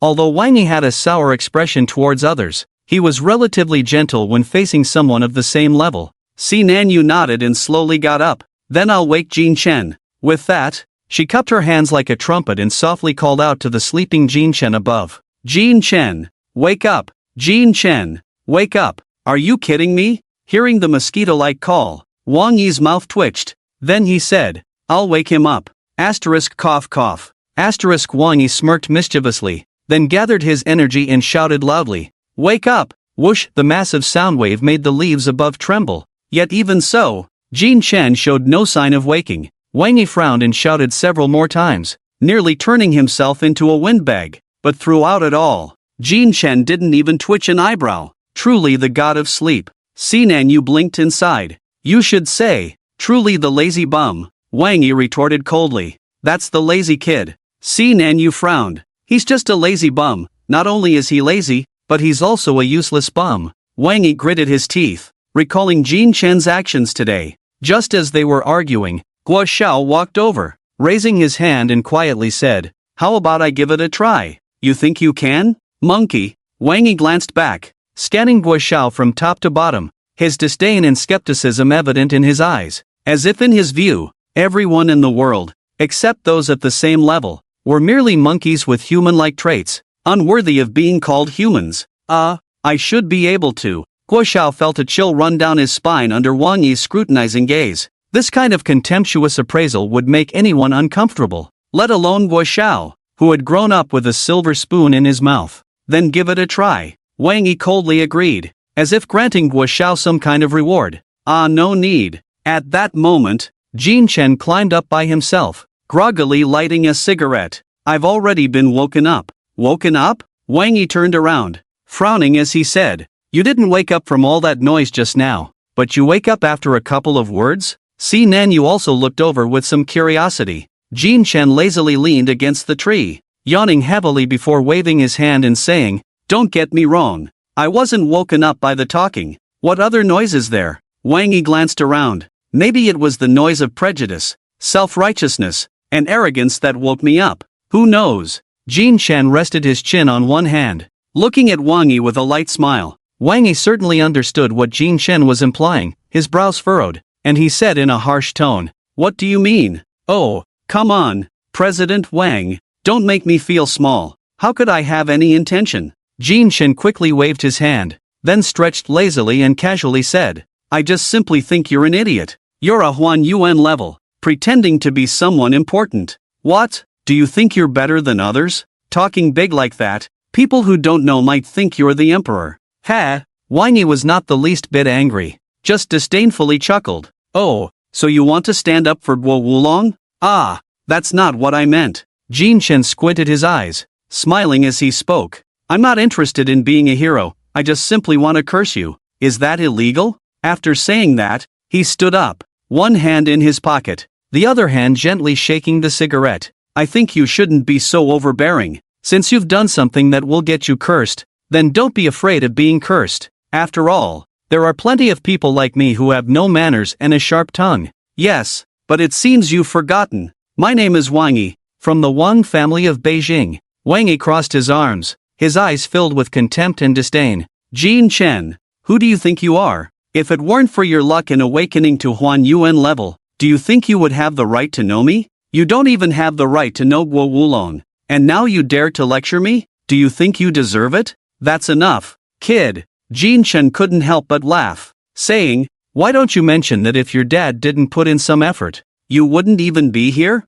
Why don't you say that if your dad could throw a shot, you'd be shot against the wall? The aura of the Zhan realm's fifth transformation slowly spread out. The sleepiness in Jin Chen's moonlit eyes was gone, replaced by indifference. What a coincidence. I am Huan Yuan level, and I'm even stronger than you. The cursing is because you're pretending, not because I want to pretend. I find your arrogant demeanor annoying, I just simply want to curse you. Can you understand?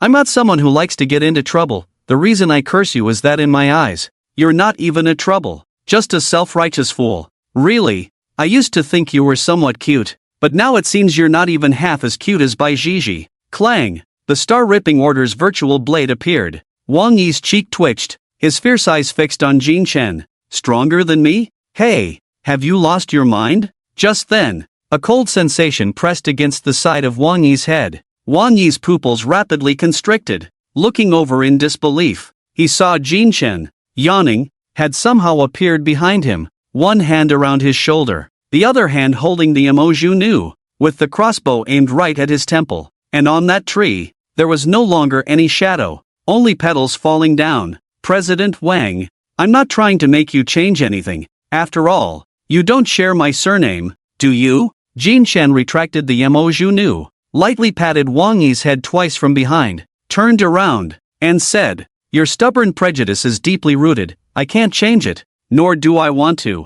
I don't judge you're right or wrong, that's a false proposition. Everyone's answers are different. And everyone's growth is also different. How you are is your business, do as you please. But what I mean is, I want you to stop showing off in front of me. If you insist on doing so, then just bear the scolding. Alright, let's go into the instance. The scene fell into silence. Only the sound of the wind rustling through the leaves could be heard. Guo Xiao stood there, not daring to move. Si Nanyu saw Jin Chen was about to walk away, glanced at the silent Wang Yi, and then quickly followed. He seems to be taking in your words and thinking about them, Jin Chen said with a smile, shaking his head. That's just him sorting through his prejudices. I'm not some kind of savior. I don't have the ability to change someone just by talking. Besides, whether he changes or not has nothing to do with me. I just want him to stop showing off in front of me. It annoys me. Bang! The bronze door closed tightly. Jin Chen and his group re-entered the ancient bronze hall. Looking at the familiar scene before him, Jin Chen hadn't spoken yet when Wang Yi unconsciously touched his leg. Do you have any plans? Si Nanyu looked at Jin Chen, who appeared to be half asleep. The latter scratched his head like a monkey. Ha! I have a way. At that moment, the cold-faced Wang Yi spoke up. He glanced at Si Nanyu, then fixed his gaze on Jin Chen, saying, my plan is for Jin Chen to use his troublesome abilities to hold off that strange corpse while Si Nanyu and I enter the Dao Guimuchang to seek opportunities, switching every half hour. Don't you also boss your dad around at home? You say it quite smoothly, Jin Chen chuckled, a mischievous expression on his face. Bastard! Then you tell me, do you have any good ideas? Come on, kid, today uncle will teach you how to use your brain. After saying that, Jin Chen walked forward, and Si Nanyu silently followed. Wang Yi also cursed under his breath and followed, wanting to see what abilities Jin Chen had to defeat a growth unlimited strange corpse. The group skillfully returned to the Dao Guimuchang they had just escaped from. The ancient general was predictably waiting there. Upon hearing the voices of the newcomers, a glimmer of light appeared in his dim eyes. That guy is coming. If you have any ideas, hurry up and say them. Wang Yi's legs trembled involuntarily as he summoned the heavenly object. Jin Chen pointed in a direction and said, lead the boss over there. And then watch me show off. After saying that, Jin Chen shook his shoulders and flew directly into the sky, heading towards the direction he pointed, leaving Wang Yi and Si Nanyu looking at each other in confusion. Trust him once, although he's a bit low quality, lazy, and cheap, his brain still works well, Wang Yi said,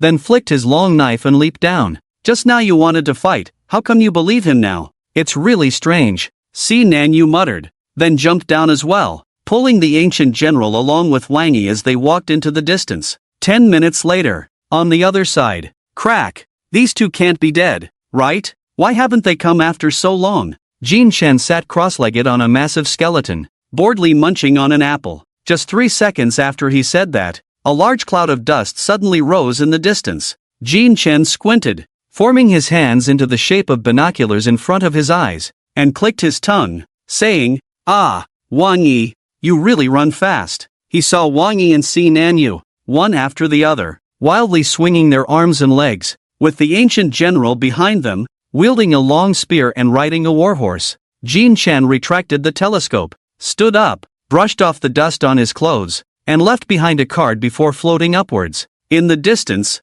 long-distance runner Wang Yi instantly noticed the striking Jin Chen. He first glanced at the surrounding environment, then at the massive stone pillar above Jin Chen, and immediately understood his intention. So he wanted to use the stone pillar to trap the eerie corpse. Ha! Humph! I actually thought of that long ago, I just forgot for a moment, Wang Yi muttered to himself, then suddenly accelerated. Crackle! As he watched the eerie corpse getting closer, Jin Chen summoned the heavenly edict staff, and arcs of lightning flickered around him. Wang Yi and Si Nanyu also noticed this scene, and in the brief moment before reaching their target, their eyes met, and they simultaneously struck out a palm towards each other. Bang! The powerful recoil sent both of them rapidly retreating to the sides. In that fleeting moment, Jin Chen transformed into a shooting star, crashing down from the sky and accurately striking the ancient general. Boom! The surrounding bones were shattered, and a large cloud of white ash rose. This strike successfully knocked the ancient general off his horse. At that moment, amidst the smoke, Jin Chen tightly locked the ancient general's neck with one hand while pressing down on his arm with the other, the overwhelming strength causing both of them to tremble slightly. Buddy, that's enough. It's not easy to come all this way, so just hang tight for a bit. okay? Jin Shen said with a smile. Snap! A crisp sound of a finger snap echoed, and an arrow suddenly flew out from nowhere, striking the massive stone pillar above their heads, causing it to crash down. Bang! As the stone pillar fell, the entire twilight scene seemed to shake. Petals fluttered down, accompanied by falling stone pillars. Dozens of stone pillars, each over 10 feet long, crashed down, intertwining perfectly, pinning the ancient general tightly among them, rendering him immobile. Seeing that the stone pillars had stopped falling, Wang Yi and Si Nanyu approached, covering their mouths and noses while frowning. Under their gaze, the white ash gradually dispersed, revealing the outline of a small mountain over 10 meters high. The ancient general was trapped beneath, with only one finger able to move, his expressionless face trembling continuously, trying to break free. Meanwhile, Jin Shen stood in front of the ancient general's face, occasionally giving him a light tap on the head, saying, "Get up. You can't sleep here." Wang Yi and Si Nanyu sighed, holding their foreheads. When Jin Shen had just awakened, they had both received news and sent someone to investigate. The reports indicated that Jin Shen was taciturn, rarely spoke to others, and was a cool, handsome guy. But now it seemed, what in this world is real? Jin Shen also noticed the two of them, who looked utterly helpless, and waved at them with a smile. Oi, still alive here. You really are becoming more and more inscrutable. One moment a clown, the next serious. Wang Yi shook his head and stepped forward. You wouldn't understand. Transforming and changing faces are basic skills for a magician. Just watch, Jin Shen said, extending a hand and swiping up and down in front of his face. A white smiling mask and a black angry mask switched back and forth, as if performing a magic trick. Boring, Wang Yi huffed and said. Hurry up and look for the extreme martial opportunity. The eerie corpse will keep adapting while trapped. It won't hold for long. The two exchanged remarks, completely unlike the ones who had just quarreled and were about to fight, leaving Si Nanyu beside them utterly perplexed. You guys go ahead, I'll chat with him for a bit. Jin Shen waved his hand.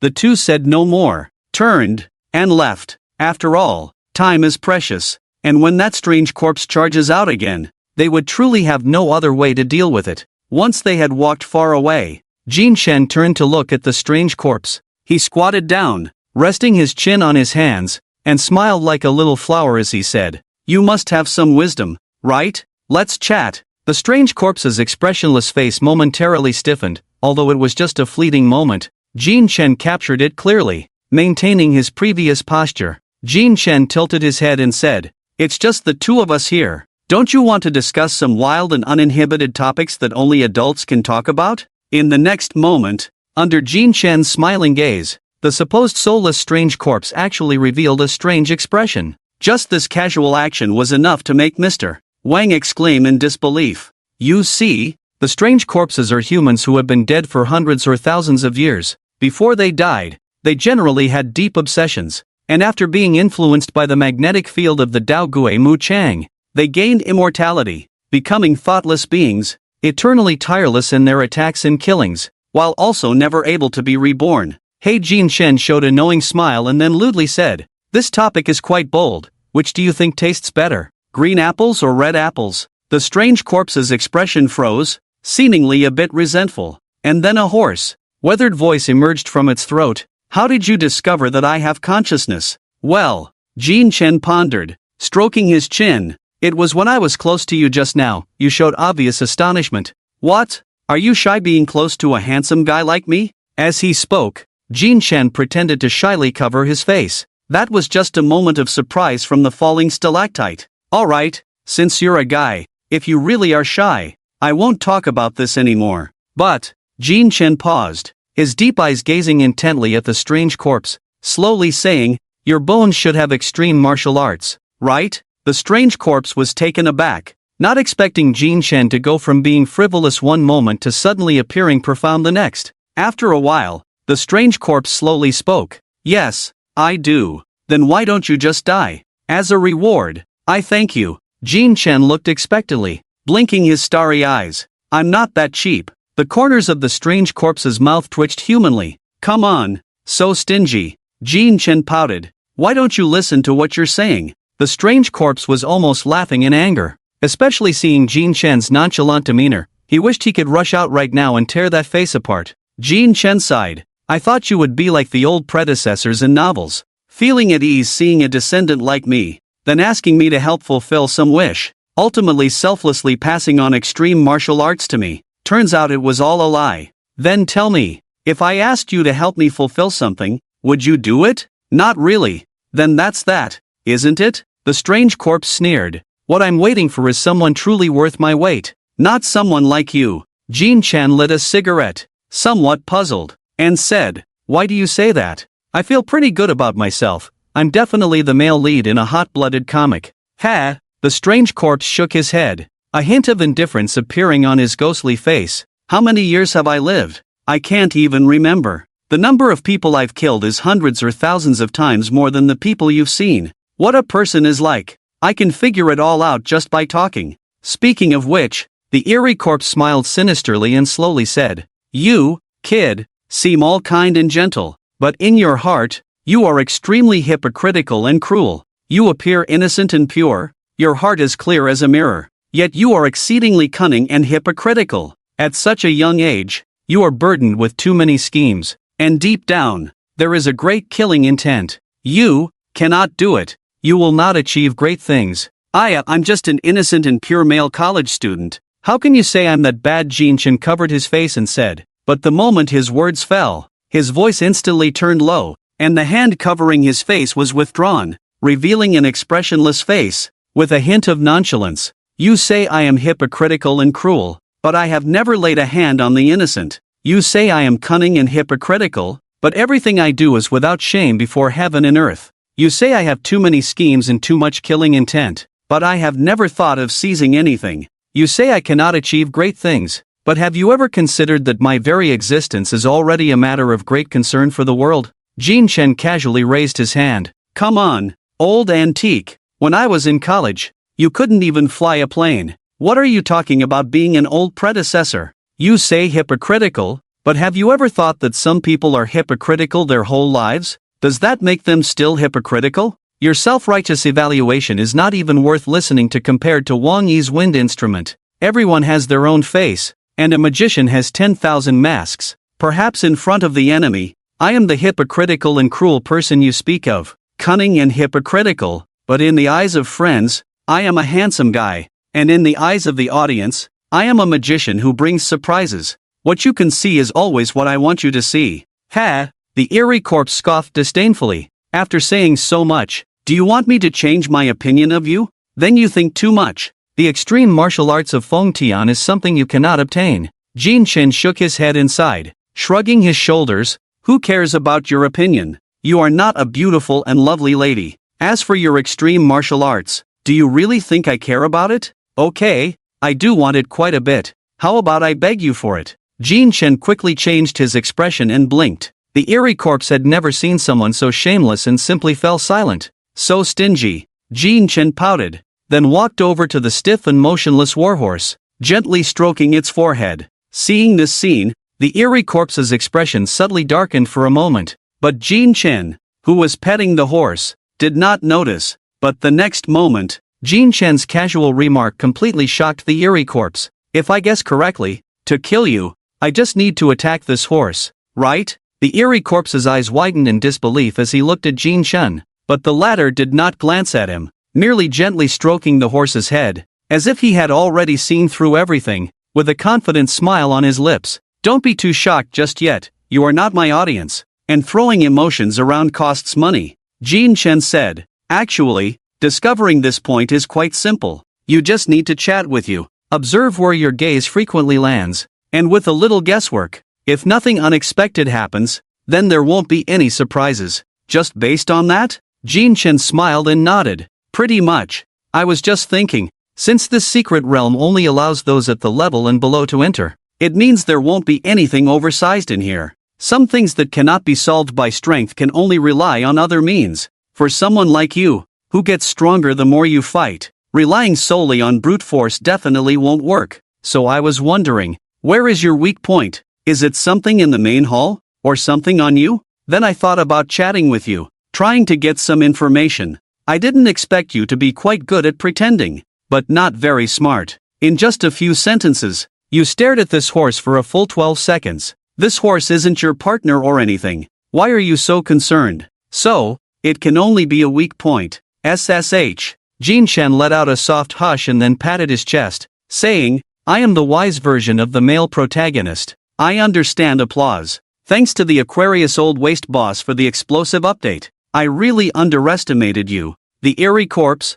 unable to move an inch, cast a glance at Jin Chen with an indescribable shock in his dark eyes. Jin Chen waved his hand. It's alright, don't flatter me too much, or I'll get inflated. Kid, luck is too good, but it's short-lived. Cursing someone is not decent. Jin Chen threw out a card, flipping it continuously in his hand. That should be enough. You should be leaving now. After living for so many years, you must be very lonely. Bang! The card exploded, transforming into a Emoju crossbow in Jin Chen's hand. He aimed the arrowhead at the warhorse's head and turned to the eerie corpse, saying, anything else you want to say? Although I might not want to hear it. Nothing much to say, just didn't expect to see a young man like you. The eerie corpse's expression was blank, as if he had no fear of death's arrival, but rather a sense of relief. Jin Chen raised an eyebrow and suddenly asked, by the way, can I ask you what level of extreme weapon drops when you die? I'm afraid I'll disappoint you.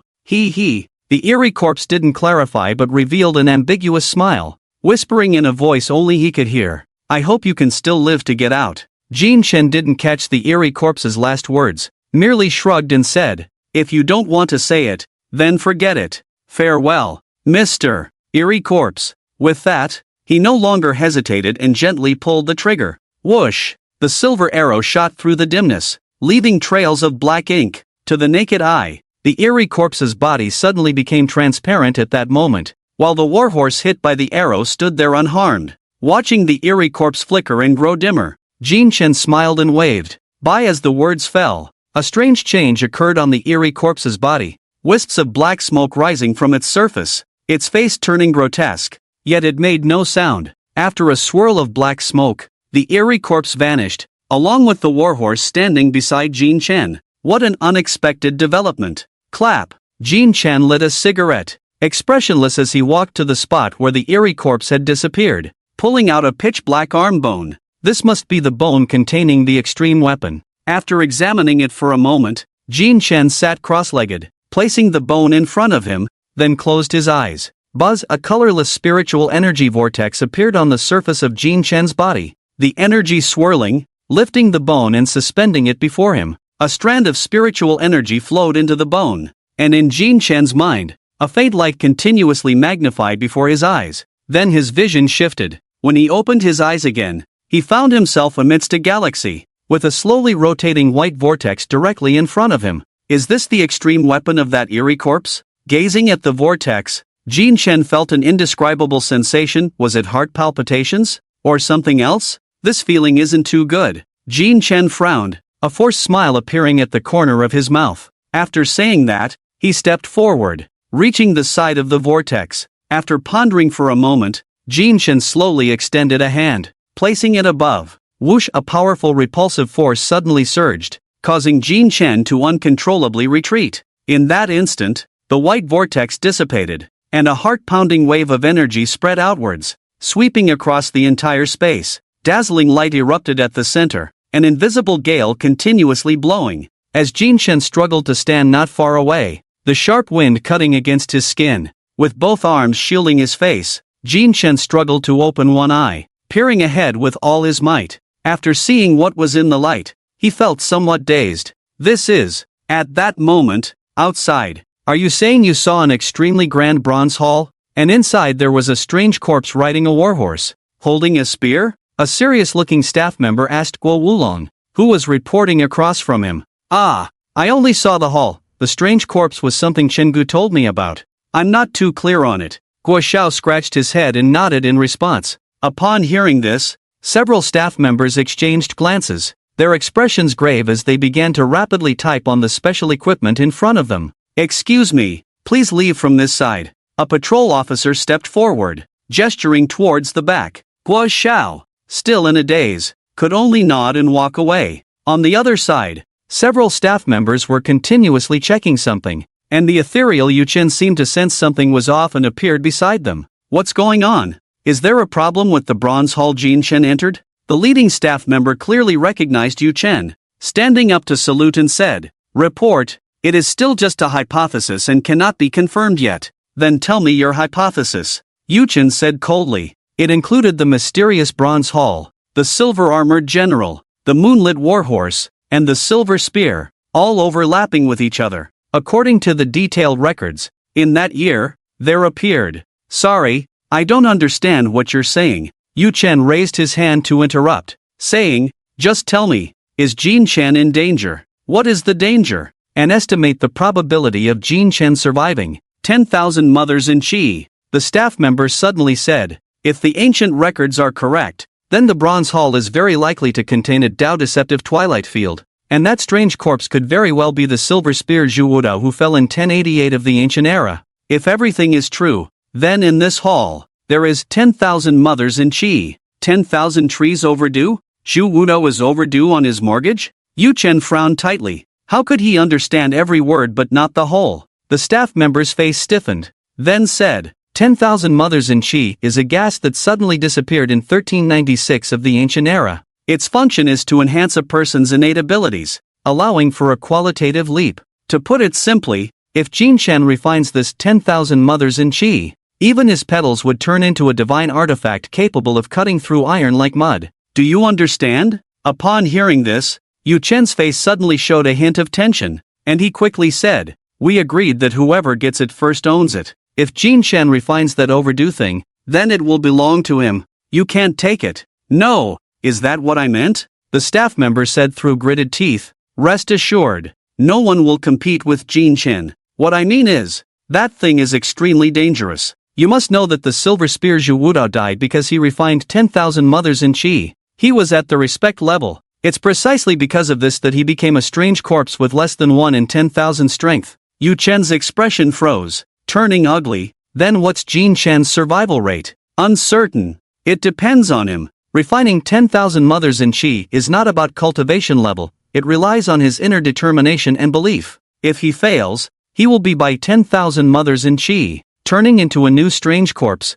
threatening his survival. Is that it? Then it's fine." Yu Chen waved his hand, pulling out a small sword, ready to slip into the void, without a trace of worry. "You aren't worried?" Looking at Yu Chen's attitude, everyone around was astonished. Yu Chen shook his head and said, "The more you worry about something, the more it will control you. The so-called competition of the heart is merely a test of the infinite extremes within a person. When facing death, when you look death in the eye and no longer fear it, you will have nothing to fear. Jin Chen has never feared death, just like me. This kind of inner competition is something I've played with since I was a child. It's simpler than eating." After saying this, Yu Chen left behind a graceful silhouette and entered the void. 2,500 words, plenty to fill up. And Yi Zi is also hoping for a midnight snack to be full in Jin Chen's mind. Whoosh, whoosh, whoosh. The wild wind howled, and dazzling golden light dazzled the eyes. In the high sky, a droplet of gas resembling a tadpole was constantly swimming,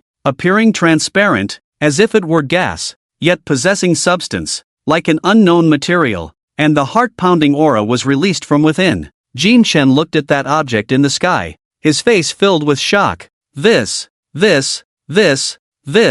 Who shot this? Where's my extreme martial arts? As soon as he spoke, the gas above seemed to understand, suddenly erupting with even more powerful might. Wow, just a droplet is this powerful. Who on earth is capable of throwing this out? So ruthless. Clearly, in Jin Chen's heart, this Wan Muyuki had already deeply transformed into something indescribable. Suddenly, the wild wind stopped, and the Wan Muyuki hovering in the air seemed to come alive, flying straight towards Jin Chen. As a child of a common family, Jin Chen did not recognize this object, just by looking at its appearance. He felt it was not a good thing. Seeing that indescribable object flying towards him, Jin Chen's expression suddenly changed, and he instinctively stretched out his hands to block it, saying, "No, buddy, no, you got the process wrong, don't come to me, that's not right." But the Wan Muyuki suddenly accelerated, moving too fast for the naked eye to see. In the blink of an eye, it had already adhered to the Dao patterns on Jin Chen's left hand. The gas stuck to the back of his hand, and a chilling sensation immediately arose, mixed with a sticky feeling. Jin Shen's face visibly darkened. So disgusting. Saying this, he hurriedly urged his spiritual power, transforming himself into countless petals, reconsolidating on the other side. But that icy touch did not disappear. Jin Shen looked down and saw that the droplet had begun to spread, and in the blink of an eye, it had completely enveloped his left hand. I've never been this close to my own self. Who threw this? Ah! Jin Shen gritted his teeth and cursed, feeling increasingly that this droplet was something indescribable. Looking at the spreading droplet, Jin Shen clenched his teeth, closed his eyes, and covered it with his other hand, desperately rubbing. When that touch appeared on his right hand, Jin Shen's features almost twisted into a knot. The next moment, the viscous, water-like gas began to wriggle rapidly, climbing swiftly up Jin Shen's right hand. In just a moment, his entire chest was completely enveloped. Although I don't know what you are, buddy, let me give you a piece of advice. I have people outside, so let go of me. No need for persuasion. Jin Shen's shoulders shook, urging the flames on his wings to burn towards his hand. But that unknown substance showed no fear at all. Instead, its covering speed increased, directly enveloping Jin Shen's neck as well. TSK, this isn't right. It doesn't feel good. Why do I feel like I'm about to die? Jin Shen frowned. He could clearly feel that this layer of material was draining his vitality, and his control over his lower body and arms was becoming weaker and weaker, to the point where he could barely stand. So, Jin Shen simply sat down, then took out a pair of chopsticks from his ring, followed by a green apple. I must be hungry. Jin Shen held the chopsticks and stabbed the apple, muttering to himself in a low voice, this extreme martial arts is really unnecessary, it has cost me my life. Faced with the imminent threat of death, he seemed to show no signs of panic, only a hint of regret for not having completed a grand magic trick. Jin Shen ignored the spreading layer of slime and continued to eat the fruit. Just then, the layer of slime that was rapidly expanding suddenly came to a halt, no longer spreading upward. Jin Shen, who had just taken a bite of the apple, noticed this and stared at the sticky, unknown liquid on his body, momentarily dazed. Though his chewing did not stop, he chewed the apple while blankly gazing at his own body. After a while, the layer of slime seemed to slowly recede. Jin Shen blinked and suddenly began to frantically shake the slime off his hands, his mind struggling. At the very moment he started to struggle, the slime began to move again, quickly covering the spot that had just receded. Oh, so that's how it is. Jin Shen stopped moving, and his inner turmoil calmed down. Sure enough, shortly after he stopped, the spreading speed of the slime slowed down, eventually halting and even starting to retreat. Is it like the principle of a swamp? The more you struggle,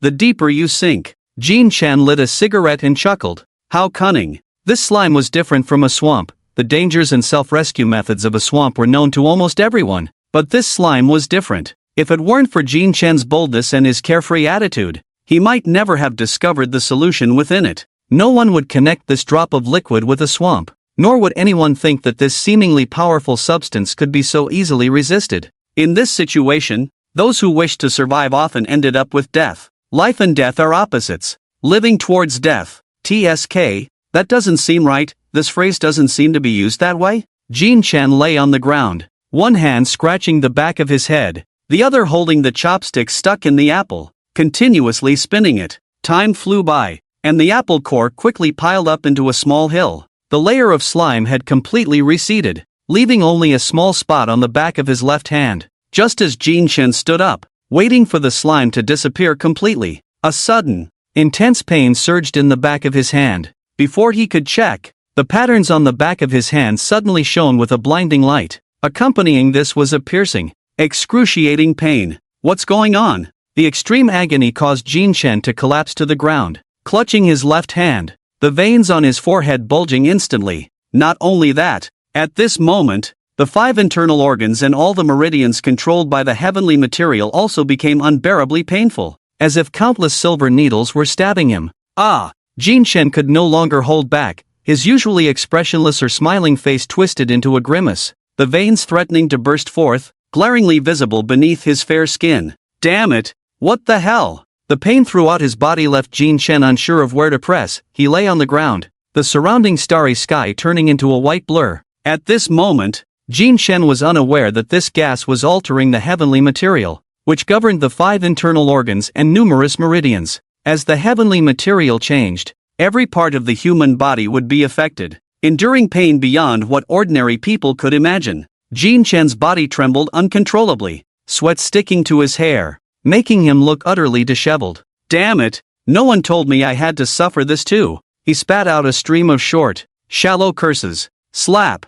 Jin Chen forced himself to stop trembling. He lit a cigarette, took a difficult drag, and then slowly exhaled. Refreshing. Jin Chen laughed. Though his face was drenched in sweat and his neck was lined with veins, there was no trace of a forced smile. It was a genuine laugh from the heart. After a good meal, having a smoke is just damn refreshing. At that moment, within him, in the place where the heavenly object resided at his heart, a blurry shadow was undergoing a transformation, uncertain how much time had passed. Crack! Jin Chen wiped the sweat from his forehead, took a hearty bite of an apple, and said with a smile, "Awesome, lived another day." He had no idea how long it had been. He staggered to his feet, his white clothes stained with blood, standing out like a vibrant flower in the vast whiteness around him. Finishing the apple, Jin Chen closed his eyes, trying to detach from the spiritual world. Sure enough, this time, there were no obstacles. He could easily break free. Buzz, in the outside world.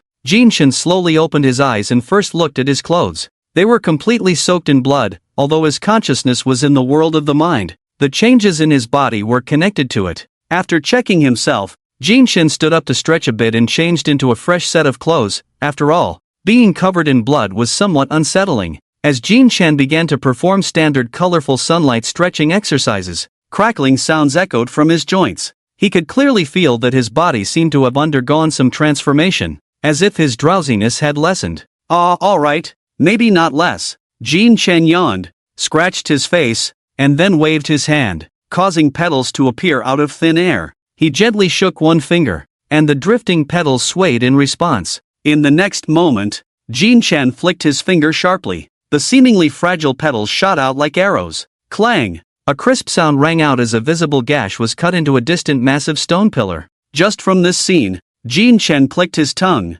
Seems like I've gotten something incredible. Then, he conjured a single petal, which was small. If it moved quickly, it would be hard to notice unless one was fully focused. If released like this, could it become an invisible bullet in a lower realm? Swish! Clang! A small pit appeared on the stone pillar, and Jin Chen then appeared beside it, gently stroking its surface. What a pity! The power isn't that great, it can't penetrate anything with slightly harder bones. Jin Chen shook his head. If only playing cards could do this. Just as his words fell, two voices suddenly came from afar. Jin Chen turned to see Wang Yi and Si Nanyu approaching. How's it going? Any gains? The two nodded and then shook their heads. There's a gain, but not much, Wang Yi said, arms crossed. I've heard that Dao Gui Mu Chang is definitely a holy place among secret realms, capable of giving people a chance to soar, but now that we're here, it's just so. Jin Chen raised an eyebrow. Dao Gui Mu Chang was extremely rare,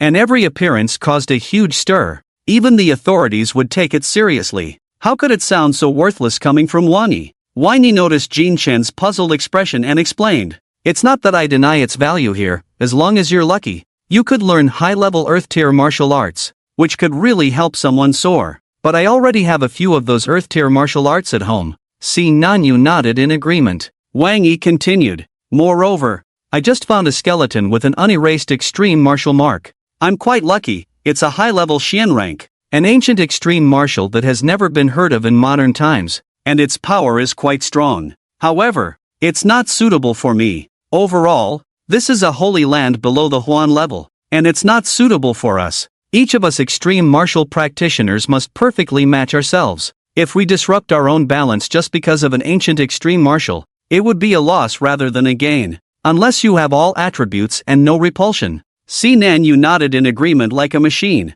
but this time she spoke. I had only heard of the legends of the Dao Gui battlefield before. Now that I encounter it for the first time, it's inevitable to feel a bit excited. However, if we want to find an extreme martial suitable for us, the time wasted would outweigh its value. For us, who do not lack high-level extreme martial, experiencing it once is enough. Jin Chen nodded in understanding. Wang Yi and Si Nanyu made sense. For the Huan level, suitability is far more important than trivial power. The extreme martial of this Dao Gui Mu Chang is indeed invaluable. Being some ancient extreme martial, But if we waste time searching for Extreme Marshal, it would indeed be somewhat not worth it, especially for the Huan level. A high-grade Extreme Marshal must also perfectly match oneself, and trying to find one in this vast sea would be a tremendous waste of time. Fortunately, his gains this time were quite substantial. Not only had he been enhanced by the unknown Big Nose, but he also picked up a mysterious skeleton. Perhaps when he returns, showing it to Yu Chen might yield new discoveries. This trip was not in vain. What are your plans next? Are you going out or staying? Jin Chen asked the two. I have other matters. This bronze hall was not in my plans, I just came to investigate suddenly, Wang Yi said. Si Nan Yu beside him still nodded in agreement. Me too. I have other plans. So you both came with strategies. While I'm just a blind cat stumbling upon a dead mouse, Jin Chen said with a twitch at the corner of his mouth. He thought this bronze hall was the purpose for the two to enter the secret realm, but it turned out they just came to take a look. Did no one scan this secret realm before you came? Wang Yi frowned and said. In his eyes, wasn't this a necessary condition for the Huan level? Only with a rough scan could one discern whether it was worth coming. Seeing Wang Yi's assumption, Jin Chen helplessly rubbed his forehead. To be honest, my only knowledge of this secret realm is that it's called the Suspended Temple Secret Realm. Didn't your Jingxing mention these things to you? Jin Chen shook his head. Isn't your Jingxing? Just as the words were on his lips, Wang Yi suddenly remembered the great name of Jin Chen's Jingxing, and his voice paused. He cleared his throat to cover his embarrassment and said, Your Jingxing is indeed careless. I think so too. Jin Chen replied with a forced smile, then waved his hand to the two. Well then, goodbye. I really don't know what to do here, so I'm leaving. See you in half a month. Wang Yi and the others waved, and after speaking, they turned to leave. Hearing Wang Yi's words, Jin Chen paused in his hand that was crushing the anchor point card. Wait, what do you mean by see you in half a month? The two turned back in confusion. You don't know? Aha! Jin Chen scratched his head with a clear expression. Are we even in the same world? How come you know nothing? Wang Yi and Si Nan Yu exchanged glances, both seeing the deep incredulity in each other's eyes. Why don't you just tell me? If you tell me, then I'll know, Jin Chen said. In half a month, after the new student competition in the 8 major academies ends, there will be a meeting between the Huan levels in a certain campus to get to know each other, and then some miscellaneous things. Anyway, it's an official order for us to build relationships. Don't say it. Really don't say it. I've never even heard of this. Outside the secret realm of the Hanging Monastery, a blue vortex swirled, and Jin Chen stepped out, holding a cigarette. At the same time, the voice of Yu Chen appeared in his mind. You have refined Wan Muyu Qi. What Wan Muyu Qi? Who is overdue? The mortgage? Jin Chen was taken aback and asked in his heart. Yu Chen was silent for a moment, then said, It means, your internal organs and meridians have become stronger. Haven't you absorbed something? Yeah, something like a big snot. That is Wan Muyu Qi. What a ridiculous name. Made me think of Hu Zhu's 32-year car loan for a moment. Next, Jin Chen began the reporting process. When the other party asked about Wan Muyu Qi again, he casually modified his report. Then came a series of communications with Yu Chen. It was still evening when he entered the secret realm, but now it was already noon. After finishing his report, he returned to his private parking lot, ready to drive home with his small speaker overnight. But upon seeing the scene before him and the ticket stuck to the tree beside him, Jin Chen felt like the sky had fallen. Who towed my car? 1 hour later, Sanjin Province, Hangcheng City Center Traffic Team Processing Service Station. Jin Chen walked out with a dark face, holding 2 tickets. This fine is enough to cover my parking fees. Damn it. Back in his long-lost beloved car, Jin Chen turned on the music and stepped on the gas to shoot out. But before he could leave the traffic team service station, he was stopped again. The music is too loud, interfering with safe driving. 2 points. Fine of 200. Slap. A small ticket was slapped onto Jin Chen's stiff face. Thus, Jin Chen lost another 2 points and 200 yuan. This time, before driving, Jin Chen got out of the car like a robot, then stiffly walked around the vehicle. After getting back in, he adjusted the seat, checked the lights, gear, and handbrake, and finally buckled his seatbelt and started the engine. Just as he was about to step on the gas, the car window was knocked on again. A serious-looking traffic police officer said, "What's wrong with you? I've been watching you for a long time. Now that you have your license, You don't need to walk around the car like you're taking the third driving test. Come on, get out and cooperate with the inspection. Why do you keep making mistakes? Jean Chen got out of the car with a robotic smile, then communicated with Yu Chen in his heart. Mr. Yu, pull some strings and help me out. My status in front of the traffic team is even worse than dog poop. Near evening, inside the traffic team processing service station. Let's just let this one go. Remember, there are thousands of roads, but safety is the first priority.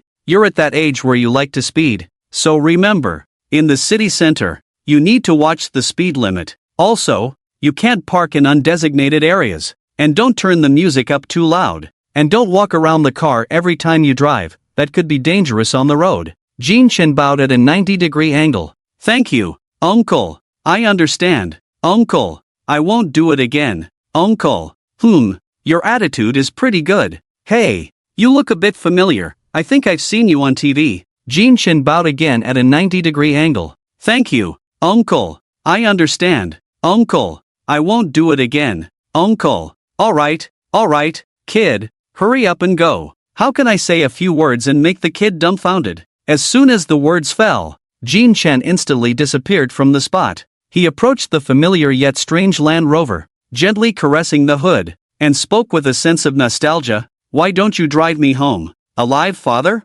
Sigh. With a deep breath, Jean Chen nervously sat in the car and seriously drove it out. After the vehicle drove out of the service station, Jean Chen let out a sigh of relief. Finally, I'm out. To celebrate, he happily lit a cigarette for himself. Ding dong. At that moment, the notification sound from his phone rang out. In a good mood, Jean Chen took a glance, and a message appeared in his view. Driving with other behaviors that obstruct safe driving. Fine 200 yuan. 3 points deducted. Jean Chen was stunned. He turned back to look at the camera that had already moved far away, then glanced at the cigarette in his hand, and he smiled. Wonderful. A day later, on the evening of August 25th, a Loki car drove into Tiansu Academy. After parking, Jean Chen shook his head as he looked at the familiar villa in front of him, tears streaming down his face. After going through countless hardships, I'm back. Once inside the house, he opened the fridge,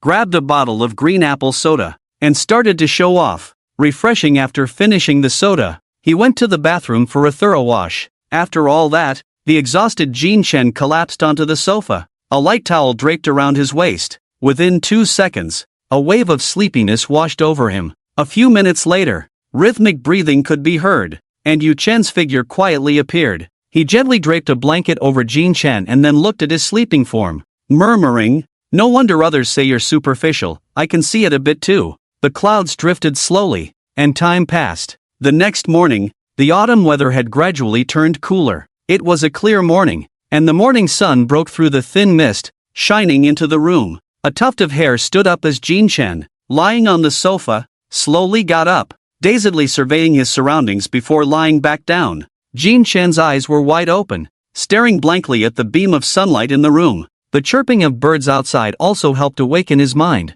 Clap. Sitting up, Jean Chen slapped his cheeks, fully revived. Splash, the sound of running water echoed as Jean Chen brushed his teeth while communicating with Yu Chen in his mind. Mr. Yu, are you awake?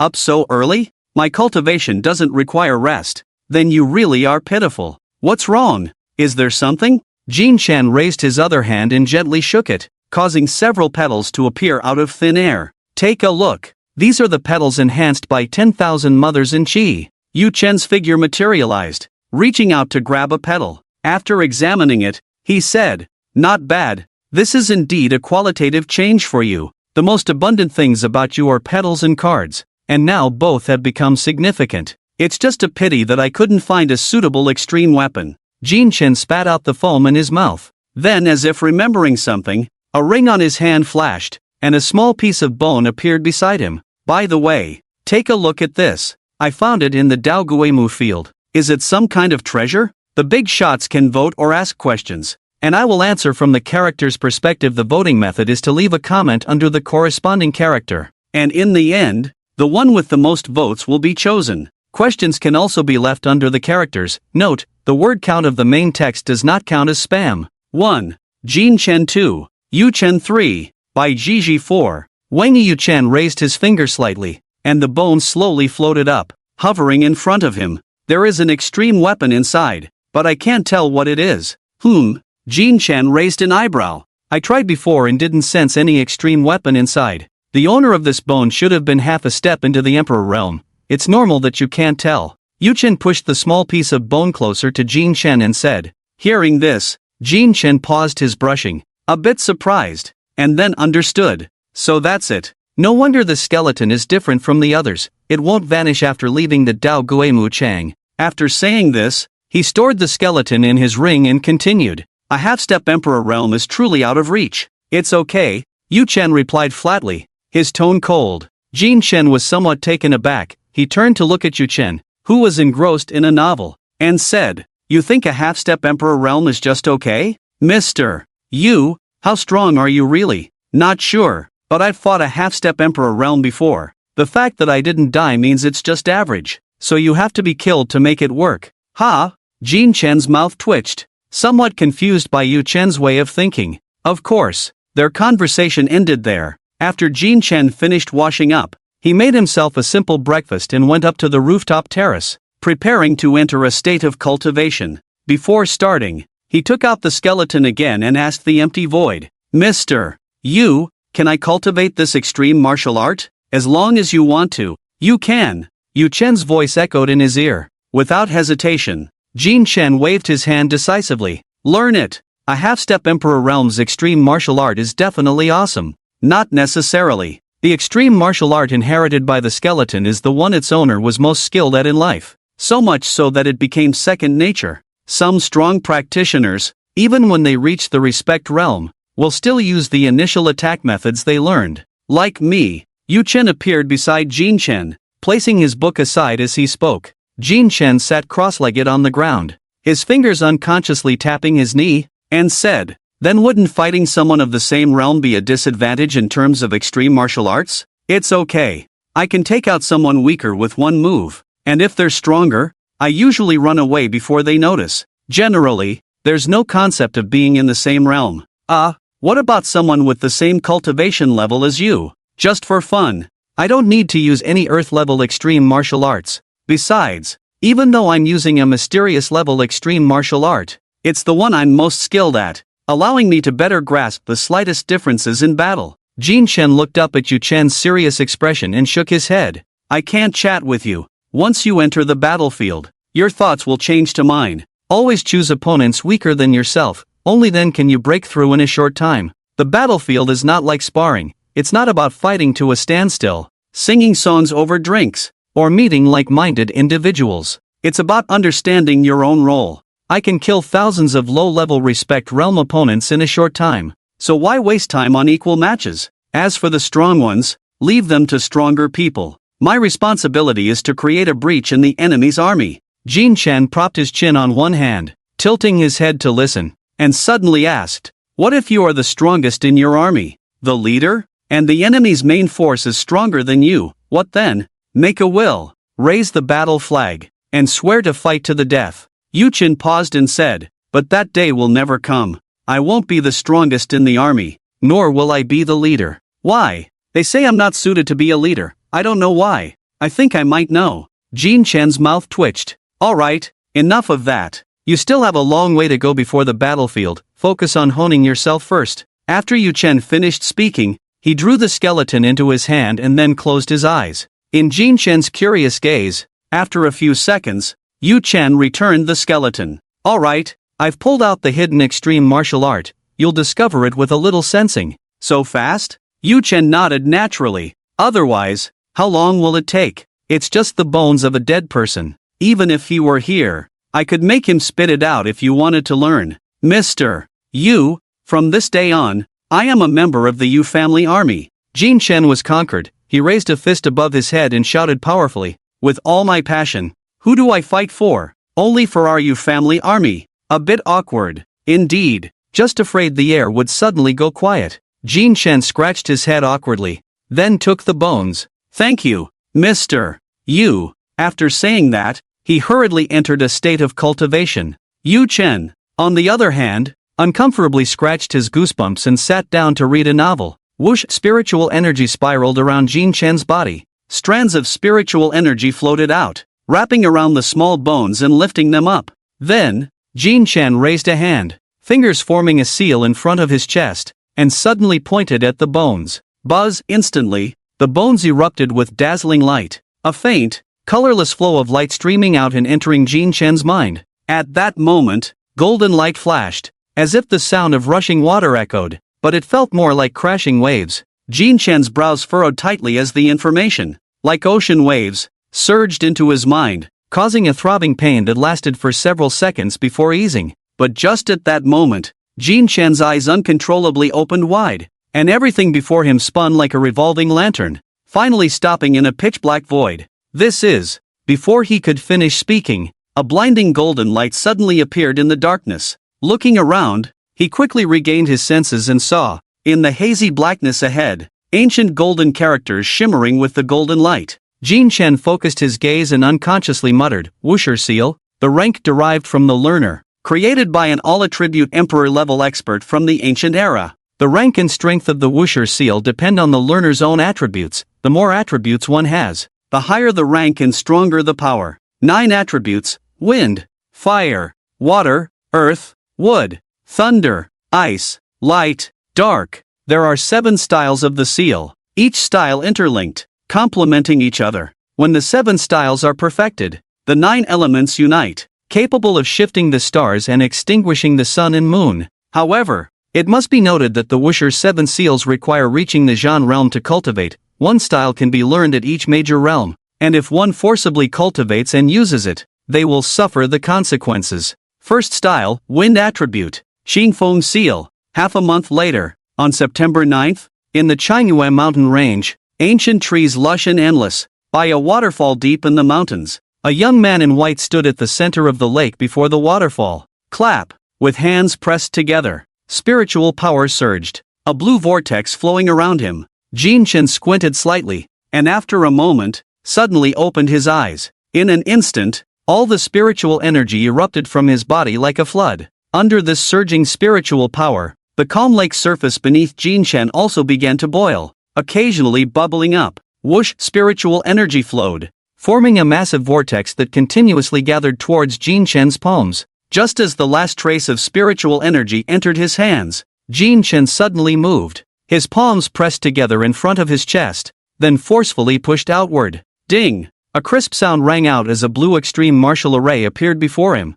the array swirling and rippling. At the center of the array was a large handprint, Xingfeng seal. With a light shout, Jin Chen drew power back into his palm, then suddenly slapped out, striking the center of the large array. Instantly, an astonishing momentum erupted from the spot, and the handprint within the array began to shake violently, gradually detaching from the array. At that very moment, just as the handprint flew out, the intense blue spiritual energy vortex suddenly dissipated, and simultaneously, the entire formation along with the handprint vanished like a fleeting dream, all disappearing in a whoosh. Jin Chen stumbled and fell onto the surface of the lake, his entire body sinking down until he was completely submerged. After about half a second, the lake's surface bubbled up, and a head emerged from beneath the water, looking ghostly.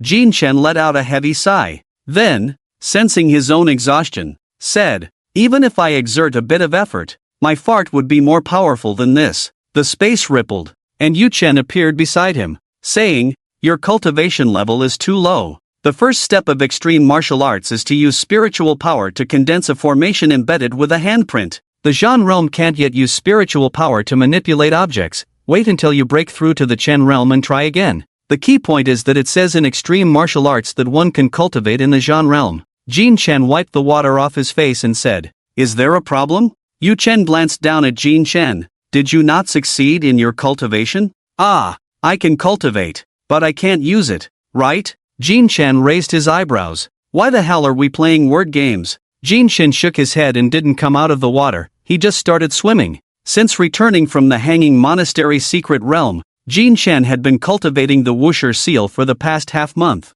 Even so, his current cultivation level was already at the 6th turn of the Zhan realm, just one step away from the 7th turn. According to Yu Chen's constant spying, the highest cultivation level besides him was by Shotzi, by Zhizhi. After the last defeat, Bai Zhizhi spent her days eating, sleeping, and cultivating, going nowhere, and had now finally reached the 4th turn of the Zhan realm, while the others remained at the 3rd turn. Based on Yu Chen's professional guidance, his educational plan for Jin Chen was, practice extreme martial arts and physical training whenever possible, there's no rush for cultivation, as you can catch up easily. Jin Chen agreed, acknowledging that his speed in cultivating spiritual power was indeed a bit fast, especially with the cultivation cheat, the last petal. Ding-a-ling-a-ling. At that moment, a hurried ringtone sounded from the shore. Oh, someone can still call me. Jin Chen walked to the shore, using spiritual power to evaporate the water on his body, then picked up his phone to take a look.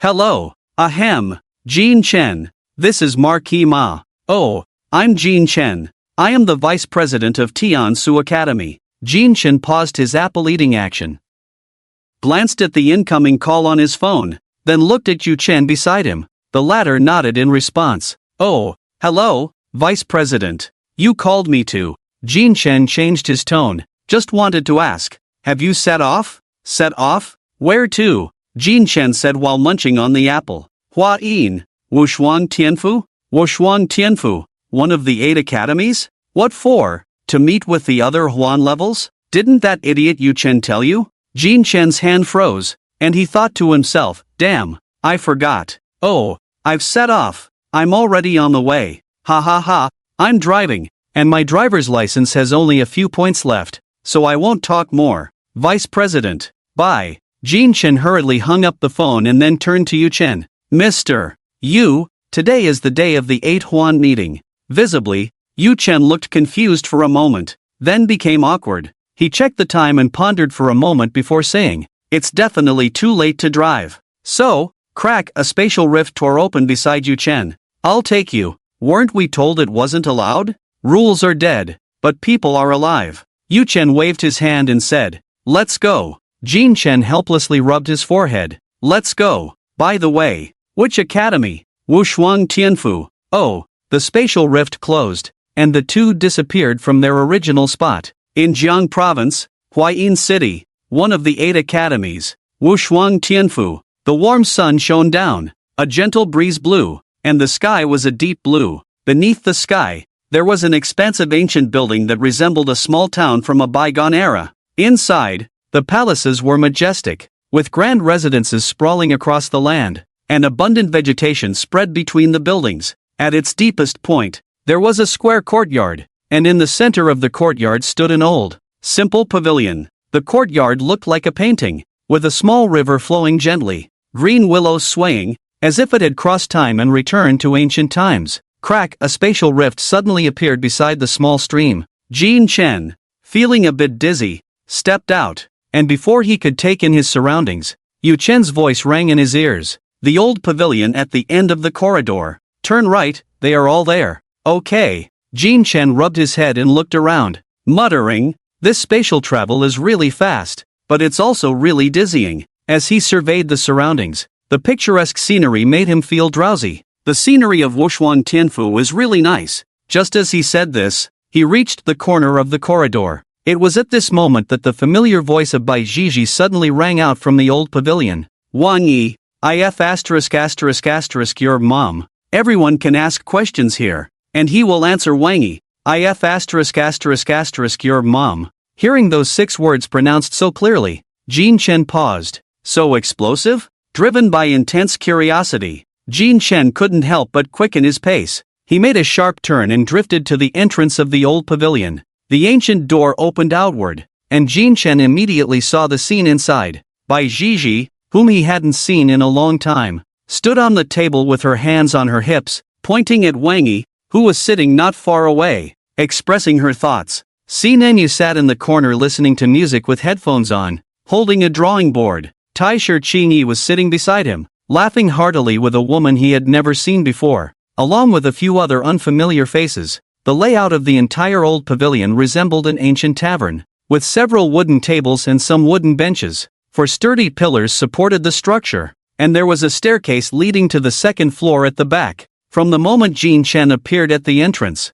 he attracted the attention of everyone inside. Bai Zhizhi pointed directly at Jin Chen and shouted, "Come on, Let's do it again. Wang Yi put down his teacup, turned around, and nodded at Jin Chen. You're here. Jin Chen nodded, walked into the room, looked at the two, and smiled. What's going on? Why are we getting into it as soon as I arrive? Isn't it because this idiot insists on pretending? Before Wang Yi could speak, Bai Jiji jumped down from the table, crossing her arms and saying. The latter merely smiled faintly, pointed to a nearby bench, and said to Jin Chen, sit. There are dogs in the room. A bit bothersome. You're the dog. Your whole family are dogs. You're Wang ergo. Your dad is Wang de Go. Hearing Bai Jiji curse like she was in a market, Jin Chen's eyelid twitched, and he asked Wang Yi while sitting on the bench, what's going on? Why is she acting like a child? I just said a couple of truths, and she went crazy. You're the one who's crazy, come on.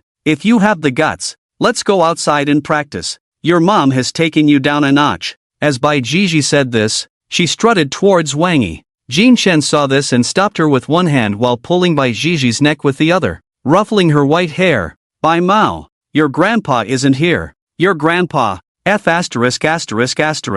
Bai Ji sat beside Jin Cheng, not forgetting to retort. Wang Yi took a sip of tea and said, I heard you got the 10,000 mothers in Qi in the secret realm. You're really lucky. It's okay, just a stroke of luck. Jin Cheng smiled, taking out an apple and handing one to Wang Yi and Bai Ji each. Bai Ji, who was being held by Jin Cheng around the neck, took a bite of the apple, first glancing at Wang Yi, then looking up at Jin Cheng, saying, wait a minute, I remember you two have a grudge. Why do you look like brothers now? Jin Cheng chuckled and replied, we're all grown-ups. There aren't that many grudges. It's just that we don't get along well, but that doesn't mean we have to fight when we meet. Wang Yi nodded in agreement. In fact, after going through the secret realm, he had come to recognize Jin Cheng more, even though he came from humble beginnings. Aside from being a bit mouthy, lazy, and gluttonous, he had no other flaws, whether in strength or intellect. He was top-notch. Such a person deserved to be treated as an equal.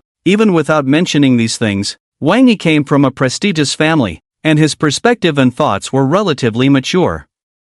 There were some things that could be discussed privately, but in front of so many people, he couldn't let outsiders see a joke. Moreover, the two could be said to have become acquainted through conflict. As for Bai Ji, there are always exceptions. Just as the three were deep in conversation, a voice suddenly came from behind. You must be Jin Cheng. Having arrived at the Wushuan Tianfu, don't you think you should greet its master first? Hearing this prickly remark, the three turned to look. They saw a blue-haired youth standing behind them, looking down at them. Jin Cheng raised an eyebrow, released Bai Ji, and stood up, sizing up the person in front of him. Who are you? I'm Han Xian, a member of the Huan level at this Wushuang Academy. The place you're standing in is my territory. You didn't think to greet me first? In an instant, the entire old pavilion fell silent, all eyes on the only two standing, TSK and NPC. Jin Cheng bit into his apple, squinting at the person in front of him. Before he could finish, Bai Ji's voice rang out from behind. What are you doing here pretending to be tough? Han Xian? Don't think just because you're standing here, I can't do anything to you. Bai Ji and Wang Yi stood up simultaneously, one on each side of Jin Cheng. Wang Yi clasped his hands behind his back, his cold eyes scanning Han Xian, saying, when did Wushuang Academy become your Han family's territory? According to the laws of the Great Xia, families are not allowed to interfere with academies. What? Has your Han family risen above the Great Xia? Your Han family is just a bunch of fools, struggling to pay respects to their ancestors, and you think you're above the Great Xia? Ridiculous. Bai Ji scoffed, biting into her apple. The two of them worked in tandem, making Han Xian's expression darken. Got it. Jin Cheng swallowed the last bite of his apple, picking at his teeth while addressing Han Xian. Could you please extend your hand? Does he dare? Even extending a cow would be difficult for him, let alone his hand. Just as Han Xian was about to refuse,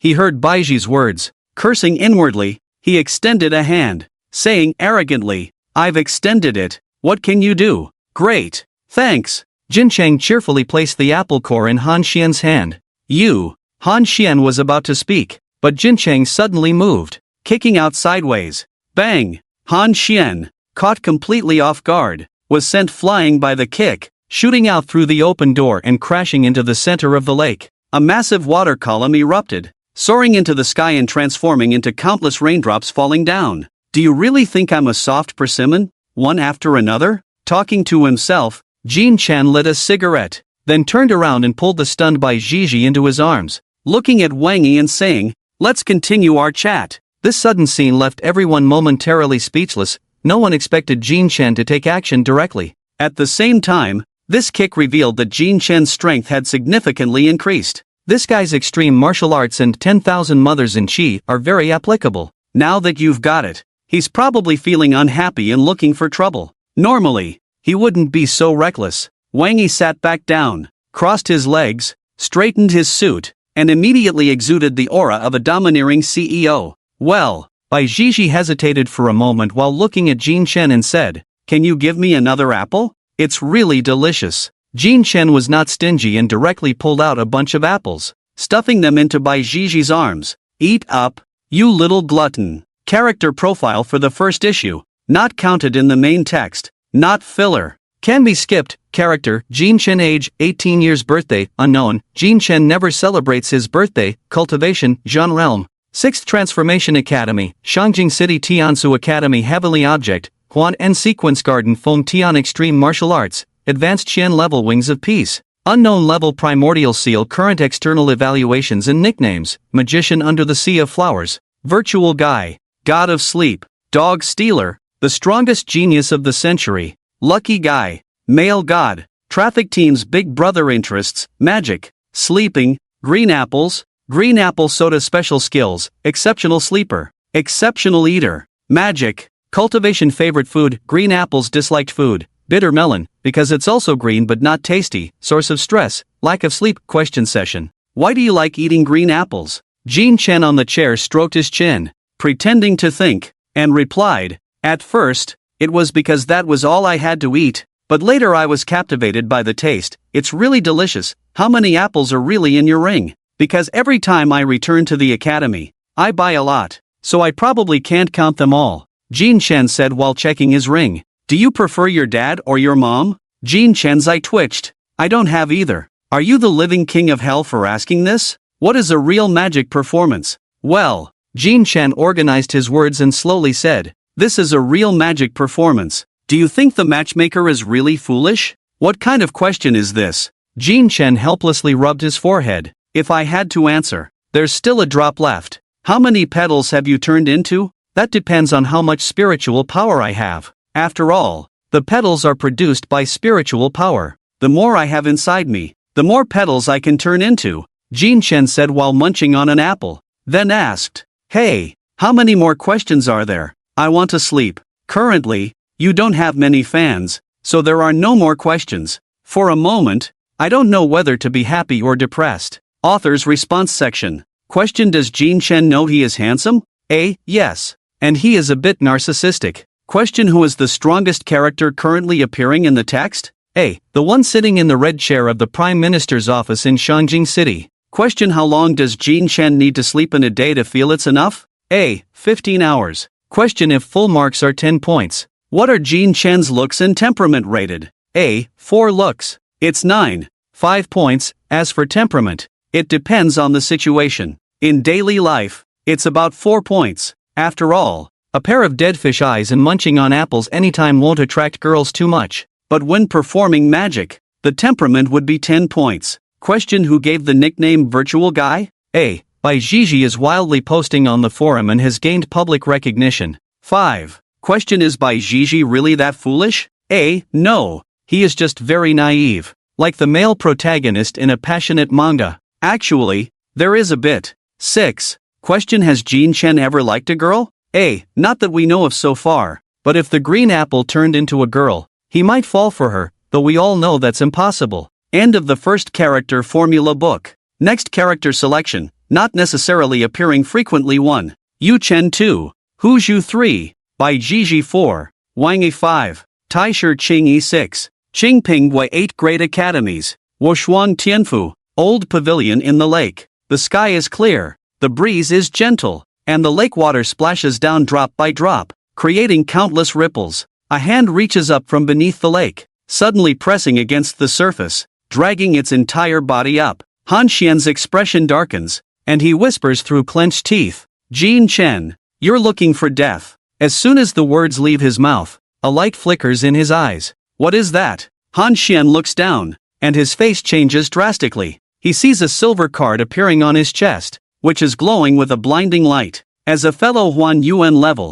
he had of course investigated Jin Chen's abilities beforehand, and the current situation is the prelude to the activation of extreme martial arts. Bang! Another loud explosion echoes in the center of the lake, followed by a water column rising several times higher than before. The splashing water droplets scatter like a torrential downpour. Inside the house, Jin Chen hears the explosion and instinctively shifts his body, leaning against Bai Jiji's back. Unaware, Bai Jiji turns back upon hearing the explosion. What the hell? Did Han Xian just pull the lake in? But what responds to him is a vast expanse of lake water. Splash! The others in the room see this and quickly channel their spiritual energy to protect themselves, while only Bai Jiji remains oblivious. With a loud splash, a large amount of lake water floods into the room, then quickly recedes. Unprepared, Bai Jiji gets a sudden bath, and when the water recedes, two small fish are left wiggling their tails in his mouth. Ugh, ugh, damn it, Han Xian,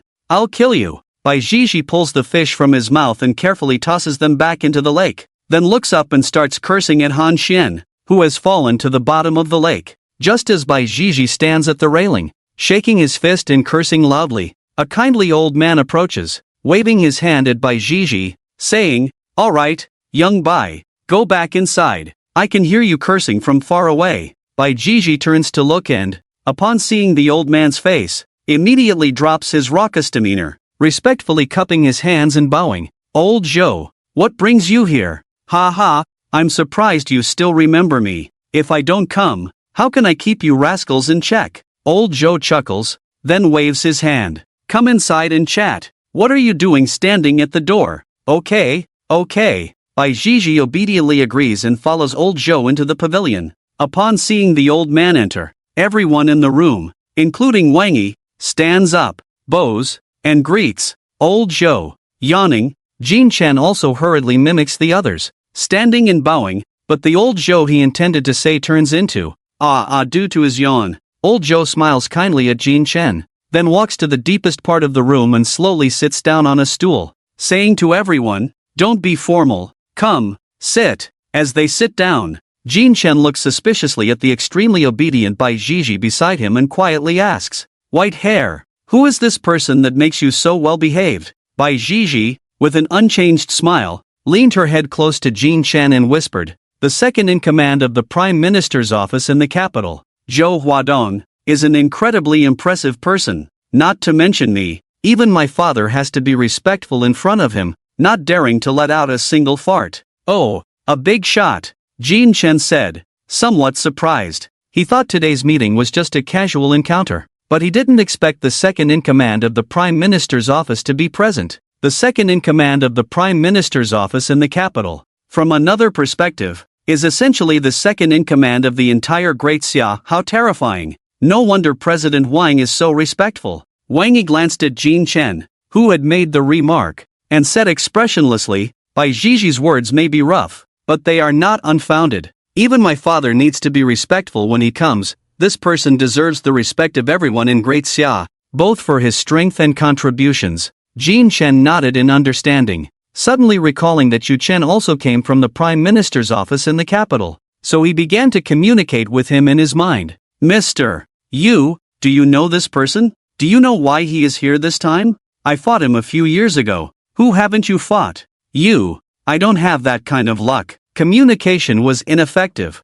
and Jin Chen directly cut off the subsequent topic. At that moment, Zhou Lao, who was sitting in front, spoke up. "TSK, why does it seem like someone is missing?" "Oh, he's soaking in the water, saying it's cool." Jin Chen raised his hand and said, "This weather is fine, young people really are full of energy." Zhou Lao looked up at the sky, and after speaking, his wrinkled fingers gently tapped the table. Instantly, an invisible force rapidly spread out. Han Xian, who had been blasted to the bottom of the lake and was struggling to swim upward, was lifted by this force and directly pulled into the old pavilion. He first looked around in confusion, and upon seeing Zhou Lao seated, he quickly bowed and clasped his hands. "Thank you, Zhou Lao." Zhou Lao nodded and smiled. I won't help you dry off, you can still feel a bit cool. Sit down quickly. Cool? What cool? Although Han Xian was filled with confusion, he didn't ask anything and obediently sat down. During this time, when he glanced at Jin Chen, his eyes were filled with anger. Seeing that all 8 people had gathered, Zhou Lao finally nodded in satisfaction and said, Children, I am Zhou Huadong, and it is I who called you all here. As Zhou Lao began to speak, Jin Chen started to feel drowsy. Why does this feel like a class? Because it is a class. Bai Jiji whispered, don't you know? Every year, the Huanjia has to gather once, and then someone from above is sent to keep things in check and start talking about what true strength is, meaning we shouldn't have internal strife among ourselves, leading to deadly feuds. This is what the officials fear the most, so such meetings are generally taken seriously. Goodness, no wonder I feel sleepy just hearing it. Jin Chen yawned, and he understood. However, in such an occasion, he couldn't just fall asleep right away, he had to show some respect and listen for a while before dozing off. So, feeling bored, Jin Chen began to look around aimlessly, glancing left and right, up and down, not listening to a word. Finally, with nothing else to do, he started to size up the people in the room. First, there were a few he hadn't seen before. The first was Han Xian, with blue hair, dressed in high-end fashion, unknown to him. The second was a girl playing around with Tai Shichingi, with brownish-yellow hair tied in a high ponytail, evoking the phrase youthful and beautiful at first glance. As for the last Huanjia member, who had not spoken a word from the beginning, quietly sitting to the side, with black hair and long hair tied back with a string against her back, was also unknown to him. The remaining people were all acquaintances, the silly Bai Jiji, the domineering Wang Yi, the machine-like Si Nan Yu, and the knife-wielding Tai Shichingi. Adding to his own sleepiness, Jin Chen had watched everything once and still found it boring. Seeing the old man above still talking about great righteousness, the overall situation, and unity, Jin Chen finally couldn't hold back and let out a big yawn, preparing to catch up on sleep. The child who yawns, you must be Jin Chen. Jin Chen paused in the motion of closing his eyes. Called me? His drowsiness was shattered, and Jin Chen sighed, then stood up and cupped his hands. I am Jin Chen. The old man smiled and nodded, then recited. A gentle breeze blows over the medicine table. The sunny day shines on the tea towel. The subtle joy is far from over, as dusk flies over the eastern city. I know you. A fine poem. For some reason, Jin Chen felt a bit awkward. He scratched his head and chuckled dryly. I didn't know why Elder Zhou called me. I wanted to ask you, among the few in front of you, 4 of them are acquaintances you haven't met yet. The old man's seemingly murky eyes held an unclear meaning. Changing the subject, he said with a smile, tell me your thoughts about them. Jin Chen hesitated, unable to suppress his inner thoughts. Is this old man out of things to say? Let him speak. They're all quite good, each one a fine specimen, rare talents. With them and the great Xia, I can rest easy. As soon as these words were spoken, everyone in the room was taken aback. Are you praising us? Bai Jiji looked up at Jin Chen beside her, her mouth twitching. Although your intentions are good, don't get ahead of yourself. Wang Yi rubbed his forehead and said, just say whether it's praise or not. Jin Chen raised an eyebrow and responded with a smile. The old man returned to his senses from the earlier praise, cleared his throat, and said, please sit. For no apparent reason, Jin Chen sat back down. The old man then turned his gaze to Wang Yi and said, Wang kid, Elder Zhou. Wang Yi respectfully stood up and cupped his hands. The old man smiled and nodded, looking Wang Yi up and down before saying, I remember. Wang Heng should be your cousin, right? Yes, Elder Zhou. Jin Chen, whose drowsiness had been disturbed, nudged Bai Jiji beside him and whispered, who is Wang Heng? Do you know him? From the old Wang family, one of the 4 from last year. Upon hearing this, Jin Chen exclaimed in surprise, also from the Wang family? One comes out a year? That's impressive. The old Wang family is like a cannon tower, drilling and giving birth every day, wishing they could have 8 at once. Plus, they are all strong, so the chances are higher. To put it simply, it's just luck, pure dog luck. Either they don't produce for many years, or suddenly 2 come out. The status of the Huan Yuan level is becoming worthless because of them. Bai Jiji pouted and said. Wang Yi shot a fierce glare at Bai Jiji, who ignored him and continued. The last time the Wang family produced a Huan Yuan level was 42 years ago, and now they suddenly have 2. Quite impressive. As she spoke, she leaned closer to Jin Chen's ear and, stifling a laugh, said, "Let me tell you, every one of them from the Wang family is like a goblin, just giving birth. With such a big family, they aren't afraid of not being able to support them, they just want Huan Yuan levels." Put. Jin Chen couldn't help but laugh at Bai Jiji's analogy, his shoulders shaking uncontrollably, completely unaware of Wang Yi's murderous glare beside him. "Don't laugh. Wang Heng is from the Tiansu Academy, and sooner or later, he'll come to chat with you." Jin Chen's laughter stopped. "What does he want with me? As fellow Huan Yuan levels, just to chat. It won't be a problem. Just based on the fact that you pushed Wang Yi, who should have taken over Tiansu Academy, down. Wang Hong won't hold a grudge against you," Bai Jiji said with an understanding look. After pondering for a moment, Jin Chen replied, "I guess I understand now. These two are fighting over inheritance, right?" "Not really." Bai Jiji waved her hand. "Wang Heng is not capable. Although he is a Huan Yuan level, Wang's parents still know a bit about martial arts, and his strength is there. Wang Heng can't compare to Wang Yi. Looks like I've been too mundane." Jin Cheng quietly moved to the door and lit a cigarette. Bai Jiji, still not finished with her conversation, followed him. "Having many children is just trouble. Look at my Bai family. I'm an only child, and the family is harmonious, without a hint of quarrel." "Well, you can't say that. I don't even have parents, so there's nothing to fight about." Jin Cheng took a drag from his cigarette, gazing at the scenery outside as he spoke casually. "No, you still have to compete for this." Bai Jiji's lips twitched, a bit speechless. Then she looked at Jin Cheng, who was smoking one puff after another, and curiously asked, "Is it good to smoke? I see my old man doing it every day." "Not good. Let me try. I can give you a puff, do you want it?" "Tisk. So stingy. Go away. Jin Cheng, don't make me hit you." Just as Bai Jiji was about to make a move to snatch it, old Zhou's voice came through. "What are you two talking about?" Bai Jiji froze, stiffly turning her head to see everyone in the room staring at them intently. Just exchanging feelings. Cough cough." Bai Jiji grabbed a small stool and returned to her spot. Jin Cheng, after finishing his smoke, leisurely returned to his seat. The old man glanced at the two and nodded with a smile, saying, "The purpose of calling you here today is mainly to announce a new policy. You all know that 8 of you have appeared in the same year at the Huan level. The last time this happened was 800 years ago during the ancient Ming era, which should have been the most prosperous time for humanity. However, due to infighting among the Huan levels, humanity nearly faced extinction. Therefore, this time, everything about you is of particular importance to the Great Xia." The old man paused, raising his gaze to take in all 8 young children before him, and slowly continued. "You are all at a young and reckless age. It's human nature to be competitive, and others' advice cannot intervene. Precisely because of this, the Great Xia is holding a national competition, to provide you all with a fair opportunity to compete.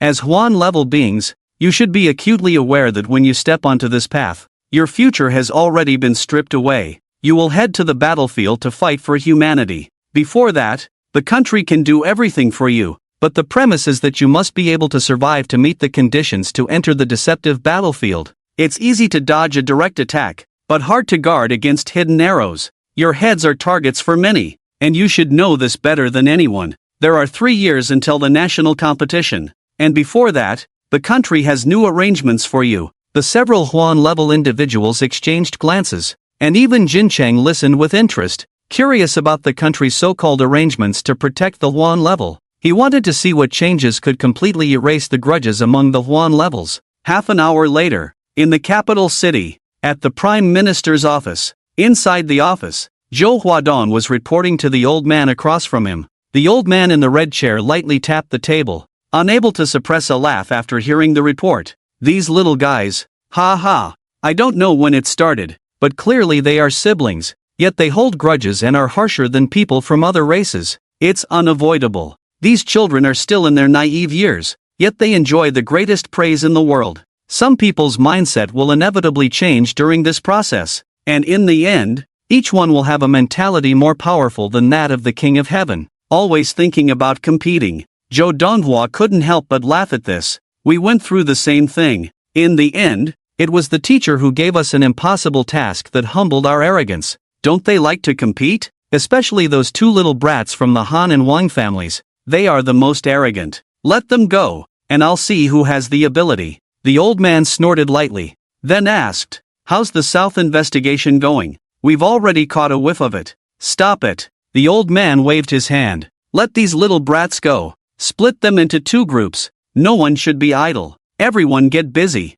Whoever finds out first, I'll give him the only heavenly grade extreme martial arts in the Great Xia, and I'll personally teach him hand in hand. This time, let's see if they still have the mind to fight among themselves." Zhou Huadong shook his head with a bitter smile. "That's quite a bold move. The key is that the kids' cultivation is still somewhat lacking. South is still too dangerous for them. Tell them the mission will start after the new year. If by then they haven't even reached the realm, just disqualify them and let them stay idle in the academy." The old man waved his hand, directly issuing the order. But Zhou Donghua hesitated for a moment. But what? The only heavenly grade extreme martial arts in the world must be an extremely tempting lure for those 7 kids. Zhou Donghua pondered for a moment and slowly said, "But Jin Chen, I feel he might not join the others for this. He prefers to be alone." "Not even for the heavenly grade?" The old man sprang up from the red chair. "How do you know?" "I asked Yue Chen, and he said it's unlikely. Jin Chen prefers to cultivate alone. It's fine to occasionally gather with others,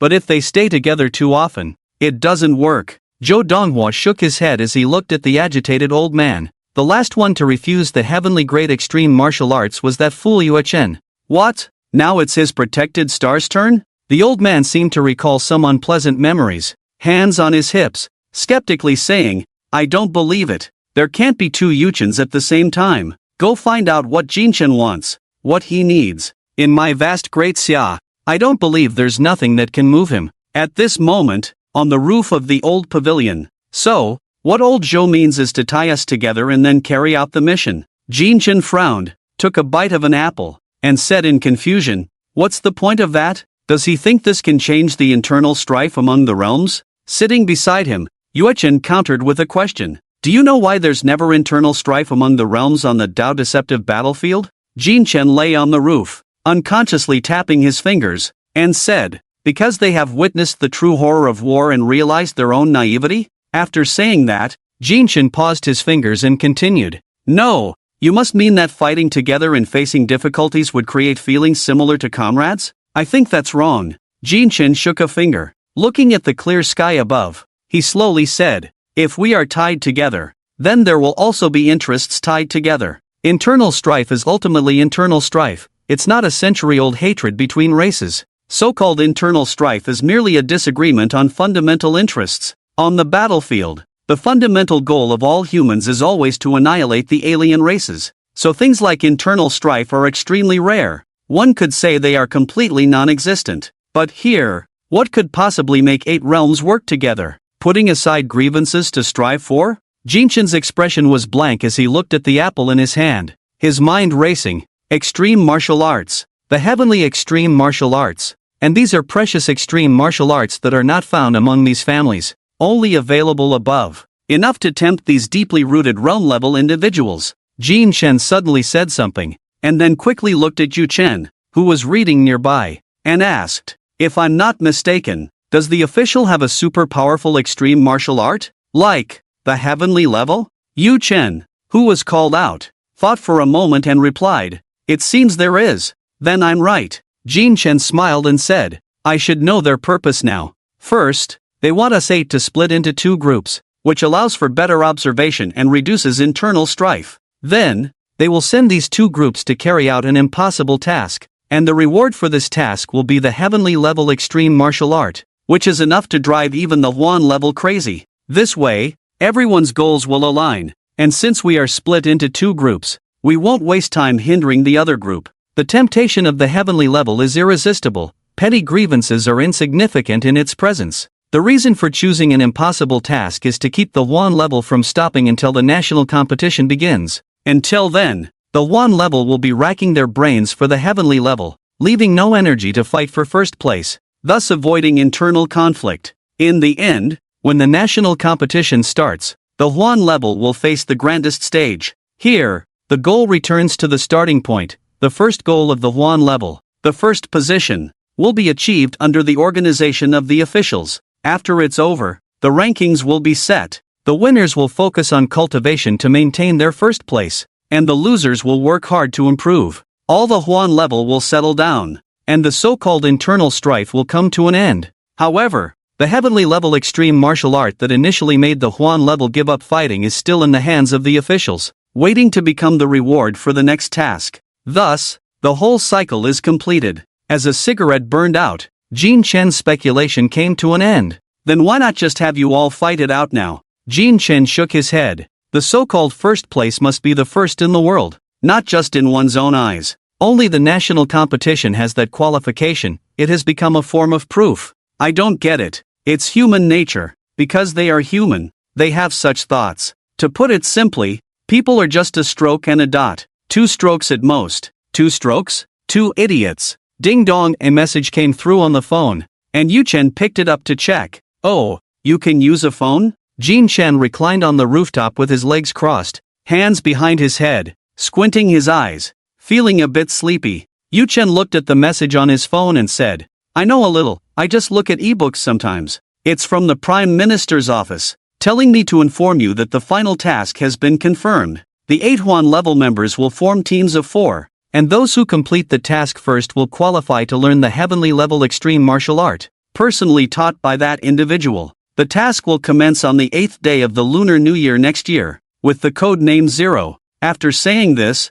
Yu Chen looked at the somewhat drowsy Jin Chen. You were right. Too bad it's a no-reward guess. Jin Chen smirked and said, TD, help me decline it. An impossible task has no value at all. Ding dong, another message came in, and Yu Chen was taken aback when he saw the content, saying, it's from the Prime Minister's office again. They said if you accept the task, you will receive an additional 500 boxes of special cigarettes, plus 2,000 kilograms of special Qingling fruit. Qing?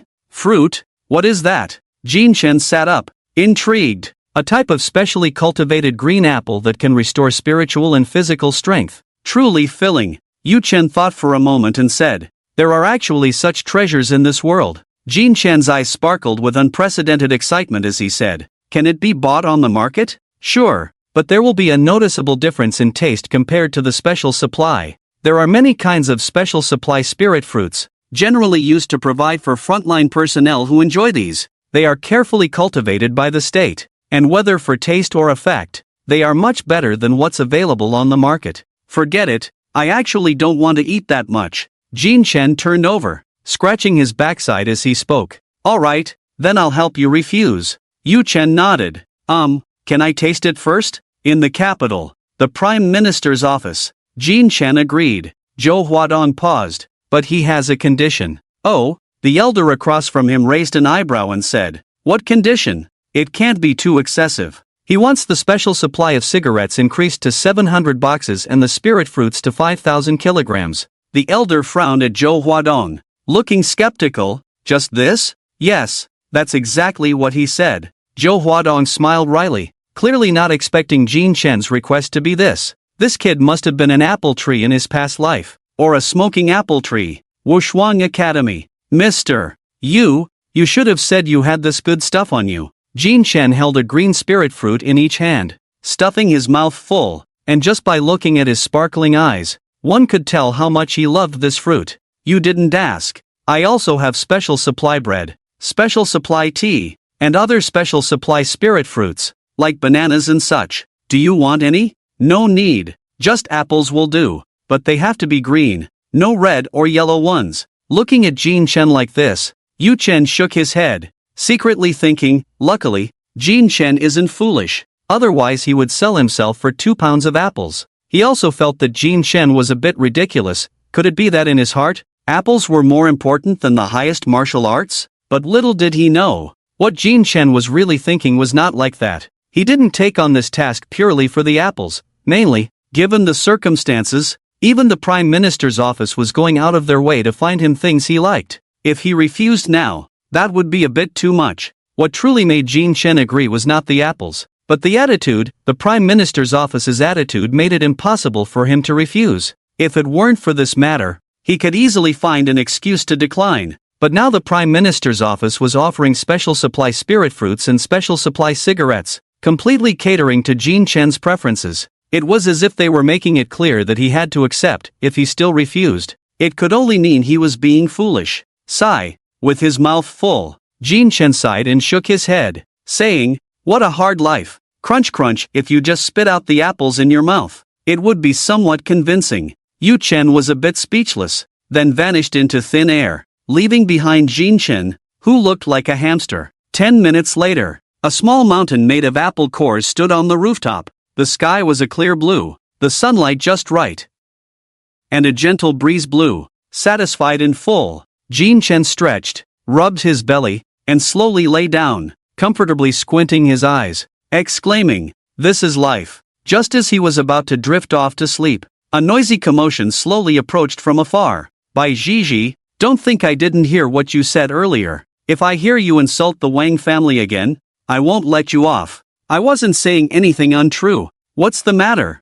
Isn't it true? Your Wang family does nothing all day, just hammering away, like an old cannon tower. Don't you have a TV at home? Can't you watch something? By Gigi, Mr. Wang, when I was young, I thought your family was pretty good, donating to schools, building teaching buildings and such. Now I realize, if you don't donate, you can't even get a fart out of it. White Gigi, I warn you one last time. Hey, what's wrong? Do you want to hit me? If you can't keep your mouth shut, I don't mind teaching you a lesson. Oh right, does your household registration book have to be as thick as a dictionary? Do you usually rush to eat during family gatherings? With you saying that, the bathroom can't be neglected either. Each person has to take a dump, or else it'll blow up the sewer. Bang! Hey, Wang Yi, are you kidding me? You sneak attacked me. You deserve a beating. Did I say something wrong? Your Wang family is like livestock, living to the extreme.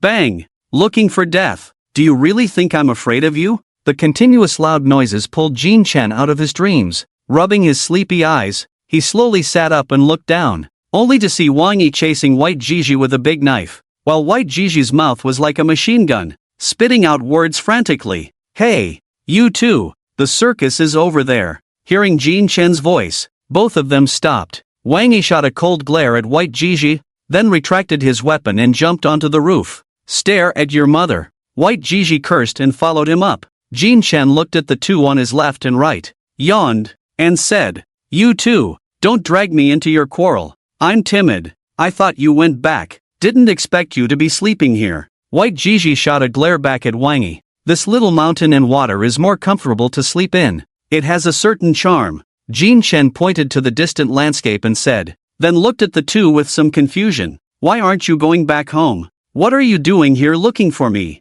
Wang Yi brushed off the dust from his clothes after the fight, straightened his suit, and said, you received the news, right? Heavenly Stage Extreme Marshal. Aha! Aren't we supposed to form teams? I want to invite you. White Gigi immediately interrupted. Go find your 108 brothers. Jin Chen is teaming up with me. Teaming up with you? Am I going to be affected by your stupidity and end up dying in a brain hospital? Don't push it. If you keep pushing, I'll blow up your house. It'll scare you to death. Your intelligence is concerning. Concern your mother. Listening to the buzzing from the two, Jin Chen felt a bit overwhelmed and directly pushed their faces away. Stop it. Wang Yi, don't speak the truth. White Gigi, don't curse. Everyone be quiet. Hearing Jin Chen's command, both of them snorted in unison. This task isn't supposed to start until after the new year, right? It's only September. Why are you in such a hurry? Report it early, and then they will arrange tasks based on personnel. Plus, it's my habit to plan ahead for future matters, Wang Yi said. And you? Do you also have a habit of planning for the future? Jin Chen turned his gaze to White Gigi. The latter scratched his white hair. I didn't want to, but when I saw Wang Yi coming, I felt this guy wasn't up to anything good. So I followed. So your purpose isn't to form a team? Not before, but now it is. Among these few in the Huan level, you're the only one I find agreeable, and I'm not pretending. I just want to team up with you, White Gigi said honestly. Alright then. Jin Chen took out 2 ordinary green apples, handed one to each of them, and said, then it's us 3 teaming up. I'm somewhat familiar with you too. Didn't they say it should be a team of 4? We still need one more. You decide. White Gigi waved his hand. I'm fine with anyone, as long as it's not that idiot Han Xian. The two handed the decision-making power to Wang Yi. Wang Yi adjusted his suit and cleared his throat, saying, I have two candidates for you to consider. The first is Sinan Yu, whose strengths are strong abilities, extremely fast speed, and not much trouble. The downside is that communication is difficult. The second is Zhang Ji, the guy with long hair, who possesses the heavenly item Huan level flowing ink Skyblade, a Miao knife over 2 meters long. His strengths are strong abilities and fast speed, but like Sinan Yu, he also struggles with communication and has a rather aloof personality. 8 Huan level, 2 silent types. Jin Chen chuckled and asked, what about the others? What was your reason for rejecting them? Wang Yi seemed to know everything in advance and replied, Taisher Qingyi has already teamed up with Gao Yu, the girl with the high ponytail. Among all these people, the one I most wanted to team up with is Gao Yu. You have your eye on her? Jin Chen and Bai Jiji leaned against the side, each holding an apple, their faces full of curiosity. Not exactly, it's because of her heavenly item. Wang Yi shook his head, his expression turning serious. The Huan-level burial coffin of life and death has no combat power itself, but it can absorb the souls of the deceased and gestate an embryo within the coffin. Gao Yu can use her own spiritual energy to nourish the embryo, allowing it to grow back into a human in a short time to fight for her. Jin Chen's expression turned serious upon hearing this. That's a bit outrageous, but it has a drawback. The energy used to nourish it refers to the energy cultivated, not the energy we use, Wang Yi explained. As far as I know, Gao Yu's current cultivation is still at the Ming realm, 3rd transformation, but in her coffin, there is already a Zhan realm, 7th transformation human and 2 Zhan realm, 3rd transformation beings. Jin Chen was somewhat surprised. So how does this living dead fight? Is it controlled to battle with heavenly items? Wang Yi nodded. Exactly. All 3 of her living dead were once owners of Tay-level heavenly items. Their combat power is definitely not on par with Huan level, but they have the advantage of numbers and higher cultivation.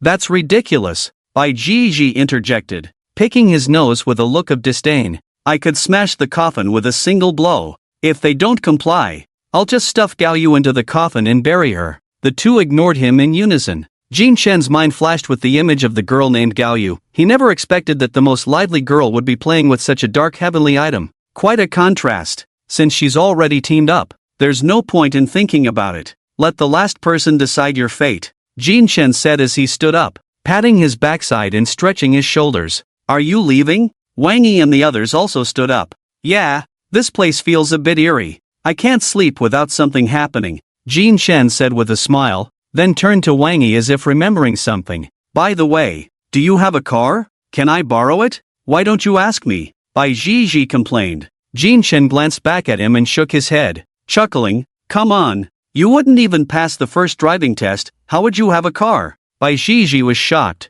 How did you know I didn't pass the first test? Wang Yi pulled out a key to a Maybach from his pocket and glanced at Bai Jiji with a dismissive smile. The meaning clear. The car is in the academy parking lot. The license plate is Jing'e 51's. Nice one, Wang. That's a solid plate, Jin Chen said as he took the key with a smile. Bai Jiji scoffed. Wang Yi? His license plates are all 51's from different places across the country. Tisk TSK. Impressive, Jin Chen remarked. Hey, Wang, can you help me find a PG 520 license plate? I'll cover the cost. Easy enough. I'll arrange for someone to help you transfer it, Wang Yi replied. Deal. I won't forget your kindness. Here are 2 apples for you both. Jin Chen took out 2 apples and handed one to Wang Yi, while Bai Jiji, seizing the opportunity, snatched one and began to munch on it. Wang Yi, not paying much attention, looked at Jin Chen with some confusion and asked, Are you planning to drive back to the capital? Just going to Jinling to see someone, Jin Chen replied with a smile, then waved his hand at the 2 of them. I'm off. We'll gather again when we have time. I'll return the car to Hantian Courtyard later. No need. Just leave it at any one group in Jinling. They're all from my family. Jin Chen's lips twitched slightly. All right. With that, he shook his shoulders and flew towards the parking lot. Seeing Jin Chen's wings, Wang Yi seemed to remember something and quickly took out his phone to type a message. How's that flying extreme martial arts I wanted? Bai Jiji, noticing there was no trash can around, stuffed the apple core into her pocket and waved at Wang Yi. I'm leaving, Wang Depeo. Before Wang Yi could respond, Bai Jiji was enveloped in crackling electricity. transforming into a streak of light that leaped between the rooftops and vanished from sight. In Jinling City, a suburban villa, a black Maybach 57S drove into the courtyard. Not home? Jin Chen got out and looked around, finding the villa's front door tightly locked, and that flashy blue Ferrari was also absent. He circled around, leaned against the car door, lit a cigarette, and began to contact Hu Zhu on his phone. The breeze today was quite cool, and the hanging sun was not scorching, making one feel pleasant. As the cigarette burned out, Jin Chen stubbed it out and spoke to the empty air. Mr. Yu, do you know where Hu Zhu went? To the capital, Tiansu Academy. Yu Chen's voice rang in his ears. Jin Chen was taken aback. He came looking for me? He switched jobs, he's now a teacher at Tiansu Academy. Ha! Jin Chen was completely stunned, and after sorting out his thoughts, he exclaimed in disbelief. Just like that? Hu Zhu is that impressive? Yu Chen's figure appeared beside him, saying, a 27-year-old half-step ancient realm, completely qualified. That's true, just didn't expect it. Jin Chen nodded in agreement. Thinking back, before Jin Chen awakened, Hu Zhu could be said to be the most standard genius in his mind. With such age and strength, plus teaching experience, it would be strange if he didn't succeed in applying to Tiansu Academy. Since we came here for nothing, let's return the car and head back. Jin Chen shrugged and got into the car. How will you get back after returning the car? Yu Chen asked. Jin Chen started the engine, glancing at the rearview mirror as he replied. You'll take me back. You brought me here. You should take some responsibility and bring me back. By the rules, that's prohibited. You just said rules are dead, but people are alive, right? That was just now. Jin Chen fell silent, hearing the implication in Yu Chen's words of I won't take you. What can you do about it? He had no retort. Thus, Jin Chen drove while checking the current flights from Jinling to the capital. Last time he left the capital for Sanjin, it was because there were no suitable flights, and he didn't have time, so he had to drive over painfully. Little did he know, as a member of the Huan level, he had the authority to mobilize a private jet, which normally required a notification from the Zhengxing. But who told him that his Zhengxing was Yu Chen? That night, after several hours on the plane, Jin Chen returned to the academy, dragging his weary body. The full moon hung high, stars twinkled, and the streetlights along the road shone brightly. Students passing by joked around, and upon seeing Jin Chen, they couldn't help but whisper among themselves, "Welcome to visit again." Exiting the academy's supermarket, Jin Chen took a big gulp from a bottle of chilled green apple soda.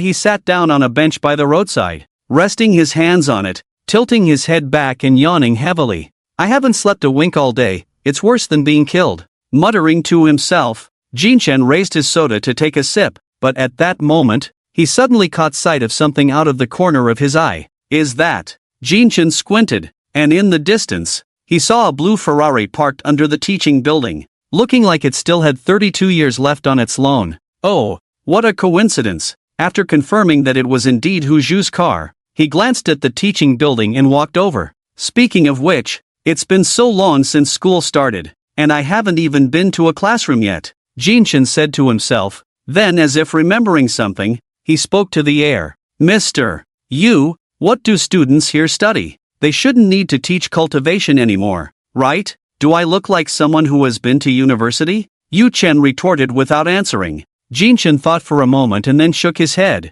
Not really. Arriving in front of the teaching building, a grand revolving door appeared before him. Jin Chen swiped his student ID to enter the building. The interior was completely different from the high school teaching building, with significant differences in both material and style. Jin Chen occasionally took a sip of soda, looking around as if he were a country bumpkin visiting the city. Hu Zhu is in the third room on the right on the second floor. Yu Chen seemed unable to watch Jin Chen meandering aimlessly and took the initiative to remind him. All right. Jin Chen leisurely went up to the second floor, stopping in front of the third room, and knocked on the door. Come in. Hearing the familiar voice, Jin Chen pushed the door open. In the spacious office, Hu Zhu was sitting at his desk, looking at documents with a serious expression. Seeing that Hu Zhu didn't look up and continued to focus on his papers, Jin Chen smiled. TSK, so serious. Are you trying to get an excellent teacher award? Hearing this voice, Hu Zhu paused,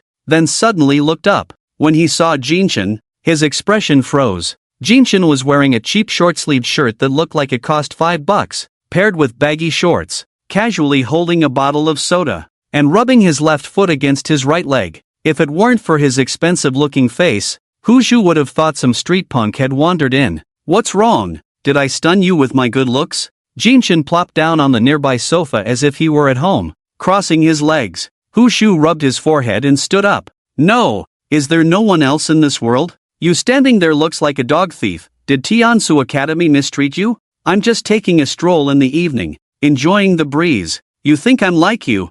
Who would rather put gel in his hair? Huzhu handed Jinshin a cigarette and sat down across from him, saying, not bad, already at the Zhan realm's 6th transition. Aren't you about to reach the Chen realm soon? As a teacher, giving students cigarettes? Be careful, I report you. Jinshin lit the cigarette and joked. There's someone above me, the school leader is my uncle, so just do it. Huzhu waved his hand, laughing. Is the spirit gold enough? If not, I can show you what power games look like. For now, it's enough. The vice principal is quite generous, hasn't shorted me once. Jinshin replied, but why did you come here without saying a word? Ah, it's just that there are so many beautiful female teachers. Thought I'd come take a look. Find you a sister-in-law. Huzhu grinned lewdly. Knock knock. Just then, an untimely knock on the door suddenly sounded. Damn, does the principal have a dog's nose? I just lit a cigarette. And he smelled it? Huzhu hurriedly extinguished the cigarette butt and stuffed it into the green plant on the table,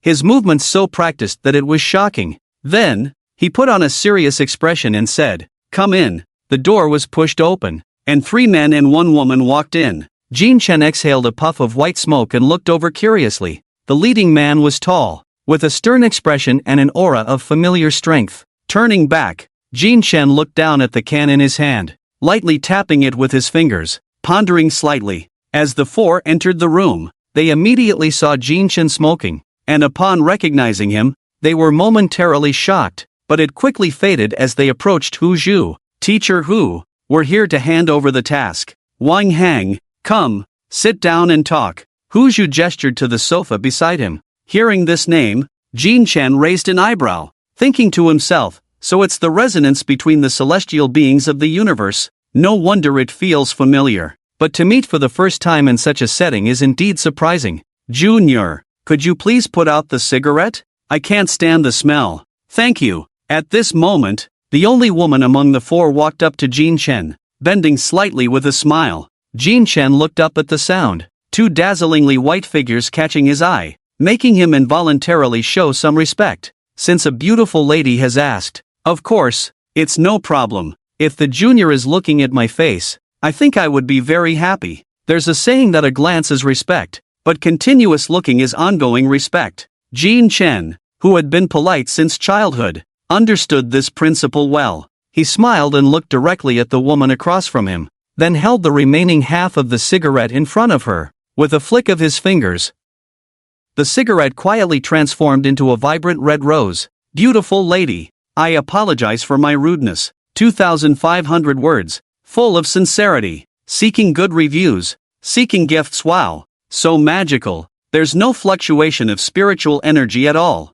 The woman took the red rose, inhaled deeply, and said in surprise, it's real. Of course, how could I use a fake flower to ask for a lady's forgiveness? Jinshin tilted his head and smiled. Ahem. Huzhu beside him twitched his eye corners twice and said, that's enough. Don't come here and show off. Jinshin spread his hands and shook his head. Ugly people cause trouble. After saying that, he stood up and patted his butt. I'm leaving. Come find me to play. Help me tidy up the house or something. Wait a minute. Huzhu called him back, then took out a file from the drawer under Jinshin's puzzled gaze. Take this. Look at it when you get back. Whose swimsuit photo is this? So mysterious? Jinshin touched the thickness of the file, speaking without restraint. Keep your voice down. Damn it. Huzhu quickly covered Jinshin's mouth and gave him a look. You'll know when you look at it later. It took me a lot of effort. Okay, I'm leaving. Jinshin put one hand in his pocket,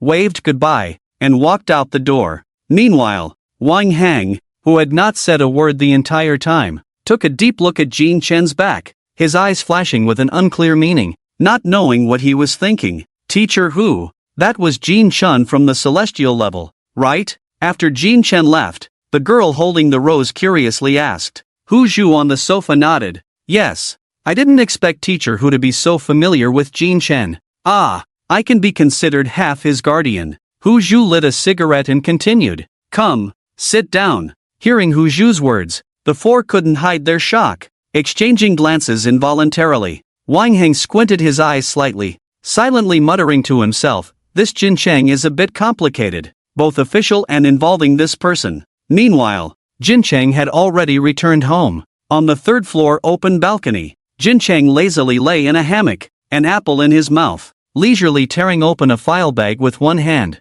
Quite mysterious, even has a seal. Taking out a stack of white paper, Jin Cheng adjusted his position, holding the apple in one hand and the file in the other, eating while reading. General New Era Secret Letter, 2025-027 Identity Information of the Eight Realms Attachment, about the latest celestial objects Huan and Final Sequence Garden. Seeing these large characters on the first page, Jin Cheng paused his movements, his eyes narrowing slightly. Interesting. Flipping to the first page, the second page revealed a photo of Wang Yi, with his information below. 8 Realms Wang Yi Affiliated Academy, Hantian Academy Spirit Attribute, Fire. Earth Celestial Object, Tear Star Edict Void Blade. Previous owner, Ancient Era 1366, Wang Tianzhao. Unique trait, Infinite Enhancement of Power and Weight. Domineering. Additionally, according to the concept of the previous owner Wang Tianzhao, Control Realm unlocks Dominion Field. Conceptual idea. Unverified main star trait, Arrogant. Self-centered evaluation, still needs refinement. File, Top Secret, Snap.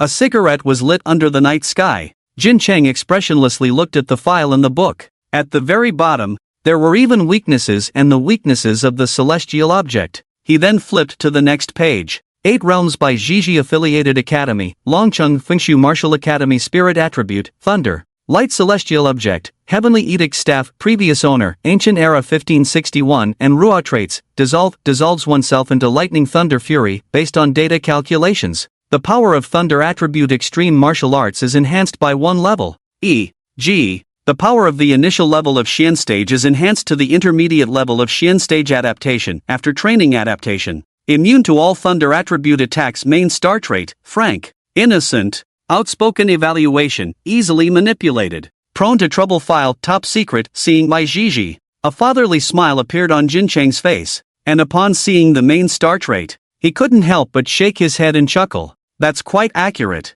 Next, 8 Realms Taisher Qingyi Affiliated Academy, Fengtian Liangyu Academy Spirit Attribute, Wind, Fire. Ice Celestial Object, Falling Sunset Void Blade. Previous owner, Ancient Era 1112, Morserawia traits, God's Gaze. No blind spots in the area reached by the blade transformation. The main star has 3 forms. Can switch between wind, fire, and ice. Spirit power restores to peak state. Additionally, after switching, hair color and blade color will change accordingly. Can adjust combat style based on this main star trait. Passionate. Does not give up easily. Evaluation, inner strength is firm, but inexperienced. Easily manipulated. File, Top Secret. Seeing this, Jin Cheng raised an eyebrow. Little fairy? It seems she didn't use her full strength last time. Next, 8 Realms C Nanyu Spirit Attribute, Dark Affiliated Academy, Linen Huan Hall Celestial Object, to the Jiazi Noon / previous owner, Ancient Era 1878, Yiluo traits, Shadow. Infinite Enhancement of Speed.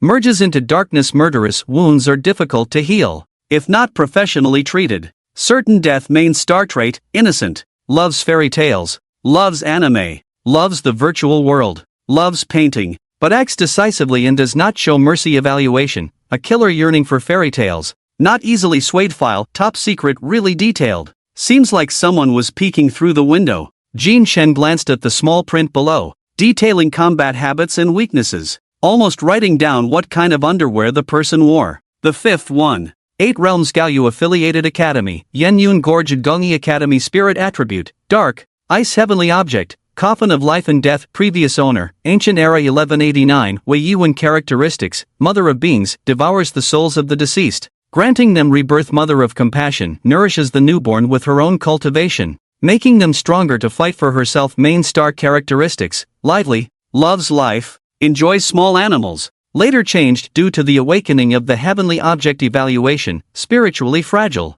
easily misled, needs caution. File, Top Secret. The sixth one. 8 Realms Han Xian Affiliated Academy, Huayin City Wushuang Heavenly Mansion Spirit Attribute, None Heavenly Object, Man-Eating Mask Previous Owner, Ancient Era 1888 Miyamoto Tengxing Unique Characteristic, Man-Eating, can assimilate the abilities of the devoured by consuming human flesh and blood on the mask, but does not include cultivation. Special secret techniques can only assimilate one person at a time and cannot be changed. According to the records of the Ancient Era, Man-Eating Mask can break the limit of assimilating one person to two by refining 10,000 mothers in chi. Main star characteristics: insincere, hard to open up, heavy on scheming evaluation, needs to be subdued after experiencing beatings to be stable file, top secret. Upon seeing this, Jin Chun understood, no wonder Han Xian looked down on him. It was quite irritating. Thanks to the host has entered for smooth enjoyment for the God level certification. Super grateful. Adding more updates. For updates today, Jin Chun smiled with a punchable expression,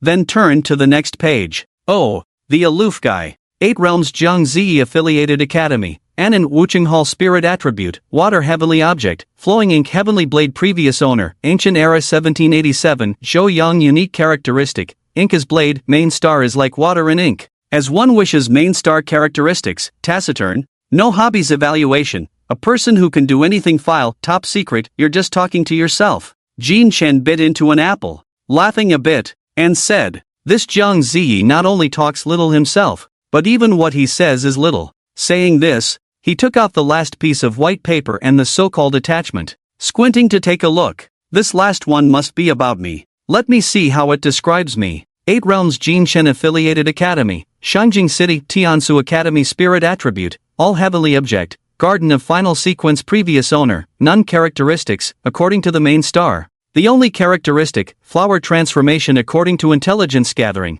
can transform oneself and items made of spiritual power into petals. Other items must be touched by hand to detonate other unknown main star characteristics. Loves to eat, loves to sleep, loves to cultivate, dislikes moving, can perform some illogical magic tricks, carefree personality, immature yet overly mature and calm, mysterious evaluation, acts according to his heart. Cannot be swayed by others. File, top secret. Additionally, Jin Chen's weakness, currently unknown. Jin Chen's combat habits, due to infrequent combat, currently unconfirmed. What the hell is this about loving to eat and sleep, and not loving to move? It's slander. It's simply slander. Jin Chen angrily protested. Just as he silently protested, a rapid ringtone rang out. Hello? Who's you? Who the hell wrote this information? Is it correct? As soon as the call connected, Jin Chen began to express his grievances. Laughter came from the other end. I'm dying of laughter. When I read it, I was laughing so hard. It's really damn accurate. Accurate my ass. Jin Chen cursed and then said, where did you get this thing? It even lists weaknesses and combat habits. Isn't that a bit too detailed, even though mine isn't included? You wouldn't understand, buddy. I have some connections. Who's you said? As a Huan level, some things have to be more detailed. Weaknesses and such will be compiled and then reported to Zhang Xing, who will train them to smooth out all weaknesses until they become Huan-level prodigies without any flaws. Seeing that Hu Zhu didn't say it outright, Jin Chen tactfully chose not to press further and turned to say, so what do you want me to do with this? To see how lazy I am? Ha ha ha. Hu Zhu let out a hearty laugh and then said, isn't this to help you understand the abilities of other Huan levels? So that when conflicts arise, you can beat them up. That won't be necessary. I haven't even looked at their weaknesses. Jin Chen shifted to a more comfortable position and lay back, gazing at the full moon above. But that Han Xian's heavenly object is quite interesting. Yeah, it's pretty twisted. Who eats human flesh? Aren't they afraid of cross-infection? If one day they eat someone with an infectious disease, that would be the end. Ha ha ha. Hey, do you think if he eats dog meat, he could turn into a dog? Why don't you say he could drink gasoline and turn into a bumblebee? That would be great. If he gets tired walking, he can just stop. Ha ha ha. By the way, come to class tomorrow, and I'll give you an awesome task. Hu Zhu suddenly said. Jin Chen's smile froze. Not going. I'm busy. TSK, this task is incredibly awesome, and there's some hidden information. Do you think I would let you suffer? Hearing Hu Zhu's serious tone, Jin Chen raised an eyebrow and said, go on. What's the deal? This task was just assigned by the Prime Minister's office this morning, and I snatched it up right away. There's been some movement at the border of Nanzhao province. A bunch of weak and foolish gangsters have appeared, and they're still hanging around in the province. Your goal is to eliminate them all and bring back their heads.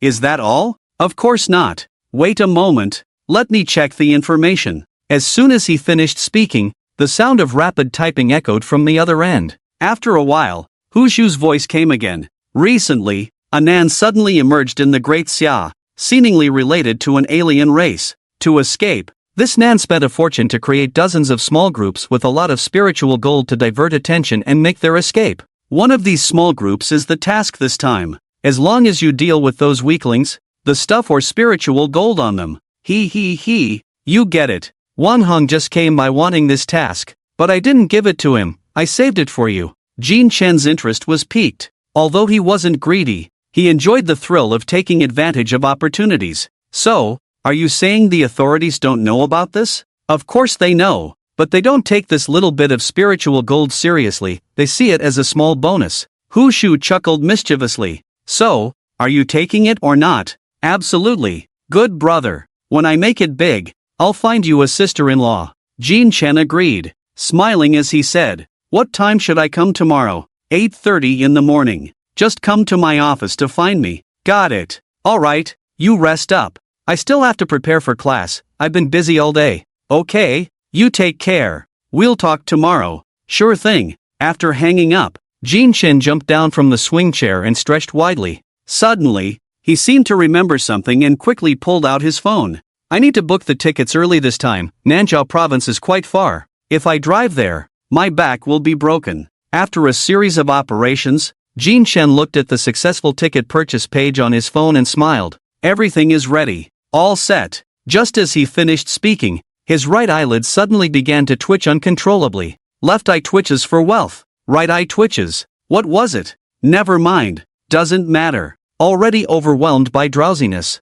Jin Chen mumbled a couple of phrases and dragged his weary body back into the embrace of his blankets. The next day, September 10th, the sun was shining brightly, and the early morning was slightly cool. A groggy Jin Chen stumbled out the door. The fresh air hit him but failed to shake off his sleepiness. He wore a simple dark blue turtleneck shirt, and due to his messy hair, he also had on a baseball cap. The fitted clothes made his height of 1.82 meters appear even more pronounced. Once inside the car, Jin Chen had a pair of dead fish eyes, resembling a disgruntled worker. He rested one hand on the car window, propping up his chin, while the other hand gripped the steering wheel, beginning to drive towards the teaching building. More than 10 minutes later, in the office of Hu Zhu at the first teaching building, Hu Zhu looked at Jin Chen, who had collapsed onto the sofa, and chuckled. You look just like you did back in school. Ugh, waking up early is killing me, Jin Chen mumbled, half dead, sprawled on the soft sofa.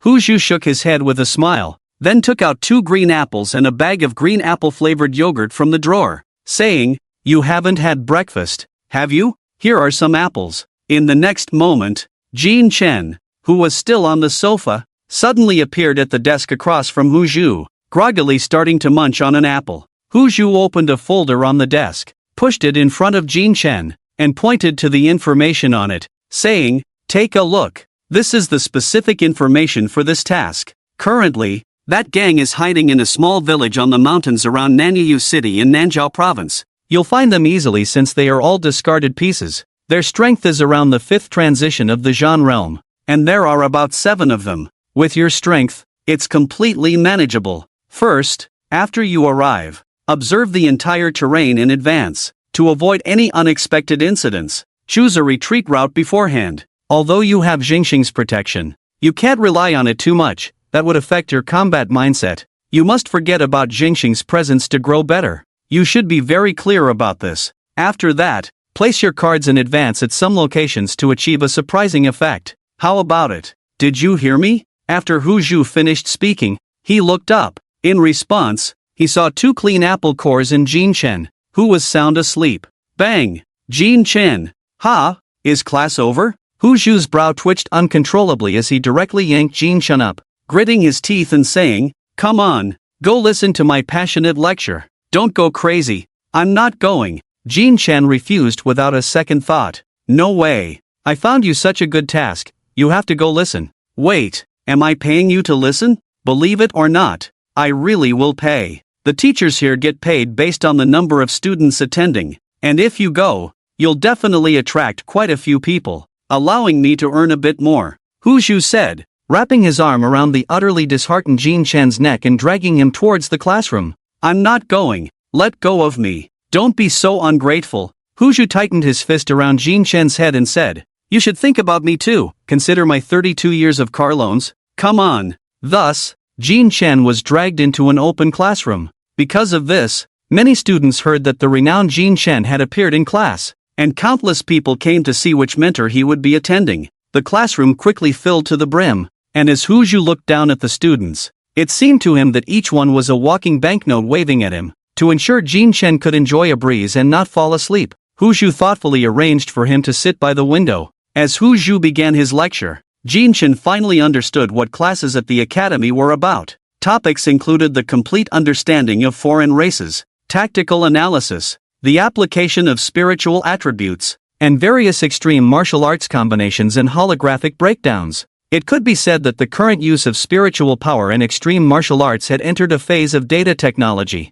After just half a minute of listening, Jin Chen, under the gentle breeze, drifted off to sleep, resting his head on the desk. As the center of attention, he had barely fallen asleep when he unknowingly influenced the entire class. Thus, Hu Zhu became a sleep mentor. However, to avoid waking Jin Chen and causing him to leave, Hu Zhu suppressed his urge to hit something and continued to talk to himself. After a lengthy 60-minute explanation, the class finally reached its conclusion. Many students walked past the snoring Jin Chen, some even taking the opportunity to snap a few photos. It seemed he had a natural sense for the end of class. Not long after it finished, Jin Chen groggily sat up, looking at the various three-dimensional data on the podium. He stretched inside. What a thoroughly enjoyable lecture. I'm exhausted. The students around him who hadn't left felt a wave of embarrassment upon hearing this. Seeing Jin Chen's state after speaking for so long, Hu Zhu was instantly filled with anger and threw a book at him.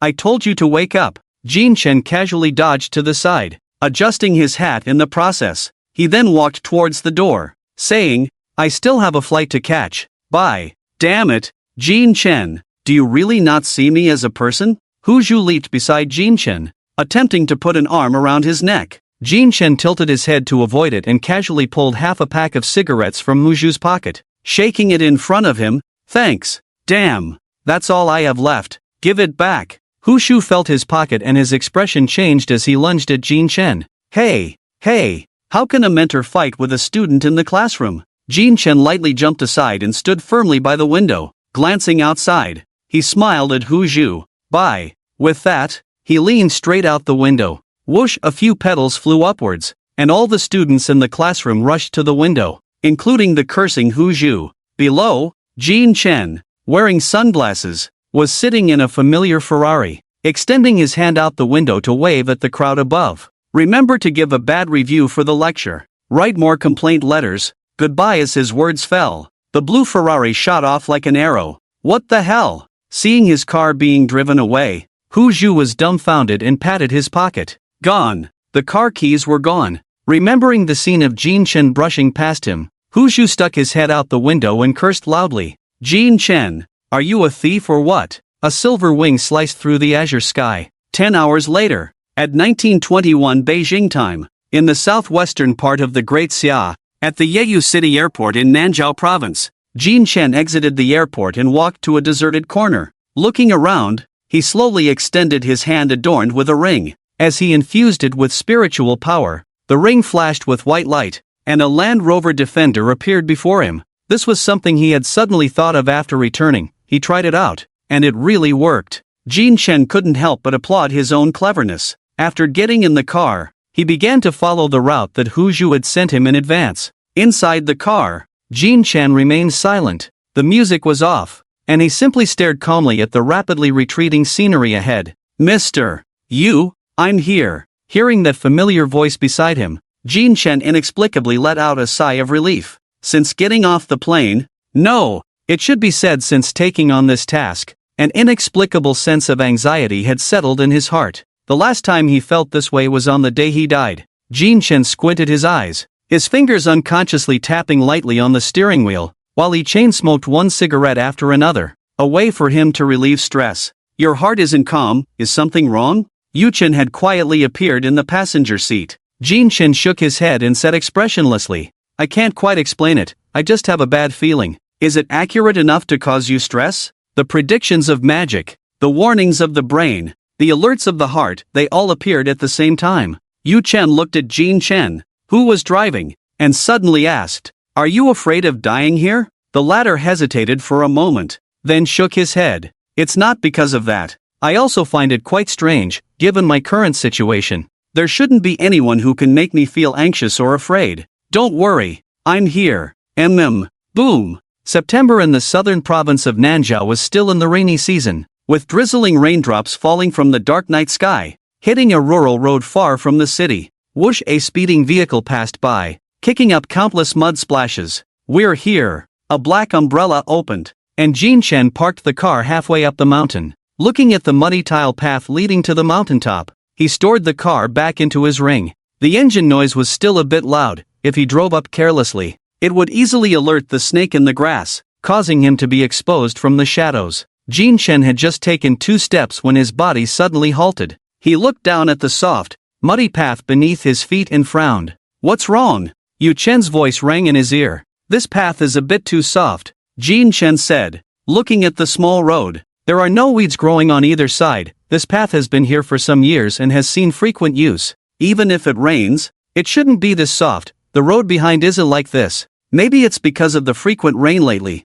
Yu Chen sensed and said, There are no spiritual energy fluctuations or signs of life down here. It's completely dead. Maybe I'm just too sensitive. Jin Chen shook his head and smiled. It just feels like it's been disturbed. Let's go. With that, Jin Chen stopped thinking too much and continued walking toward the mountaintop. Just after he had walked a short distance, the muddy soil was washed away by the rain, revealing a buried black finger illuminated by a flash of lightning. The rain continued to fall. After several minutes of walking, a few wooden houses gradually appeared in his line of sight, their firelight flickering gently under the rumbling thunder. Boom! With a sudden clap of thunder and a flash of white light, a shadow holding an umbrella appeared in front of one of the wooden houses, seemingly out of nowhere. Jin Chen lightly raised his fingertip, and a petal appeared at his fingertip. Under his control, the extremely thin petal slowly floated up and slipped through the crack of the door. In his perception, there were 6 people inside the wooden house, 2 at the Zhan realm, 5th transformation, and 4 at the Zhan realm, 4th transformation, all completely relaxed and unguarded. Under Jin Chen's control, more than 10 petals entered the wooden house through the door crack. The petals floated silently, drawing no attention from anyone inside. By listening to the voices of the people in the group, Jin Chen confirmed everyone's positions, then adjusted the petals to where he envisioned them to be before slowly turning around. With his back to the wooden house, he raised his hand and suddenly clenched it tight. Swish, swish, swish. A faint sound of something slicing through the air emerged, followed by several silent sobs from within the room, and then silence returned. It was as if knife-like petals had pierced through the window, hovering beside Jin Chen, their surfaces stained with a hint of crimson. Jin Chen pushed the door open, and a choking smell of smoke filled the entire room. Upon entering, he glanced at 6 individuals with wide-open eyes, each with a bloody hole in their necks. After confirming they were undeniably dead, he let out a sigh of relief. It's over. He recalled his earlier vigilance and worry, shaking his head. Looks like I was overthinking it. With that, he approached one of the bodies and removed the storage ring from its hand. Just as he was about to inspect the contents of the ring, a melodious flute tune began to play beneath the sound of the rain. Jin Chen's movements froze abruptly, and then he grinned. Damn it, it really isn't that simple. As soon as he spoke, the 6 individuals who had already died suddenly began to convulse. Seeing this, Jin Chen wasted no time. He flung the petals and quickly retreated from the room. The cold rain fell on him, and under his gaze, the ground he could see began to writhe. At that moment, the figures of those who had just died swayed unsteadily into view at the doorway, moving slowly like puppets, echoing the sound of the flute. In the next moment, the soft earth around them suddenly split open, and dark figures emerged from the ground. They exuded a strange aura, their skin rotting in places, revealing white bones and muscle, their pitch-black eyes flickering with a ghostly light, all uniformly gazing at the figure in the center. Jin Chen stood there, slowly exhaling a breath. He looked around and found himself surrounded by thousands of corpses, tightly clustered together, forming a black sea so vast that he could not see the end. The melodious flute continued to play, the soil undulating like waves, and before him was a mass of dark figures, resembling a great army. Picking up an umbrella, Jin Chen leisurely lit a cigarette for himself, then clicked his tongue and said, "What a spectacle! I should post this on social media first." The sky was desolate, dark clouds rolling ominously, with only a faint moonlight illuminating the ground. A fierce wind howled, causing the surrounding forest to rustle incessantly. Heavy rain poured down, and the swaying heads on the ground resembled endless wild grass. The flute music also came to a halt at that moment. In Jin Chen's calm gaze, above the mass of corpses, two eerie, pale hands suddenly materialized. The hands moved up and down, gripping the void, and then they directly tore open a massive rift in space. Seeing this scene, Jin Chen's pupils constricted sharply, tearing space. With the appearance of the rift, a nauseating stench assaulted him, and then a figure wearing a bizarre smiling mask slowly floated out from the crack. With hands clasped behind his back, the long flute in his hands was faintly visible, and the mask bore a strange smiling face pattern. His silver hair cascaded down to his waist, dancing in the wind, exuding an extremely imposing aura. "Yo, nice to meet you, little Jin Chen." A strange, sharp voice came from behind the mask. "In fact, I wasn't really looking forward to meeting you." Jin Chen tensed up, warily watching the figure hovering in the air. "I really didn't expect it. I actually caught a cosmic-level fish." The masked man's fingers twisted uncontrollably, laughing excitedly. "And it's the biggest one. Ha ha ha ha." His bizarre laughter echoed under the night sky, but suddenly he paused, casting his gaze behind Jin Chen, his tone darkening as he said, "Though it's a big fish, it's also the hardest to chew. It's been a long time, hasn't it, Venerable Lu Yu?" A large hand pressed down on Jin Chen's shoulder. Yu Chen stepped forward, glancing up at the masked man with an unpredictable expression, and coldly said, "3 breaths, get lost. You're still so domineering, my esteemed lord. Time's up." Bang! Boom! Yu Chen's figure suddenly appeared in front of the masked man, taking advantage of his momentary daze to turn and deliver a powerful kick. Bang! The immense force exploded, sending the masked man hurtling towards the ground like a cannonball, creating an invisible shockwave. Yu Chen followed closely, like a shadow, flashing into the sky. With a casual flick of his hand, countless drill heads surrounded by black energy instantly coalesced. As his palm swung down, they began to indiscriminately smash into the earth. In an instant, the entire ground seemed to become precarious, with massive roars echoing one after another, and the terrifying shockwaves resembled the aftermath of a nuclear explosion, obliterating everything in their path. Jin Chen braced against the fierce wind, squinting at Yu Chen's figure in the sky, and couldn't help but marvel. Although Mr. Yu was somewhat unreliable, when it came to combat power, he was definitely the king of kings, a true champion, far superior to any ordinary fighter. "You go first. This guy is from the Dao's deceptive battlefield, and his strength is formidable. The residual waves could easily kill you." Yu Chen's voice echoed in his mind. Hearing this, Jin Chen's mouth twitched, and without a word, he turned to leave. "Fine, I'll go." But just as he turned, the melodious sound of a flute rang out again. Jin Chen paused, abruptly looking back. Something's off, something's missing. The masked man was currently being violently beaten by Yu Chen, so it was impossible for him to be playing the flute. Moreover, if this was a meticulously planned ambush, it seemed a bit too crude, as if something was lacking. Just as he pondered, the surrounding corpses surged forward, controlled by the sound of the flute. Jin Chen's shoulders shook. He was about to soar into the sky, but the next moment he stopped,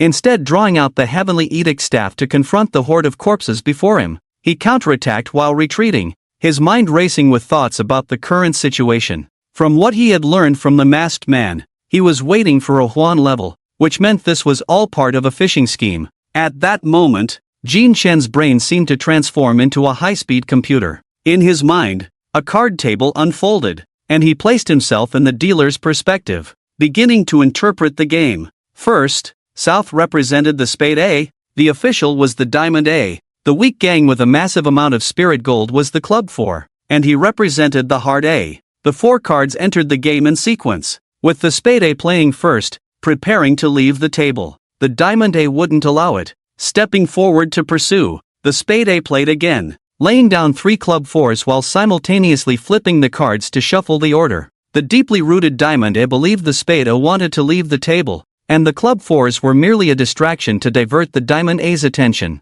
Thus, the Diamond A continued to chase the Spade A, while the already smallest card, the Club 4, was handed over to the larger Heart A to expel from the table. Pulling back the perspective, on the current table, above, the Diamond A was confronting the flipped Spade A. Below, the Heart A was facing off against the flipped Club 4. Now, flipping the cards back over, the Spade A remained the Spade A, and the Club 4 remained the Club 4. But cards can deceive the eyes. Next, focusing on the Club 4, gently rubbing it open, beneath it lay another Spade A. The table revealed a second Spade A. Why was there a second one? And when did it appear? Returning the question to the dealing stage, on the table, there is a Spade A and a Diamond A. The Spade A did not come from the dealer, it has always been there. Not revealing how many there are, just that your eyes see only one. If you gently peel it away, is it one? Is it two? No, it is 3 Spade A's. Why 3? Retrieving the cards and redealing.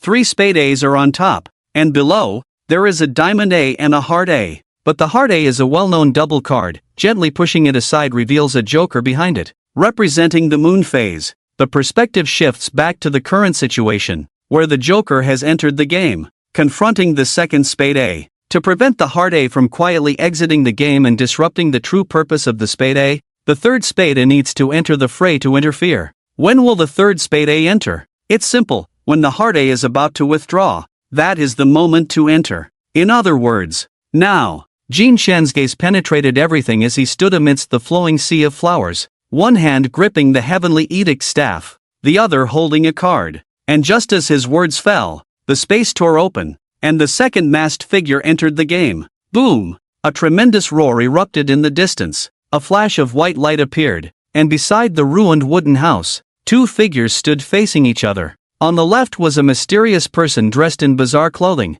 wearing a crying face mask. On the right was Jin Shen, drenched and calm. Kid, your mindset and demeanor are quite good, but your strength is lacking. Seeing me, aren't you going to kneel and beg for mercy? The crying face masked person said mockingly. Jin Shen took off his baseball cap and tossed it aside. In the fierce wind, his black hair danced wildly. His face suddenly broke into a smile as he said, "Big brother, how much do you earn in a month to work so hard?" "Humph, you are just as rumored, full of hot air. The only thing worth praising is your composure, but your mind is a bit clumsy." "What? Do you think the moon phase can spare energy just for you?" "Why not?" A sudden unfamiliar voice sounded behind the crying face person, followed by a force capable of destroying everything. Bang! A fist smashed down on the crying face person's head, and the space shattered like a mirror at that moment, a terrifying shockwave instantly blowing Jin Shen away. Before he could stabilize himself, a streak of light suddenly cut across from the right, and the crying face person wielded a giant scythe, slicing through space. Seeing this, Jin Shen quickly activated his wings, burning his spiritual power madly as he flew upwards. As expected, this guy's flute is just for show. The one truly capable of controlling corpses is that guy. The giant scythe grazed his cheek, the resulting gust of wind slicing against Jin Shen's side, leaving a shallow wound. "Kid, die." The smiling face person suddenly clenched his hand in the air, and instantly, the space around Jin Shen became strangely distorted, as if being ravaged by an invisible giant hand. A suffocating feeling surged in his heart, but in less than a second, the surrounding space was violently blasted apart, and the moon phase appeared before him, raising a hand to push out a strike. Earth-level beginner extreme martial arts, moon surging great river flow. Black water flowed in the air, condensing into a massive handprint in an instant, exploding outward. Boom boom boom. The space continued to shatter, an endless particle storm swirling like a giant dragon. The moon phase shielded Jin Shen from the explosion's impact, saying, "You go, I'll take care of these 2. "No, shouldn't you take me to escape first?" Jin Shen said in confusion, but the moon phase had already vanished, charging forward to beat one to death. Seeing that the moon phase was not concerned about him, Jin Shen felt a sense of helplessness. Just as he was preparing to make his escape, the smiling masked figure charged at him again, but before it could get close, a cold voice that seemed to pierce through the heavens and the earth rang out. "Lock!" Click. In the space between, the smiling masked figure stood frozen, an invisible force seemingly stripping the space before him completely from this world, forming a small realm. The 2 masked figures, one crying and the other laughing, darted around like phantoms within this small world, but they could not escape. The moonlit figure, on the other hand, resembled a fully liberated demon, relentlessly pursuing the two and striking at them with fury. At that moment, the melodious sound of a flute echoed again, like a lullaby, reverberating under the night sky. Damn it, could there really be a black spade, eh? Who the hell is in charge of this? Why let in so many? Jin Chen couldn't help but curse. But thankfully, these corpses can't fly. Fly. Before he could finish his sentence, hundreds of corpses sprouted wings made of spiritual energy, hovering in the air. Jin Chen was dumbfounded. Weren't wings made of spiritual energy something only achievable in the fifth realm of control? Aren't they rare? What was going on with this group of corpses before him? Could the one controlling these corpses be a big Orochimaru? Digging up graves like this. Swish! Hundreds of corpses surged forward, and Jin Chen quickly maneuvered to dodge. The speed of the corpses suddenly accelerated, brushing past him like dozens of streaks of light. Swish! Fingers caked in dirt swept past his ear, creating a howling wind. At the same time, a corpse charged up from behind. Jin Chen's eyes widened, his dark pupils spinning rapidly as he surveyed the scene. He transformed his left hand into a palm and struck the chest of the corpse in front of him, then grabbed its retreating arm with his right hand, turning and stepping on it. Using the momentum, Jin Chen burst forth with a bang, shooting up into the sky. The flute music continued, and the corpses below suddenly accelerated, bursting upward. How's it going? Can you fight? Yu Chen's voice appeared, and Jin Chen paused for a moment, glancing at the relentless corpses below, then shrugged and said, It's about the same. Although they can fly, their strength is just a so-so. After all, they're dead. They lack the ability to think and can't even perform extreme martial arts. Overall, it should be quite tiring for them. Be careful. These two guys are a bit off. Okay. High above, under the night sky, in the pale light of the bright moon, Jin Chen merged with it. He turned his back to the moonlight, leisurely took out a Qingling fruit, and began to replenish his physical and spiritual energy. Around him, a circle of corpses followed closely, like a staircase connecting heaven and earth, appearing one after another beside Jin Chen. Are they all here? Glancing at the surrounding horde of corpses poised to strike, Jin Chen raised his hand and made a snapping gesture. Suddenly, a swirling hurricane appeared around him, along with countless petals and an uncountable number of silver cards that resembled sharp blades, materializing out of thin air. Since there aren't any spectators, I won't say anything pretentious. Snap! With a crisp snap of his fingers, Jin Chen smiled slightly amidst the raging wind. Then, let's begin. As his words fell, the petals and cards began to whirl and dance rapidly, like countless invisible blades, indiscriminately starting to slice everything around him. Swish, swish, swish. In an instant, black blood splattered under the moonlight, and fresh blood gushed out in torrents. At that moment, an invisible domain formed around Jin Chen, and everything within this range was subjected to frenzied slashes and devastation. The horde of corpses was no exception, each one riddled with multiple gaping wounds, their bodies grotesque and terrifying. Jin Chen casually tossed away the apple core, and in that instant, an invisible strangulation spread rapidly, crushing it to pieces. Immediately, the burning wings quietly vanished, and Jin Chen lost his ability to fly, beginning a rapid descent. With one hand in his pocket, he fell straight down, the swirling hurricane causing his clothes to dance wildly. Jin Chen held one hand across his brow, squinting at the dark mass of corpses below. Let me see. Where are you, musical little genius?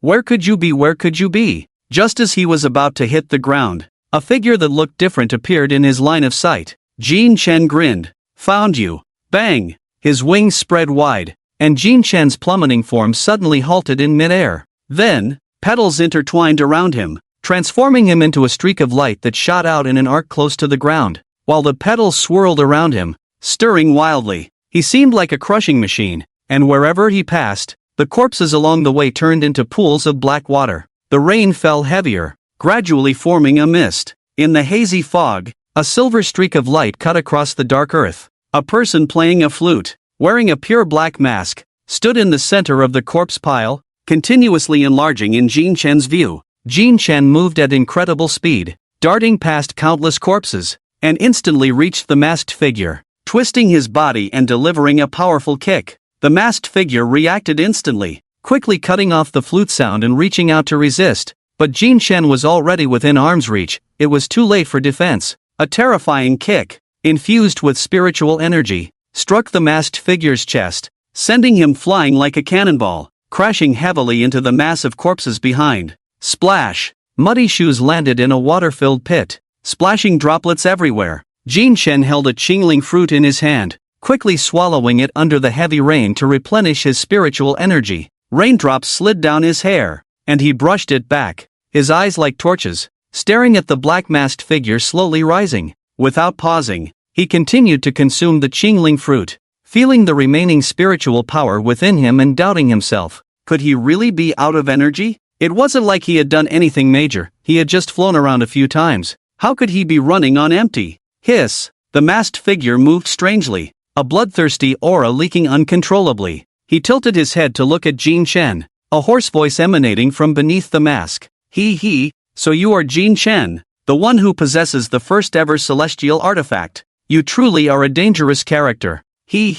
Bang! A card exploded. To the year of the metal horse, slash appeared in Jin Chen's hands, the sharp blade cutting through the rain, emitting a faint tremor. You know me so well, are you confessing your feelings? Too bad. I'm only interested in beautiful ladies. As the words fell, the blade vibrated, and in that moment, both moved simultaneously. Jin Chen's foot slammed into the ground, his form twisting like a released arrow, his lazy eyes filled with unprecedented killing intent. The ghostly figure wielded a dark red flute, flickering like a specter. Clang, clang, clang. Dazzling sparks frequently erupted under the rain, the chill piercing, the sound of iron blades clashing like a symphony, accompanied by gusts of fierce wind. Is your flute really that tough? The flute sliced through the rain and struck against the crossed blades. Bang! The ground sank, and Jin Chen was blasted away by the terrifying force, crashing heavily onto the muddy ground behind him. The masked figure retracted the flute and quickly brought it to his lips to play.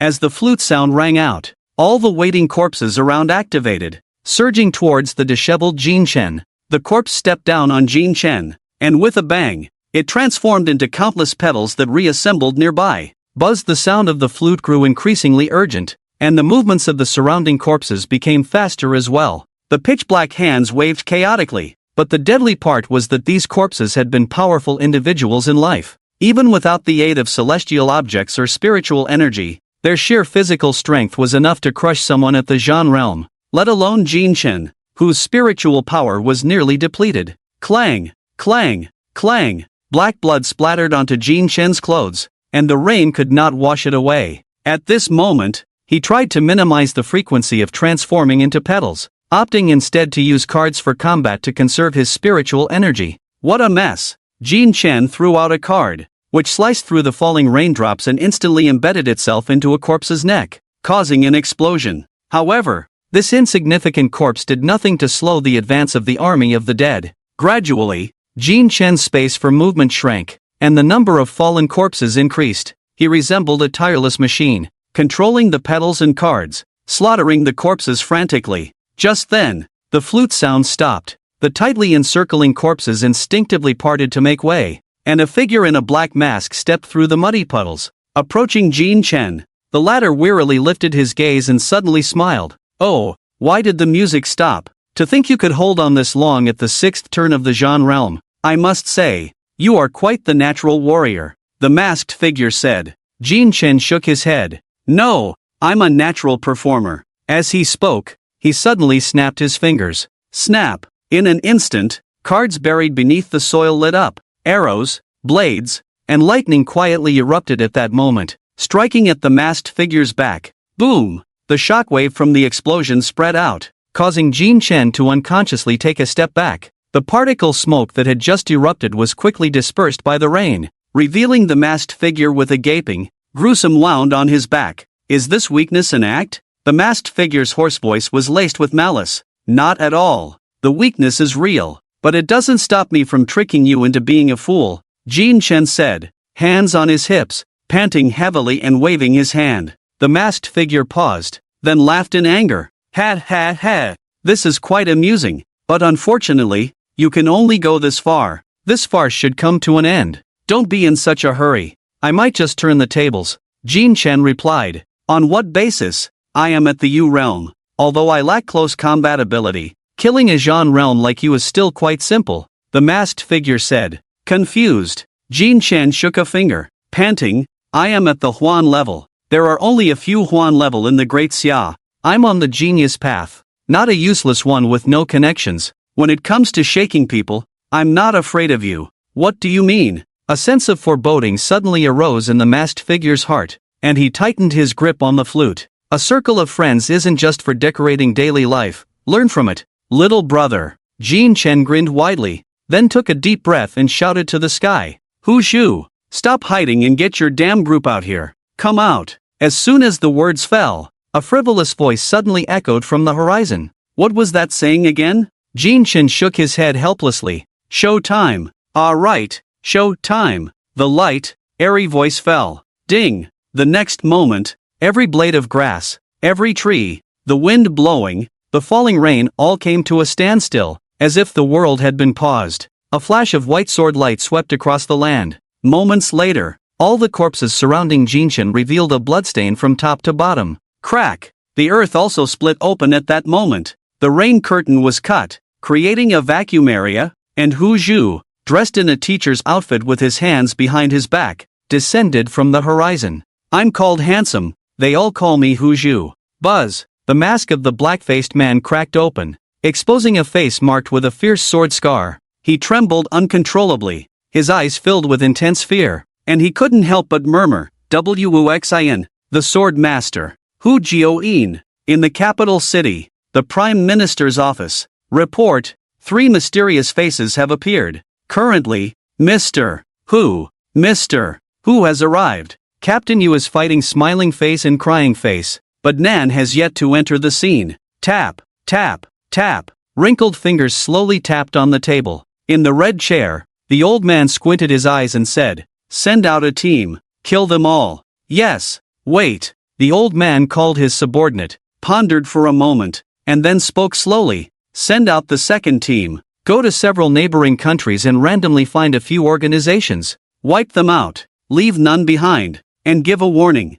The subordinate paused, turned around, and advised, Will this not provoke the Human Alliance's condemnation? After all, we haven't caught the tail yet. Let them condemn. I won't listen. That's all. Jin Chen is a Huan level of our Great Xia. I don't believe they have any involvement in this. The old man waved his hand casually, sighed lightly, and continued. They should be grateful that Jin Chen's true star is Yue Chen. If it were someone else causing a Huan level death, right and wrong would no longer need to be distinguished. Not to mention that Jin Chen did nothing, even if he caused this. So what? Whether he gets into trouble is his business, how to protect him is ours. Remember, he is a Huan level. I understand. Boom! Lightning flashed, illuminating everything in Nanzhao province. Under the rain curtain, Wuxin, the sword master? Hu Jiaoyin. What a ridiculous name. Hearing this long-forgotten name, Hu Zhu first looked dazed, then embarrassed. He hurriedly pulled out a crumpled pack of cigarettes from his pocket,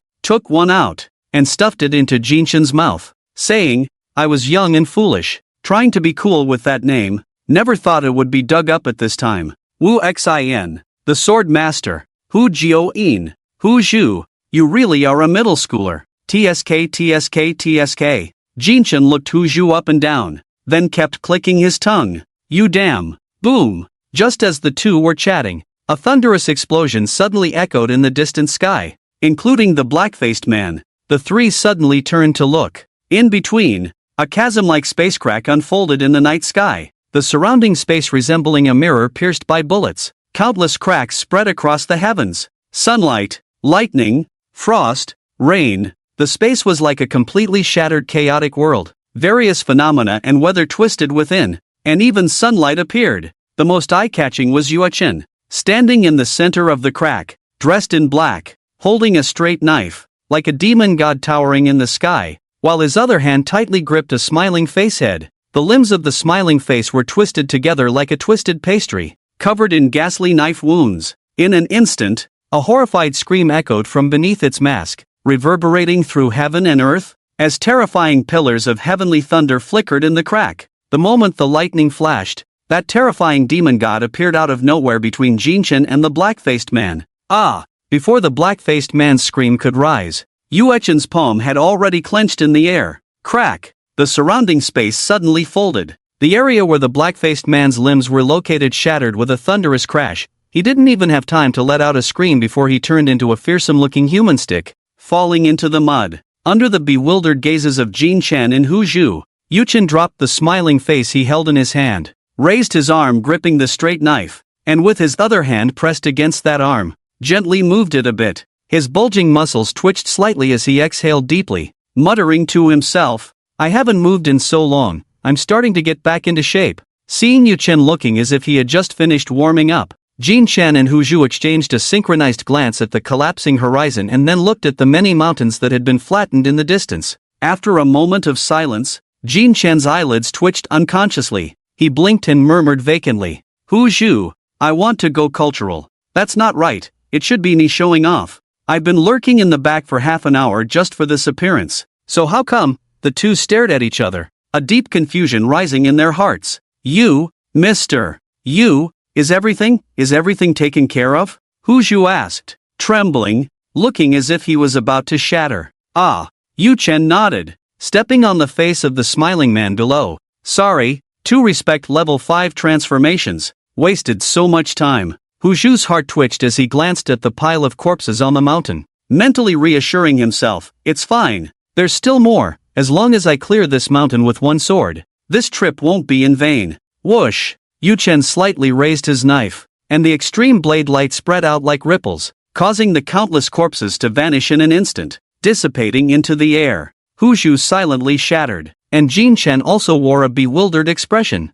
inwardly muttering, "If I had known you had this kind of strength, I wouldn't have been so anxious." A crying face ran away. "But it took one of my strikes, it's not far from death now." Yue Chen retracted his long knife and turned to Jin Chen, saying, "Clean up and get ready to leave. The local official organization has been waiting outside for a long time." "Is this it? How did this crisis escalate and then drop so quickly?" Jin Chen scratched his head, looking at the mud all over himself, then at Yue Chen's slightly dirty clothes, feeling increasingly out of place. "It's far from over. The real mastermind, Nan, hasn't shown up yet, but it's good. If he does appear, it'll be troublesome." "Will we lose?" "Not necessarily. It should be a bit tiring." "I shouldn't have asked." "Mr. You, do I really need to put in the effort?" "Why wouldn't you? Maybe I should just go report as a civil servant. Can you help me with a connection?" "You need to remember, there are no strong people in this world. Those you see here are merely failures eliminated by the Dao Guai battlefield.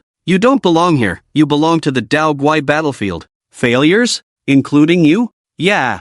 The rain continued to fall. The shattered Hu Zhu, the Yue Chen who slipped into space. The night returned to silence, as if nothing had happened. Stepping through puddles, Jin Chen found 6 rings beneath the broken house. The cold wind howled, striking his face painfully. Standing at the mountain's peak, he looked at the shattered sky and the ravaged earth, took a deep breath, and slowly exhaled. Such people are merely failures. Dao Guai battlefield. I will go there. At the same time, he silently uttered a phrase in his heart. This magic tour, I must spread it across the entire world. I must. This world is becoming increasingly exciting. The dawn's light shone down, enveloping Jin Chen, his weary eyes gradually clearing as he gazed at the pale light on the horizon, revealing a smile. "Hey, Yue Chen." In the Prime Minister's office, an old man held a red landline phone, lightly tapping his fingers on the table. Beside him lay a bottle of anti-hypertensive medication he had prepared in advance. "Hello, Yue Chen. You're quite impressive. Taking on 2 respect levels and even taking one down." Hearing the praise, Yue Chen's cold face showed no sign of emotion. "Are you that bored? Calling to talk about this?" Cough, cough. "Since when do you get to lecture me?" The voice on the other end choked a bit and continued. "I heard you tossed Jin Cheng aside and had a good time fighting on your own." "It was okay, I hadn't been active for too long, so it wasn't satisfying." "Yue Chen, are you an idiot? You're a main star, not some suicide squad. Next time you encounter this, can you at least take the main star with you?" The old man was furious, banging on the table as he said, "You left Jin Cheng to struggle while you had a good time fighting a royal level, and now the kid is worn out like an old cow. That royal level is weak, there's no chance of instantly killing Jin Chang, and besides, he's not as weak as you think. What do you mean he's not as weak as I think? I'm not discussing this with you, the novel has been updated. Beep beep beep, listening to the call being disconnected. The old man shook his head with a smile, then leisurely picked up the bottle of antihypertensive medication and gulped it down. Yue Chen hung up the phone, standing at the edge of the sky, glancing at the scenery below before picking up the novel to read. Below, in Jiaonan province, by the Arai Lake in Yeyu City, on the panoramic balcony of a high-end inn on the second floor, the sun was bright, the sky was clear, and the sound of crashing waves mingled with the cries of seagulls. Jin Chang and Hu Zhu lay on lounge chairs, each wearing only a pair of shorts. On the table between them sat 2 bottles of chilled beer and chilled green apple soda with straws inserted. You should be setting off after the new year, right? Hu Zhu lit a cigarette, gazing at the shimmering water ahead. Jin Chang looked at Hu Zhu in surprise, smiled, and said, "How do you know everything? Not simple." "Ha, well, who doesn't know a few people?" Hu Zhu grinned mysteriously. "So, have you formed a team?" "Should be formed by now," Jin Chang replied uncertainly. "Currently, it's Wang Yi and Bai Zhizhi, the 4th person is still undecided." "That's good. I know a bit about your mission this time, it's to investigate the South incident," Hu Zhu said. "That is, the person behind this assassination." Jin Chang was puzzled upon hearing this. "South? Are you kidding? A few of us rotten fish and shrimp going to provoke a respect level? What? Are we supposed to just stand there and let the main star come out to fight? Like Pokemon? It's still early, no need to rush. Work hard on your training, kid, or next time when there's a chance to show off, you'll just be left in tears." Hu Zhu waved his hand and continued, "But this South is your enemy. If it weren't for Mr. You'd definitely be in trouble this time. Don't you have any thoughts about that? He's stronger than me, what can I think? I can only avoid the spotlight." Jin Chang shrugged. "What if you're stronger than him? At this point, I should be robbing his house." Jin Chang said casually, "You're invincible. Same to you, if you were stronger than him, you'd have already gone abroad by now. Should be robbing his house." Ha ha ha. The two exchanged smiles and gently clinked their glasses. Jin Chang slightly turned to look at Hu Zhu, who wore sunglasses and had a smile at the corner of his mouth, and curiously asked, "Hey, can I ask you something?" "Go ahead. What's the deal with the unintentional swordsman?" Hu Zhu paused for a moment. It was an old title. Jin Chang raised an eyebrow. "Is there a story?" "Not a good one." Hu Zhu turned his head, looking at Jin Chang's curious expression with a helpless smile. "So, do you want to hear it?" "To say I don't want to hear it would be a lie," Jin Chen said honestly. "After all, my understanding of you is limited to your good looks and a 32-year car loan." "Then go ahead and talk about it. It's not something that can't be said." Hu Zhu pondered for a moment and slowly said, "This was quite a while ago, too long ago. I was 22 then, at the peak of my looks, incredibly handsome. Every morning when I looked in the mirror, I was shocked by my own handsomeness and lamented how cruel heaven was to give me such a handsome face. How could others live with that?" "Cut to the chase. Talk about the real stuff," Jin Chen quickly interrupted. "I had a wife, she died, and I didn't take revenge. That's how I got the name Wuxin." Jin Chen froze for a moment, turning to look at Hu Zhu. He wore sunglasses, so his eyes were hidden, but from his forced smile, one could sense a hint of self-deprecating bitterness. "My wife's name was Xu Qingqing, from Jinling. We were childhood sweethearts. I was special level, and she was second level. My family didn't allow me to marry her because the disparity was too great, not just my family, but Qingqing's family thought she wasn't worthy of me. But I indulged their bad habits, and so we eloped like in a novel, wandering the world, deeply in love. We had our fun in the country, then went abroad. The rest of the story is quite cliché, nothing much to say. In the end, Qingqing died, and I survived because of my special status. Why didn't you take revenge?" Hu Zhu shook his head bitterly. "I'm 27 this year, about to turn 28, half a step into the ancient realm. It looks impressive, but in reality, it's just average. After coming back from the outside, I started drinking all day, forgetting what it felt like to cultivate. I can't even cultivate anymore. 5 years ago, I was at the first level of Yu Realm, and 5 years later, I'm still in Yu Realm. With this kind of strength, was I just a clown in the past? A 22-year-old in the Yu Realm is impressive." Jin Chen glanced at Hu Zhu, speaking with suspicion. "TCH, even though I look like this now, I was a complete genius back then, even called a universal quality inspector. Hu Shu pushed up his sunglasses, a smile appearing at the corner of his mouth as he pretended to be relaxed, saying, "How about that? You can't tell I'm a man who's been married once, right? Looking at me now. I'm practically the dream lover of billions of girls, an indescribably handsome young man. Do you want me to help you take revenge?" Jin Chen lit a cigarette, looking at Hu Zhu with a light laugh. "Please don't. Absolutely not." Hu Zhu waved his hand quickly, his tone unusually firm. "If I could rely on others for revenge, I would have done it long ago. So when do you plan to take revenge yourself? I can call 2 universal-level people to cheer you on. It would definitely be impressive. Wait until I reach the Emperor realm. How long will that take? Tomorrow. The day after tomorrow. Next year. Any year is possible. I'm looking forward to it. Dog Emperor. Damn. Call me Sword Emperor." Time flew by. Half a month had passed since the assassination incident in Nanzhao province. The uproar caused by this incident, along with the strange phenomena that occurred that day, had been suppressed by the authorities. Although only half a month had passed, many things had happened during this time. The day after the assassination incident in Nanzhao province, the Human Alliance, formed by the 5 strongest human nations, filed a complaint against the Great Xia. They accused Great Xia of violating alliance rules by sending armed attacks on neighboring countries.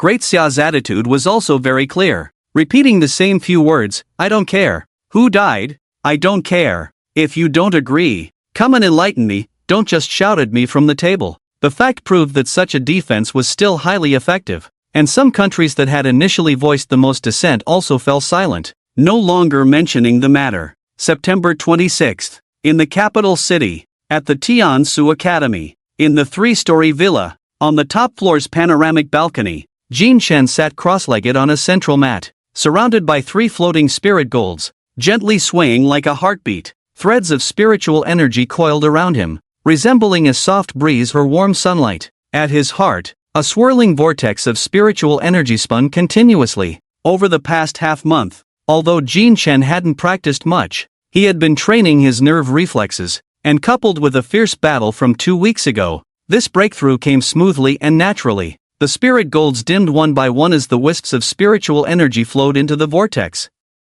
which then sank into his heart. The fine strands of hair on Jin Chen's forehead stirred lightly without wind. The scars on his body faded away, and the weariness on his jade-like face gradually dissipated. Once the vortex fully merged with his heart, the gentle breeze finally settled. Jin Chen opened his eyes and stood up to stretch. "I really have been lazy, but at least I've reached the 7th transformation." If Bai Zhizhi, who was far away in another province, heard this, she would surely feel crushed. Despite her relentless training, even neglecting her extreme martial arts practice, she had only reached the 4th transformation. In contrast, Jin Chen, who had spent this time mostly eating and sleeping, had effortlessly broken through to the 7th transformation. Why should he care about Bai Zhizhi? Jin Chen stood up and stretched his shoulders. Then, as if no one were around, he stripped off his clothes to change. Swish! Suddenly, a sound of something slicing through the air came from behind. Clang! Tiny petals appeared out of nowhere, slicing through the incoming object with pinpoint accuracy. 2 halves of a stone fell to the ground. Jin Chen slipped on a half-sleeve shirt and looked up at Yu Chen, who was sitting on the side of the rooftop, saying, "Mister, aren't you afraid of putting a hole in my head?" Yu Chen leaned against the wall on the balcony, one hand holding a physical book and the other tossing a few stones up and catching them. "This is to train your nerve reflexes, helping you respond faster on the battlefield." Swish! Another stone shot out, and Jin Chen casually raised his hand to catch the fast-flying stone, then tossed it back, saying, "All right, I'm heading out. Are you coming?" "Not going. You won't get into trouble in the academy." "How can you be so sure? What if I really die here?" Jin Chen asked, not looking up as he put on his shoes. Yu Chen flipped a page of the book in his hand and replied, "From now on, it's the 7 Great Academies, a place where even a Huan level could die within its walls. Do you think it still has any meaning? How about I try committing suicide? I advise you to think less about that. The vice principal will be here soon." "All right, just don't scare the old man to death." Jin Chen chuckled, then pressed a hand against the balcony's glass and jumped directly from the 3rd floor. V-room! The roar of the engine erupted as a black Land Rover Defender drove out of the villa's courtyard. Above, Yu Chen slowly closed the book, his entire being dissolving into a cloud of black mist, disappearing into the air. Inside the car, Jin Chen rested one hand on the window, enjoying the breeze and humming a little tune. Beep beep beep beep, the sudden ringing of a phone shattered the tranquility. Jin Chen switched his phone to speaker mode and placed it next to the central console. Hello. On the other end, there was a crackling sound. Then, hello, Jin Chen, it's your brother Bai. Oh, brother Bai, calling me for something? Jin Chen raised an eyebrow and smiled. Do you have time? I have some news.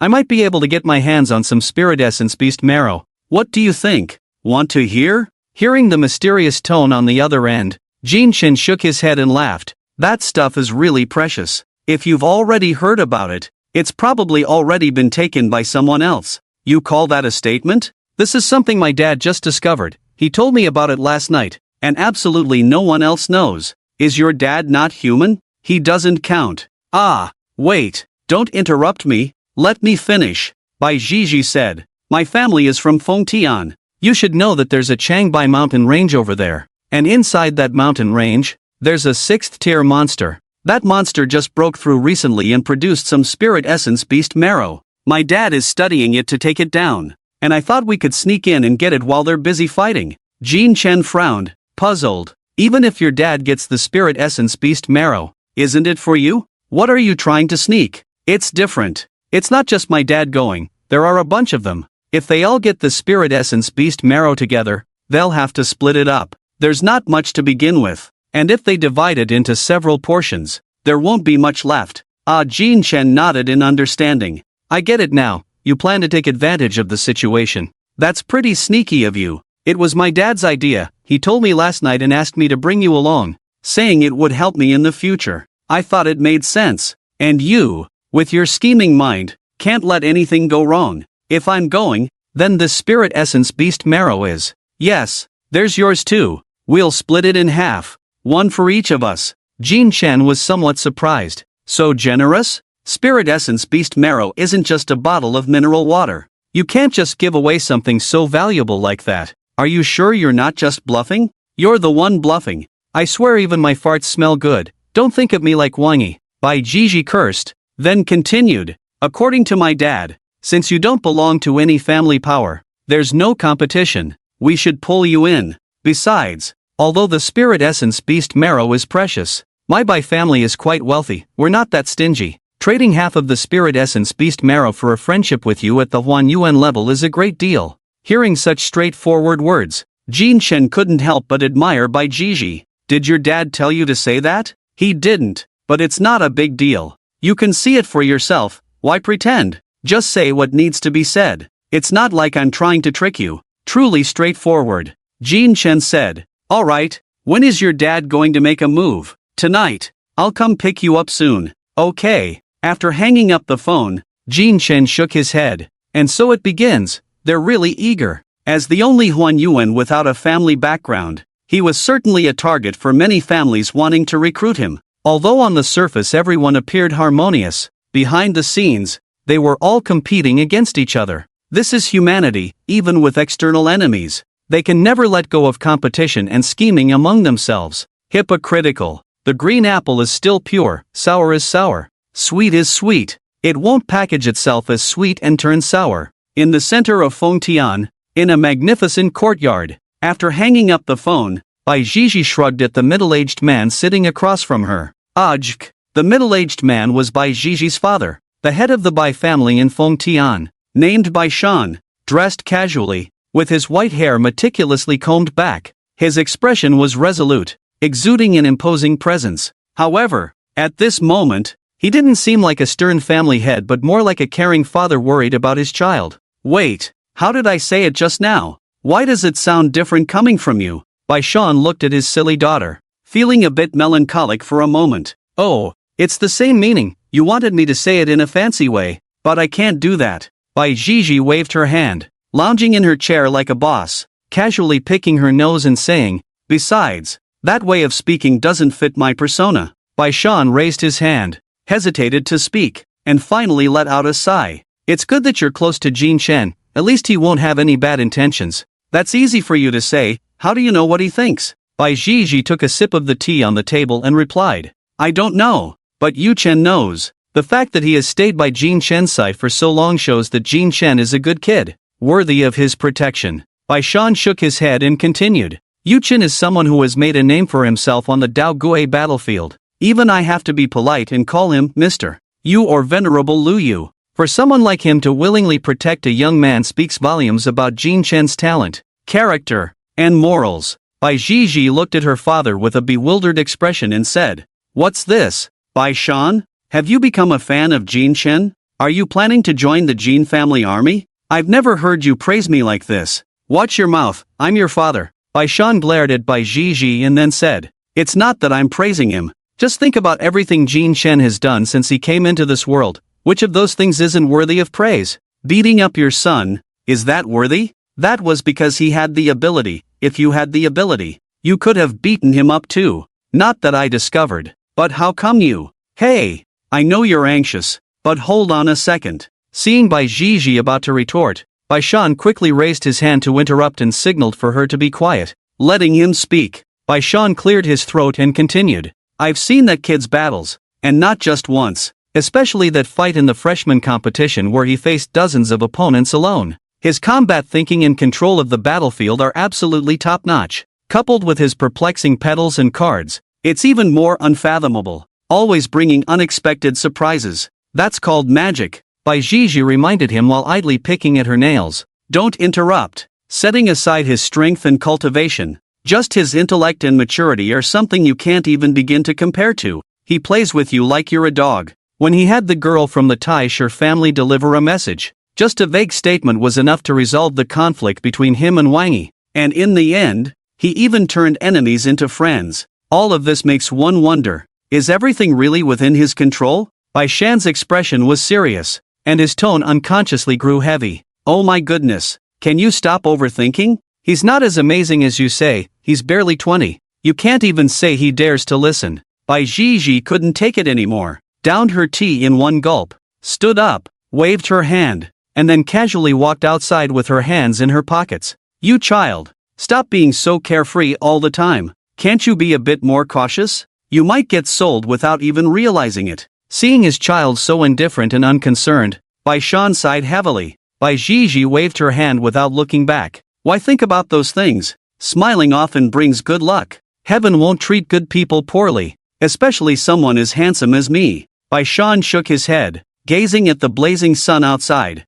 and murmured with a sigh, in this day and age, the ones who die the most are good people. Just as Bai Zhizhi stepped outside, a pleasant voice came from the side. What a rare guest, our big fool is back. Following the voice, she saw a silver-haired girl sitting on a swing hanging from an old tree in the courtyard, quietly flipping through a book. Bai Zhizhi glanced over and scoffed, Get lost? I'm your brother, show some respect. When you directly call your father's name, I don't see you discussing respect. The girl didn't lift her head, speaking in a cold tone. Do you really think you understand the relationship between my brother and me, little brother? Bai Zhizhi turned around and gave a middle finger, scoffing lightly. Humph, a crude person like you. Being my sister is truly a punishment from heaven. It's not Bai Ling. Are you preparing for the graduate exam? Can't you express yourself in Northeast dialect or what? You little brat. Speaking so maturely, Bai Ling elegantly stepped down from the swing, her white dress blooming with every step.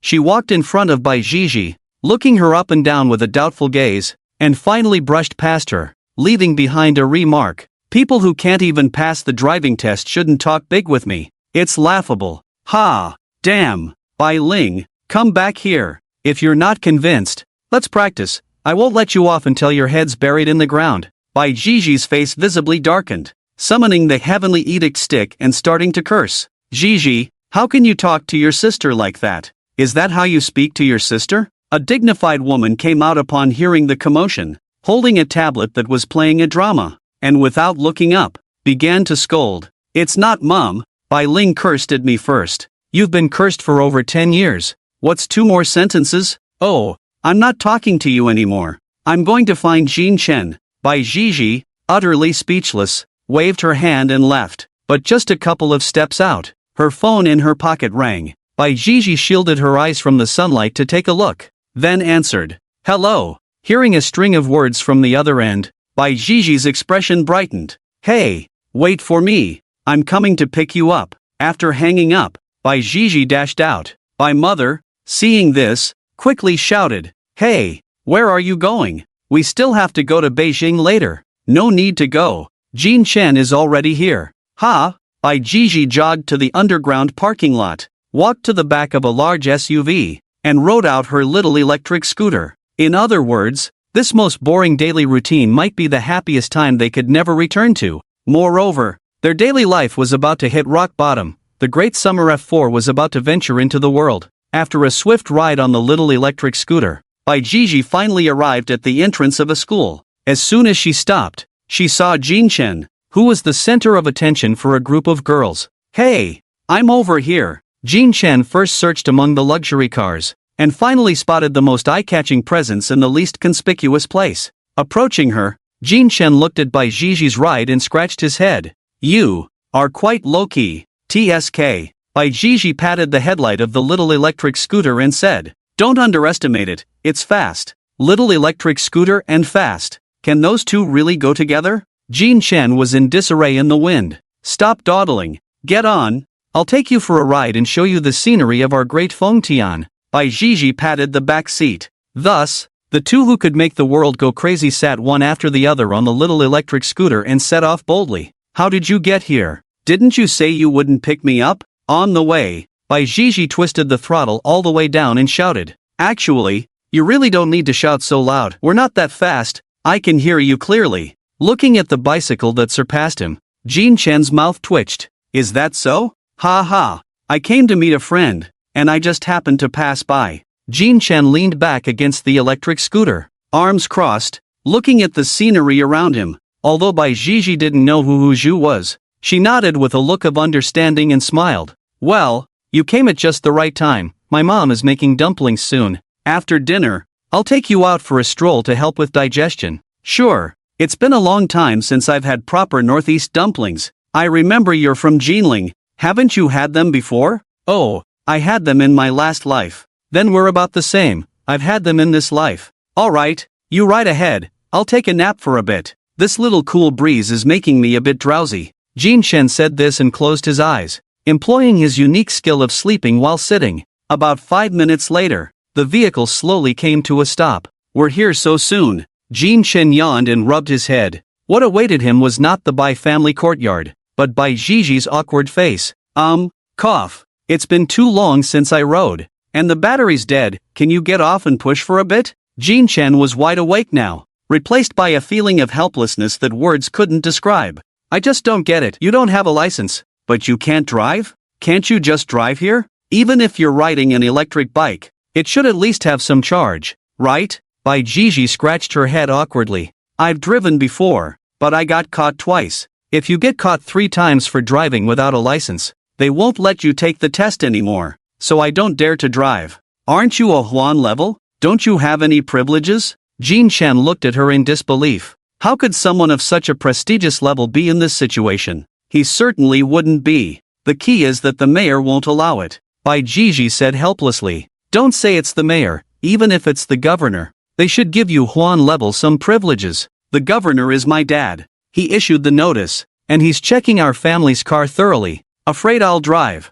Jin Chen's brow twitched. So the saying about parental officials isn't just empty talk. After a moment of silence, Jin Chen lit a cigarette named Helpless and said, So what do we do now? You push. I'll steer. Are you stupid? Bai Jiji? I came all this way to push your car. Then should I push? Damn it. Do you believe I can run faster than this broken car? Oh right. Bai Jiji suddenly realized. We're both fast runners. Running is definitely quicker than this. And you can fly. Even faster. Beep beep. Just as the two stood in the middle of the road discussing, a few honks sounded. They looked up to see a white Mercedes G-Class parked nearby, with Bai Ling in sunglasses waving at them from the driver's seat. Get in. Jin Chen looked at the familiar silver hair and turned to Bai Jiji. Do you know her? My little sister. Let's go. Get in. Bai Jiji hoisted her small electric stove and called into the car. Bai Ling, open the trunk. I'll put my precious horse in. After placing it properly,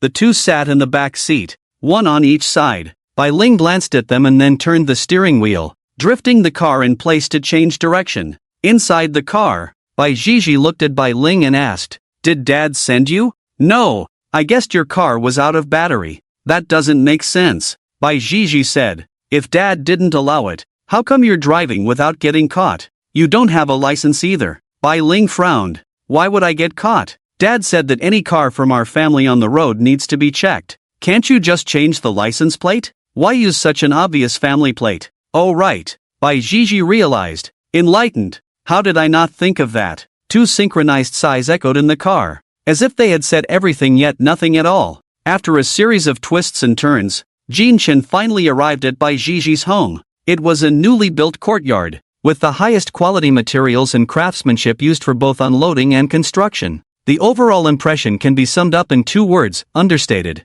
High-end. Upon entering the courtyard, a small stream comes into view, with koi swimming in it. Beside it stands a sturdy old tree, with a swing hanging from its branches, creating an idyllic paradise. It exudes elegance and warmth, completely devoid of the grandeur typically associated with a prominent family. It's hard to imagine that someone like Bai Zhizhi could emerge from such an environment. Bai Zhizhi led Jin Chen into the main hall, where Bai Shan sat at the head seat, smiling warmly at the two approaching. "Uncle, I apologize for the sudden visit and any disturbance caused," Jin Chen said, cupping his hands in greeting. He then reached out, and 2 bags of special tea and 2 packs of special cigarettes appeared on the table. "Just a small token of appreciation. I hope you won't mind." "Uncle, come, sit down. Sit down. You're too polite, my boy. Just coming over without bringing anything is fine," Bai Shan said with a broad smile. Jin Chen cupped his hands again and then sat beside Bai Zhizhi.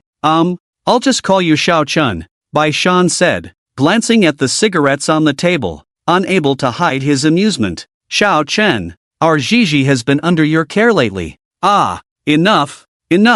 You two are putting on a show. Let's get to the point. Then eat, and then take a nap before fighting." Bai Zhizhi quickly interrupted the two's pretentious pleasantries, diving straight into the matter. "Ahem." Bai Shan strategically cleared his throat and said, "Xiao Chen, regarding this matter, Zhizhi should have mentioned it to you. Your presence here indicates your interest in the spirit beast essence.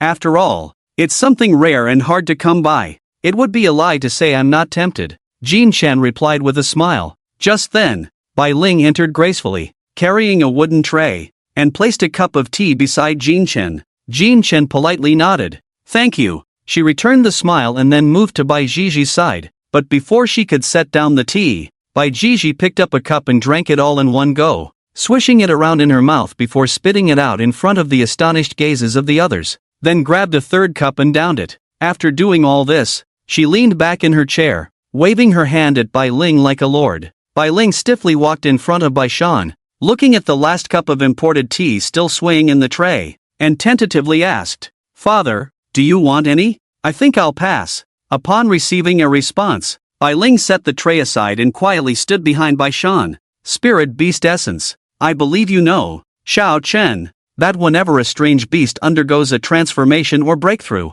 there's a very small chance that some of the purest beast essence will be produced. This is of great help to you, who have just embarked on the path of cultivation," Bai Shan explained, then took out a map from his ring. Bai Ling took it and walked over to Jin Chen, handing it to him. "This is a rough map of the Changbai mountain range. I've marked the caves of the strange beasts and several nearby paths." Jin Chen unfolded the map, looking at the detailed markings above and nodded. "Uncle, may I ask what kind of strange beast this is?" 6th rank, Crimson Poison Ice Emperor Scorpion. Jin Chen was taken aback. What a formidable existence. No wonder no one dared to hunt it after all these years. The Crimson Poison Ice Emperor Scorpion is an extremely noble strange beast, living only in frigid regions, possessing incredibly powerful ice attributes. But what's even more terrifying is its tail, which is as large as an anchor. The tail of the Crimson Poison Ice Emperor Scorpion harbors a potent crimson poison. Once infected, there's no cure. This toxin grows once every 10 years and cannot be stored, only existing in the tail of the scorpion. Otherwise, it's likely that such toxins would be prevalent in the market today. The 6th level corresponds to the 6th realm of humanity, the ancient realm. Because the strange beasts possess a natural advantage in physique and strength, it is difficult for humans to win in the same realm. let alone against the 6th level Crimson Poison Ice Emperor Scorpion. Even crossing realms to fight could be possible, and once it is pushed to its limits, it will unleash a massive amount of toxins, leaving anyone contaminated with no good outcome. At this moment, Jinchen finally understood why Bai Jiji's father would join forces with his clan, if it were a one-on-one fight. A moment's inattention could turn Bai Jiji into a child without a father. I really didn't expect such strange beasts to survive here, Jinchen said, somewhat shocked. Bai Shan nodded at his words. Who says otherwise? These creatures are incredibly rare. Even if they exist, they should be in the far north. I don't know how it ended up here. As he spoke, he looked at Jinchen and asked, have you looked at the map? Is there anything you don't understand? I have a general understanding. There are no problems. Good. Bai Shan nodded, as if recalling something, suddenly said, by the way, the other few who will join me in fighting the Crimson Poison Ice Emperor Scorpion may also send their juniors. You all remember to be careful. Jinchen couldn't help but laugh at this. This whole family was just a black market of sorts. Should we cover our faces? Bai Shan waved his hand without thinking. No use. With Jiji around, it doesn't matter whether you cover up or not, she can expose you with just one word. Alright, but it might be possible. The few of them chatted for a while longer before it was time to eat. After a hearty meal, Jinchen and Bai Jiji went to the back courtyard, each finding a lounge chair in the shade, and began to sleep soundly. One slept more soundly than the other. In the front hall, are they all asleep? Yes, father, Bai Ling nodded. Bai Shan took a sip of the tea in his hand, looking at his exceptionally intelligent daughter, and asked, Jinchen, what do you think of him after seeing him? He can eat, he can sleep, he doesn't sweat the small stuff, and he can play with Bai Jiji. Bai Ling shook her head and said, I didn't see anything special, he's just an ordinary person. I think if he weren't at the Huan level, aside from his face, he has no value that would catch my attention. Have you seen his new student competition? No, but I've heard it was quite exciting. Bai Shan shook his head and smiled. That's why this kid is impressive, no matter the environment. He can make people unconsciously lower their guard and easily blend into any atmosphere. Even if you know in your heart that he is a very dangerous character, you will still let your guard down under his verbal guidance. It's what they call speaking to people in a way they understand, and to ghosts in a way they understand. Are you saying that many of his words are false? Bai Ling frowned slightly. Bai Shan waved his hand. There's truth within the false. Some things, even if you know they are lies, you still enjoy listening to them. I can see that what he says doesn't require thought, it just flows out, yet it is flawless. Like a beast's self-protection. Is he still worth befriending? Absolutely. Why wouldn't he be? He's a good kid. If your brother had even half of Jinchen's brains, I would feel at ease. Bai Ling tilted her head, confused, and said, then what is the meaning of what you're saying? To warn you, what you can see is all that Jinchen wants you to see. Don't define a person by your gaze, it can lead to great losses. I understand. Bai Shan slowly stood up. Contact your uncles, it's getting late, and we should set off. Okay. The warm sun gradually dipped, and under the glow of the setting sun, the dim yellow light painted the clouds. The gods tore apart the sunset, scattering bits of gold onto the world. A golden expanse, beautiful beyond words. Two worms in the backyard slowly crawled up,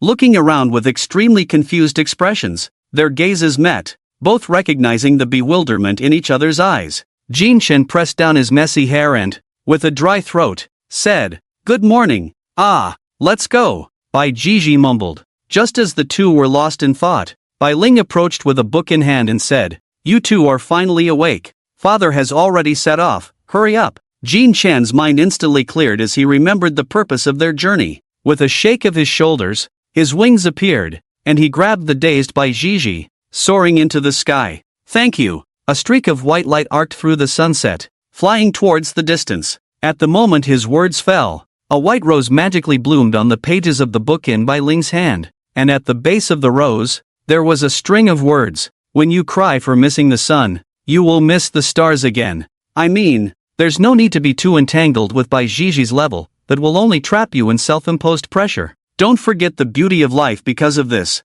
Look at the sunset. Look at the beautiful lady that corresponds with it. Have I been seen through? Looking at the words, Bai Ling was momentarily stunned. After a long silence, she slowly closed the Tagore poetry collection in her hands and gazed at the distant sunset, revealing a faint smile. I also want to thank you, Mr. God of Sleep. In the heavenly realm, as the afterglow of the sunset fell, a silver streak of light passed by. It feels great to fly like this. Bai Zhizhi, being pulled along, looked at the nearby sunset. Jin Chen smirked slightly and teased, Bai Xiao, why not get a flying extreme martial art? With your family's wealth, what's a few more? Dude, this is a flying extreme martial art, not an airplane. How did it turn into a few more when it comes out of your mouth? Bai Zhizhi replied, besides, my dad said my current cultivation isn't suitable. The lightning attribute itself consumes a lot of spiritual energy. If I add flying extreme martial arts, my little body can't handle it. Didn't Wang say he wanted to get one? Remembering Wang Yi's resolute attitude in this regard, Jin Chen chuckled. He's just being a nuisance, making a fuss over nothing. He should focus on sharpening that big broken knife of his instead of wanting to fly. Why doesn't he just get a dog and cosplay as Erlang Shun? Speaking of Wang Yi, Bai Zhizhi immediately became disdainful, not hiding her irritation. Seeing Bai Zhizhi's attitude and recalling that they would have to carry out missions together in the future, Jin Chen felt a sense of helplessness and shook his head. This was bound to be lively. The two had not flown long when a striking white came into view. Ahead, in the endless green sea, there was a stark white patch. It was still autumn, yet it was covered in heavy snow. Truly, the 6th-tier Scarlet Poison Ice Emperor Scorpion had completely affected the natural phenomena of its habitat. The two landed not far from the White Forest. Jin Chen took out the map that Bai Shan had given him in advance and checked their current location. We've reached the route your father planned ahead of time. Jin Chen put away the map and looked at the setting sun on the horizon, saying, next, we just wait for the sun to set, and your father and the others will start their actions. After speaking, Jin Chen walked to a nearby tree, tested its quality, and with a flash, appeared above the branches, lying comfortably and taking out a Qingling fruit to eat. Damn, you're so skilled at climbing trees. Watching Jin Chen perform the set of movements so skillfully, Bai Zhizhi exclaimed in surprise. The latter shot him a glance and then fell silent, quietly eating an apple while waiting for the afterglow to fade. Finally, just as Jin Chen was about to doze off, a deafening explosion suddenly echoed from deep within the White Forest. Boom! The two of them abruptly looked up, only to see 3 purple beams of light swiftly darting out from the forest towards the horizon, with shockwaves continuously erupting in the sky. Behind them, a faster white light shot up, instantly weaving through. A terrifying momentum spread invisibly through the air. The 2 different colored lights surged towards the sky, and soon began to clash fiercely at an altitude of 1,000 meters, sending powerful shockwaves rippling out, causing the forest below to shake and rustle. We should go. Jin Chen's drowsiness vanished instantly as he waved to Bai Zhizhi and leaped up, darting through the branches. Bai Zhizhi tucked his phone back into his pocket, his whole body crackling with electricity, transforming into a streak of light as he dashed across the ground. The two moved quickly, and before long, they entered a white forest. As they delved deeper, a pungent smell of blood grew stronger. Passing through the white thicket, they came upon a massive cave, surrounded by diamond-shaped ice crystals, and at the same time, they discovered the source of the blood scent. Upon entering the cave, they were greeted by the remains of various strange beasts, with large amounts of blood frozen into ice, forming a natural floor, an ice surface interwoven with icy blue and red, creating a peculiar beauty. As they stepped into the cave, a bone-chilling cold enveloped them. Looking up, the cave was not as dark as they had imagined. Instead, it was quite bright, with the surrounding blue ice crystals emitting a faint glow, illuminating everything around. Bai Zhizhi shivered, gazing at the cave that seemed to hold hidden wonders, and said, "This place knows how to enjoy itself. It's clearly well decorated. Let's hurry, that thing might come back at any moment." Jin Chen glanced warily around and then quickly moved deeper inside. The two of them walked one after the other, soon reaching the innermost part of the cave. In the vast, deep space, ice crystals and pale bones were scattered everywhere. Surprisingly, in this frigid place, there was a huge hollow in the far corner of the cave, and looking down into the hollow revealed a deep blue lake. What spirit essence beast marrow could there be? It wouldn't have been eaten by that crimson poison ice emperor scorpion, would it? Bai Zhizhi looked around, moving about but finding nothing. Jin Chen shook his head and said, "Impossible. Spirit essence beast marrow is like excess energy expelled from their bodies for strange beasts. Unless they are starving, they wouldn't touch it. But there's nothing here. What do you think?" Jin Chen pointed at the icy water below the hollow and said, Could it be down there? Isn't Spirit Essence Beast Marrow a liquid? Can it be underwater? Bai Jiji scratched his head, feeling a bit doubtful. Want to go down and take a look? I'm afraid of water, you go. Bai Jiji shivered as he looked at the cold lake water below. Alright, then you keep an eye on things while I check it out. Jin Chen didn't say much and readily agreed, believing that according to the eternal law of novels, there must be something good in such places. Okay, leave it to me. Bai Jiji patted his chest. Seeing this, Jin Chen nodded and jumped down from the hollow. Splash ice water splashed everywhere, and Bai Jiji quickly stepped back, watching Jin Chen's disappearing figure, clicking his tongue. TSK TSK TSK, tough guy. At that moment, underwater, the bone-chilling cold enveloped him, and Jin Chen couldn't help but frown. The water was remarkably clear, and through the ice crystals above, he could vaguely see his surroundings. He tried his best to use his spiritual power to protect himself, isolating himself from the cold's invasion. His gaze flickered quickly, and in the depths of the lake, a glimmer of light caught his attention. As expected, it's here. With a sweep of his arm, Jin Chen swam beside it, and what came into view were two ice orbs that looked like pearls. Wrapping his hands in spiritual power, Jin Chen carefully picked one up, and upon closer inspection, he found that the ice orb contained a small amount of liquid inside. Jin Chen smiled lightly, reaching out to gently brush over them, and stored the two ice orbs in his ring. After doing all this, he did not intend to just go up. Instead, he continued to swim along the lake's bottom. Looking around, he found nothing that could be called a treasure. After searching for a long while, he still had not made any gains. Jin Chen shook his head slightly in disappointment, sighing inwardly. He remembered a friend with the surname Xiao who was not like this. That person could find treasures as soon as they arrived at a place. Why was it that he had searched so hard and still found nothing? Such was fate. How lamentable. After muttering a few words in his heart, Jin Chen gave up on the idea of luck and swung his arm, preparing to swim upwards. But at that moment, an extreme cold surged up from the bottom of the lake. Crack! The bone-chilling ice began to form at his feet, instantly freezing both of Jin Chen's legs completely. Not good. Jin Chen reacted quickly, hastily urging his spiritual power, transforming himself into a sea of flowers that dissipated from the ice, reappearing on the other side. Whoosh! A slender ice crystal shot out from the dark lake bottom, grazing past Jin Chen's neck. The cold it carried instantly coating his neck with a layer of frost. Whoosh! The ice crystal flew by, changing direction, and shot back at high speed. Jin Chen swiped his hand, sending out petals like blades, colliding with it. But something unexpected happened. That ice crystal, only as thick as a finger, directly shattered the petals, shooting towards him. It should be known that the petals, refined through 10,000 mothers in Qi, were as hard as mysterious iron, yet now they were easily crushed by a mere ice chunk? The speed of the ice crystal was incredibly fast. Before Jin Chen could react and transform into petals, the ice crystal pierced through his arm in a flash. Bright red blood blossomed against the icy blue lake bottom. Jin Chen winced in pain, his brow furrowing involuntarily. He shook his arm dismissively, his gaze fixed on the strange ice crystal. You think you can bully me? Ha! Jin Chen clenched his hand tightly, and countless petals emerged from the blood hole in his arm. At the same time, he brought his other hand together, and a card appeared out of thin air. He pinched the card between the two characters of his name, giving it a gentle shake, and the card transformed into 3 cards. With another shake, the 3 cards turned into a thick stack. Then, with a wave of his hand, countless cards and petals shot out simultaneously, spreading across the entire lake bottom, dazzling like a blooming flower. Jin Chen stood at the center of the flower, like a conductor controlling everything.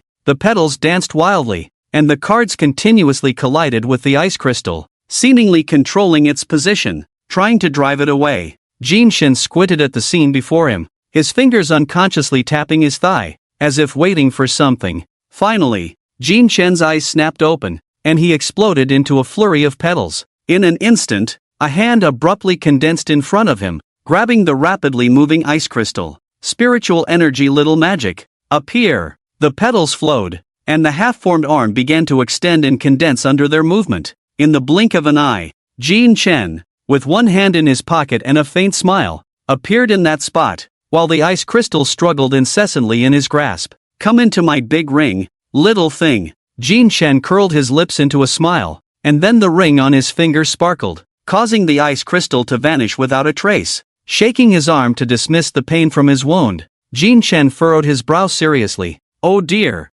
this is quite serious. At least I'll have to lie in bed for half a month without moving. I need to take good care of my injury. Just then, Yu Chen's voice echoed in his ears. I advise you to throw that ice block out. Don't keep it in the ring. Bang. Before Jin Chen could express his confusion, the ring on his finger suddenly exploded, and hundreds of green apples scattered like rain. Jin Chen's face turned red in an instant. As if struck by lightning, his eyes widened in shock. My apples! Bang! The water shook. His wings spread wide, and Jin Chen used his life's fastest speed to frantically dart underwater, collecting the flying green apples back into another ring. In less than a minute, the scattered apples returned to Jin Chen's nest. Exhausted, Jin Chen glared coldly at the culprit, calling Mr. Yu. What happened? Why did the storage ring explode? Is this thing that powerful? A special attribute manifestation. Extreme source ice, usually only born in extreme climates, and it shouldn't have been placed in a storage ring. Jin Chen looked puzzled. Why didn't you say that earlier? You didn't ask me. I knew it. Jin Chen forced a smile, then asked, do you know what this thing is useful for? If it's useless, I don't want it. It enhances the corresponding attribute's power. For ice attribute masters, it's a priceless treasure, but it's not rare in the world, it's just hard to find one that perfectly matches. This place must have changed because of this thing, and that Crimson Poison Ice Emperor Scorpion has likely resided here for a long time because of it. I knew I was the protagonist. Jin Chen's eyes sparkled. Oh my, this is a big deal. While excited, he also thought about the dilemma, how to store this thing. Seeing Jin Chen's excitement, Yu Chen asked, do you want it? Super want. Jin Chen nodded vigorously. What do you want it for? Jin Chen paused and said, is there a possibility that I am all attributes? And all attributes include ice attributes? Oh, Yu Chen realized belatedly. Suddenly, an astonishing wave of spiritual energy appeared, and a black vortex formed around the ice crystal, directly sucking it in. Done. Is that it? Jin Chen blinked in confusion. What was all that fuss I just made? Consider it you being capable. Silence can sometimes be polite, but more often, it is helpless. Jin Chen sighed inwardly and swam upward. Splash, water splashed everywhere as Jin Chen crawled out of the void. Looking up, he found Bai Jiji staring at her phone, grinning foolishly, completely unaware that he had emerged. Bai Jiji was startled by the sudden shout, jumping up in place and quickly summoning the heavenly artifact to survey the surroundings. Upon seeing Jin Chen's speechless expression, she breathed a sigh of relief and hurriedly asked, how is it? Is there danger? If there was, I'd be dead down there. Jin Chen used his spiritual power to evaporate the water on him, then took out an ice ball and handed it to Bai Jiji. Here, Spirit Essence Beast's Marrow, 2 in total, 1 for each of us. Bai Jiji shook the ice ball in front of her, and in the light, she saw the liquid inside. Why does this look like what someone shot inside? Saying this, she looked at Jin Chen with suspicion. You didn't do anything bad, did you? Stop. Don't curse. Bai Jiji, scolded, quickly admitted defeat, retrieved the ice ball into her ring, adjusted her pants, and walked outside. Time to clock out. Let's go home. Jin Chen lit a cigarette and followed her out, glancing at the content Bai Jiji and asking, I said 2, and you just accept it? Aren't you afraid I'll keep one for myself? Bai Jiji casually scratched her nose and replied, people can often deceive those who trust them. If you can deceive me, it means I trust you. I connect with you with a burning heart, believing that what I get in return is a passionate heart. Besides, I don't think you're that petty. Unlike Wang Yi, you give a peach for a plum, Jin Chen said, raising an eyebrow in surprise at Bai Jiji's casual demeanor. After a moment of contemplation, he smiled sincerely. Your awareness is quite high. Bai Xiao, don't use fancy words, I don't understand. Just complimenting you. Fine then. The two returned along the original path of the cave, but as they walked,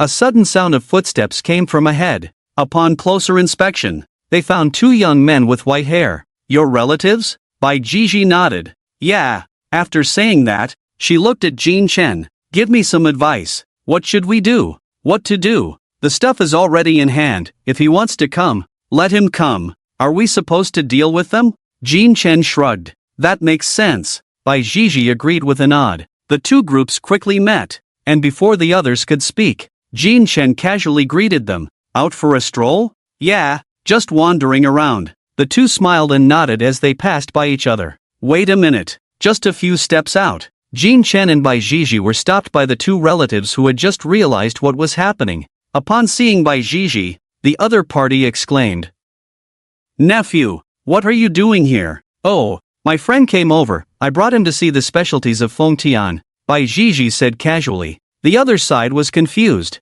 "No, this is the cave of the 6th-tier monster, the Crimson Poison Ice Emperor Scorpion. You call this a specialty? What's wrong with that? You said this thing isn't found elsewhere, right? Isn't it just us in the country that has it? So why doesn't that count as a specialty?" "TSK, that seems to make some sense." The other side rubbed his chin, momentarily unable to process it. One of the others slapped his head, squinting his eyes and saying, "Bai Zhizhi, don't pretend to be confused when you know what's going on. You and I meet here for a reason, and you know it well." Saying this, he extended a hand. "Those who see share the spoils. My dad is helping outside too. You should give me half of the spirit beast essence." "That's not how it works. By seniority, we're still your old uncle. Family doesn't talk about these things. My dad is out there working too. Give me some." Seeing the two looking like they were asking for a beating, Bai Zhizhi's eyes turned, and she smiled mischievously. "Oh, my two old uncles. That spirit beast essence is underwater inside. But there's a 3rd-tier monster. I can't go down with my strength, I haven't retrieved it yet. How about you two go down?" "Really?" The two looked at each other, skeptical. "Really? Come on. You two come over." Bai Zhizhi pulled the two to the edge of the hollow, pointing at the icy water below. "If you don't believe me, just stick your heads down to take a look. We're all relatives, how could I deceive you?" Jin Chen followed behind, lighting a cigarette, watching the three not far away with interest. From Bai Zhizhi's fake smile, he knew this kid was definitely up to no good. Under his gaze, the two half-kneeled on the ground and leaned their heads down. At that moment, a loud shout came. "I'll go. You two mothers!" Bang! Bang! Bai Zhizhi rubbed her hands and kicked each of them in the rear. 2 huge splashes of water were instantly sent up. But this is not over yet. Bai Zhizhi looked at the two people tumbling in the water and summoned the Heavenly Edict staff to plunge into the water. "Bai Zhizhi, what are you doing? Big nephew?" With a mischievous smile, Bai Zhizhi actually activated her spiritual power and unleashed electricity. Crackle! Crackle! The electric arcs splashed with water, and the two real relatives sank beneath the lake after a brief convulsion. Jin Chen, who had been struck mentally by the lightning, stepped forward, looking like someone who enjoyed the spectacle, and clicked his tongue, saying, "You can really tell their family, they don't hold back at all. These two also have lightning attributes, they'll just faint for a while. They won't die." Bai Zhizhi waved her hand and then began to loosen her belt. Jin Chen was taken aback, his mouth twitching involuntarily. That's a bit much, isn't it? Without spiritual essence beast marrow, let's have them some spiritual mushroom treasure urine," Bai Zhizhi said, raising her eyebrows in delight. Then came the sound of splashing water. After a moment of refreshment, Bai Zhizhi shivered. "Oh, that feels good." Having done all this, she waved at Jin Chen, who was helplessly face-palming. "Let's go. They'll wake up soon." The two hurriedly left, with Jin Chen glancing at Bai Zhizhi, who looked gleeful, and asked with some confusion, "Do you have a grudge against those two? When we were kids, we always fought. They bullied me just because they were a year older until I awakened my Huan level. Then they started using family ties to talk down to me. So, aren't they just foolish? They must have read too many moral kidnapping novels. I'm already at Huan level, why should I care about them? As long as I don't kill them, who would dare say anything against me? Even their father would have to say I've been a bit fiery lately. My urine is a bit yellow,"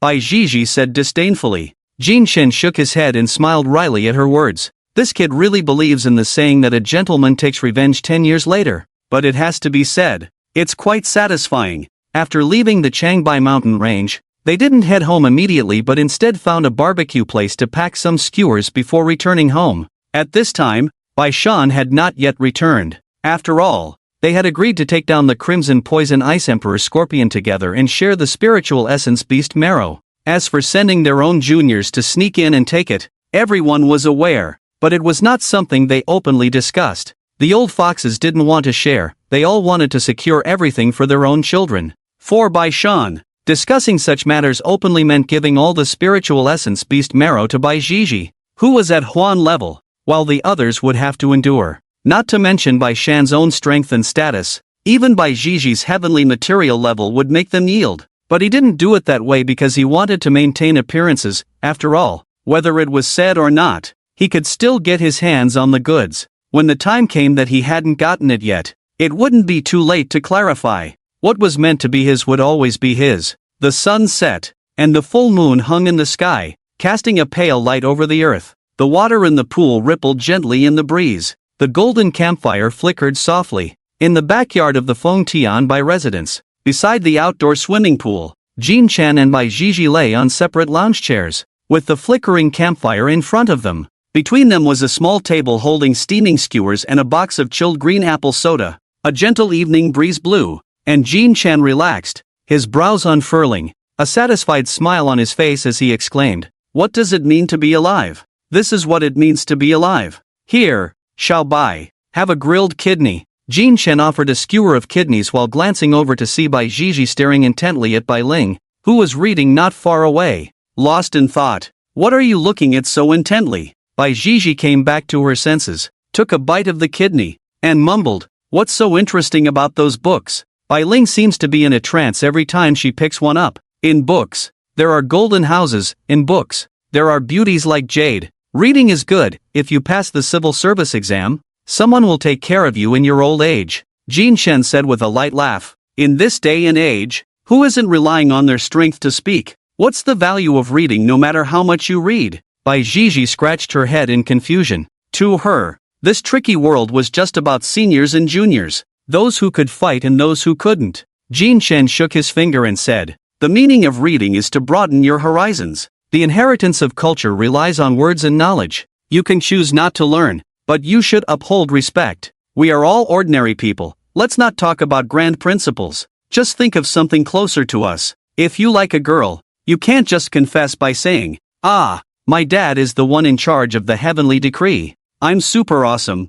Let's date, and I'll take you to conquer the world.' Right?" Bai Zhizhi rarely thought deeply and said, "That does make some sense. But when I was in school, I was just playing League of Legends and didn't meet any girls I liked. Not having one now doesn't mean you won't in the future. Think about it, when we carry out our missions, we'll definitely be traveling all over the world. What if you fall for a foreign girl? That won't do. The bloodline of the Bai family must be pure Daxia people. Why are you so stubborn? I was just making an analogy." Bai Zhizhi scratched her head, her CPU a bit overloaded. "No, don't educate me. We both graduated high school ages ago. I've heard about you. You've played League of Legends a lot too. And you've even made it to the top 10 in the national server. And you can't even read a few big characters. Why are you picking on me? Do you really think I'm stupid? Forget it, let's not talk about this. Who knows when we might die." Jin Chen waved his hand, not intending to continue discussing topics that required thinking with Bai Zhizhi.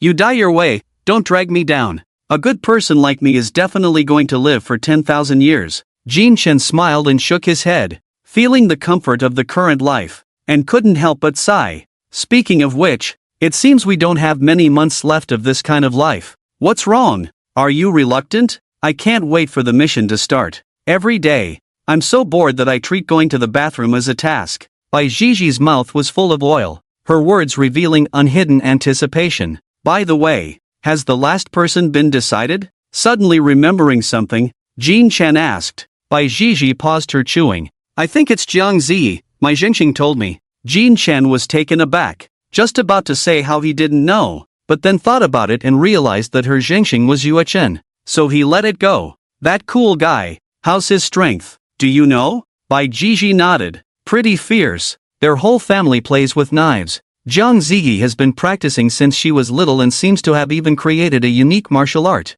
"Oh, a master!" Jin Chen exclaimed in surprise. "It seems this mission will be easier with you three masters around. I'll just cheer you on. Of course, with me here. Who cares about Gao Yu or Han Xian? They'll all kneel before me." Bai Zhizhi shouted with high spirits after being praised. Hearing the name Han Xian, Jin Chen recalled this NPC who harbored resentment against him and thought for a moment before saying, "Han Xian, That heavenly object of his is quite interesting. Indeed, Bai Zhizhi said. That guy may not be likable, but his strength is decent. Since the day he awakened that heavenly object, he's been learning about all kinds of weapons. He can handle knives, guns, swords, and staffs. Plus, his dad has connections everywhere, getting him some body organization from a batch of Huan-level possessors. In a single battle, he can transform several times, like a chameleon. As she spoke, Bai Zhizhi glanced at Jin Chen. If we're really talking about whose heavenly treasure is a bit lacking,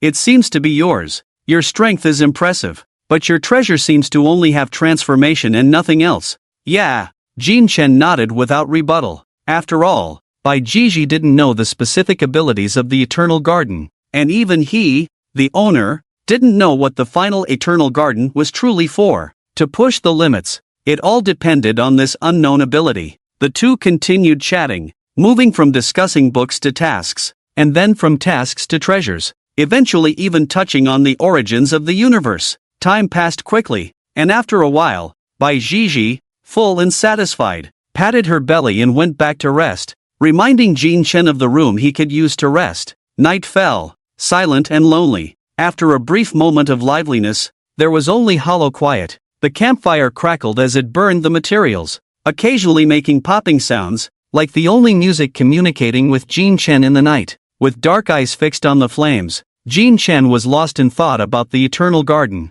Just then, black mist appeared out of nowhere, and Yu Chen's figure materialized beside him. If there's nothing else, you should absorb this extreme Dao Source ice. Jin Chen came back to his senses. Here? Yes, I'll help you lock this space so others won't notice. How reckless, but it's really convenient. Yu Chen raised his hand and grasped the void. Instantly, the surrounding space changed, the world turned upside down, and the place seemed to fold in on itself. Such astonishing power. Jin Chen couldn't help but say. Yu Chen ignored him, waving his black robe, and a slender, ice blue, diamond-shaped ice crystal appeared out of thin air. In an instant, an astonishing chill swept through, the temperature plummeting. Even the campfire not far away turned into a delicate ice sculpture. Jin Chen quickly wrapped himself in spiritual energy to prevent the cold from entering his body. Mr. Yu, what do we do now? Eat it. Okay, Jin Chen replied firmly, but the next moment,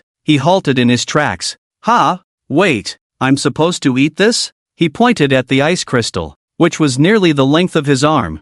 Feeling confused, Yu Chen said, that's just its protective layer. I'll help you control it. You need to use your spiritual energy to break the ice layer, and the true form of the extreme Dao Source ice will then reveal itself. At that point, you can eat it. Alright, Mr. Yu, can we not breathe so heavily when we talk in the future? Jin Chen sighed in relief. You didn't ask. Yu Chen waved his mist-like spiritual energy, wrapping around the extreme Dao Source ice and pulling it in front of Jin Chen, saying, let's begin. Colorless spiritual energy surged from Jin Chen's body as he sat cross-legged, his closed eyes and brows frosted. As the spiritual energy flowed into the ice crystal, the two truly connected at that moment. Instantly, the bone-chilling frost surged into Jin Chen's body along the flow of spiritual energy. In an instant, Jin Chen could clearly feel the speed of his blood flow beginning to plummet. Frost flowers bloomed in his veins and blood vessels, rapidly freezing everything. Following the method Yu Chen taught him, Jin Chen continuously weakened the protective layer of the extreme Dao Source ice, but the time he spent peeling it away was no match for the time it took for his body to freeze. If this continued, before he could see the true form of the extreme Dao Source ice, he would be frozen solid from the inside out. Oh, by the way, I forgot to tell you, this can only be absorbed in the realm. Under Yu Chen's indifferent gaze, Jin Chen's frozen face twitched slightly. But there's good news, I'm here, and the bad news is, I'm not much help. With Yu Chen's assistance, they successfully brought Jin Chen from the mountains into the deep forest. Jin Chen's heart was as still as autumn waters. All was silent. The cold voice of Yu Chen entered his ears, colder than the extreme Dao Source ice. Sigh, what should I do? I can't lose my job. Hearing Yu Chen sigh, Jin Cheng wanted to tell him, it's okay, you're losing a job, but I'm losing my life, heart emoji. Damn. Cursing inwardly, Jin Cheng poured all his spiritual power into frantically exploiting the protective layer of the extreme Dao Source ice. The first lesson Yu Chen taught him was that one must rely on oneself in everything. Whoosh! The wind and frost blew gently, instantly freezing everything. The body's functions continuously declined, his lower limbs, liver, spleen one by one, his organs turned into lifelike ice sculptures. Under this intense pain, Jin Chang couldn't help but furrow his brows. Beside him, Yue Chen squinted slightly, arms crossed, sensing Jin Chang's current condition while unconsciously tapping his fingers. The process of absorbing the extreme Dao source ice could be interrupted, but the consequence of interruption would be the dissipation of the extreme Dao source ice into the world. Unless it was the last moment, he would never intervene. According to his calculations, Jin Chang's current cultivation was at the Zhan realm, 7th transformation. Although he hadn't reached the minimum standard for absorbing the extreme Dao source ice, the Chen realm, Jin Chang was at the Huan level, which was a bit better than ordinary people, so waiting was necessary. Time passed second by second, and the outer layer of the ice crystals finally faded, but at the same time, the extreme Dao source ice that had detached from the outer layer became even colder, and the released chill increased exponentially. Half of Jin Chang's body had completely turned into an ice sculpture as he opened his eyes, looking at the small snowflakes before him, secretly thinking, this is the true extreme Dao source ice. Come on, let's see if you freeze me first or I devour you first, and let you see the fiery heart of a man who has been single for many years. His thin lips parted, and the snowflakes flowed in. Boom! A storm of cold air erupted within Jin Chang, and everything around him turned into an icy world. The icy blue on his body rapidly rising at that moment. Yue Chen frowned. Now it can't be interrupted, it should be fine, right? The extreme Dao source ice transformed into a cloud of white mist the moment it entered his throat, drifting freely within Jin Chang's body, finally merging into the heart that bore the heavenly essence. The cold ice enveloped Jin Chang. His entire chest had completely turned into an ice surface, and his hair was the same. Now, only his furrowed eyes remained. Darkness, confusion, unclear. In a world of the unknown, it seemed there were flowers gently swaying, making a rustling sound. This appeared to be a garden, filled with flowers, but strangely, all these flowers were in monotonous black and white. Various bright flowers bloomed and swayed, but unfortunately, they had no color. Appearing lonely, whoosh! Suddenly, a gentle breeze arose, causing the colorless flowers to bow. At that moment, a ray of light appeared in the dark world, and a strange flower was not swayed by the wind. It had 4 petals, each with different patterns, and oddly, only one petal was shining, or rather, 1.5. The fully lit one was silver white, with a petal featuring a bright red heart pattern. The one that was only half lit had a black heart pattern. This petal had probably lit up 2/3, with just a little remaining in grayish white. The gentle breeze continued to blow, and at that moment, beside this 4-petaled flower, a hint of icy blue lit up. A small ice flower quietly bloomed in this vast garden. Thump thump, thump thump, the heart beat. In Yue Chen's eyes, Jin Chang, completely covered in frost, suddenly burst forth with intense vitality. Whoosh! A warm breeze abruptly arose, striking Jin Chang's body, and the solid ice, at that moment, turned into flying snow and scattered away. The spring breeze leans against the oars at Helu City, and the water country experiences a spring chill that alternates between overcast and sunny. The originally icy world begins to melt, just like winter gives way to spring, as if all things are reviving. One can see the snowflakes swirling, transforming into small yellow flowers of spring, and within the confined space, not a trace of wind or snow is visible, only the peach blossoms of spring. The momentum of Jin Chen begins to rise at the moment the flower petals bloom. Is this going to break through? Yue Chen looks around, utterly confused. He has never seen anyone absorb the source ice of the extreme path in such a scene, let alone break through from it. But the reality is right before his eyes. Yue Chen's expression is extremely serious as he slowly raises the book titled The Soul Body Swallows My Cultivation. I reverently acknowledge him as my master. Nodding earnestly, the novel does not deceive me. There is indeed a golden house within the book. How wonderful! Under Jin Chen's perception, the cold air completely enters his heart, and after an unknown process, it suddenly succeeds in being devoured. He distinctly feels that the ice attribute within him has undergone a qualitative leap, completely transforming into 2 concepts. Moreover, after thoroughly absorbing the source ice of the extreme path, the heart, which devoured the cold air, unexpectedly expels a great deal of spiritual energy, which flows throughout his body, continuously washing through his meridians. Vaguely, there are signs of a breakthrough. Am I really the protagonist? Seeing this, Yu Chen also breathes a sigh of relief and reaches out to remove the confined space. Bang! A surge of momentum spreads. Zhan Realm 8 turns. Achieved! Jin Chen suddenly opens his eyes wide and quickly gets up to check if he is missing any limbs. Clap! Before he can feel excited, a sound comes from behind him. Jin Chen then realizes that the confined space has returned to its original state, aside from a few more flowers. Everything else remains the same. He turns around to see Bai Zhizhi, dressed in Ultraman pajamas, staring at him with hollow eyes. At his feet lies a phone that has fallen to the ground. This scene resembles a husband returning home early from a business trip, discovering his wife in a heated game with friends. Bai Zhizhi stumbles over, step by step, to Jin Chen's side, raises her head, and says in a wooden tone, "Didn't we agree to finish the skewers and rest? How did you secretly cultivate and even break through? Liar! You little overachiever! Damn!" With a loud shout, Bai Zhizhi rolls and scrambles back, leaving Jin Chen, who is left in a daze, with his hands spread open, shrugging. Is she an idiot? After venting, Jin Chen stretches his muscles. This feeling of breakthrough is truly intoxicating. Feeling the abundant spiritual energy within him and the powerful ice force, Jin Chen smiles from the heart. I didn't feel much with the full attributes before, but suddenly having a standout is really refreshing. Saying this, he shakes his arms. It makes me want to shout mysterious ice dragon soars. After having a smoke, Jin Chen restores the effects caused by swallowing the source ice of the extreme path to their original state and returns to his bedroom to rest.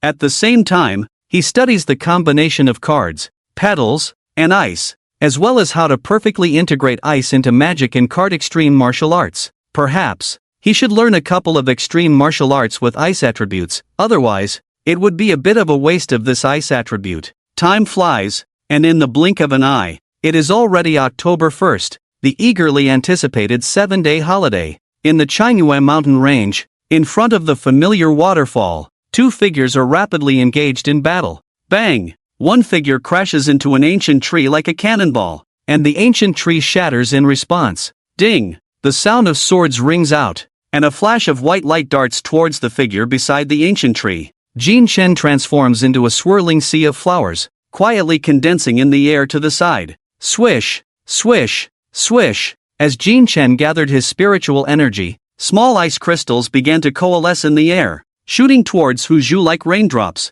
With a 3-foot-long sword in hand, Hu Zhu placed one hand behind him and swung his long sword to scatter the incoming ice crystals at will. I say, big brother, it's a holiday, and you dragged me here to practice? Hu Zhu complained with a hint of grievance. Just then, as the long sword shattered an ice crystal, a silver card suddenly appeared from within. Oh crap! Open! Bang! The card exploded, countless petals blocking Hu Zhu's view. Before he could regain his senses, Jin Chen, with wings sprouting from his back, appeared before him like a ghost. There was no time to think. Hu Zhu raised his sword horizontally, but as he swung, he was stunned. Where the hell is my big sword? Jin Chen retracted his outstretched finger from amidst the petals, clenched it into a fist, and struck out fiercely. Without his heavenly weapon, Hu Zhu had no choice. Summoning it to block was definitely too late. Little brother, you don't really think I'm useless without my heavenly weapon, do you? I'm in the Imperial realm.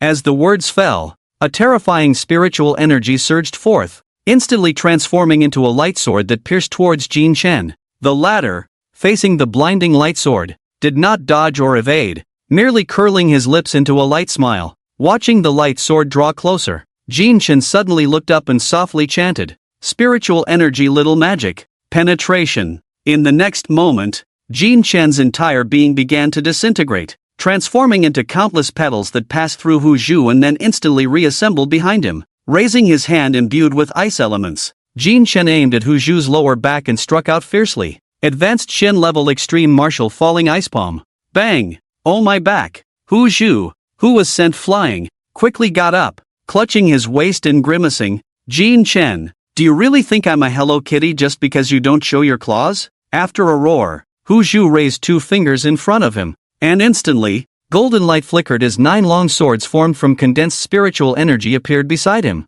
Advanced Shen level extreme martial, I'll stab you to death. Swish! With the shout, the spiritual sword instantly blurred in the air, and with a swish, The sharp blade was already poised before Jin Chen's face. Jin Chen's pupils constricted as he tried to catch its trajectory but couldn't see it clearly at all. In a split second, he reflexively sidestepped, the humming spiritual sword whizzing past his ear, leaving a faint scar. Before he could think, another sword came at him, this time targeting his chest, which was much larger than his head, making it impossible to dodge at this distance. Clap! Jin Chen slammed his hands together, trapping the sword's edge firmly in the center of his palms, the overwhelming force causing him to stagger backward. At the same time, he activated his heavenly weapon ability. Bang! The spiritual sword exploded, transforming into petals, which Jin Chen flung out like arrows. Clang! Clang! Clang! But such an attack was nothing more than leaves falling in the wind to Hu Zhu,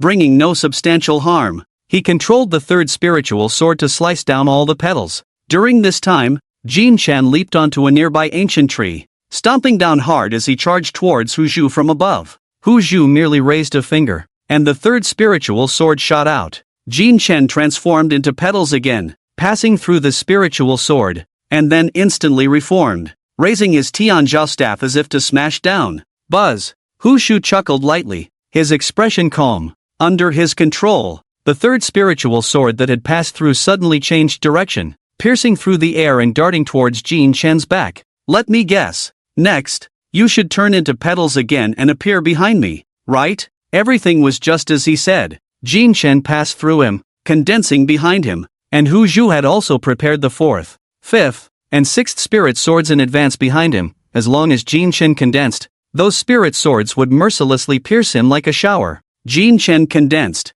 and the spirit swords fell accordingly. However, Jin Chen only condensed half of his body, still in the form of petals. The spirit swords pierced through, and the petals scattered. The real Jin Chen appeared on a tree behind Hu Zhu. What's wrong? Out of tricks. Ha! I've already figured out your moves, Hu Zhu said, putting on a smug expression. Oh, is that so? In contrast, Jin Chen merely raised an eyebrow with interest, then leisurely snapped his fingers. Snap! The crisp sound of the snap echoed under the waterfall. The moment Hu Zhu heard this sound, his expression suddenly changed. We're doomed. Buzz! A blinding light erupted beneath his feet, and he suddenly found silver cards appearing under him. In an instant, the cards exploded. Familiar spirit swords, arrows, blade lights, and weaving flames surged forward with a bang. Boom! The thick black smoke from the explosion shot up into the sky. A powerful gust of wind swept through like ripples, shaking the entire forest and creating a rustling sound. Cough, cough, cough. As the smoke gradually dissipated, Hu Zhu, slightly dirty, covered his mouth and nose as he walked out, fanning away the dust in front of him, saying, "Why are you so sneaky? Can't we just fight properly?" Jin Chen, perched on a branch, chuckled and bit into a Qingling fruit, saying, "I'm not a warrior, I have to fight in a way that suits me. Forget it, forget it. It's a waste of time to use a good holiday for training." Hu Zhu waved his hand and slumped to the ground. Alright then. Jin Chen nodded and casually snapped his fingers again. Snap! Hearing this sound, Hu Zhu instinctively protected himself. Under his vigilant gaze, two cards flew out from his back. One card shot up from the dirt beneath him, and another flew out from his clothing pocket. These cards flew back into Jin Chen's hands and then vanished into thin air with a flick of his wrist. Hey! What the hell? How could I have your C4 cards in my pocket?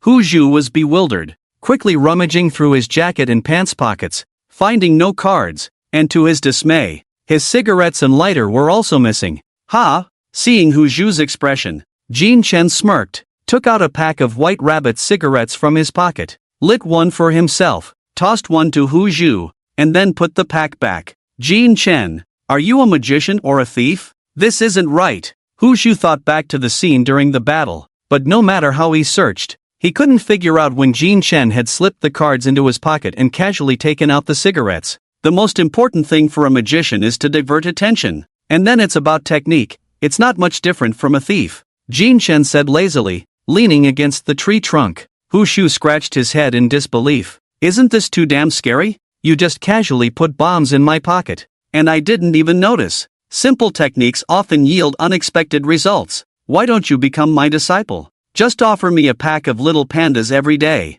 and I'll teach you everything, Jin Chen said with a raised eyebrow and a smile. Hu Shu scoffed lightly at this, waving his hand. Come on, do you think I'm that easy to fool? I was just careless earlier. If I really got serious, you wouldn't even be able to touch me. Is that so? That's great. Jin Chen squinted. So are you serious now? Of course. If you can still deceive me now, I won't care about you. The icy touch pressed against his throat, and Hu Zhu's words came to an abrupt halt, his pupils slightly constricting. Looking down, he saw a hand formed from petals that had quietly appeared at some point, holding an 8-slice knife, the back of the blade resting against his throat. The sound of flowing petals echoed, and Jin Chen on the tree still maintained that posture, though his body had already dissipated by more than half. Behind him, with a slight smile at the corner of his mouth, Jin Chen gently rested his chin on Hu Zhu's shoulder, tilting his head to look at him, teasingly asking, "What do you call me?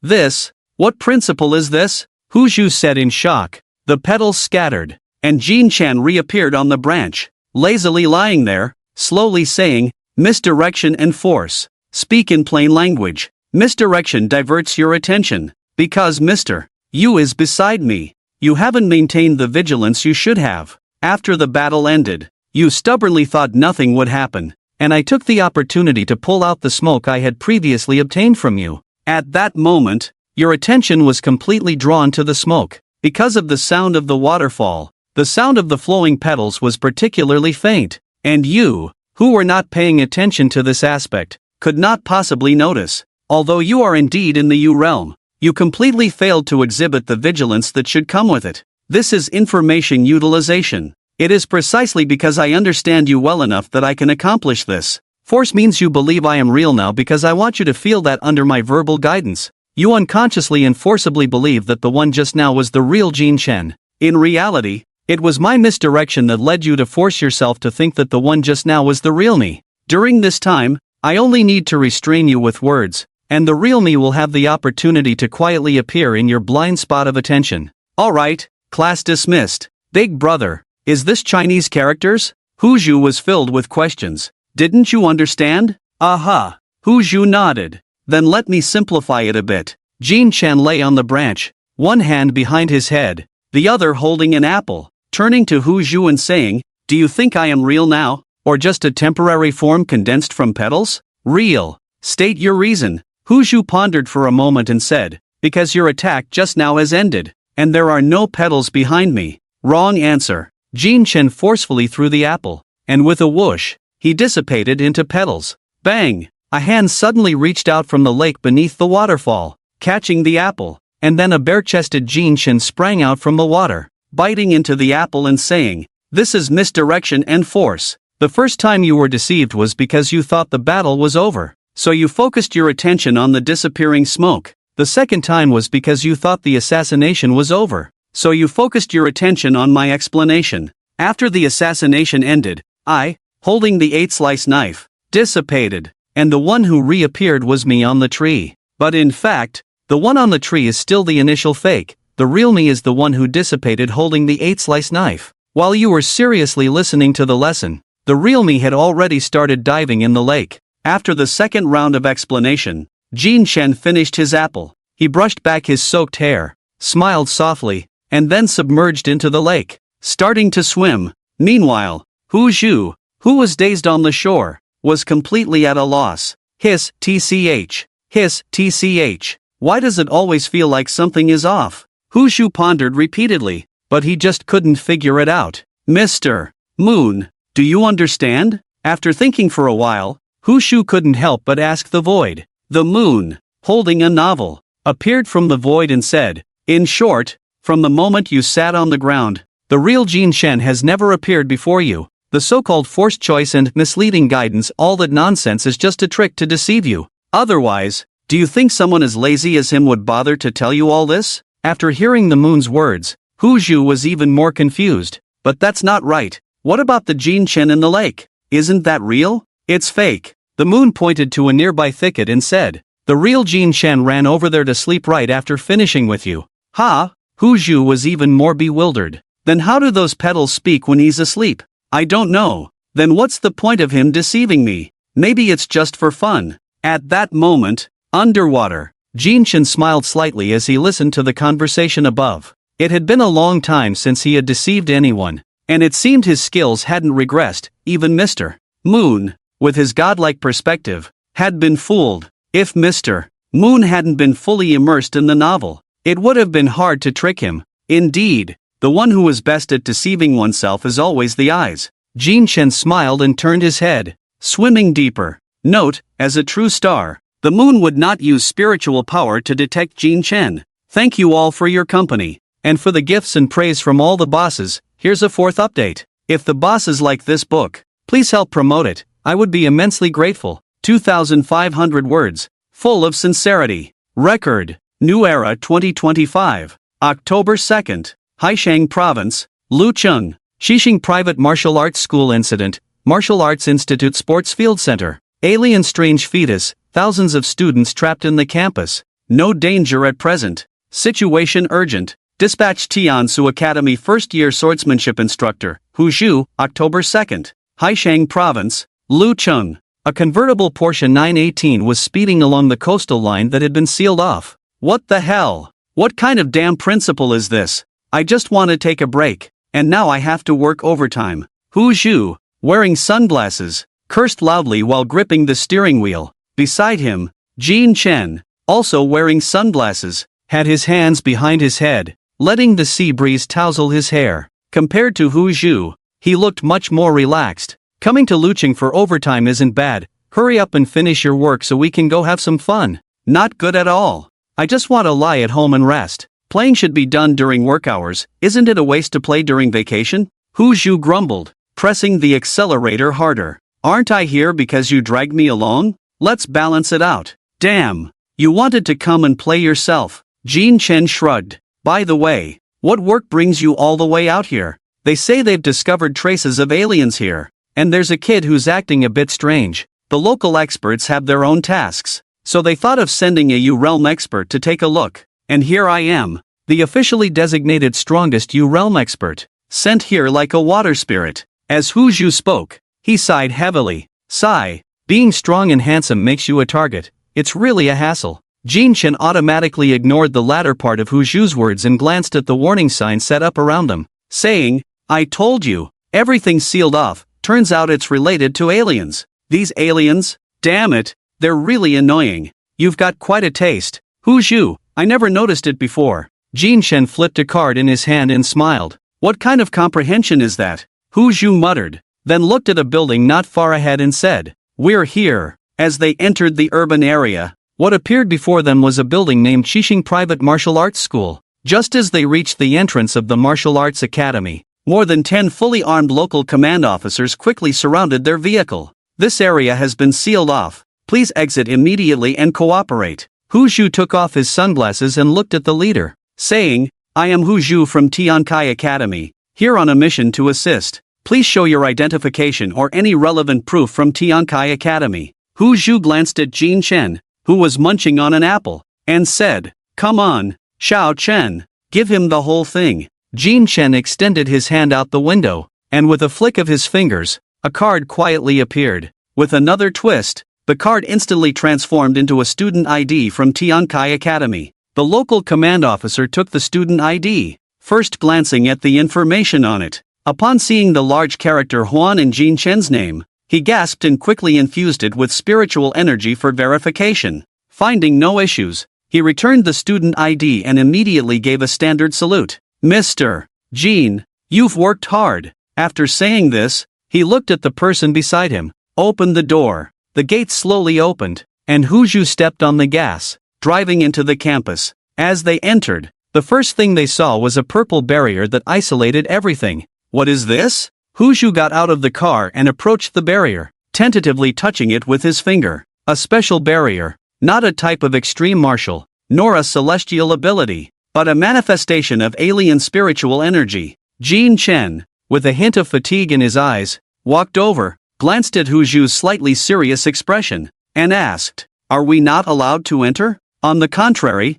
Huzhu shook his head, looking at the distribution of spiritual energy outside. We should be able to enter, but not exit. Let's go in and see what's going on. The two first inserted one hand into the barrier, then stepped in completely. When they opened their eyes again, they couldn't help but be stunned. Not far away on the football field, a huge purple blob was prominently standing there, occasionally pulsating. Moreover, the entire playground and teaching building were completely surrounded by the barrier, and the sky was a dark purple, devoid of any sunlight. What the hell? Hu Shu couldn't help but exclaim upon seeing the blob. Who pulled this? Jean Chen, naturally sensitive to visual stimuli, suddenly looked towards the teaching building and saw students in uniforms timidly watching from a distance. Still at school during the break? Jean Chen thought to himself in confusion. Hu Shu looked at the blob in the center, turned to the surrounding void, and asked, "Mr. Yu, do you know what this is?" "A strange fetus,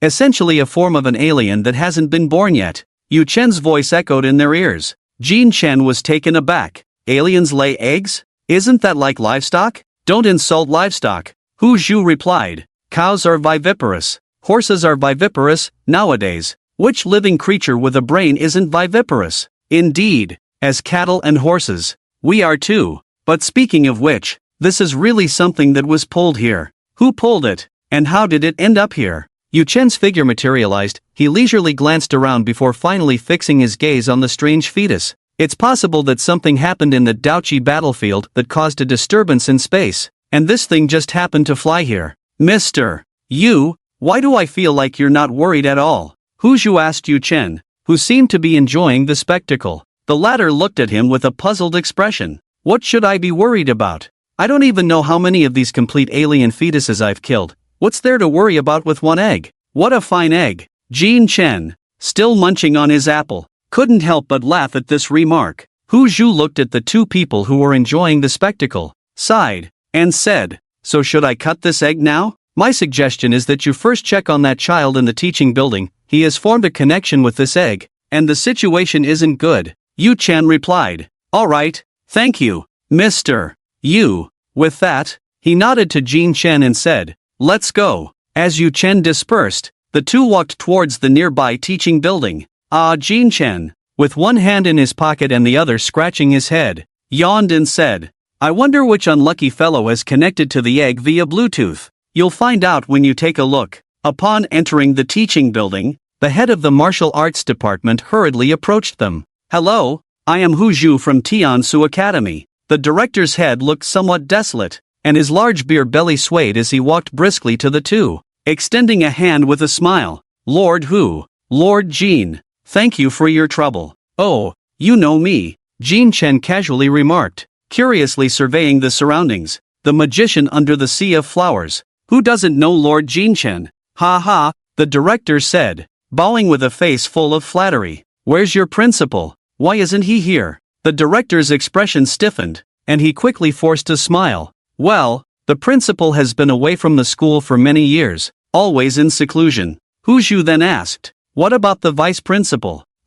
He's not here either." As soon as the words fell, Jean Chen, who had been watching the commotion, chuckled lightly, not turning his head, and leisurely said while looking at the mural on the wall, "The laws of the Great Xia state that there must always be a principal on duty in the academy to ensure the safety of the students. You really know how to play, no one is here, and yet you still hold such positions. It seems the laws of the Great Xia can be disregarded." No, please don't misunderstand. The vice principal is usually here, he just happened to be out today. We've come all the way from the capital, and he hasn't shown up after such a long time with an incident happening in his own martial arts academy?" Hu Zhu squinted. "He really doesn't care about the students, does he?" "You, take us to see that child." Before the director could respond, Jean Chen coldly issued the command. The director, with a difficult expression, wiped his sweat and then turned to head towards the stairs. The two followed behind, and Hu Zhu glanced at the leisurely Jean Chen,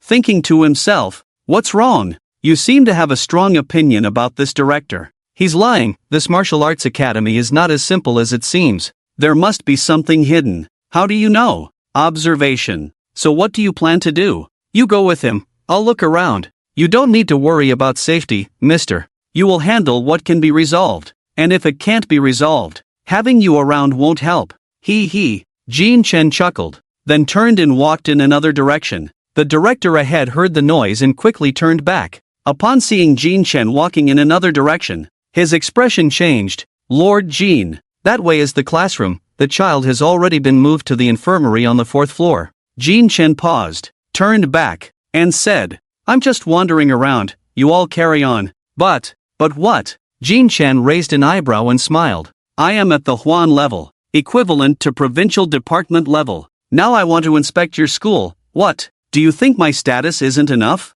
No. The director hurriedly waved his hands, secretly cursing in his heart. This kid looks really annoying, but now that he has power, the little man is getting ahead. Then what is it? Tell me. Are you afraid I might encounter danger here? The director nervously tugged at his pants, and upon hearing Jin Chen's later words, he quickly backtracked, smiling. Yes.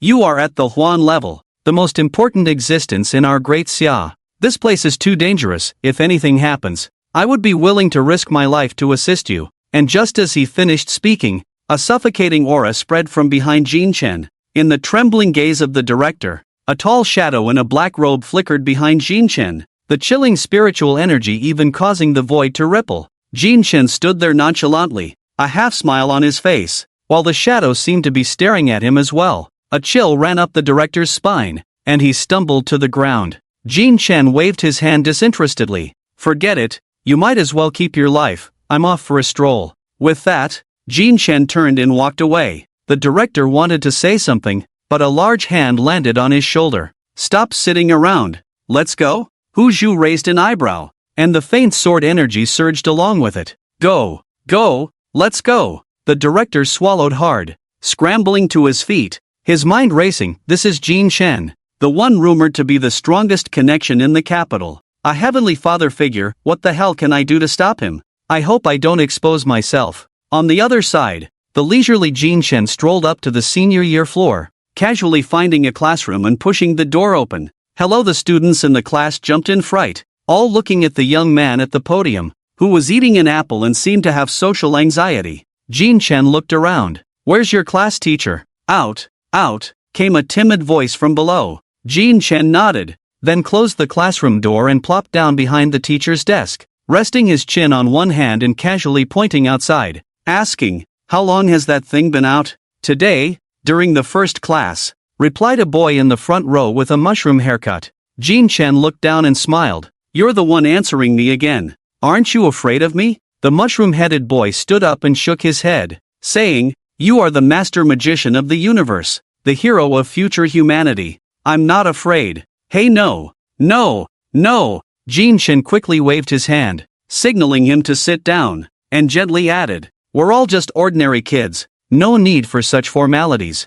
I'm only a year older than you, just call me Jin Chen. Come on, everyone relax a bit, don't be so stiff. I'm not an alien. Besides, where's an alien as handsome and charming as me, right?" The crowd below couldn't help but chuckle, and the atmosphere in the classroom lightened considerably. "Little mushroom head, what are you studying? Arts or sciences?" Jin Chen seized the moment and continued to ask the mushroom head. "I'm in sciences." The mushroom head gradually lost his earlier timidity and began to respond cheerfully. After all, for an ordinary person, it's rare to have a chance to converse with someone like Jin Chen, who is at the universal level. Having him right there and talking to him was something he was very eager for. "Sciences?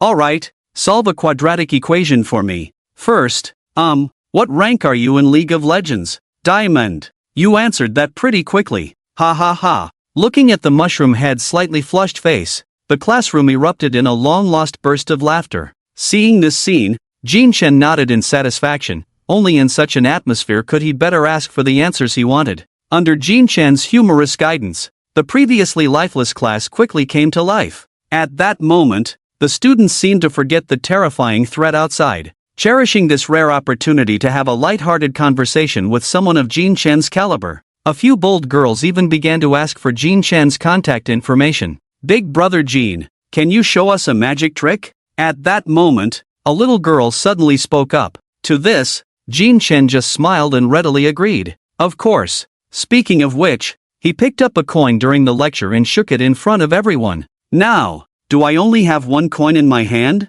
"Yes." The students responded enthusiastically with smiles. Bang! At that moment, the door was suddenly kicked open violently.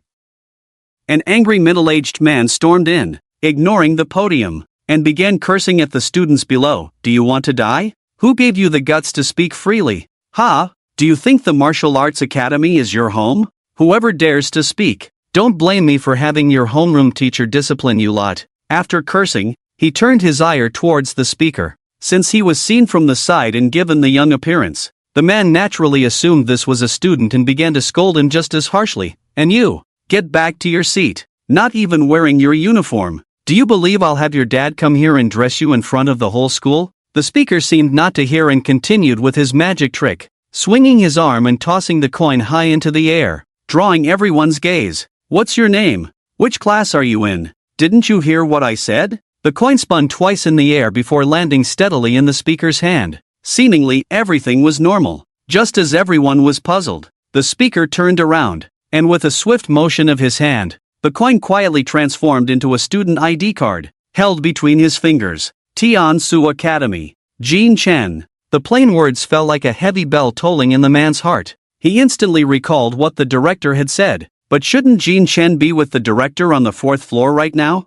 How could he be here? First confusion, then fear. The man's face turned pale. Before he could explain, Jean Chen issued an order. Get out. Remember, it's get out, the nonchalant voice echoed. And without a second thought, the man quickly dropped to the ground and rolled out. I'm rolling, sir. Close the door. Under the tense and excited gazes of the students, the man rolled out and finally closed the door. Looking at the silent classroom, Jean Chen squinted and smiled gently. What's wrong? Wasn't the magic show exciting? Why is there no applause? Clap, clap, clap. In an instant, the sound of enthusiastic applause erupted, with the children clapping vigorously, unsure if they were applauding the magic or the man's exit. As the applause gradually subsided, Jean Chen recalled the fearful expressions of the children just now and casually asked, do these people always curse at you? No one answered. Come on, Mushroom Head, you speak up. It's okay, I'll let you.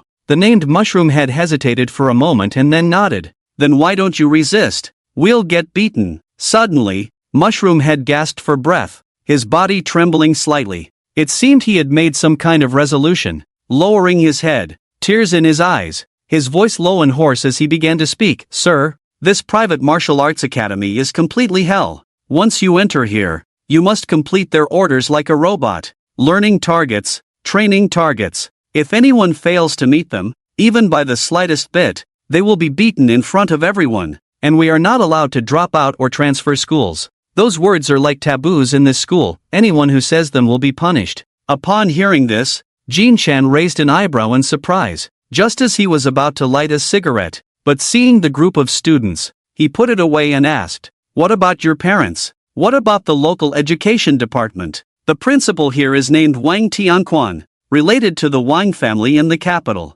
Here, he practically has the power to cover the sky with one hand. If any of us insist on dropping out, our parents will be arrested for various reasons. There have been parents who caused a scene before, but without exception, they were all arrested for violating social order. We fear for our parents' safety, so no one dares to bring it up again. As for the Ministry of Education, it is even more controlled by Wang Tianquan. Most officials here have no background, and they dare not offend the Wang family from the capital. The Wang family? Ha! He. Jean Chen leaned slightly forward and asked again. So what is their purpose in doing this? To gather wealth. Private schools like this receive official rewards. The more students there are, the more money they get. That's why Wang Tianquan enrolls a large number of students every year. When it comes time for statistics, he reports the numbers and receives a huge sum of money. That's also why he doesn't allow us to drop out. Jean Chen frowned, noticing the loophole. Doesn't he fear that you all might awaken and leave the school to report him? The boy shook his head. It's useless. Not to mention that our parents are still here. Just the Wang family in the capital is an insurmountable mountain. Unless one of us becomes a transcendent being. But that is simply impossible. Jean Chen couldn't help but shake his head and laugh. What a talent! He has exploited such loopholes. Truly, he is everywhere. The Wang family, indeed, has many capable people. Looking at the group of children, each one silent, there was no sign of youthful vigor. They were completely lifeless. He finally understood the source of this dissonance. It was truly oppressive. Jean Chen couldn't help but think, if he had approached them with a condescending attitude, would they have spoken up? Would they have thought of him as that insurmountable mountain? It seems these children believed in him. As for the truth of these words, when it comes to deception, Jin Chen was not so easily fooled by a bunch of inexperienced kids. Tap tap. I was wondering why you all were still here during the break, turns out it's like this.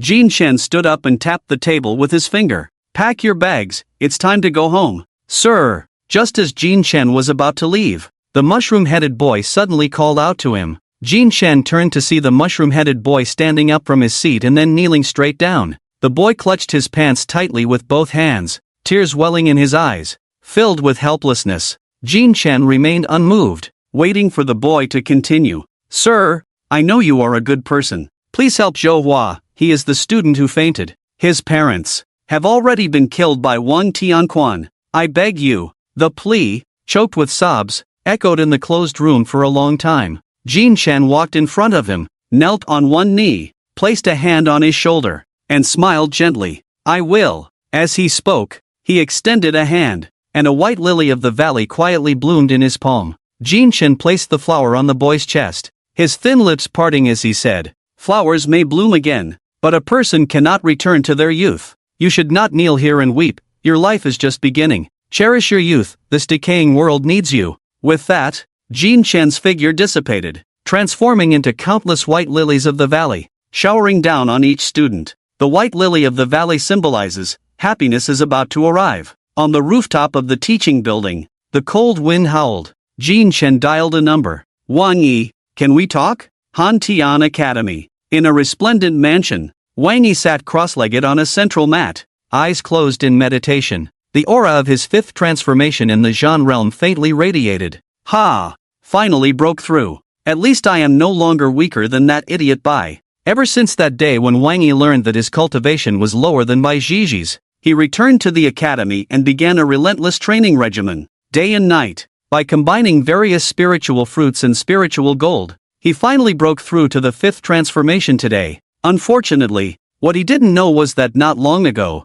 Bai Ziji had discovered that Jin Chen had broken through to the eighth transformation, and under his own day and night training, he had reached the sixth transformation. Such a training method left even their Xingxing in confusion. Logically, cultivation should be accompanied by martial prowess. So why was he only cultivating spiritual energy without even touching martial arts? Perhaps no one knew that the seemingly lazy Jin Chen had stubbornly achieved 2 Scroll Kings. Wang Yi exhaled a breath of foul air and was just about to summon heavenly materials to cultivate martial prowess when he was interrupted by the Xingxing waiting beside him. Young master. Wang Yi turned to look at the new Xingxing. What is it? Jin Chen's call. The elderly Xingxing respectfully handed over the phone. Wang Yi took it and directly connected the call. Before he could speak, a cold, emotionless voice came through. Wang Yi, can we talk? Wang Yi was taken aback. Hearing Jin Chen's tone and address gave him an inexplicable sense of foreboding.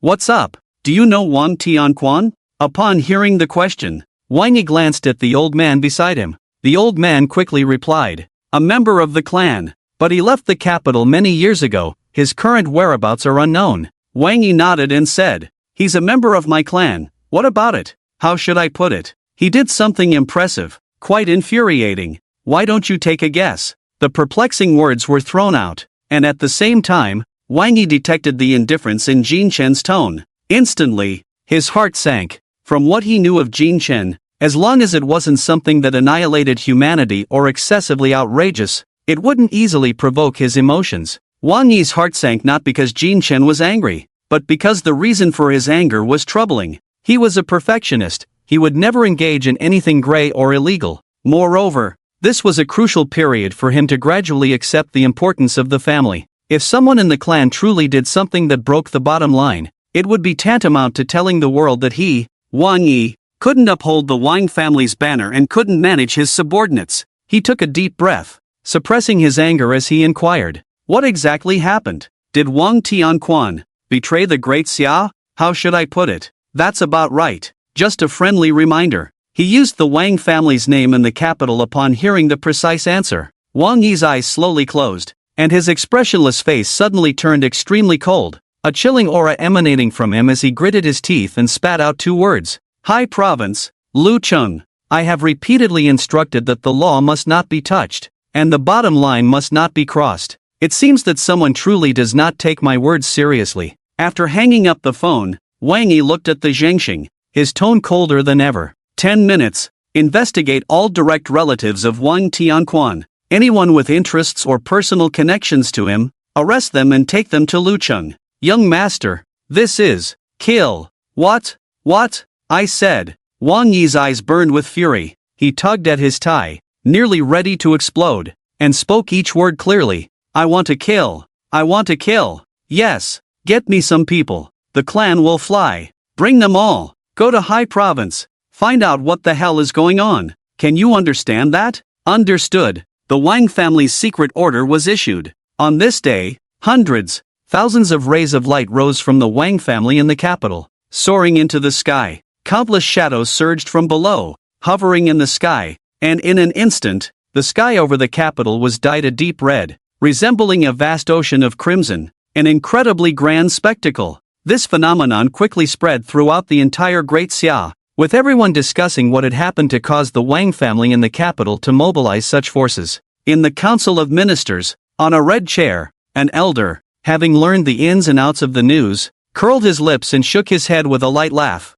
The Wang family has produced a flag-bearer in this generation, though a bit arrogant. Their heart burns bright. Jin Chen is there, should we send someone? The elder gently waved his hand. With Yu Chen around, the skies of the Sea province won't turn. Let them play. When else will the young ones have their fun? At the same time, in the major academies of Fengtian, Linan, Longchang, and the capital, several beams of light surged forth, flying towards the Sea province. In no time, various places in Great Xia sent people, one after another heading to the Sea province, like missiles on a predetermined course, swiftly crossing the skyline, drawing arcs of different colors and shimmering lights. Light points fell, and a smoldering cigarette butt was extinguished underfoot. Jin Chen exhaled a puff of white smoke, his form gradually dissipating, transforming into petals that flowed into the purple clouds above. In the broadcasting room, pushing open the redwood door, Jin Chen walked to the school's broadcasting control panel. Having done backstage control while learning magic, he was quite adept at adjusting the broadcast, quickly tuning the channel. Buzz, buzz, buzz, hello, hello, Qiu Ya. Oh no, I'm Jin Chen. Just a quick announcement. Now, all non-students of this school, please gather on the playground within 10 minutes. I'll repeat, all non-students, please gather on the playground within 10 minutes. If you're late, be careful. I know a bit about martial arts. Jin Chen's voice echoed throughout the campus, drawing everyone's attention. On the 4th floor, in the infirmary, the director was taken aback upon hearing this, glancing at Hu Zhu beside him. Hu Deren, what is this? Hu Zhu stood by a bed, using spiritual power to examine the boy on it. Without looking up, he replied to the director's inquiry. If I tell you to go, then go. That kid indeed knows a bit about martial arts. A wave of extreme unease surged within the director, his heart growing increasingly anxious, and his thoughts became chaotic. He was all too clear about what kind of place this martial arts school was. Could it be that they had been exposed? Hu Zhu glanced at the director, and seeing his expression, couldn't help but chuckle. Hurry up, time's running out. Hearing Hu Zhu's words, the director snapped back to reality. It didn't matter, after all. If the sky fell, there would be someone tall to hold it up. He was just a forced little soldier. After all, there's a reason for every grievance, and he hadn't spent a single cent. Moreover, he had already consulted a lawyer about his wrongdoings. Considering his deep cultivation level, along with the fact that he had no merits but had endured hardships, the worst would be a few years in prison. Once he got out, the money he had hidden away would be enough for him to live comfortably for several lifetimes. And who knows, he might even buy a large amount of cultivation resources to reach the next level. After comforting himself, the director strode down the stairs with great confidence. As the director appeared on the playground, it quickly stirred others into action. Those who had been indecisive rushed to the playground upon seeing him. Before long, the playground was filled with people. Jin Chen sat by the window of the broadcasting room, watching the heads bobbing below, and laughed into the microphone. Oh, quite enthusiastic. Standing must be tiring, let's kneel for a while. As soon as these words were spoken, a commotion erupted on the playground. No one had expected Jin Chen to say such a thing. What does this mean? Could it be that? What are you afraid of? The principal is from the Wang family. Jin Chen is a Huan level. Humph. The soon-to-be patriarch of the Wang family is also Huan level, and there are two of them. With the principal here and the Wang family backing us, Jin Chen won't do anything to us, especially considering Lord Wang Yi's face. Then, should we kneel? Kneel. Ha! We're not from the Wang family, but kneeling to save our lives isn't shameful. The main thing is, regardless of whether it's exposed or not, Jin Chen shouldn't have the authority to deal with us, right? Can we report this to the authorities? Do you think there's a possibility that the authorities you can report to don't have more power than Jin Chen? In the infirmary.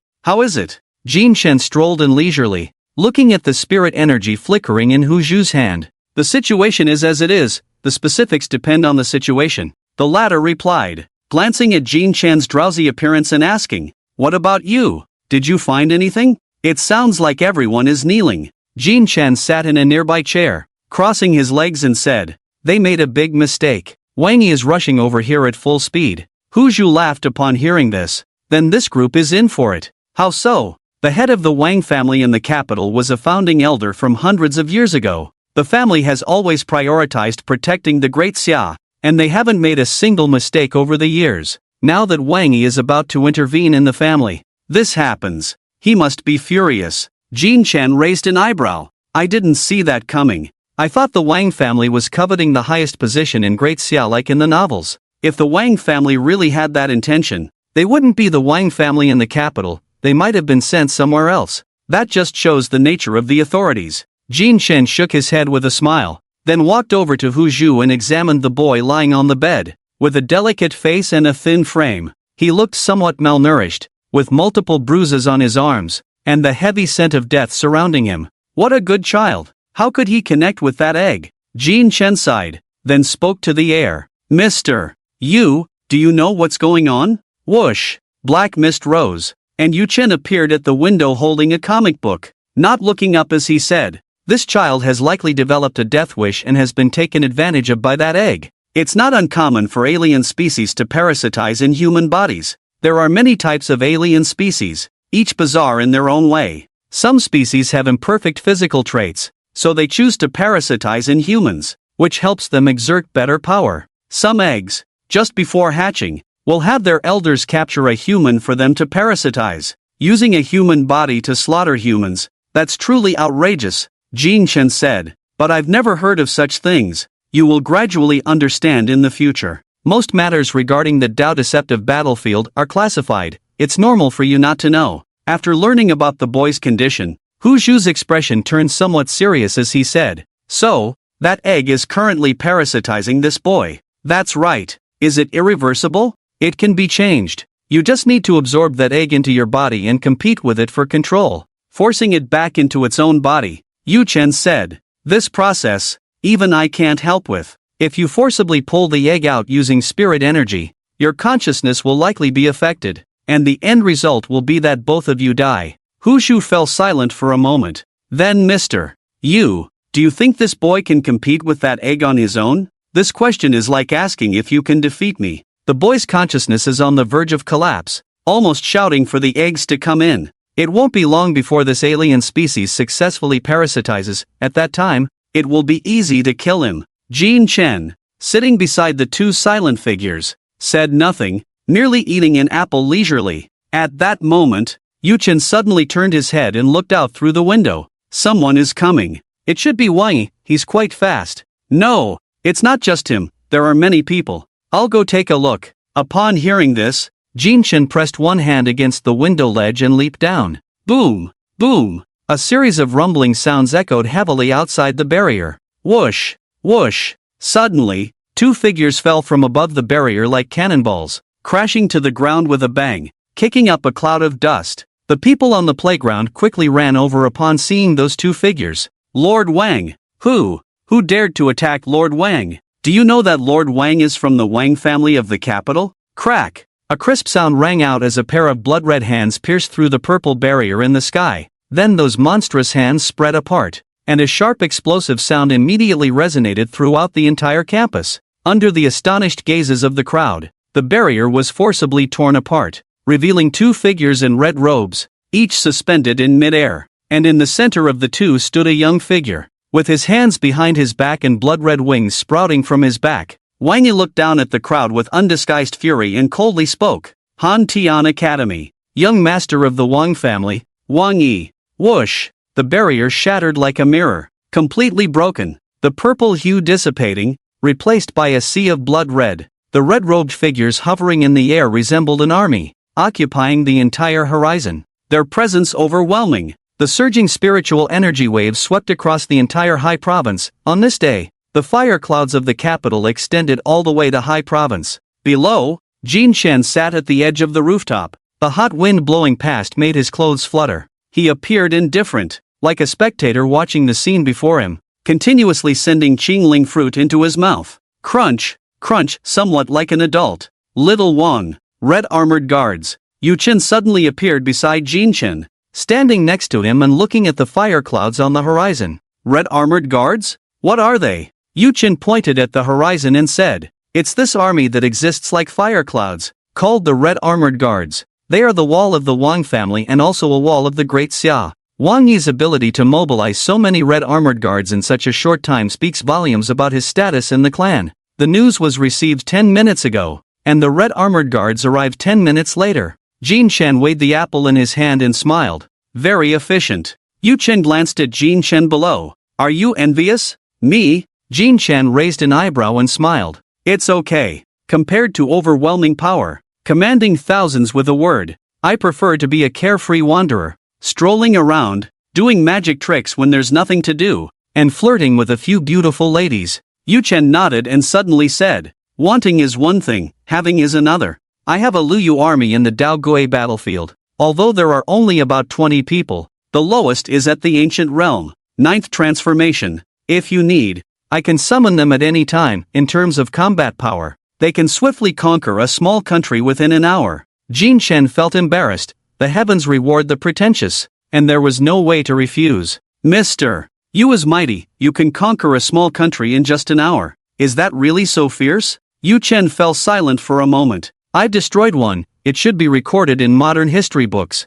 I can't believe it. Is this for real? Didn't they say such things wouldn't be allowed since the establishment of the Human Alliance? Jin Chen was bewildered. He had never heard of such a thing before. Was it hidden so deeply? At that time, a country proposed to cancel the Great Xia's council position, and the old man agreed. Then they casually found a country that had invaded Great Xia hundreds of years ago. Since it was no longer a council position, they didn't have to worry about world peace. That night, I took some people over, and we wiped them out, Yu Chen said in a calm tone. Later, those countries were afraid of being named, so they held an emergency meeting overnight and returned the council position to Great Xia. At first, the old man disagreed, saying to wait a while, but he couldn't resist the overwhelming offers from those countries. So in the end, he had no choice but to accept. Yama's words aren't just empty talk. Jin Chen's small head was filled with shock. He knew Great Xia was strong, but he didn't expect it to be this strong.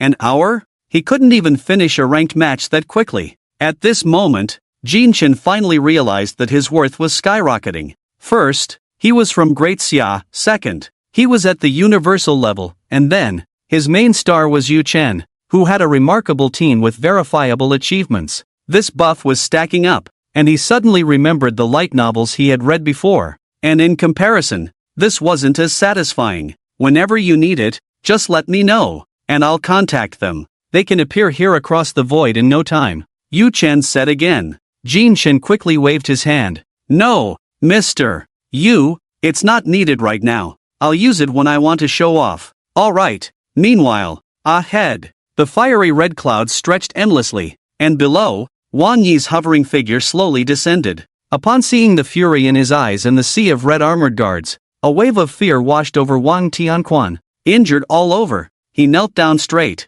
trembling uncontrollably, his fingertips icy, the tears falling mixed with the dust, blurring his cheeks. Wang Tianquan's gaze flickered uncertainly as he sobbed. Young Master Wang, I don't know what mistake I made to provoke you so greatly. What did you do? What did you take? What did you say? Don't you know in your heart? Wang Yi's voice trembled slightly as he surveyed the martial arts school, looking at the lifeless youths at the windows, along with the information he had gathered along the way. Although he viewed others as monkeys, he had never acted with a disregard for human life or used his power to oppress others. The upbringing he received was to protect those weaker than himself, to safeguard every citizen of Great Xia. In Wang Yi's view, as a superior being, it was his duty to protect these weak monkeys. It was a mission etched in his blood. The Wang family had been heroes for hundreds, even thousands of years. As a son of the Wang family, he had enjoyed the best treatment in the world and the admiration of the people since birth, so he should repay that.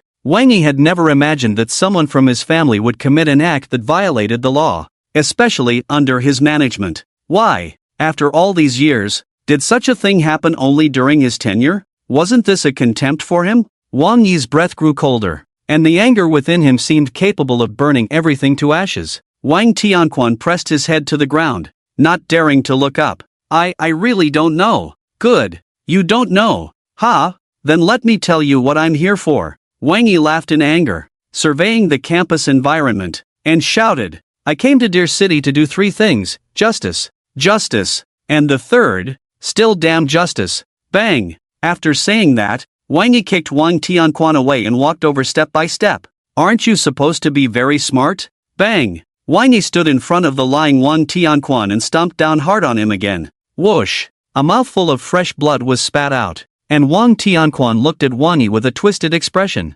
Wang Yi's face was even more ferocious than his. Aren't you fond of bullying people? Bang! A wave of energy spread out, and Wang Tianquan's chest caved in slightly. Aren't you fond of hoarding wealth? Bang! Aren't you fond of using your meager power? Bang! I'm not even as arrogant as you. You little nobody. What kind of bureaucratic face are you putting on? Bang! You're a member of the Wang family. So what? You think you're so noble? You're flaunting the Wang family's name like a strong dragon. Bang! Let me remind you, all your direct relatives are now dead, so you can keep being your local emperor. Bang! Do you really think I'm a soft persimmon? Bang! Wang Yi seemed to go mad, his polished shoes kicking down one after another, the blood splattering from the force like ink on his cheeks. At this moment, Wang Tianquan was almost reduced to a pile of mush, with only a faint breath remaining, but even so, he never thought of fighting back. That red horizon was no decoration. On the rooftop, Jin Chen listened to Wang Yi's words clearly and couldn't help but click his tongue. Oh dear, this is infuriating. Back then, when I was scolded by Bai Zhizhi, I didn't say a single curse word, but now it's all about mother. The Wang family has never encountered such a thing since its establishment, yet it happened during Wang Yi's management, which is no less than a slap in the face to Wang Yi in front of the whole world. After hearing Yu Chen's words, Jin Chen sighed, lit a cigarette, and continued to watch, as if he were an outsider. Below, Wang Yi finally stopped his violence. Seeing this, Zheng Xing quickly went over to hand him a handkerchief. Wang Yi took it and wiped the blood off his face, coldly saying, Don't let this guy die. Keep him alive. Whip him 100 times every day. Yes. Count all the students in this martial arts school, sell all of Wang Tianquan's assets, and distribute them to the students. Then transfer 10 billion from my personal account to be distributed. Yes, make sure to investigate all of Wang Tianquan's direct relatives and friends who have had dealings with dirty money. No matter where they are, even abroad, drag them out. If any country has objections, let the Red Armored Guards handle it. Yes, notify the official website to issue a statement. Admit the mistake to the public, and donate 50 schools that charge no fees as an apology. Yes, arrange for the families of the students here, compensating and providing for mental damages at 10 times the amount. Yes, thoroughly investigate the Wang family, and if anyone is found guilty of embezzlement or disciplinary violations, execute them directly, regardless of their cultivation level or position. Yes, and just as Wang Yi was continuously issuing orders, in that brief moment, no one noticed that from the center of the huge strange fetus, a small purple bug quietly slipped out and burrowed into the ground. Wang Yi's Zheng Xing transformed into strands of red flames and disappeared. As for Wang Yi's safety, in front of so many Red Armored Guards, he didn't think Wang Yi would be in any danger. Before leaving, he dragged the half-dead Wang Tianquan away like a piece of rag. On the vast playground today, only a group of people from the school remained kneeling on the ground. Along with Wang Yi standing there, the fiery clouds on the horizon still rippled, and Yu Chen stood at the edge of the rooftop, lazily leaning against his thigh, occasionally yawning as he looked down. Students, Wang Yi began, his voice infused with spiritual power, making it clear for everyone in the campus to hear. He glanced around at the students peering out from the windows, took a deep breath, and faced the entire teaching building, speaking loudly, "My name is Wang Yi, the incompetent manager of the Wang family in the capital. Wang Tianquan is one of my kin, and I am aware of the events that transpired. His mistakes will never be forgiven, and I can assure you of that. At the same time, I have not managed my subordinates well, causing you distress and suffering, which is an undeniable fact. I apologize to you all." His resonant voice echoed across the vast playground, and under the incredulous gazes of the crowd, Wang Yi adjusted his suit and then bowed his tall frame toward the teaching building. Wow! At that moment, the endless red armored guards in the distance also struck their chests with a fist, bowing in unison. In that instant, all was silent. The students watching this scene seemed to have completely overturned the grievances in their hearts, with drops of sorrow and tears quietly sliding down as they lowered their heads. "The harm you have suffered, I will provide an explanation. I, Wang Yi, assure you." Wang Yi stood up, his large hands sweeping down, and countless crimson chains fell from the fiery clouds, binding those dressed in finery, numbering in the hundreds. "Here are the relatives and business partners of Wang Tianquan, as well as the thieves who have been living off your parents' hard-earned money. Kill!" The roar was fierce, blood splattered amidst tears. Blood mist burst forth like fireworks in the air, and Wang Yi stood below, accepting the baptism of this sinful blood rain. He did not shield himself, did not hide or evade, but stood there expressionless and upright, his mind racing with thoughts. To wear the crown, one must bear its weight. This was what his parents had told him. He was born standing atop everyone else, enjoying the peak of power and status. But naturally, when faced with disasters, injustices, and destruction falling from the sky, he would also have to withstand it all. Money can be earned, but status and power are given by the people. Water can carry a boat but can also capsize it. When Wang Yi could not withstand the injustice descending from above, he needed no one to protest. His parents would step in and personally withdraw this power that did not match him. Born into a great family, one must shoulder the responsibilities of that family. This blood rain lasted a long time, long enough for Wang Yi's heart to gradually calm. The barriers of the foreign tribes were broken, and under the guidance of the red armored guards, the students registered and then returned to the homes they had longed for. Before leaving, they all took a deep look at Wang Yi, who should have been high and mighty but now stood there in a disheveled state. An indescribable aura, an innate sense of oppression. This was the impression the students had in their hearts. At the same time, they looked at this person, not much older than them, yet far more mature. It seemed he bore a great mountain on his shoulders, a mountain more substantial than Tai Mountain and taller than Mount Everest. Upon closer inspection, they realized it was responsibility. One by one, the students departed, and soon the entire campus was empty. The whole school district fell silent. Wang Yi gradually came back to his senses, exhaling a breath, his mind racing with thoughts. Death can be avoided, but living crimes are hard to escape. Send these people to prison. Life imprisonment. His calm voice rang out, and a man in a red robe appeared beside Wang Yi, cupping his hands in response. The kneeling people panicked. Life imprisonment, that was a lifetime. How could they accept it? "Young Master Wang, you can't do this. It's against the law. I asked my lawyer. It's not like this." The director was the first to protest, but when these words fell on Wang Yi's ears, they sounded like the buzzing of mayflies. "Is that so? Whatever." Wang Yi wearily waved his hand and said to the nearby red armored guard, "Death penalty for him, life imprisonment for the others." "Yes." As soon as this was said, the director shuddered, his face turning pale, repeatedly citing the laws of the Great Xia. Wang Yi, feeling irritated, walked away, leaving behind a remark, "Then go ahead and sue me." The people on the playground were taken away, and the fiery clouds in the sky gradually faded. With fiery red wings spread wide, Wang Yi flew to the rooftop. "Lord Yu." He first cupped his hands in respect to Yu Chen, then looked at Jin Chen sitting there in a daze, shook his head, and sat down beside him.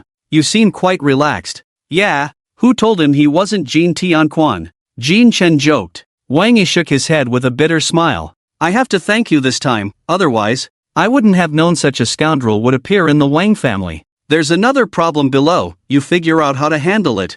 Jin Chen pointed downstairs. Wang Yi was taken aback. There was more? How much trouble had these few people caused him? That child's parents were killed by your relatives, and he has developed a death wish. Now he has been parasitized by an alien creature, and it's been quite a while. What? Wang Yi was startled and rushed towards the infirmary without looking back. Watching Wang Yi rush off in a hurry, Jin Chen shook his head and smiled, then looked up at Yu Chen, who was reading a comic, and said, "Guess how Wang Yi will deal with that boy? I don't know. He'll probably absorb the alien into his body and then resist it. Isn't he afraid of dying? Don't forget. That guy is so confident he's almost arrogant. He treats people like toys, let alone aliens," Jin Chen said with a smile. At that moment, several figures suddenly appeared in the clear blue sky. Bai Zhizhi, Taisher Qingyi, Si Nanyu, Jiang Ziyi, and Gao Yu had all come, just missing Han Xian. The few were brought to the rooftop by Zhang Xing and then all bowed to Yu Chen.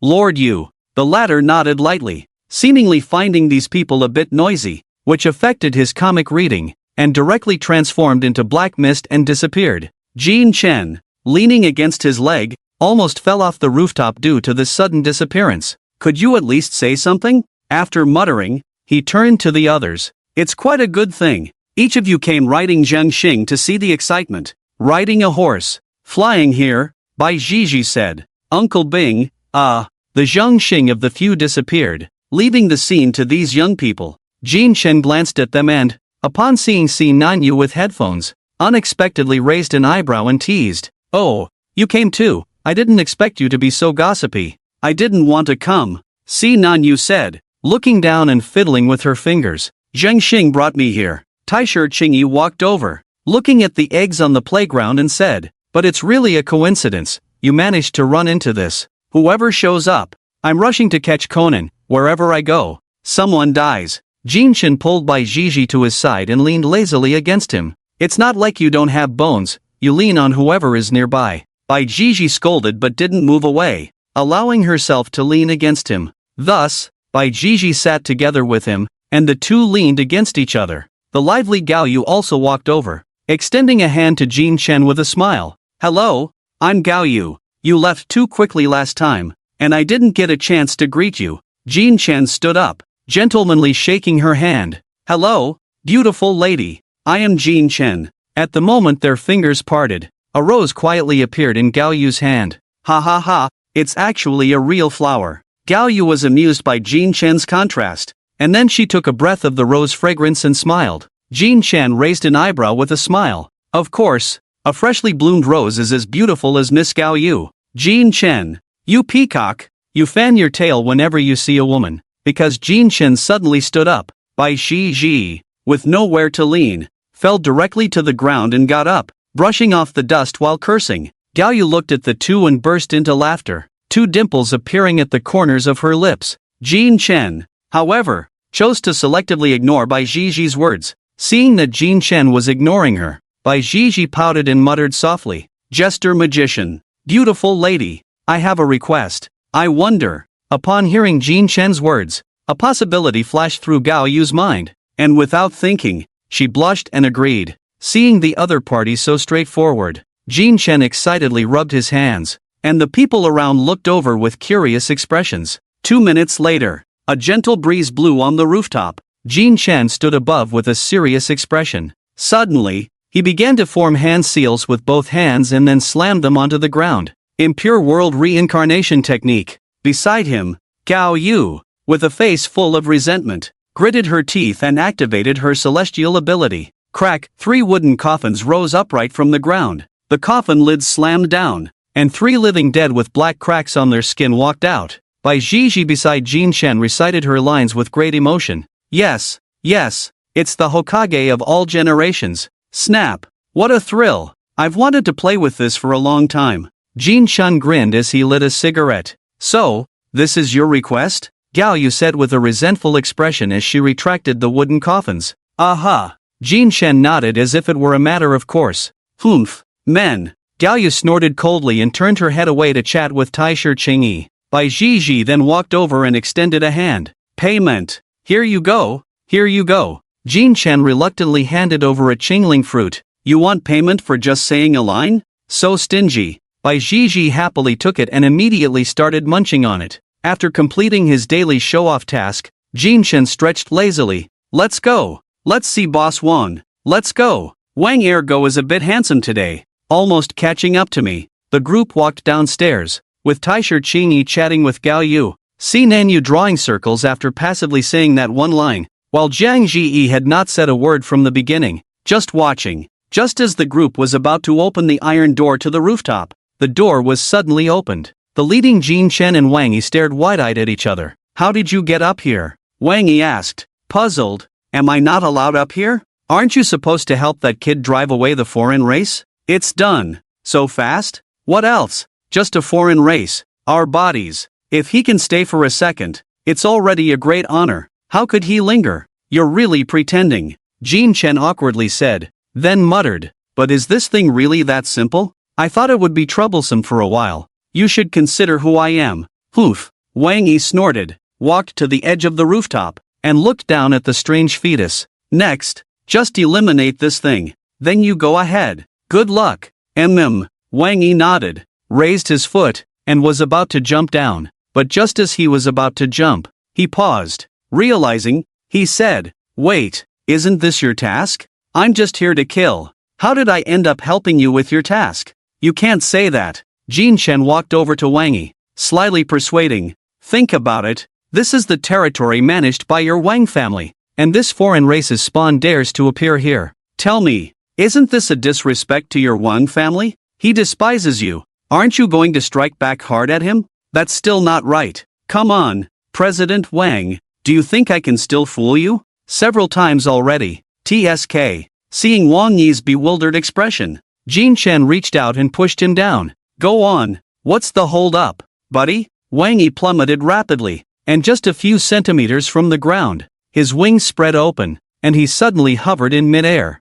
Really? I might as well just come here myself. Wang Yi shook his head, landed on the ground, and walked towards the strange creature. Bang! A sudden change occurred just as Wang Yi had taken a few steps. The strange creature exploded, and a shadow darted across the ground. Its glinting claws aimed straight for Wang Yi's neck. In the blink of an eye, 6 rays of light shot down from the rooftop. At that moment, time seemed to freeze. Various blades pressed against the creature's neck, and 6 figures appeared beside him in an instant. The creature, resembling an oversized upright wild dog, stood frozen in place, its outstretched claws daring not to move an inch. Beside this beast-like creature, 6 figures quietly emerged. An iron rod hovered in front of its face, a glinting blade pressed against its throat. Flying blades floated around its limbs. 2 8-slicing knives were positioned at the sides of its head, and 3 wooden coffins circled around it. But none of these were the reasons to make the creature stop. What truly terrified it were the 6 elders floating behind these young people, 6 pairs of sharp eyes,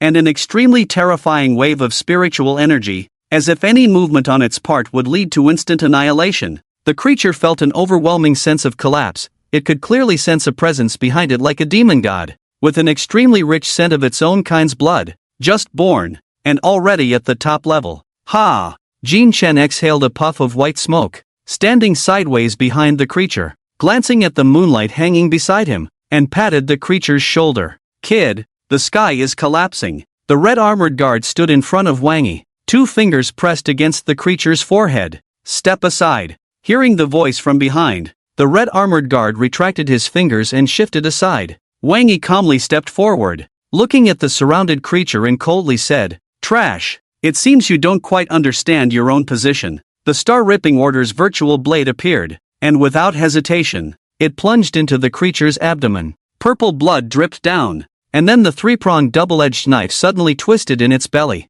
Ah! Ah! Ah! Ah! The creature screamed in agony, its blood-red eyes fixed on Wang Yi. A piercing voice emanating from its chest. Kill! Kill! Kill! Put! The 3-pronged double-edged knife trembled, and scorching flames erupted, instantly turning the creature to ashes. This newly born creature died just like that, and several star observers saw the crisis was averted and dispersed. Bai Zhizhi and the others retracted their heavenly objects and stood aside. Jin Chen looked at the blade just a few millimeters from his waist, his cheek twitching. That was close. I almost had to call the Luyu army. I know you're behind this trash, holding back your strength. Retracting the heavenly object, Wang Yi glanced at Jin Chen and said, Bai Zhizhi recalled the appearance of the creature just now and said, This creature looks like a malnourished dog, but judging from that creature's speed, it actually has Zhan-level strength right after being born. Low-level creature, Wang Yi said. This is the lowest existence. Some high-level creatures are born with Chun or even Lu level. Aren't the matters of the creatures confidential? My name is Wang Yi. Alright, you're impressive. Jin Chen gave a thumbs up. The matter has been resolved, and the other race has seen it, so I will take my leave first. Tai Shi Qingyi waved at a few people. After saying this, he was taken away by Zhang Xing. The others followed suit, with Gao Yu, Si Nan Yu, and Zhang Ziyi leaving in succession. Gao Yu and Si Nan Yu exchanged a few words as they left, while Zhang Ziyi slipped away without a word. Wait, isn't this just being aloof? This is like leaving your vocal cords at home. Bai Zhiji scratched her head and said. Jin Chen chuckled and then looked at Bai Zhiji and Wang Yi, saying, aren't you two leaving? No rush, we've come all this way, can't we play for a while? Bai Zhiji grinned. Wang Yi nodded as well. I still need to wait for that kid to wake up and ask if he wants to go back to the capital with me. You want to raise him? His parents are both 40 years old, at the Ming realm level. According to the average lifespan of a Ming realm master, which is 82 years, that means the kid has missed out on 42 years of parental companionship. During these 42 years, I will meet all his needs, and in the capital, he can receive better care. Wang Yi calculated the numbers in his mind. Bai Zhiji scratched her head, her eyes clear. Jin Chen thought for a moment and said, that kid is 17 this year, so you plan to raise him until he's 59? What the hell? Wang Yi, can you live that long? Bai Zhiji exclaimed. Wang Yi shot him a glare. Before entering the Dao Gui battlefield, I will set up a will. There won't be any problems before that kid turns 60. Wow, you really are a domineering CEO. Wang Yi, you're such a good person? I never noticed before. Bai Zhiji sized up Wang Yi. The latter snorted lightly, crossing his arms and saying, if the issue arises from me, I must acknowledge my mistakes. If I get hit, I must stand straight. This is just a trivial repayment. Old Sao with a bra. You have your whole act down. Are you trying to build a persona? Are you going to debut? Hearing Bai Zhiji's words, Jin Chen helplessly rubbed his forehead, wondering where this kid got so many strange phrases. That kid has Hu Zhu watching over him. Nothing will happen. Let's go play by the seaside. Jin Chen suggested. Let's go. Wang Yi glanced back at the teaching building, nodded, and said, I'll accompany you to take a look then. Under the azure sky, the three youths walked towards the campus exit. Upon reaching the school gate, the three looked at the only two-seater Porsche 918, caught in a dilemma. It can only seat two people, the car is mine, so who will sit? Let Bai Zhiji sit, I'll just fly over with my extreme martial arts. Wang Yi said generously. That won't do. It sounds like you're giving in to me. Come on, let's keep it simple, rock paper scissors. The loser goes on their own, and the winner takes the car. 1 minute later. Well, we're off then, hurry up. We agreed. You can't let Zheng Xing take you flying. Jin Chen put on his sunglasses, waved goodbye to Bai Zhiji, who was standing in the wind looking disheveled, and without a second thought, pressed the gas pedal and shot off. Wang Yi, sitting in the passenger seat with his arms crossed, wore a faint smile, listening to the increasingly distant sounds. Bai Zhiji punched the air in frustration. What the hell? I'm stuck playing this with two guys who have wings and licenses. Isn't it better to just sit in the car? Sighing, Bai Zhiji looked around at the empty air. Uncle Bing? Young master, you agreed not to rely on Zhang Xing for flying. Uncle Bing appeared, shrugging his shoulders.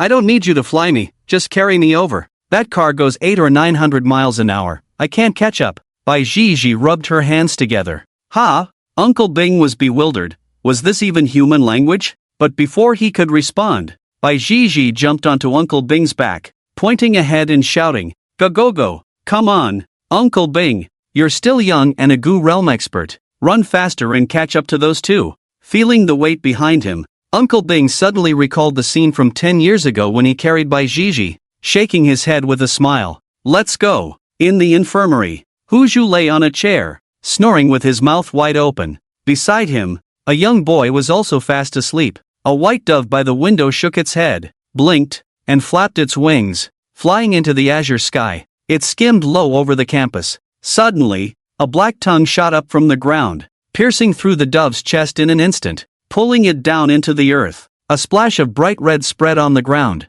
then gradually faded away. By the seaside, the boy's laughter rang out melodiously, accompanied by the crashing waves. Wang Yi, Watch your old man unleash the heavenly level extreme martial art, Water Dragon Bullet. Bai Zhizhi splashed seawater towards Wang Yi with one hand. Bai Zhizhi, you're asking for a beating. Wang Yi, with his hands in his pockets, was drenched by the seawater. He shouted and then kicked the surface of the water, splashing Bai Zhizhi all over. Splash, ha ha ha. Laugh at your old man Jinchen. This is for you. You didn't scold him, Wang Yi, and you're grinning like a fool. Take my heavenly level extreme martial art. Get him. Ha ha ha ha ha ha. Damn. No teaming up. What do you care? Watch me 1v2. Heavenly level advanced extreme martial art, Hazage. The boys' laughter echoed over the waves. At this moment, time seemed to slow down. This is a fast and dangerous world, where people grow up quickly, cultivate quickly, and ultimately die quickly.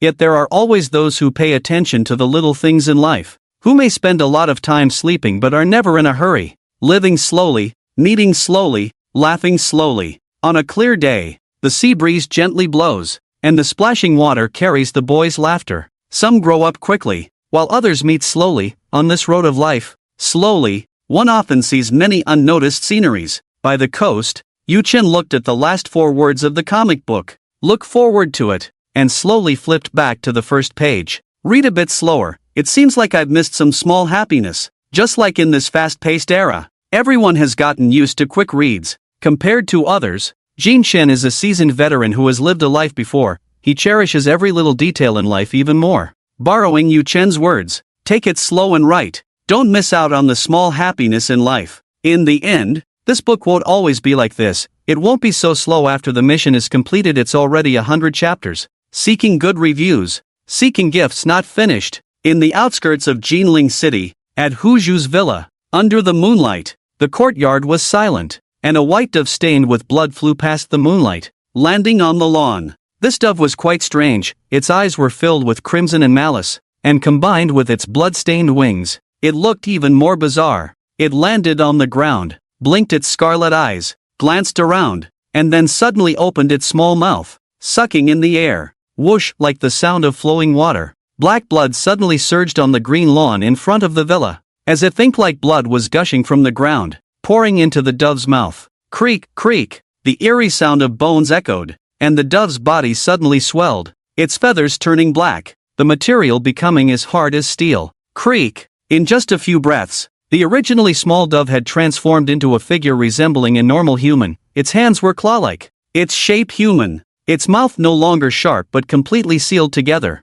and behind it were a pair of wings glinting with a cold light. Jean, fly. Time passed in the blink of an eye. The 7-day-long holiday felt like a significant event in life, fleeting and unexpected. October 10th, noon. Although the weather had turned to autumn, it was still occasionally hot. Outside the window, birds chirped joyfully. Sunlight poured in, casting mottled shadows that danced across a sleeping face. Jinchen lay sprawled on the sofa, a literary book opened on his chest, sleeping soundly under the sound of birdsong. The rustling sound of pages turning occasionally broke the tranquility, as Yu Chen sat in a nearby recliner, quietly reading a comic. Dingling, dingling, suddenly, the abrupt ringing of a phone shattered this beautiful and serene scene. Jinchen was groggily awakened, pressing the answer button without even opening his eyes, and switched to speaker mode. Hello, Jinchen, it's your brother Bai. Bai Zhizhi's voice came through the phone. Jinchen,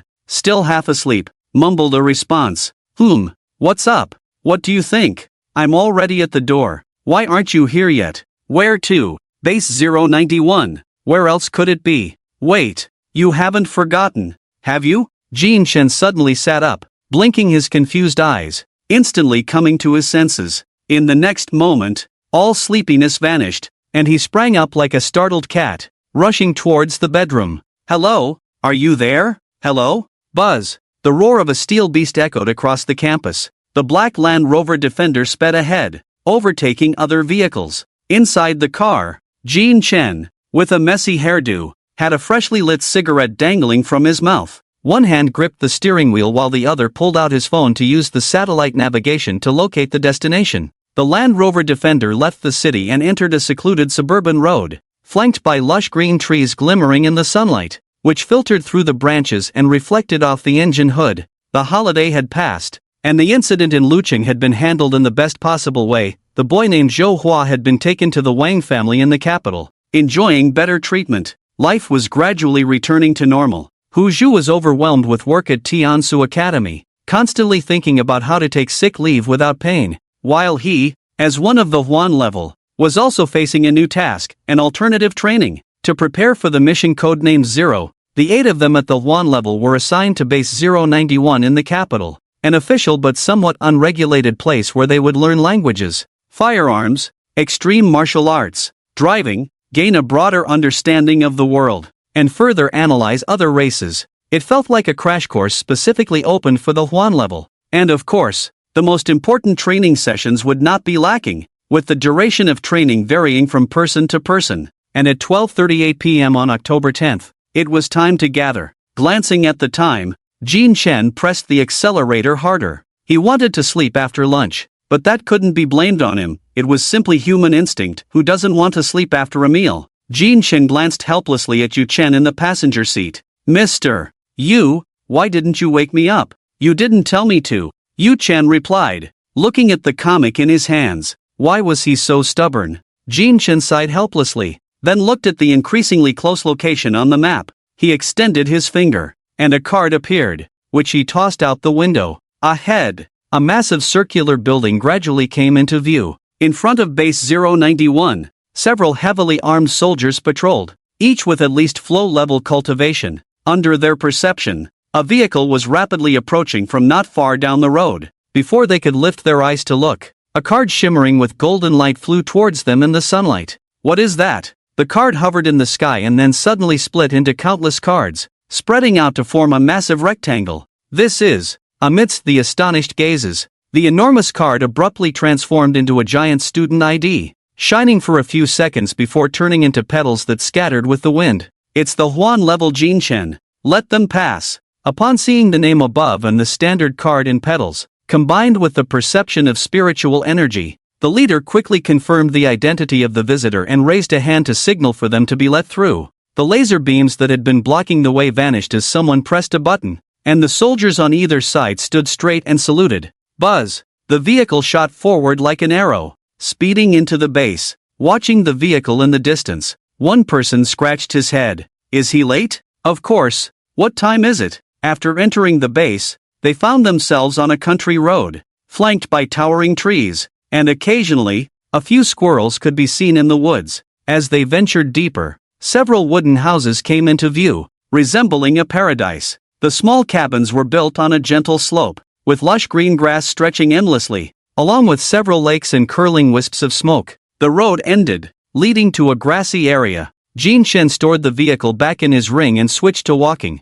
Just as he got out of the car, a loud and familiar voice rang out not far away. Over here. Jin Chen turned towards the sound and saw Bai Zhizhi and Wang Yi sitting under a tree nearby, waving at him. He strolled over while admiring the scenery. You scared me, I thought I was late. As he approached, Jin Chen plopped down on the ground, relieved. Bai Zhizhi waved her hand. You thought too much, we already finished the meeting. Ha! It's already over. Mainly, we discussed the purpose of this trip, assignments, precautions, and various other matters. Wang Yi nodded. Jin Chen, confused, looked at the time on his phone. 12:55. Isn't it still not even 1 o'clock? Didn't they say it would start at 1? Some people said they were just going to show up, and it wouldn't affect their entry. This thing, just listen to it. You really came right on time, Bai Zhizhi said, picking her nose with her pinky. Is that how your Chinese teacher taught you to use metaphors? Jin Chen glanced at him and then reacted,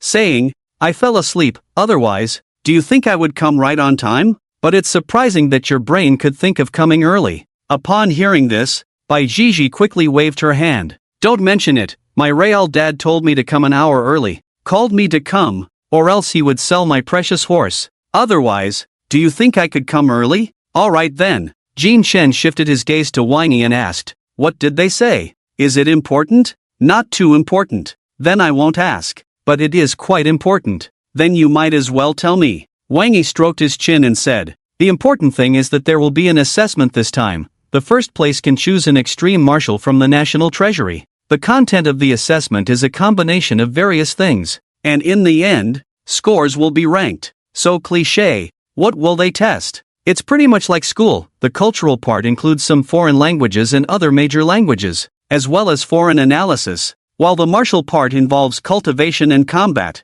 as well as extreme martial and comprehensive special training. Jean Chen nodded in understanding. I see. Is there anything else? Next are the precautions. We are not allowed to fight or go out on our own. As for accommodation, there are only a few wooden cabins, arranged according to the two teams formed by the tasks. You, me, Bai Zhizhi, and Zhang Ziyi will rest together. It's semi-militarized, so it won't be too harsh, but it won't be too easy either. Upon hearing this, Jean Chen immediately felt an unprecedented pressure regarding his sleep schedule and couldn't help but sigh. Who came up with this nonsense? It seems like this wasn't a thing before. Why are there so many ridiculous rules this year? Wang Yi shrugged and pointed to the sky. The one on the red chair. Then I take back what I just said. Wang Yi shook his head. No one wants to be here. I have a ton of things at home, and I feel like I could practice better. As for Bai Zhizhi, he definitely doesn't want to be here. If it weren't for his mother beating him up last night, he wouldn't have come. Jean Chen chuckled lightly. What's wrong? Bai Xiao? Is there a ghost in this place? Bai Zhizhi exuded a sense of resistance, pounding his head as he said, mainly because I still have to study cultural subjects. This is worse than being killed. But who told my mother to know a bit about martial arts? Sigh. I don't want to be here either. Language is something even a dog can learn with a glance. Do we really need this special training? I have a million things to do in a day. Sigh. The three of them exchanged a look of shared misery and shook their heads in unison. Mister, can you pull some strings and get me a sick leave? I'm really homesick. Jean Chen suddenly spoke to the air, but unlike before, this time there was no response for a long while. Zheng Xing has gone to rest, they don't need to work here, Wang Yi said. Bai Zhizhi chimed in. Yeah, not only can we not go out, but outsiders can't come in either. Not to mention enemies. Even if a dog came, it would have to bark a couple of times before leaving. Jean Chen reflexively sensed the Qingling fruit and smoke he had stored in his ring, and upon realizing the rich supplies inside, he breathed a sigh of relief. Wait a minute. Jean Chen's expression suddenly changed, as if he thought of a possibility, and he said with utmost seriousness, Don't tell me we have to hand in our phones. Not at all. No matter what, we are still at the universal level. It's not that extreme. That's good. Jean Chen relaxed. He really thought it would be like the devilish training in novels. Wang Yi stood up and patted his butt. Let's go. I'll take you to see the rooms where we'll be living. Today we settle in, and tomorrow the training officially begins. What's with this déjà vu of checking in for school? Because we are not much different from going to school now. Sigh. The three of them, looking dejected, arrived at a wooden cabin, and not far away was another identical one. Opening the door to the cabin, 5 wooden beds immediately came into view, arranged in the left corner with a gap of less than half a meter between each bed.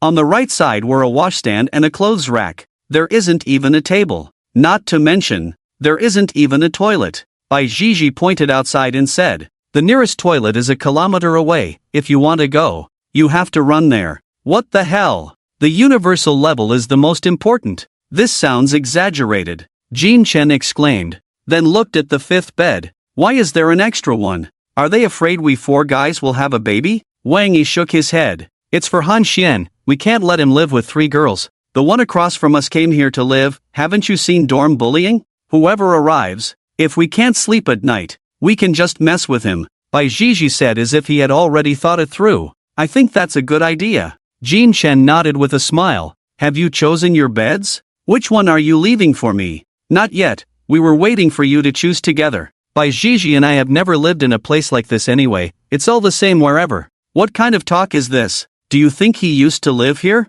Jean Chen's mouth twitched. He really had lived here. Then I want this one. Jean Chen pointed to the corner against the wall. What about Bai Zhizhi?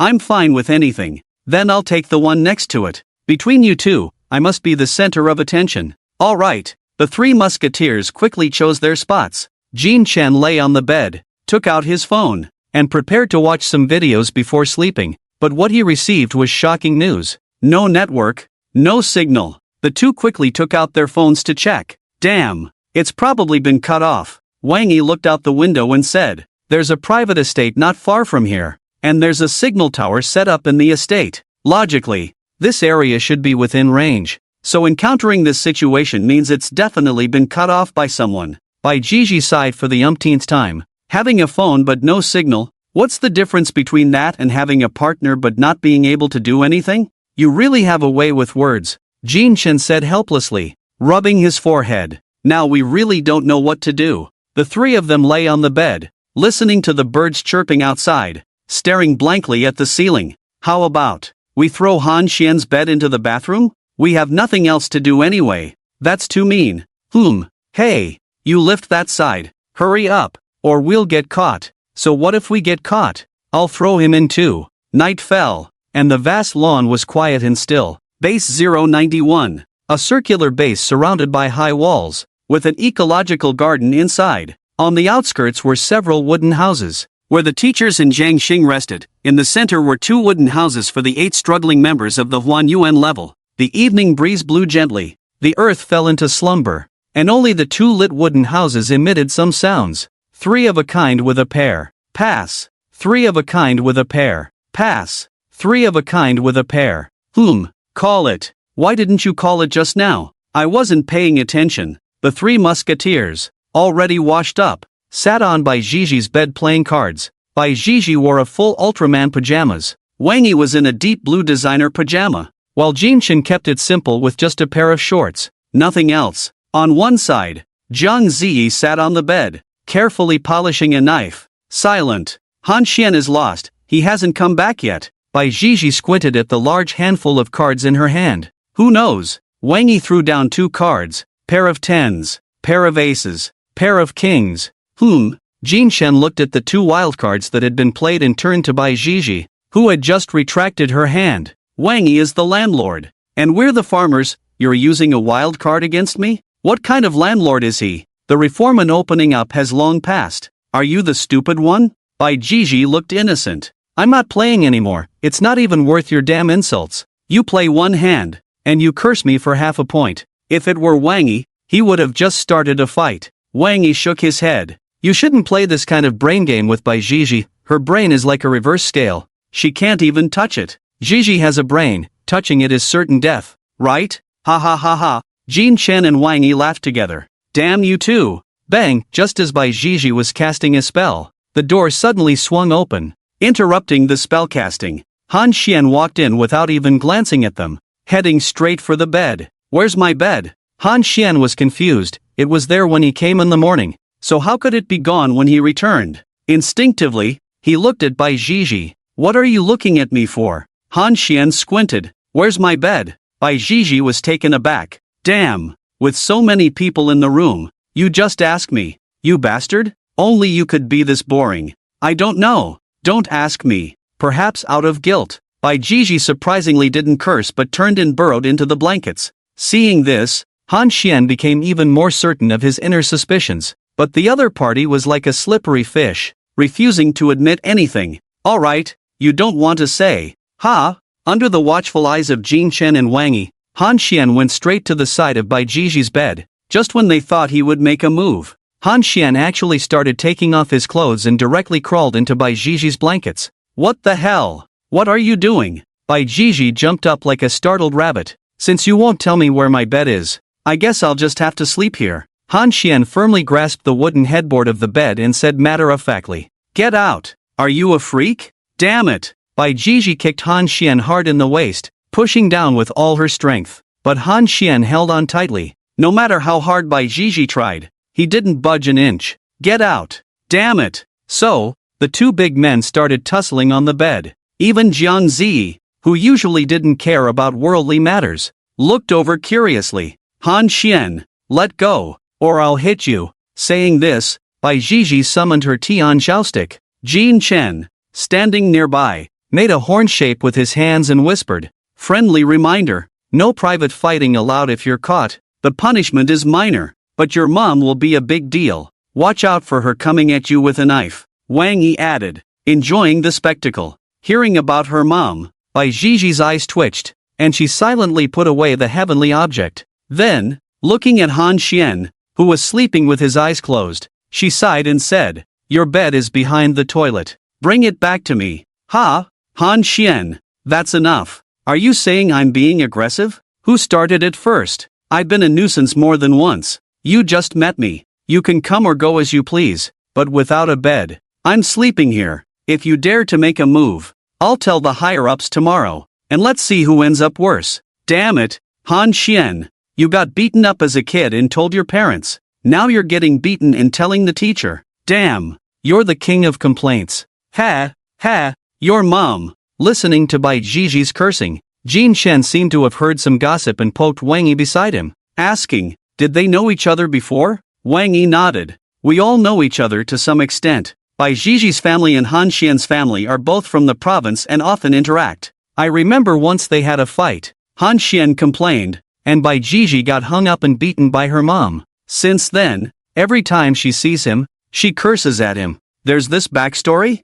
Jin Chen was a bit surprised. So you all grew up together? Wang Yi, didn't you have any interesting stories with them when you were young? Wang Yi snorted dismissively. I entered the business world at a young age, and even when I had free time, I was honing my skills. Those two, one had no manners since childhood, and the other just knew how to cry and couldn't handle it. Do you think I would hang out with them? Wang Yi, you're impressive. No wonder you can achieve great things. Jin Chen gave a thumbs up and clicked his tongue, saying, indeed, the turning point in life is in the amniotic fluid. When I was young, I was still figuring out how to fill my stomach. Wang Yi glanced at him. Now you're at the global level, admired by millions. That's quite a turnaround. Not really. The biggest hardship in this life was failing the promotion match. I used to earn quite a bit, just got a bit lazy. Jin Chen waved his hand casually. This was the truth, after all. He had gone from a poor kid to one of the few renowned magicians internationally.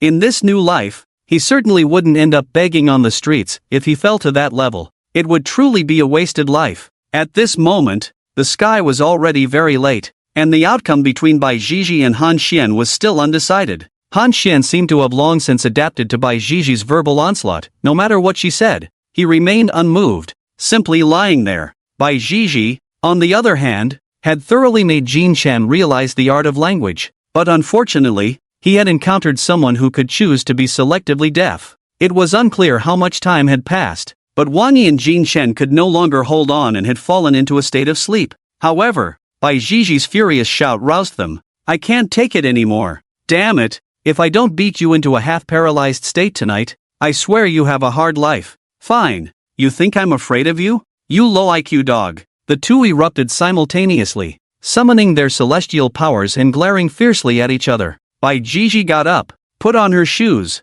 and, wielding the Tianzhao staff, walked outside. Come on, son, get out here. Humph, trash. Han Xian also walked out, holding a plain mask without any patterns. The two of them, one after the other, stormed out the door. Jin Chen, who had been awakened, groggily followed, lighting a cigarette to watch the show. Under the dark, swirling clouds of the night, there was a hint of impending rain. Beneath the bright moon, by the round lake, two figures stood facing each other. The unadorned mask was worn on Han Xian's face, and his features seemed to writhe like a mass of snakes, transforming into an unfamiliar visage. Not only that, but even his physique and aura underwent a dramatic change, completely becoming another person. The cultivation of the Zhan realm's fifth transformation was revealed, and Han Xian's gaze was sharp. On his arm, a scroll made of sheepskin appeared. Huan leveled Divine King's river painting. Bai Jiji swung her long staff,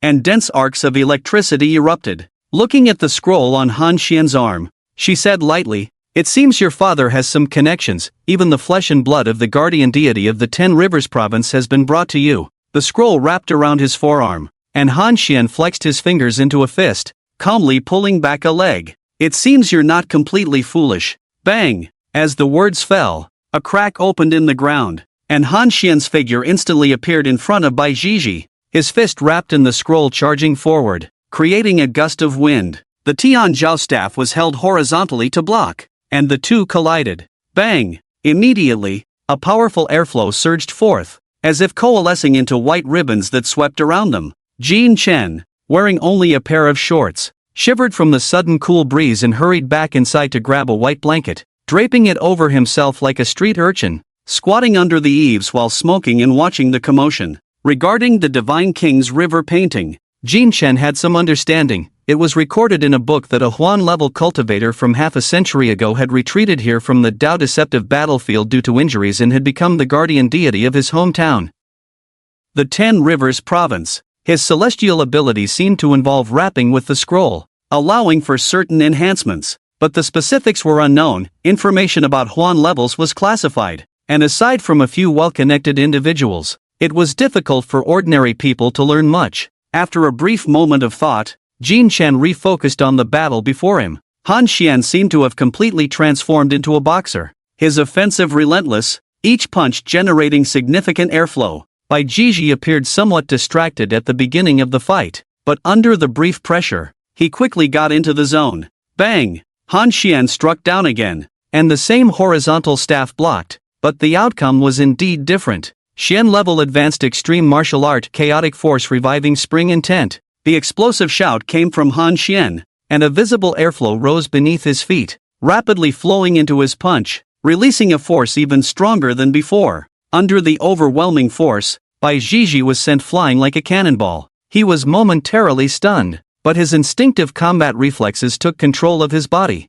making him dance in the air. Crackle! Sparks of electricity intertwined as Bai Jiji unleashed his ultimate martial art. The mid-level Xian stage ultimate martial art Thunder Walk Celestial Pivot. A brilliant purple lightning struck the ground, the raging thunder like a writhing serpent. In that instant when the ground was illuminated, a clone woven from purple lightning landed with 1 foot, swiftly appearing above Han Xian, raising the thunderstaff to strike down. Bang! In the blink of an eye, Han Xian looked up, his pupils tinged with purple. He reacted quickly, dodging to the side as the lightning struck down, creating a pit in the ground. But before he could relax, another swift figure charged at him. This time, Han Xian did not evade, he raised his fist to meet it head-on. Boom! A shockwave surged. The fierce wind howled, and a violent force erupted at the center of the clash between the lightning and Han Xian. At the same time, amidst this intense collision, the real Bai Jiji arrived on the scene. Gripping the end of his staff, he suddenly thrust it into the ground, using the momentum to kick out. IF*CKU. Bang! His size 42 foot landed solidly on Han Xian's face, followed by a torrent of raging thunder. Bang! Han Xian was violently kicked away. And as Bai Jiji landed, he retracted the long staff and immediately threw it high into the air, turning around to kick out in the interval. Whoosh! The Tianzhao staff shot through the night like an arrow released from its bow. The flying Han Xian was no pushover either, after all. Which young person nurtured in a prominent family is? The Divine King's river painting lit up, tightening even more. The arm wrapped around the painting lifted, and a thick earthen wall rose from the lawn, blocking Bai Jiji's view of the Tianzhao staff. Taking advantage of the darkness, Han Xian quickly made a judgment. The moment he landed, he swung his arm. A golden strip shot out from the painting, wrapping around a nearby sturdy tree, then suddenly tightened, pulling Han Xian over. Bang! The earthen wall shattered, and at the same time, Han Xian burst out from the side of the tree, darting across the lawn like a shadow. Bai Jiji's long staff swayed, then suddenly plunged into the ground, instantly unleashing a powerful wave of thunder that rippled out like a tide, forming a domain. But just as Han Xian was about to step into this domain, he suddenly froze in place, seeing the strip extending from his arm pulled taut, still binding the thick tree.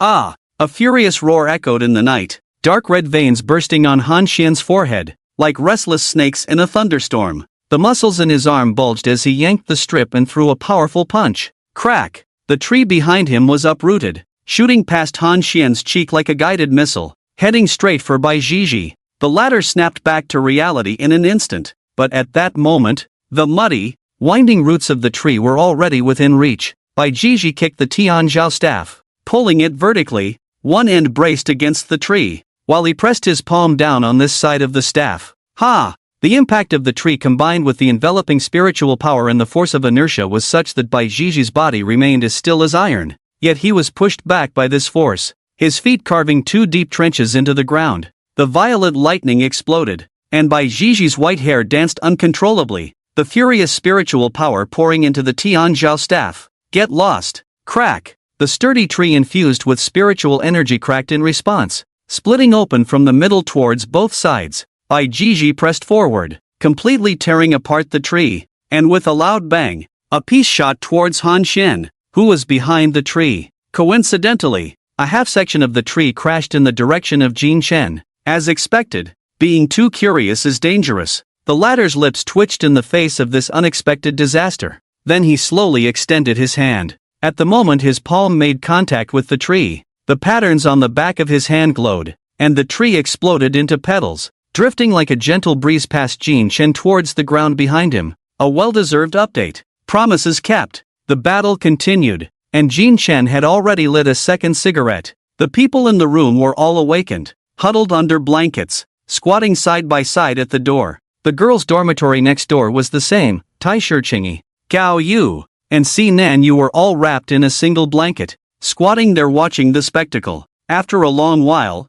the two's spiritual energy had nearly run out. Bai Zhizhi, relying on her higher realm, began to suppress Han Xian. Looks like it's about to end. Jin Chen yawned, taking a drag from his cigarette. Wang Yi shook his head. Not yet. Han Xian's mask can change. Although he can't use both of their abilities simultaneously in battle without the 10,000 Mothers enhancement, he can still switch. As he spoke, Wang Yi looked up at the dark clouds that seemed ready to rain, gathered his blanket, and stood up to head inside. Before leaving, he glanced at Jin Chen. It's not that interesting, just two rookies pecking at each other. Are you planning to watch a bit longer? I'll go back after I see him transform. Just finishing this cigarette, Jin Chen replied, shaking his head and raising the freshly lit cigarette in his hand. Alright, then I'm heading back. Wang Yi passed by Jiang Ziyi and entered the house. A minute later, Jiang Ziyi also entered the house without a word, and the girls across the way did the same. After a bit of back and forth, only Jin Chen remained to watch the commotion. In the ongoing battle, Han Xian, who had been on the lower end, suddenly made a move. He relied on his dwindling spiritual energy to retreat. With a flash of his ring, a transparent container the size of a pinky finger appeared in his hand, resembling a capsule, inside of which was something that looked like a strand of hair. Seeing this scene, Jin Chen squinted and looked closely. Under their gaze, Han Xian opened his mouth wide and swallowed the capsule. Then, the familiar transformation began again. He turned into a tall, thin middle-aged man. This time, Han Xian's speed visibly increased, and he began to dodge continuously to buy time. No matter how Bai Zhizhi provoked him or showcased her verbal artistry, Han Xian evaded on his own, aiming to exhaust Bai Zhizhi's spiritual energy. Jin Chen let out a big yawn, cigarette in his mouth, one hand propping up his chin, his lazy eyes flashing with understanding. So this is how he transforms. The earlier Divine King River role was power-based, while this tall, thin form is more agile and conserves spiritual energy. If I guess correctly, he should have prepared 3 forms, just missing one for long range. Like Ultraman Tiga. Shaking his head and smiling, Jin Chen felt he had gathered enough information and was ready to extinguish his cigarette and head back to sleep. But unexpected events often occur just as one is about to leave, and this time was no exception. Just as Jin Chen stood up, a figure descended from the sky, accompanied by 2 golden protective membranes that isolated the wooden house. Before he could react, an overwhelming aura erupted. You all have great energy. Fighting in the middle of the night. The heavy voice fell like a hammer. At the same time, Jin Chen also saw the appearance of the newcomer, a middle-aged man with a very standard good guy look, except for a hideous scar at the corner of his eye that added a touch of dominance. He stood on the void, demonstrating his strength, and his powerful aura instantly locked onto Bai Zhizhi and Han Xian, making both of them freeze. The man slowly descended from the air, looked at the two, and said, Bai Zhizhi, Han Xian, you two are quite impressive. Just this morning, we discussed not allowing private battles, and here you are fighting at night? This, Bai Zhizhi stammered. Then her eyes turned as if she thought of a good idea. She suddenly hugged Han Xian beside her and smiled. Teacher Luo, you must be misunderstanding. We couldn't sleep at night, so we were just exercising, not fighting. The man referred to as Teacher Luo shook his head and sighed. Bai Zhizhi, do you think I would believe that? Then I'm begging you, please believe me. I'm begging you. Bai Zhizhi clasped her hands together, blinking her big eyes that sparkled like stars. Cut that out. Teacher Luo simply shifted his gaze to Han Xian. Han Xian, you explain. What's going on? Why did you violate the rules? Bai Zhizhi's heart sank upon hearing this. It was over. Surprisingly, Han Xian casually replied, It's nothing. Bai Jiji just talks back, and I'm sure you know that. Bai Jiji looked at Han Xian in shock, thinking, oh, look at you, growing up and knowing how to tell on me. Yes, that's true. Teacher Luo nodded, acknowledging Han Xian's words. Then, he squinted and scanned the two of them. Since you violated the rules, you must be punished. The specific punishment will be carried out tomorrow. It's getting late, you should all go back and rest. Yes. Hearing that a punishment had been decided, Jin Chen, who was locked outside, breathed a sigh of relief. Jin Chen, I see you're quite relaxed, you'll be coming along tomorrow too. With that, Teacher Luo disappeared, and the protective barrier around the wooden house dissipated, leaving only a silently shattered boy. Damn, are you kidding me? I just wanted to watch the show. Jin Chen wanted to cry but had no tears. He would have preferred to go in with Wang Yi earlier, getting himself into trouble, so he wouldn't be curious anymore. Bai Jiji looked at Jin Chen with glee, then turned to Han Xian and said, let's go. Since you didn't tell on me, I'll help you get the bed back. If Teacher Luo hadn't come, do you think you could still be standing here talking to me? Han Xian replied, hey, screw you, Han Xian, I'm going to help you carry the bed. And you're here talking nonsense, you can carry it yourself. You idiot. What kind of emotional intelligence do you have? Just existing is a crime. Bai Jiji expressed her thoughts clearly, then ignored Han Xian and walked towards the small wooden house. Seeing the twisted atmosphere, Bai Jiji patted Jin Chen's shoulder. See, you're still the best. Ha ha ha ha, what a sin. Jin Chen thought of 1,000 curses rushing through his mind as he dragged the twisted atmosphere back to bed to rest. As for Han Xian, he huffed and puffed as he went to carry the bed himself. A night without conversation. In the blink of an eye, it was the next day, and the weather was exceptionally clear. It had rained lightly the night before, and the lawn outside the wooden house had a damp smell, with dewdrops clinging to the tips of the grass, gently sliding down. Although it was still not yet 7 in the morning, a few people had already woken up and started their morning training. Wang Yi was dressed in a high-end sports outfit, running nearby while keeping track of the time. Jiang Ziyi had already begun practicing her swordsmanship, and even Han Xian had gotten up early to cultivate his spiritual energy. Next door, Gao Yu and Tai Shiqingyi were applying face masks, sitting at the door enjoying the fresh air. Si Nanyu, with her inseparable drawing board, was sketching the distant mountains, relaxed and comfortable. The gentle morning breeze swept by, bringing a wave of coolness. Hey, get up! Wang Yi, fresh from a workout and shower, stood at the foot of Jin Chen and Bai Jiji's bed, glancing at his watch to call the two. Don't wake me. I want to sleep a bit more. Bai Jiji grunted, scratching her white hair on top of her head, turning over to continue sleeping. On the other side, Jin Chen didn't even react, buried under the covers, sound asleep. Sigh. With a shake of his head, Wang Yi walked out the door. Just then, Teacher Luo, who had appeared the previous night, walked over from a distance. Teacher Luo, you're all up, quite early. Teacher Luo smiled at the few people outside the door, then glanced around. But where are the other two? Still sleeping. Drag them up. I have something to say. The task fell to Wang Yi. He turned back, looking at the two sleeping soundly on the bed, thought for a moment, and said, Bai Jiji, your mom is here. Jin Chen, get up for some green apple pie. The moment the words left his mouth, the two shot up like zombies, looking around in confusion. Ha? My mom? Where? Ha? Green apple pie? Where? Seeing the two looking so similar, Wang Yi couldn't help but sigh for his future tasks. He then pointed outside and said, she's outside. The two dashed out the door, but instead of the expected figures and apple pie, all they found were bewildered gazes. Tai Shiqingyi quickly turned her head upon seeing Jin Chen, while Gao Yu giggled at the scene. Jin Chen and Bai Jiji instantly woke up, realizing they had been tricked. But before they could argue, Teacher Luo approached with a friendly smile, placing a hand on each of their shoulders. For some reason, Jin Chen felt an ominous premonition,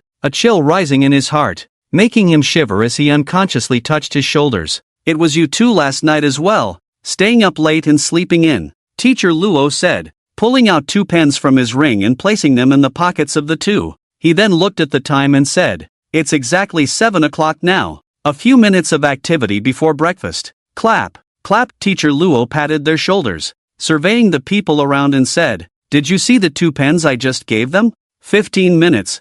Whoever gets them can have the privilege to go out and play for half a day. Ha! Before Jin Chen could ask, Teacher Luo continued, if the pens are still in their hands, there's no punishment. If their pens are taken away, then you'll have to run 10 laps around base 091. Alright, let's start. The moment the words fell, Wang Yi had already dashed in front of Jin Chen. Sorry, I still have some things to handle outside. Then why the hell didn't you just grab Bai Zhizhi? Jin Chen stepped back while glancing beside him, but there was no sign of Bai Zhizhi, only a long arc of electricity left behind. I don't want to run 10 laps. Damn, you didn't call me. Jin Chen's drowsiness vanished instantly, and he quickly retreated. Woohoo! We can go out and play. Hearing this, Gao Yu immediately got excited, waving her hand as 3 wooden coffins rose from the ground. 3 living dead flew out, heading straight for Jin Chen. Not just her, Tai Shi Qingyi also joined the scramble. Only Si Nan Yu and Jiang Zhiyi remained unmoved, seemingly uninterested in the reward of going out to play for a morning. The former found a quiet spot to sit down, watching the entangled figures while drawing, while the latter busied himself sharpening a knife, not even glancing over. Bai Zhizhi was wearing a white Ultraman pajama. Her legs seemed to transform into wheels of fire, and in the blink of an eye, she disappeared from sight. Only the honest Jin Chen remained, surrounded by Wang Yi, Gao Yu, and Tai Shi Qingyi. That should be enough. Ha! Just had to go out and play. Is that more important than our friendship? Jin Chen, clad only in shorts, sprinted ahead, pursued by the aggressive Wang Yi and Tai Shi Qingyi, along with 3 undead. Hearing Jin Chen's words, Wang Yi smirked, silently summoned a celestial object, leaped into the air, and smashed it down. Bang! The damp earth splattered like raindrops, as Wang Yi swung his 3-pronged double-edged knife, infused with fiery spiritual energy, and brought it down heavily again. In a flash, scorching white flames ignited, and Jin Chen soared into the sky, dodging the blow. Seeing this, Wang Yi also activated his flying extreme martial arts, his sharp wings spreading like lasers, and with a bang, he shot up from the ground like a cannonball. Swish, swish, swish, ice crystals, like raindrops, gathered around Jin Chen, indiscriminately falling down.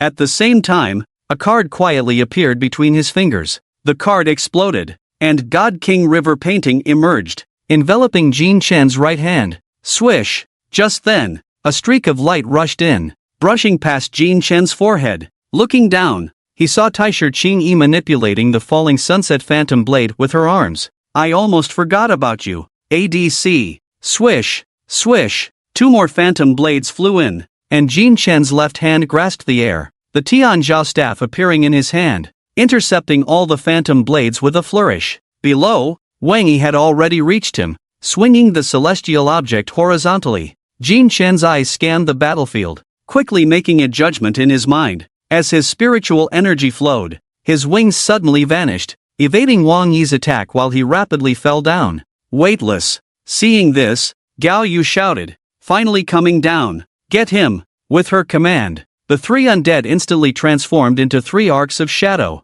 darting forward. During the descent, Jin Chen unleashed countless ice crystals and cards, while his wings flared open again, soaring past the undead and charging straight at Gao Yu. This kid is like Doraemon, just wearing shorts and throwing out so many cards, Tai Shi Qingyi muttered, then quickly rushed towards Gao Yu, positioning herself in front of her to control the phantom blades and intercept Jin Chen. Clang, clang, clang. The Tianzhao staff whirled rapidly, dazzling sparks flying everywhere, as Jin Chen flickered left and right, instantly reaching Tai Shi Qingyi's front, spinning in the air, and then raised the Tianzhao staff to smash down heavily. Boom! A massive cloud of dust rose, and Tai Shi Qingyi hugged Gao Yu, quickly retreating, while Gao Yu took the opportunity to control the undead to launch a sneak attack from behind. At that moment, Wang Yi also arrived on the battlefield, resembling a streak of crimson meteor, rapidly descending from the sky towards Jin Chen. Advanced Shin-level extreme martial arts Sparrow's High Song.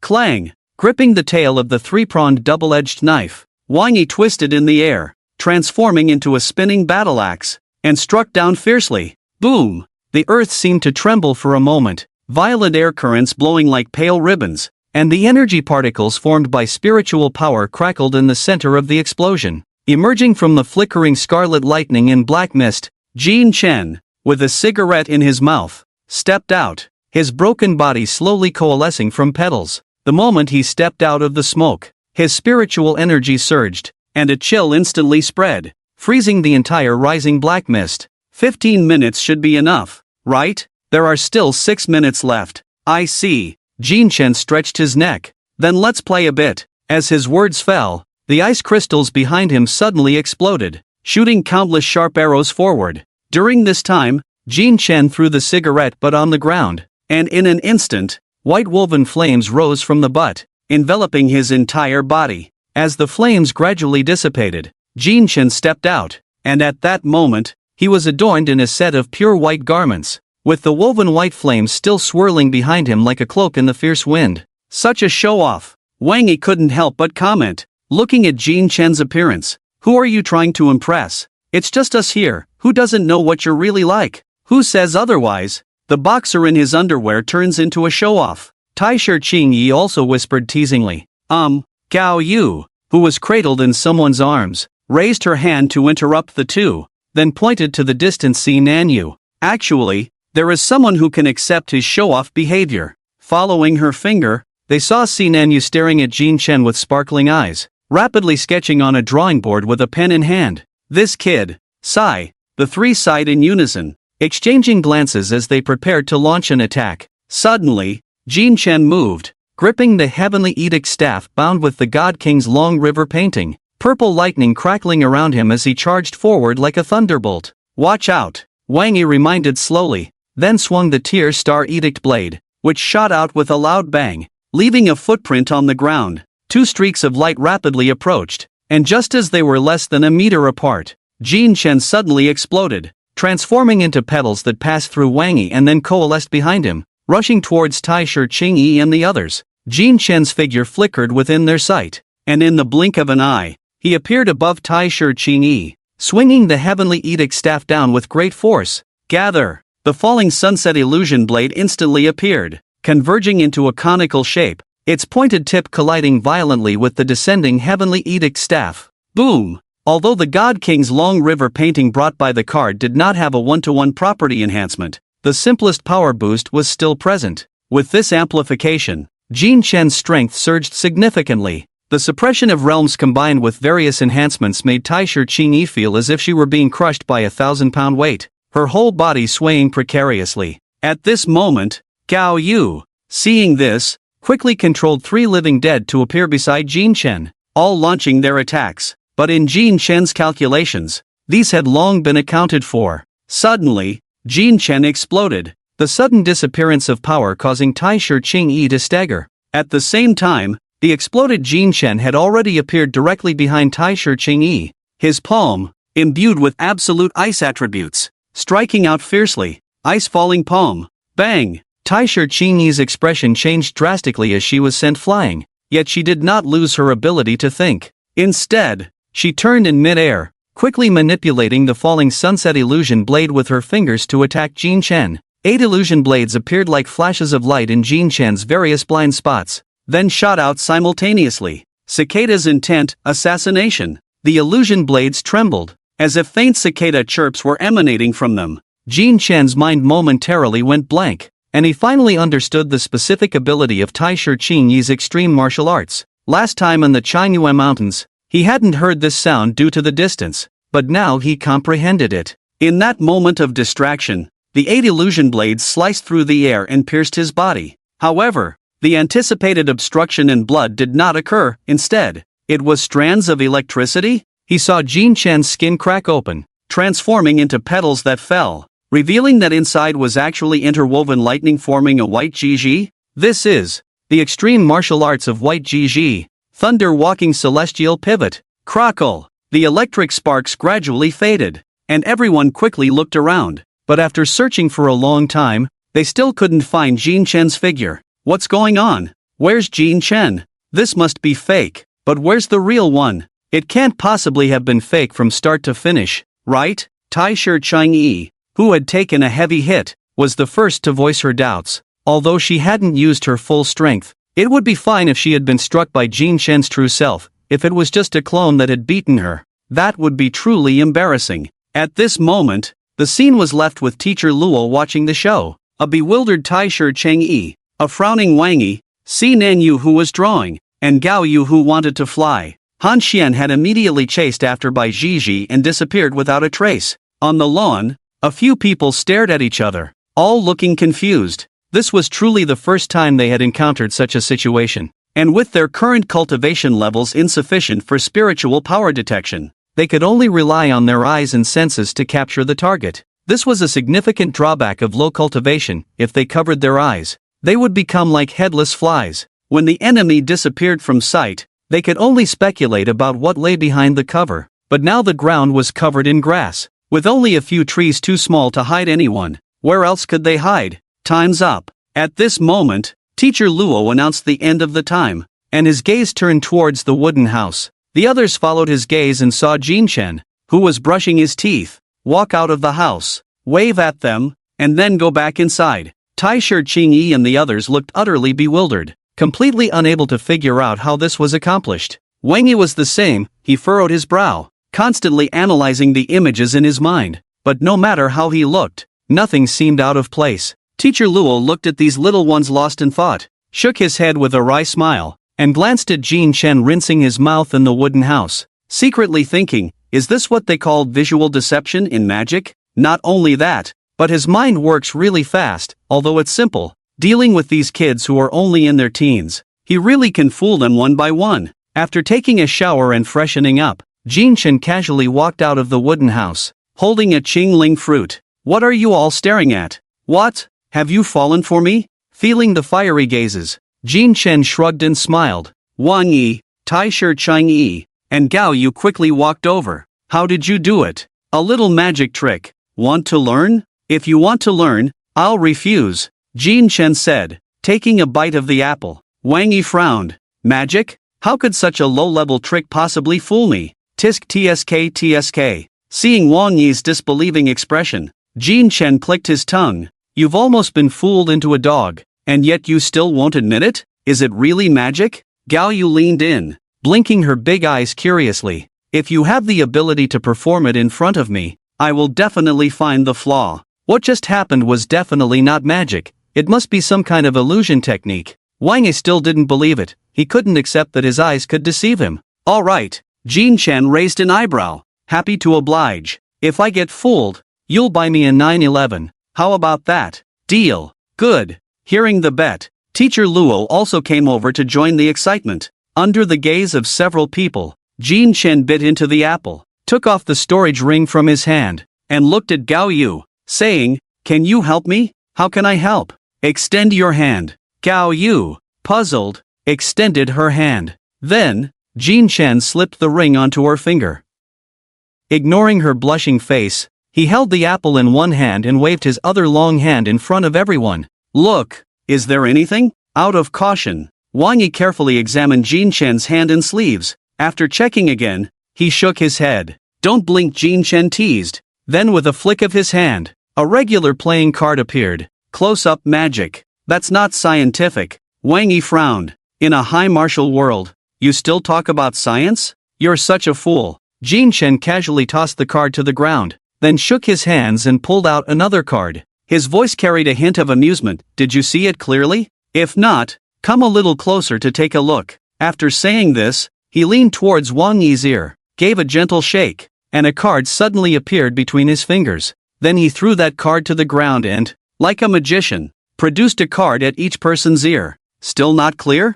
No problem. Let's do something simple. Finally, he picked up another playing card and quickly waved it in front of a few people like he was teasing a child. Can you see what card this is? Red Heart A. Several people replied. Jin Chen nodded slightly, turned the playing card gently in his hand, then raised it high, a smile on his lips, saying, Take a closer look. Everyone turned their gaze to the playing card in Jin Chen's hand, but what they saw was still the Red Heart A, with no changes. The group exchanged glances, then looked at Jin Chen, their faces showing disappointment, as if to say, Is that all you've got? However, Jin Chen remained unfazed, just smiling slightly, raising an eyebrow and asking, Really? Then how about you take another look? Hearing this, the group instinctively lowered their heads and looked again at the card in Jin Chen's hand. In an instant, They were all stunned, mouths agape, unable to say a word. The original playing card had transformed into a black business card,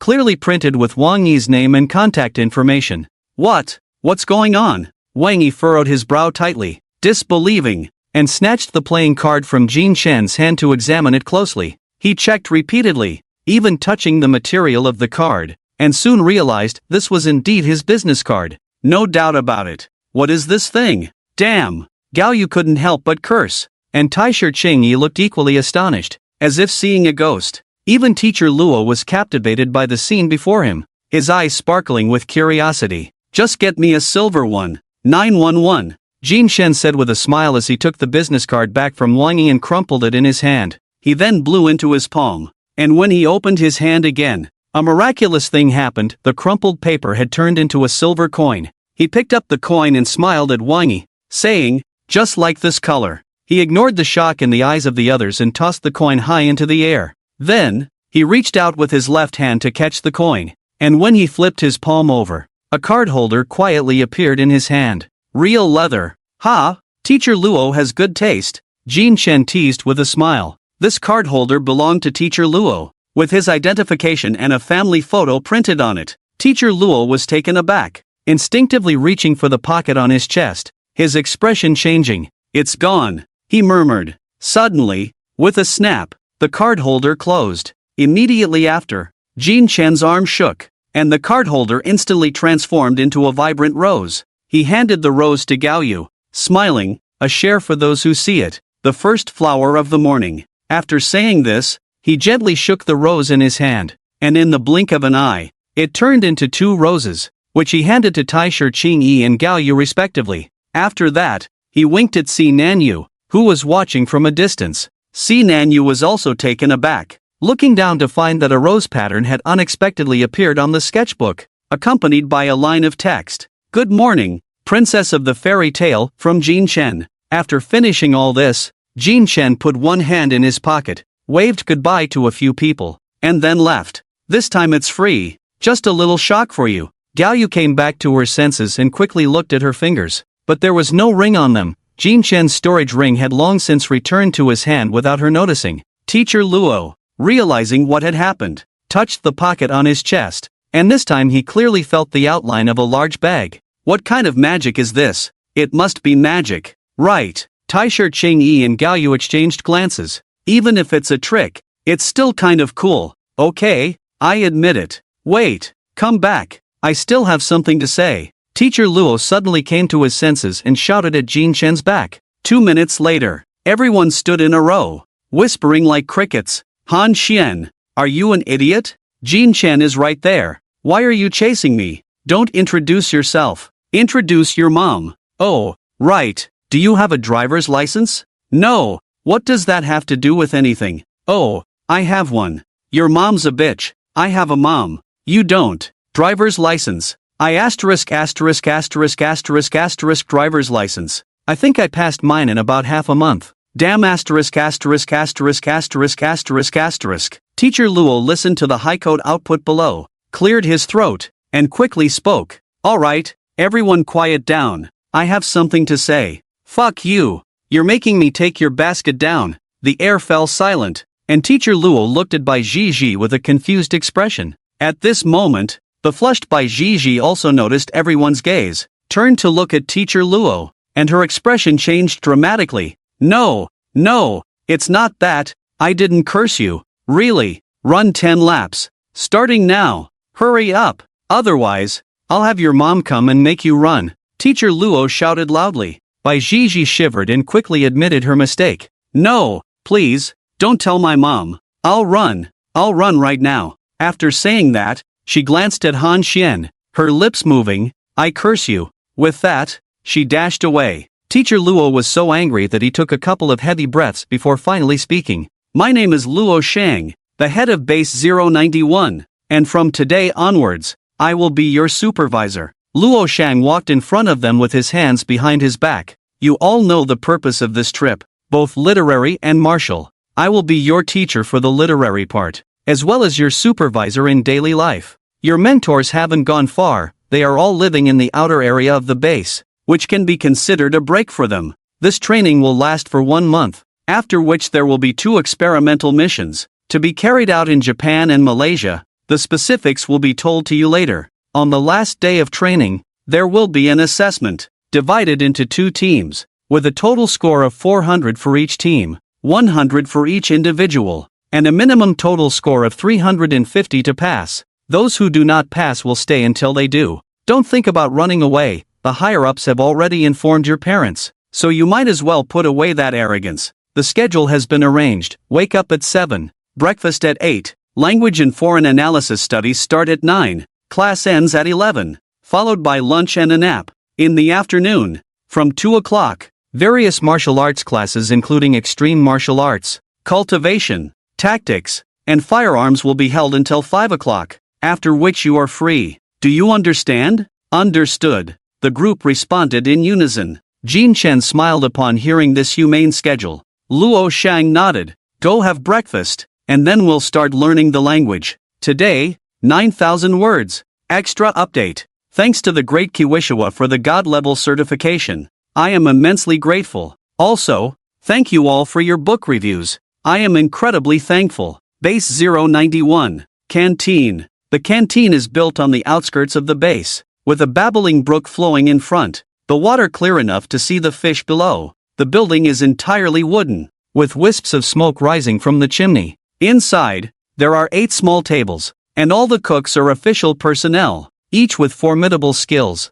Jin Chen, can you teach me that trick of turning empty hands into business cards? Wang Yi said softly as he sat down with a bowl of noodles opposite Jin Chen. Before Jin Chen could respond, he raised a finger. Add a Maybach, Porsche Panamera. I prefer something sportier. Jin Chen replied from the heart. Wang Yi nodded slightly. Okay, I'll arrange it when we get out. I'll teach you in class later. Deal. Just like that, Jin Chen acquired a Porsche Panamera. Now his garage already has a customized Land Rover Defender, a Porsche 911, and just acquired a Porsche Panamera. Jin Chen believes that with Wang Yi's efforts, he will eventually fill the garage. Lost in thought, he took a bite of the bun in his hand. At that moment, a sudden sound of heavy breathing came from the door. Jin Chen reflexively looked at Wang Yi. Upon noticing his gaze, Wang Yi recalled something and his expression darkened. Not me. Over there. Turning back, they saw Bai Jiji weakly holding onto the doorknob,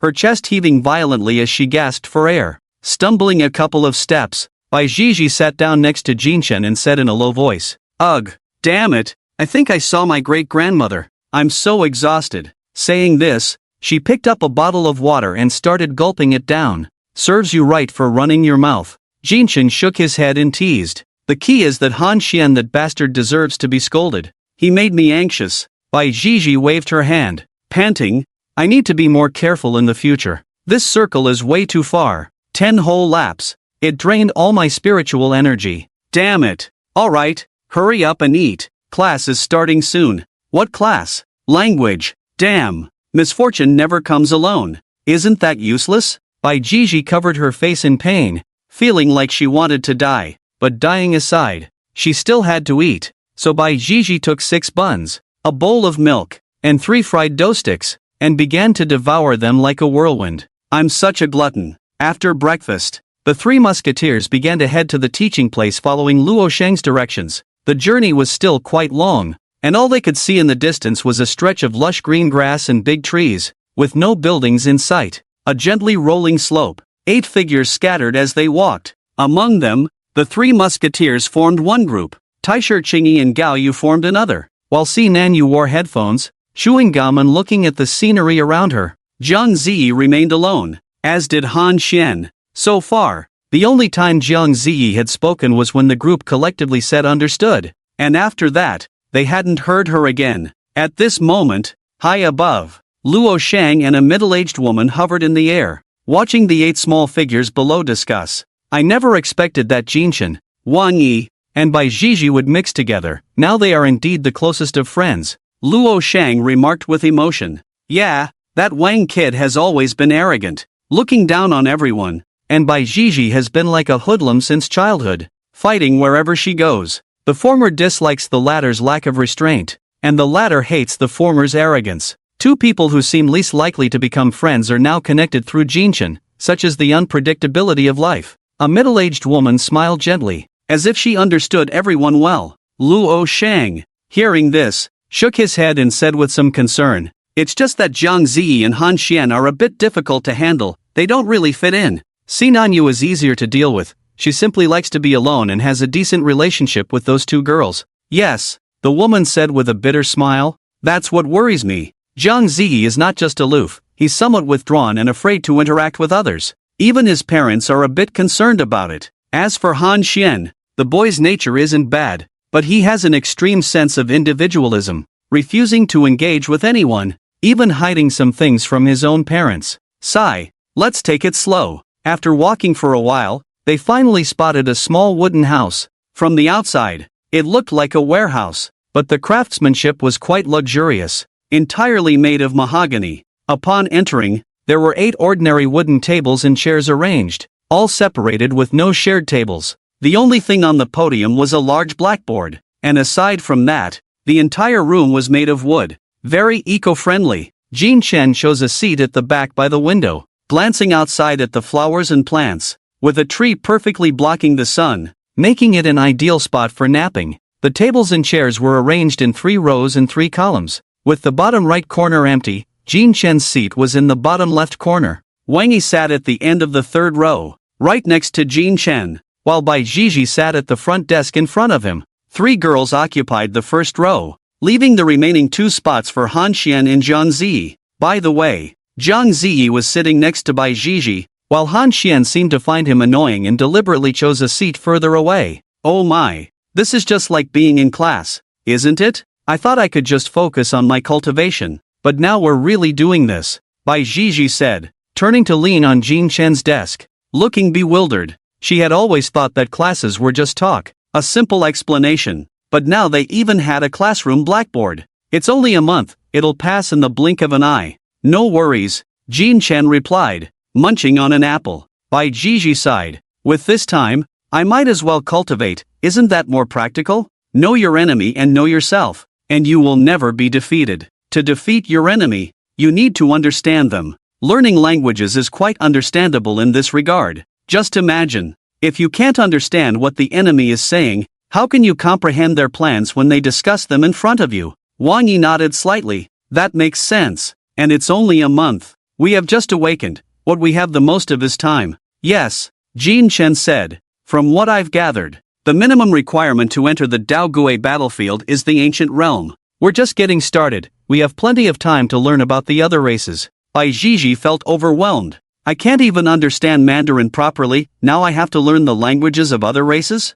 I'm going to break down." Just as they were chatting, Luo Shang's figure walked in through the door. "Come on, quiet down." As Luo Shang's voice fell, the classroom immediately fell silent. He walked to the podium, cleared his throat, and said, "Everyone, before you learn a language, you need to know the mainstream languages that are currently used in the world." Saying this, Luo Shang took out a piece of chalk and drew a large circle on the blackboard, then drew a larger square next to it. These 2 shapes represent the world we live in now. Blue star, the square represents the Dao Gui battlefield that we are familiar with. With a swoosh, 2 lines were drawn beneath the 2 shapes. First, there is the common language of Blue Star, the summer language and beautiful text, and then there are many next-tier languages, such as French, Japanese, Russian, and so on. On the other hand, the language distribution in the deceptive battlefield is relatively simple, consisting of the summer language, alien text, and beautiful text. On stage, Luo Shang was earnestly lecturing, while below, Jin Chen was seriously sleeping. The girl in front, Bai Jiji, was meticulously counting the patterns on the desk, while Wang Yi practiced transforming a blank piece of paper into a business card. It was already October, but the weather still lingered in June, reminiscent of summer. Honey-colored sunlight filtered through the sycamore trees outside, casting mottled shadows on the classroom desk. The chirping of birds, the rustling of the old trees, and Luo Shang's lecture blended together, weaving a unique symphony of youth. Jin Chen lay on the desk, listening to the monotonous language, occasionally zoning out, his eyes not too heavy with sleep, gazing at the gradually falling yellow leaves outside, lost in thought. After a long time, class was over, and the leaves had fallen. Jin Chen seemed to have a natural sense for the end of class, before anyone could call him. He was already stretching and getting up. The sounds of laughter gradually faded as 3 girls left the classroom, heading towards the cafeteria. Wang Yi walked over, flipping his empty hand, and handed over a black business card. He smiled lightly at Jin Chen. It's quite simple. Jin Chen yawned, took a look at the card, then casually waved it and handed it back. But the card was no longer a business card, it was a playing card with a middle finger etched on it. It really is quite simple. Wang Yi's smile froze, no longer playful. Damn it, I can't take it anymore. This is unbearable for anyone to listen to. Bai Zhizhi, who had been holding back for a long time, finally exploded, swaying like a resentful ghost. Then just sleep, like I do. Jin Chen wrapped his arm around Bai Zhizhi's neck, laughing. The latter had a face as if she had eaten arsenic. I dare not sleep, I'm afraid he'll tell my mom. Are you that afraid of your mom? The last time I saw Auntie, she seemed like a pretty gentle person. Gentle my ass. My mom probably hasn't even seen that word. When she gets angry, damn, it's like the world is exploding. She would hang me up and beat me. I've heard a bit about it. The 3 chatted all the way to the cafeteria. As soon as they entered, Luo Shang mysteriously rolled out a small cart. Everyone looked over to see 8 blue wristbands on the cart. Exuding a sense of technology, Luo Shang introduced to them. These are your smart wristbands. I will contact you through the wristbands for any messages, and they will also periodically issue some small tasks. You can check them out later, they will help improve your assessment scores. Tasks? Bai Zhizhi discovered something significant. Does that mean we can go out? That's right, you can go out during the task period. With confirmation, Bai Zhizhi's eyes suddenly lit up, picking up a wristband as if it were a priceless treasure, her gaze resolute as if she were about to enlist, murmuring, the path to redemption lies within. Everyone took turns receiving and putting on the wristbands. There is also your identity information on it. It will collect your spiritual energy density and recommend suitable extreme martial arts, Luo Shang said, pointing at the screen on Jin Chen's wristband. Jin Chen curiously looked at the wristband on his wrist, tapping it with his fingertip, and a virtual screen popped up. Name, Jin Chen Heavenly Object, Final Sequence Garden Cultivation Level, Jean Realm 8 turns recommendation, Ice Attribute Extreme Martial Arts 8 turns? As soon as the panel appeared, it instantly attracted the attention of others. Wang Yi was also somewhat shocked. He had always thought Jin Chen should be at the 6 turns level, at most 7 turns, but now he was already at 8 turns? Everyone looked over, all astonished. This speed is a bit abnormal, isn't it? He's been tricked again. Ding dong. Just as Jin Chen was enjoying the Dragon King's show-off, a crisp sound suddenly rang out from the wristband. Luo Shang smiled and explained, this is a task prompt. Since the wristband is connected to the National Task Network, there are many ordinary tasks of all kinds. I must remind you to check carefully before accepting a task. If you take on a worthless task, it won't help your assessment and will only waste your time. Before he could finish, a mechanical voice sounded. Task accepted successfully. Luo Shang paused, looking for the source of the sound, and saw Bai Zhizhi with an excited expression, eager to try. Awesome! Let's see who has faster hands. I'm the Yasuo of the national server. Jin Chen leaned over, curious, and asked, what task? I don't know. I didn't look. Bai Zhizhi waved his hand dismissively. For him, as long as he could go out, he would be willing to do anything. He grinned and said, don't worry, I filled in our 3 names. How could I forget you 2 for such a good thing? What do you think? Isn't your brother Bai loyal? Wang Yi, who was slurping noodles not far away, paused. It won't be me, right? Of course it will. Ahem. Luo Shang cleared his throat. You should take a look at the task. Most of the tasks here are designed for new college students, so they are quite simple. College students? What are you talking about? I'm already a big guy. Bai Zhizhi cheerfully opened the task details, but then his smile faded. Level B, pick up children from school, afternoon.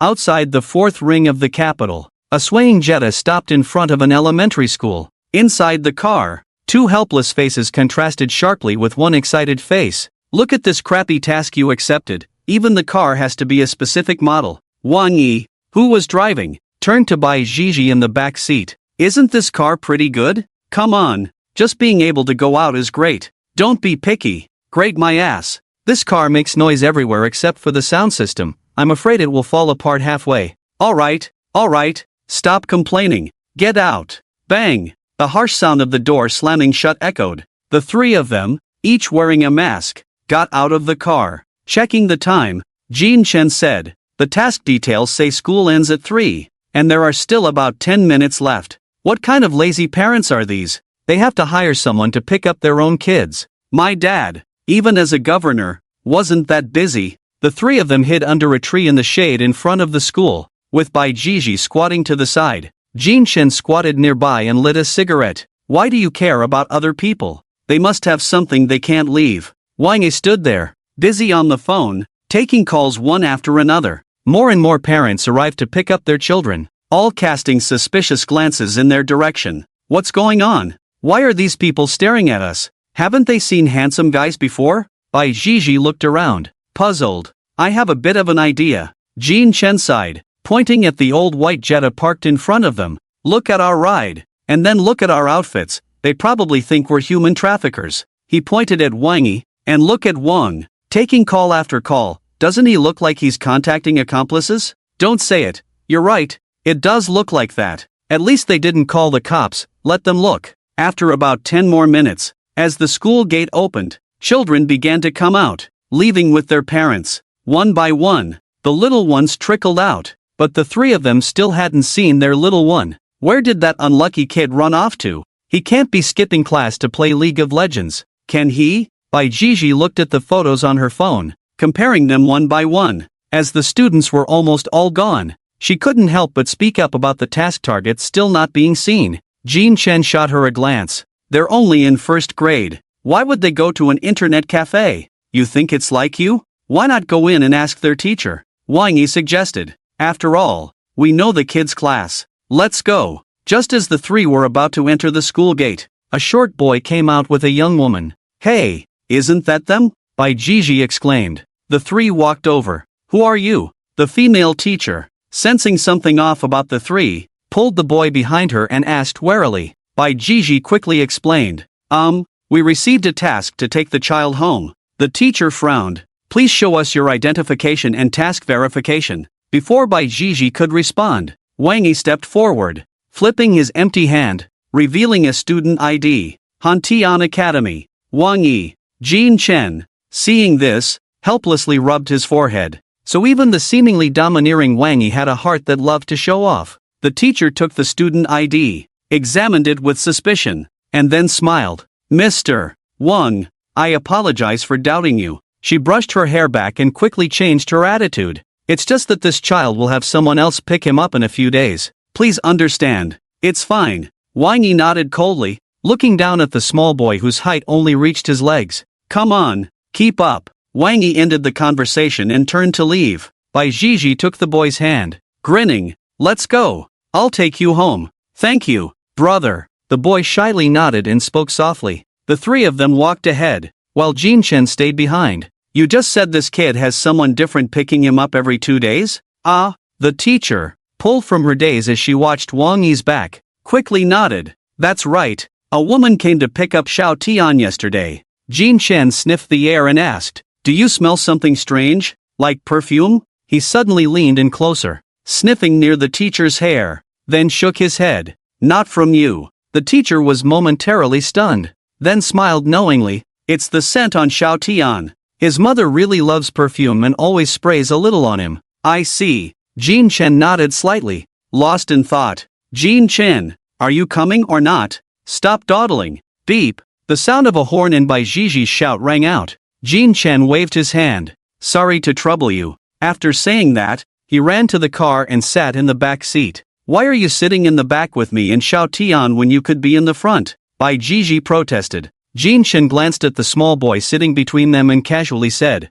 "Your boss Wang is unpleasant. Doesn't want to go." Jean Chen. Okay, you're not unpleasant." Wang Yi snorted coldly, starting the engine while looking at the navigation. In the car, Jean Chen draped an arm over the boy's shoulder, smiling as he asked, "How old are you, little friend?" 8. "What's your name?" "Tianji." Tianji replied obediently. Jean Chen nodded and stopped asking questions, turning his gaze to the bustling traffic outside. The car drove in silence until they reached an old district on the outskirts of the city. The four of them got out, walked through winding alleys, and finally entered an old apartment. Xiao Tian, your dad is quite nostalgic. The clattering of pots and pans echoed around them as they opened the creaky old door and stepped inside. Suddenly, a strong scent of perfume invaded the air. Your dad is really into nostalgia, Bai Zhizhi said, pinching her nose and frowning. Wang Yi felt the same. The pungent smell of the perfume was truly unbearable.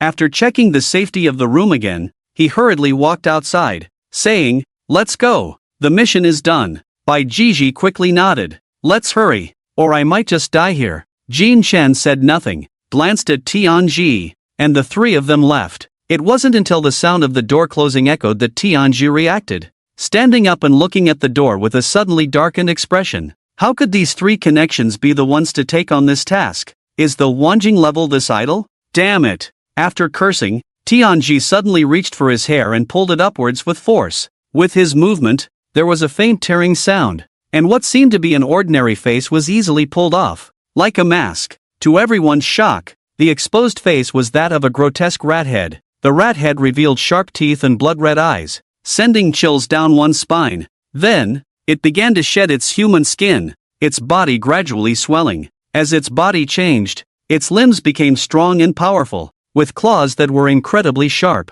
It only stopped growing when it reached the size of an adult. Finally, it opened its terrifying mouth, the corners stretching almost to its ears, and spoke in human language. "Looks like I need to find new food tonight. Damn it!" Its voice was hoarse and filled with wildness. Just then, several voices came from outside the window, covered by curtains. How old did he say he was? 8 years old. Is this really 8 years old? The sudden voices made the giant rat panic. Who? It slashed the air with its sharp claws, the wind causing the curtains to flutter. The three who had just gone downstairs were now inexplicably crouched by the window. For a moment, the three humans and one beast stared at each other, the air falling silent. Exposed, the rat's pupils contracted like needles, and without a second thought, it turned and ran. It knew all too well the identities of these three. One was the Prince of Fengtian, another was the next head of the Wang family in the capital, and the only one without a clear connection was backed by the entire Great Xia who could afford to provoke them.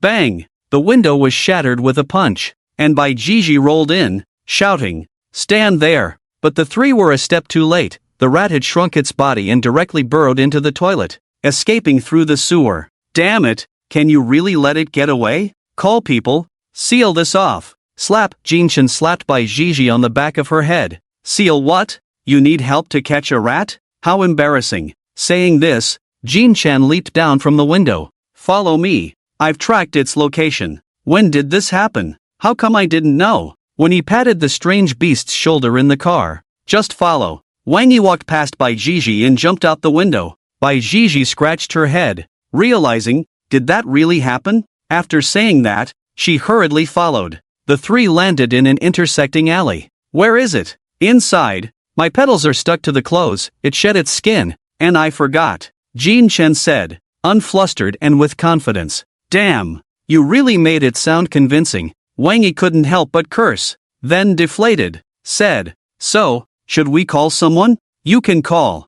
I won't call, that rat is just at the Zhan level. Catching it would be embarrassing enough without calling for help. Bai Zhizhi will call. Bro, this isn't Fengtian. Where would I get that many people? So what do? We can't just ignore it. We saw it. How about we inform the local authorities? That would be even more embarrassing. 3 of us at the Huan level couldn't catch a new realm mouse, and in desperation, we can only call for help. Then what do you suggest? We can't sense the aura until we reach the deep realm. Should we wait until we reach the deep realm to catch it? Are you stupid? By the time you reach the deep realm, it would have already died of old age. Sigh. After a while, Jin Chen sighed. To avoid any casualties during this time, he could only show the charm of connections. Mr. Can you help find out where that mouse went? Jin Chen spoke to the air. To the east. Yu Chen's voice rang in his ears. Upon hearing this, Jin Chen's shoulders shook, and he turned to look. Let's go. As soon as he finished speaking, the air trembled, and Jin Chen shot into the sky, tracing a graceful arc as he moved further away. Wang Yi remained silent and flew up as well. Damn, I'm not running any slower than you can fly, Bai Zhizhi muttered, and instantly, crackling lightning enveloped her, transforming her into a bolt of thunder as she dashed away. Swish! The speed of the group was incredibly fast, and in the blink of an eye, they left the old city and entered a mountainous forest. Mr. Yu, underground to the left, just attacked directly. Jin Chen turned his head. Wang Yi, it's below you, leave it to me. The tearing star decree virtual blade appeared, and Wang Yi swung it, fiery red spiritual flames immediately entwining above the heavenly object. He then focused on the ground below, swinging his large blade, transforming into a spinning meteor as he crashed down. Song of the Sparrow. Boom! The meteor struck down, sending dirt flying, and the ground cracked like a mirror, revealing a massive mouse that was directly shaken out. Swish! A purple beam sliced through the air as Bai Jiji leaped up, her body crackling with lightning, and struck the mouse beast solidly on the head with her staff. In an instant, Bai Jiji landed on the ground, raising 2 fingers in front of her chest. Divine movement, heavenly pivot. Crackle! The violet lightning rippled, and 2 streaks of electric light separated from Bai Jiji's body, charging towards the mouse. Bang! Swish swish swish! Bai Jiji and the 2 clones seemed to transform into intertwining electric flowers, darting around the mouse at incredible speed, attacking furiously like flashes of blades. Finally, with the last strike, the mouse was sent flying into the air. Ding! A crisp sound rang out as a whirlwind gathered into a vortex continuously in front of Jin Chen, forming a large array inscribed with obscure characters. In the center of the array, there was a handprint mark. At that moment, the mouse happened to fly beside this array, and it was visibly filled with fear and helplessness in its crimson eyes. The palm was raised, covering the center of the array. Green wind seal. Buzz! The array shook violently, like activated code, beginning to twist and rotate. The handprint in the array also seemed to fly out, and a terrifying airflow immediately surged forth. But just as the mouse closed its eyes, preparing to face death, the airflow suddenly dissipated. After a few seconds, it cautiously opened its eyes. It saw Jin Chen grinning at it. Failed! Bang! A punch came down, and the mouse fell from the air. Bang! The massive body crashed down, kicking up a cloud of dust, and the mouse's eyes rolled back, completely fainting. As soon as Jin Chen landed, Wang Yi and Bai Jiji gathered around. What was that extreme martial art you just used? The momentum was so great. Awesome, but too bad it's a silent fart. It would be even more impressive if it could be released. Jin Chen waved his hand and raised an eyebrow, saying, just sprinkling some water. After saying that, he walked over to the side of the mouse, kicked it lightly, and switched to a serious tone, saying, a strange beast has appeared in the city. TSK TSK TSK, this is no small matter if we talk about it in a big way. Second tier strange beast, the shrinking bone mouse, has some notoriety. It can often transform into a human and walk among us by controlling its own bones, Wang Yi said as he approached, arms crossed. But it's a bit strange that it made it into the capital. As he spoke, Wang Yi took out his phone and dialed a number. Within 2 seconds, the call was answered. This is Wang Yi, who is the district-level head of the old urban area outside the 4th ring. I'm in the eastern mountains, have him come to see me. Tell him, and you too. 10 minutes. If I don't see anyone in 10 minutes, then pack up and get ready to leave. After hanging up, Wang Yi dusted off his clothes. 10 minutes, let's finish this and then head back. Clap. Jin Chen clapped his hands and gave a thumbs up. Boss Wang, impressive. Bai Jiji, seeing this, imitated him. Boss Wang, strong. The 2 exchanged glances and shouted in unison. Boss Wang, both impressive and strong. Wang Yi, hearing their praise, nodded in satisfaction. At that moment, a chaotic sound of footsteps approached. The group turned to look, and several figures were walking toward them. So fast? How is that possible? Did they come by rocket? The 3 squinted, and they saw several older, disheveled middle-aged men approaching, carrying various strange beast remains. Pioneers. The men quickly gathered around the shrinking bone mouse, expressing their amazement. Oh my, I've never seen one this big before. This must be worth a lot. Isn't this a windfall? After a brief discussion, the leading man stepped forward and said to Jin Chen and the others, little brothers, can you let us have this? We can trade you something of equal value. No trade, take it back where you found it. Wang Yi replied coldly. Bai Jiji leaned closer to Jin Chen and whispered, don't these people know us? They shouldn't. There aren't that many spectators, they're all busy people. For them, making a living is the priority. Who has time to watch us every day? Bai Jiji nodded. That's true, this pioneer has been in the mountains for almost a year. The man, seeing Wang Yi's resolute attitude, quickly put on a smile. Let's negotiate a bit more. Brother, I have a fixed buyer who offers a high price. If you sell it outside, it'll just be the market price. I'll give you the market price, so you won't lose out. How about that? Wang Yi stepped forward, producing a business card from thin air and handing it over. This strange beast is currently involved in some matters and can't be sold. Please leave. Little brother, I advise you. The man glanced at the business card, and his words immediately faltered. Big brother, this is dangerous. I suggest you head back early, otherwise, let us escort you. The rapid change in attitude caught his companions off guard, and they all showed expressions of astonishment. Be big brother? Before they could speak, a loud noise suddenly erupted from the sky not far away. A strange beast? The pioneers immediately became alert, drawing their protective artifacts. No, it's a person. They saw a series of circular sonic booms in the sky, and a man with spiritual wings on his back was rapidly approaching. You realm expert. Pang! The figure flipped in the air half a meter above the ground and then landed steadily. Without hesitation, he quickly walked up to Wang Yi. Young master, you're here. Wang Yi nodded lightly and raised his chin towards the rat. Look, this thing has entered the urban area. As the district-level responsible person, shouldn't you provide an explanation? The several pioneers nearby were shocked and finally understood why their elder brother's expression changed so quickly.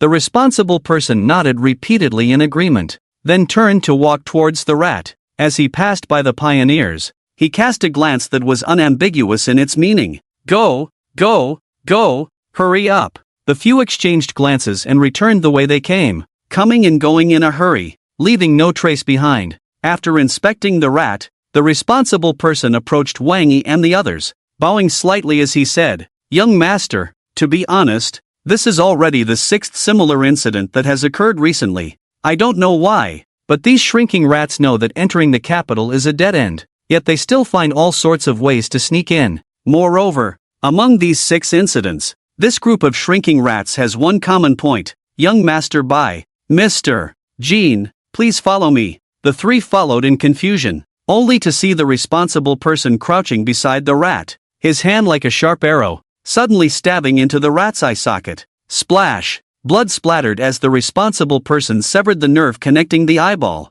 presenting a bloody eyeball before the 3. When we discovered the second shrinking rat entering the capital, we sent someone to capture one in the mountains and compared it with the 2 that entered the capital. During this process, whether it was DNA, brainwaves, or spiritual energy, there was not a trace of difference, only this eye. Jin Chen stepped forward, pulling out a white glove from somewhere and putting it on. He took the eyeball from the responsible person's hand, examined it closely, and said with narrowed eyes, It's red. The eyeball of a shrinking rat should be black, but this one is red. Not just the pupil, but the entire eyeball has turned red. Something's not right. Exactly, the responsible person said. We tested this eyeball and found that it contained a type of energy that does not belong to the shrinking rat. Spiritual energy? Foreign spiritual energy. The responsible person's expression became serious. We have contacted higher-ups for confirmation, and the response we received is that this is the purest form of foreign spiritual energy, indicating that the foreign race modifying the shrinking rats is of a noble bloodline. Wang Yi furrowed his brows. How could foreign races be involved? Has something happened in the Dao Gui battlefield recently? We've contacted them. There are no abnormalities on the front lines. The spatial passages connecting the Dao Gui battlefield within the Great Xia have also been checked, and no trace of foreign races has been found, as if they appeared out of thin air. The responsible person sighed and continued. Currently, the higher-ups have dispatched a special task force to thoroughly investigate this matter, but so far, there has been no progress. We can only capture some strange beasts similar to the shrinking rats, with no other gains. Jin Chen returned the eyeball to the responsible person, and after removing the glove, he pondered. Logically speaking, if it were a foreign race lurking in the Great Xia, they wouldn't use such low-level methods to expose their existence. Perhaps this is just a smokescreen to attract attention. Their true purpose might be something much bigger. The person in charge shook his head and said in a low voice, This hypothesis has already been proposed and extended in thought. Ever since the South incident in Yiyu City, Nanzhou Province, Lord Yu single-handedly killed both the smiling face and the black face. and severely injured the crying face. They will not choose to enter the Great Xia territory in the short term. Therefore, this transformation of the strange beast incident cannot be attributed to self, but rather to a newly emerged weak existence. If a strong person were to appear within the territory, the heads of the provinces would not be oblivious, let alone in this capital city. So, it must not be a being of excessive strength, which is why it has gone unnoticed. Our extended conclusion is that this alien strength should be between the realm and the realm. How it appeared within the territory is unknown, but we have speculated on everything it could do: assassinating a Huan-level figure, assassinating important individuals of the Great Xia, assassinating the Prime Minister, attacking cities. None of these things it could possibly accomplish. So, we have no leads, the enemy is in the dark, and we do not know their purpose. Jin Chen said. What is the current course of action? We are intercepting. We have been increasing personnel during this time. The person in charge replied. In half a month, if we cannot intercept effectively, leading to continuous civilian deaths, we will initiate the extermination plan, dispatching troops to eliminate all the bone rat-like strange beasts within the territory. What a bold plan, Jin Chen said, giving a thumbs up. Base 091, teacher's dormitory. Luo Shang, who had just soaked his feet, lay on the bed, grinning at a silly video on his phone. Ding dong. At that moment, a text message suddenly arrived on his phone. Luo Shang casually tapped on it, but his smile froze when he saw the content. Driving with other behaviors that obstruct safe driving. Fined 200 yuan. 3 points deducted. Ding dong. Illegal modification of motor vehicles. With behaviors that obstruct safe driving. Fined 600 yuan. 3 points deducted. Ding dong. Driving with other behaviors that obstruct safe driving. Fined 200 yuan. 3 points deducted. 3 messages came in, and finally, there was a photo captured by surveillance. Luo Shang's trembling fingers tapped on it, enlarging the image. He saw a dark road where a white Jetta, stripped of its roof, was frozen in time by the camera. Inside the car, 3 young people were each holding a bottle of soda, toasting. One of them even stood on the back seat, making a face at the surveillance camera, while the other 2 laughed heartily. 3 points. Add 3 points. Add 3 points. Plus the 3 points I lost last time for smoking. Luo Shang's life turned bleak. Goodbye, my driver's license. Jin Chen, Wang Yi, Bai Zhizhi. His roar startled the entire base, even causing a little squirrel that had just harvested a nut in the woods to fall from the tree. As night fell, the lake's water was stirred by a gentle breeze, creating rippling sounds. The beams of the car's headlights illuminated the road ahead as a dilapidated Jetta without a roof drove by. Jin Chen leaned against the open window, the evening breeze sweeping in, tousling his hair. Wang Yi held the steering wheel with one hand and rested the other outside, trying to catch the elusive evening wind. Bai Zhizhi lounged in the back seat like a lord, arms spread wide, crossing his legs comfortably. They had removed the roof because there was no air conditioning in the car, so they had to manually convert the vehicle into a convertible to stay cooler. The 3 of them each held a bottle of soda, enjoying the tranquility of the moment. Hey, Wang Lao Air, let me use your phone for a bit, Bai Zhizhi suddenly said. Wang Yi took out his custom-made phone from his pocket and handed it back. Don't get it dirty. Get lost. I'm as clean as can be, Bai Zhizhi replied, opening the camera on the phone and stretching it out in front of him. Come on, let's take a family photo. Hey, I don't remember giving you permission to take pictures with my phone,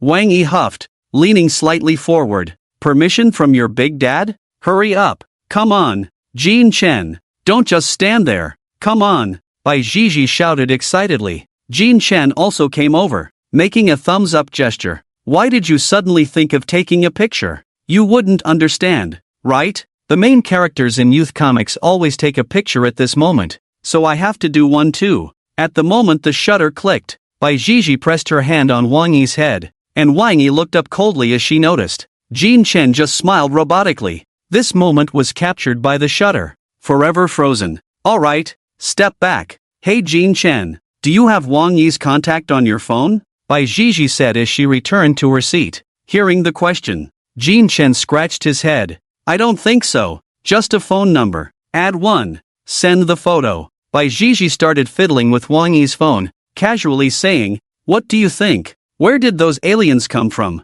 Could it be that someone scratched a lottery ticket and got them? Jin Chen took a sip of soda, thought for a moment, and said, maybe they've been around for a long time. Wang Yi shook his head. Not likely, that would have been ages ago. I have a guess. Jin Chen propped his chin on his hand, looking at the road behind them. Do you remember that alien egg? Yeah, I killed that one myself. It can't be him, Wang Yi said decisively. Jin Chen shook his finger. No, I was thinking, is it possible that there are twins among the aliens? You killed one, but in fact, there's still another. Not likely. The red armored guards were present, and Mr. Yu was not far away. If that were the case, how could they not have noticed? Wang Yi firmly denied Jin Chen's speculation. Alright, that's true. I guess I was overthinking it. Jin Chen spread his hands and shrugged. Forget it, I was just asking. With our current strength, knowing so much is useless anyway. Bai Zhizhi leaned back with her hands behind her head, speaking leisurely. Yeah, we need to improve our strength quickly. We can't keep calling for help next time something like this happens. It's just too embarrassing. The group chatted for a while longer, and since Wang Yi had been speeding the whole way, they soon returned to base 091. After parking the car, the three of them staggered back to their dormitory. Finding Jiang Ziyi and Han Xian already asleep, they kept quiet, washed up, and then rested. Meanwhile, at this moment in Jinling City, in the Huzhua villa that hadn't seen anger for a long time, swish, swish, swish, a pool of strange black liquid slowly writhed on the lawn, slowly outlining ancient patterns, as if performing some kind of ritual. The next day, the warm morning sun broke through the thin mist, the weather gradually turned cooler, and frost had unknowingly formed on the window overnight. The three of them welcomed their winter. Due to the unauthorized modification of base vehicles, Jin Chen, Wang Yi, and Bai Zhizhi were all punished to run 20 laps around the base. They used class time to run, and Bai Zhizhi was quite happy about it. Under a tree on the hillside outside the base, the three of them, having run less than half a lap, prepared to rest again. Ugh, this damn weather. It was scorching hot yesterday, and now it's freezing cold, like my mom changing her face. Bai Zhizhi leaned against the tree, sneezing. But are we really not going to run anymore? Wang Yi found a comfortable spot to lie down. Jin Chen, lying on a branch above, glanced down. Haven't you ever skipped class before? I never went to school, I had private tutors at home. See, that's the reason. It's just being lazy, afraid of a little trouble. Bai Zhizhi picked her nose and said, when I was in school, while others were training in the military, I was sleeping, while others were in class. I was online, while others were going to the cafeteria. I was ordering takeout. That's just how it was. That makes sense. Jin Chen, who was squinting up in the tree, chuckled. We can just sleep until mealtime, and then we'll have enough rest to go out and have some fun. And when we get tired, we can sleep in the afternoon. But the afternoon seems to be for firearms training, Wang Yi said. I didn't go yesterday because of a mission, so let's see today. Hey, but speaking of which, do you two remember that experimental task teacher Luo mentioned? The one after the training? Bai Zhizhi suddenly asked. I remember. What about it? Isn't it in two places? One in Japan, one in Malaysia. Where are we going? Let's go to Japan, Wang Yi said. I have a few branches over there, and I have quite a few people under me, so it'll be easier to get things done. Jin Chen gave a thumbs up. No wonder you're so well connected. You're bound to achieve great things. Saying this, he looked at Bai Zhizhi. Does Bai Xiao have anyone? I only have enemies. Years ago, when I went over there to play, I accidentally set fire to a shrine and almost burned down an entire street. Bai Zhizhi recalled, laughing heartily. Oh man, it caused quite a stir. Several families over there came after me, just wouldn't let me leave. What happened later? Jin Chen asked curiously. Later, my mom went over, set fire to another shrine, and then beat those people up before bringing me home. No deception. Absolutely true. So impressive, Jin Chen said, slightly surprised, recalling Bai Zhizhi's mother's gentle demeanor. Indeed, one should not judge by appearances. Wang Yi below chuckled softly and said, Bai Zhizhi's mother was a veritable local emperor in Fengtian back in the day. All the assets and real estate development in Fengtian were basically hers. Anti-marrying Bai Zhizhi's father was purely a downward move. One was in the officialdom, the other in the underground world. Who in Fengtian doesn't know the Bai family's power? Wow, Xiao Bai, your mom is a big shot in the underworld. Jin Chen finally witnessed what a true second generation was like. What a background meant this was the background. Straddling both the black and white worlds. Impressive. Bai Jiji awkwardly scratched her head and chuckled. Just a bit, not just a bit. She's at the peak of the ancient realm. Back in the day, her dad was cracking down on the underworld, and she almost took him out. But speaking of the underworld, Bai Jiji's mom doesn't have any black businesses, at most. She just lends some money. She also has a huge trade chain for strange beasts and spiritual fruits. Wang Yi's tone was slightly teasing as he recounted the details of Bai Jiji's family. Over 20 years ago, not just in Fengtian, but even in the entire northeast region, there was a saying, if the king of hell wants you dead at midnight, the Bai family will keep you until next year. Quite powerful. The old Bai family is famous for being a mafia worldwide. It's a bit better within the Great Xia, since Bai Jiji's dad is an official and knows how to keep things in check. But once they go abroad, TSK, no one would give them any leeway. This is why Great Xia is part of the Human Alliance, to set an example and protect human harmony. Otherwise, Bai Jiji's mom would have long led people to wipe out all the countries that invaded Great Xia in modern history. That's enough. Don't talk about my family's cannon tower anymore, Bai Jiji interrupted. But she couldn't stop Wang Yi from continuing. Have you seen Bai Ling, their second child? Jin Chen nodded in shock. I've seen her. Does she have a story too? Wang Yi shook his head, holding back laughter. I'll tell you why they wanted a second child. It's because Bai Jiji is useless, full of bandit vibes. That's why they had a second child, to practice a little, hoping to raise a normal person. After all, the Bai family is now the face of Fengtian. At least they need someone with a scholarly aura. Fuck your mom, Wang Yi. Are you done yet? As soon as Bai Jiji heard this, she immediately started cursing. Don't talk about my family. Your family has fewer problems? A pigsty full of goblins, making noise for no reason. Why does it have to be at the world level?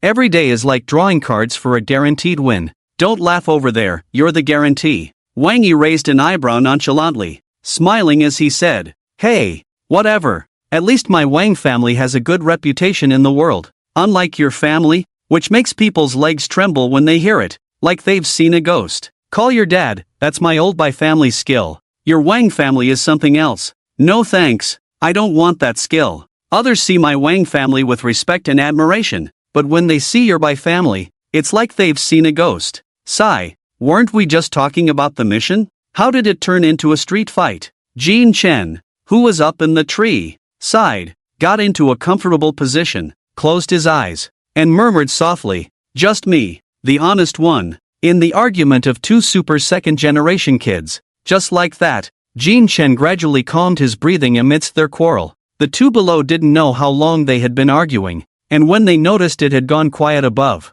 they also switched to a low-key bickering. Slowly, they grew tired of arguing, lying on the grass with their eyes closed to rest. A gentle breeze blew, birds flitted across the blue sky, and under a tree on the hillside, three young boys, two lying under the tree, one lying on the tree. Among them, Wang Yi slept the soundest, having been busy all his life. He seemed to cherish this brief moment of peace. Listening to the faint snoring below, Jin Chen opened his eyes, looking at the slowly moving white clouds at the horizon. Silent. He didn't know how to summarize this life. Was it wasting time or cherishing youth? Youth? Did an old guy like him really have it? Perhaps. Jin Chen was very clear that wasting this precious time was a waste. After all, this was a dangerous world where only cultivation and strength mattered. Without strength, one couldn't show off. Without cultivation, one couldn't act tough, couldn't become a hero. But did he really want to be a hero? What he wanted was just to perform a magic trick he considered the best. But did that have to be linked to strength? In fact, these were all prerequisites. Jin Chen recalled a saying by Romain Rolland. There is only one true heroism in the world, and that is to love life despite its cruel reality. The battlefield of deceit is unavoidable, but the current comfort is right in front of him. Cherish the present. No need to be busy all the time, play and eat when it's time. When responsibilities become unavoidable, he would don his armor and face the enemies. In fact, Jin Chen was also conflicted in his heart about whether to not waste a single moment on cultivation or to cherish the beauty of the present. After many thoughts, he reached a conclusion. Fuck it. It's time to play. Suffering now doesn't guarantee sweetness later, but sweetness now is real. He had worked hard in his last life. Did he have to suffer again in this life? Time to sleep. Just like that, the three of them fell into a deep sleep. each one more soundly than the last. They didn't know how long this youthful comfort would last. Perhaps it was very brief. Perhaps very long. Years later, when they looked back suddenly, would they still remember this autumn that belonged to them? The autumn of youth. The white clouds flowed, and time passed quickly. The afternoon's hazy sunlight poured down. Get up. What time is it? Classes in the afternoon have already started. A noisy voice echoed in his ears. Jin Chen groggily opened his eyes, first staring blankly at the sky before finally coming to his senses. Looking down, he saw Taisher Qingyi had appeared under the tree at some point, looking at the few of them with a helpless expression. Wang Yi and Bai Zhizhi also woke up in succession, equally dazed as they looked around, finally directing their gaze at Taisher Qingyi. What are you doing here? The corner of Taisher Qingyi's eye twitched. Why don't you guess? Are we eating? Bai Zhizhi wiped the drool from the corner of her mouth and asked drowsily. Class has started. Where's the food? It's already 2 in the afternoon. Taisher Qingyi's loud shout forced the brains of the three to boot up. Ha! Ha!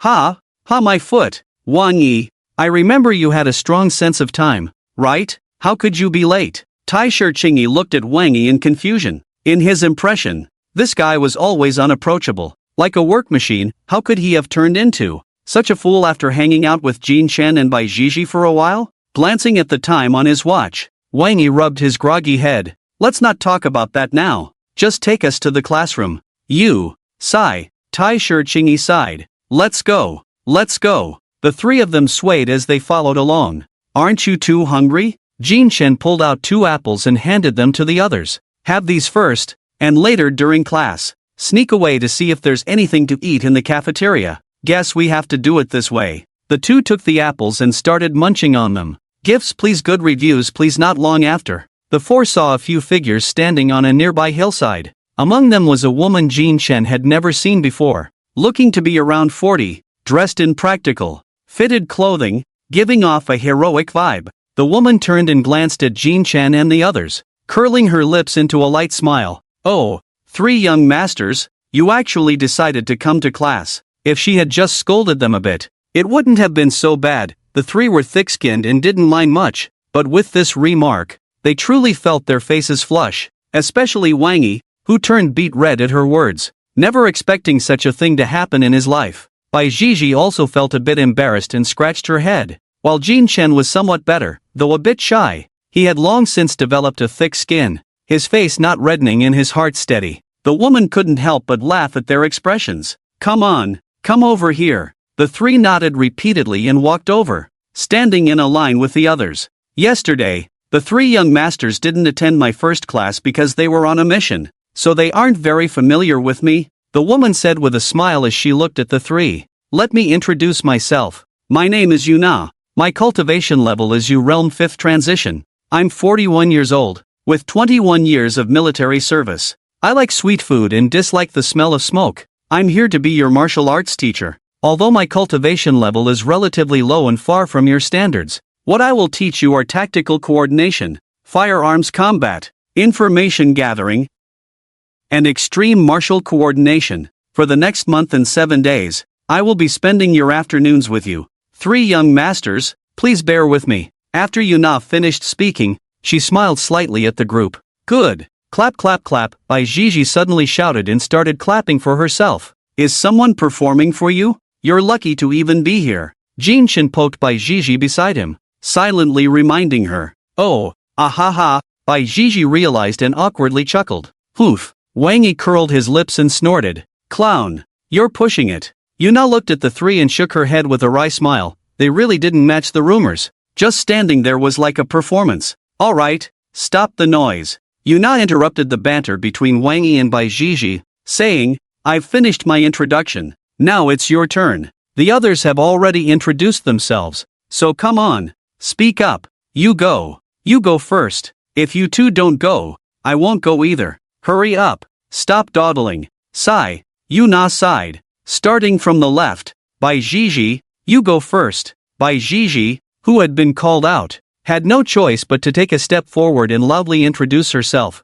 My name is Bai Zhizhi. I am 18 years old. I have been in CF for 10 years. My cultivation is at the Zhan Realm, 6th Transformation. I like playing League of Legends, and I hate the Role King. That's it. Yuna nodded gently and then looked at the next person. My name is Wang Yi. I am 18 years old. My cultivation is at the Zhan realm. 5th transformation. I like napping during my free time at work, and I hate uncultured people. That's all. Bai Zhizhi shot a glare at the person next to her. My name is Jin Chen. I am 18 years old. I have been in CF for 32 years. My cultivation is at the Zhan realm. 8th transformation. I like a lot of things, and I hate a lot of things. That's it. Bai Zhizhi leaned over to ask, how can you have 32 years? Oh, I played in my last life. Jin Chen replied casually. I knew it. Bai Zhizhi nodded in understanding. What the hell? Last life? You really believe that? Wang Yi looked at the divine-like conversation happening on either side of him,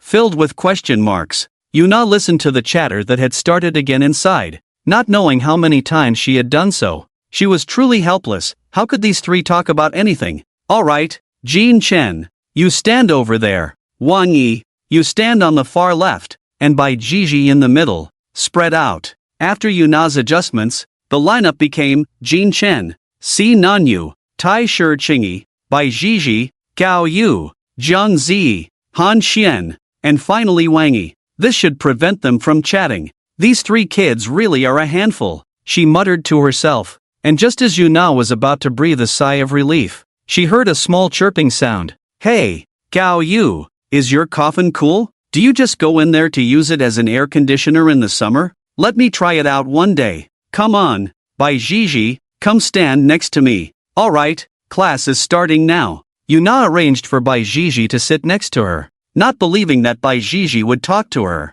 I believe you are curious why. In a world where humans can move mountains and fill seas, we still waste precious cultivation time learning about firearms. Before that, we need to understand the realms of humanity. As we all know, the cultivation realms of a life master consist of 8 realms. The first realm is Ming, which is the beginning. When you awaken your heavenly essence, you enter this realm. The awakening of heavenly essence can enhance your physique and 5 senses, breaking through the limits of humans from the old era, characterized by a direct enhancement of your physique and 5 senses. The second realm is Zhan, which is your current realm, characterized by the ability to materialize spiritual energy, wrapping it around heavenly essence to enhance its power. At this point, you can learn some extreme martial arts corresponding to your attributes to enhance your combat power. The third realm is Chen, where you can more directly feel the flow of spiritual energy. Its characteristic is the ability to transform energy into matter, allowing you to materialize spiritual energy for a long time,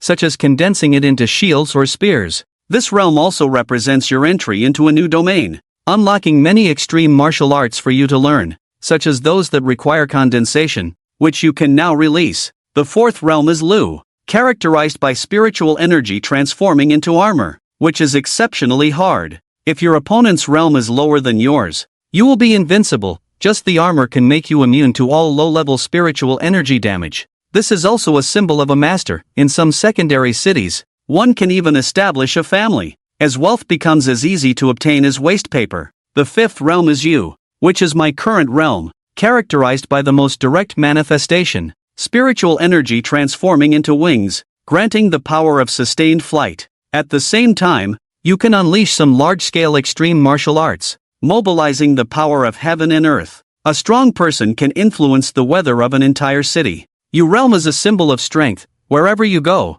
you will be respected as a Yu realm master. After speaking, Yuna smiled slightly. I won't say much more, because I don't really know what it feels like. The reason I'm telling you all this is to give you a more intuitive understanding of the realm. Only then can you truly grasp the significance of learning firearms. First, let me show you the earliest firearm. As she spoke, a flash from the ring in Yuna's hand revealed a Type 54 pistol. She continued to introduce the Type 54 pistol, a classic product of the old era, can kill opponents below the 8th turn of the Ming realm directly. Anyone above the 8th turn can already rely on their own strength and heavenly objects to defend against it. This is a relic of the old era. Nowadays, it can only be viewed as a model. If you want to injure someone, it falls far short. What I'm going to tell you next is a product of the new era. With another flash, a futuristic-looking pistol replaced the Type 54 in her hand. The arrival of the new era and the rise of spiritual power did not lead humanity to abandon the power of technology.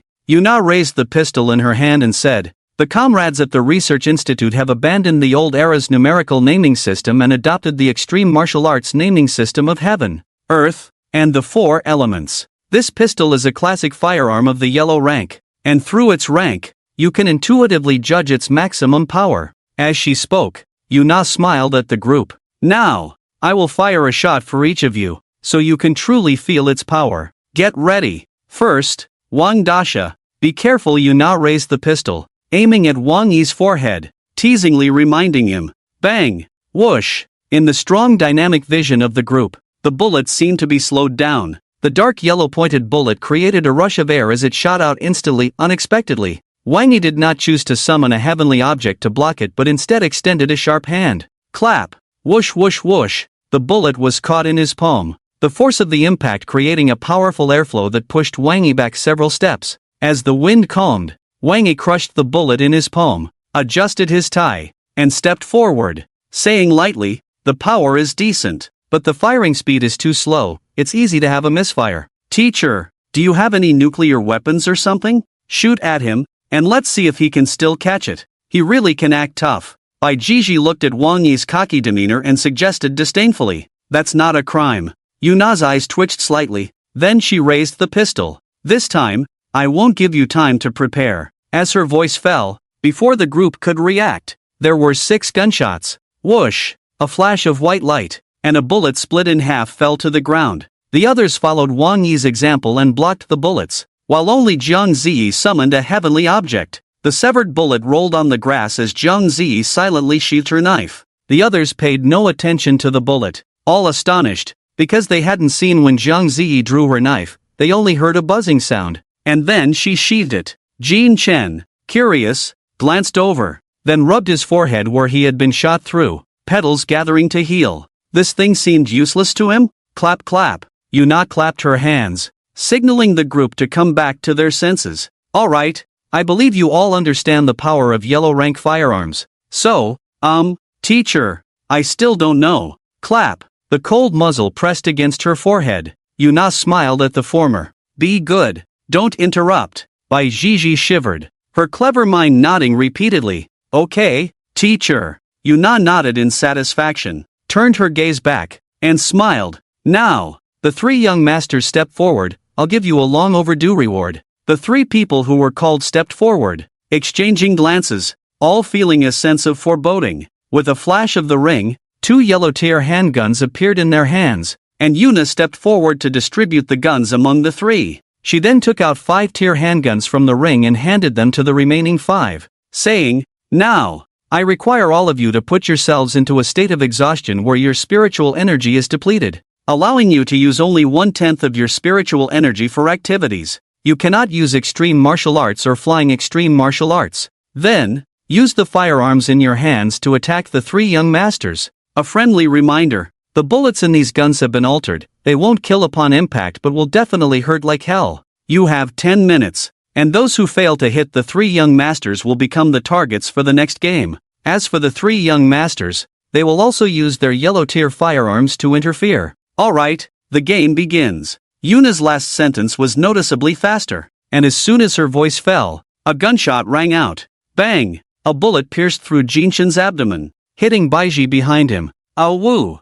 Yeah, it hurts so much. Damn it! A scream that could shake the heavens and make ghosts weep erupted, instantly kicking off this real-life CS battle. Wang Yi showed no hesitation and turned to run wildly. After a heart-wrenching pain, Baiji also had no time to find the culprit, clutching her stomach and limping away. Only Jinshan remained, standing dazedly in place, staring at the sky. Bang bang bang! More gunshots rang out, but the bullets all pierced through Jinshan's body and shot off into the distance. Damn it! This guy's ability is too disgusting. Forget him. After some discussion, they dashed away like the wind, chasing after Wang Yi and Baiji. The sound of gunfire continued, interspersed with occasional screams. Soon, the scene was devoid of people, leaving only a yawning Jinshan and a strangely expressioned Yuna. Yuna walked up to Jinshan and tentatively poked at his chest. However, the expected sensation did not occur. Instead, her hand sank in as if she had plunged it into a container filled with petals.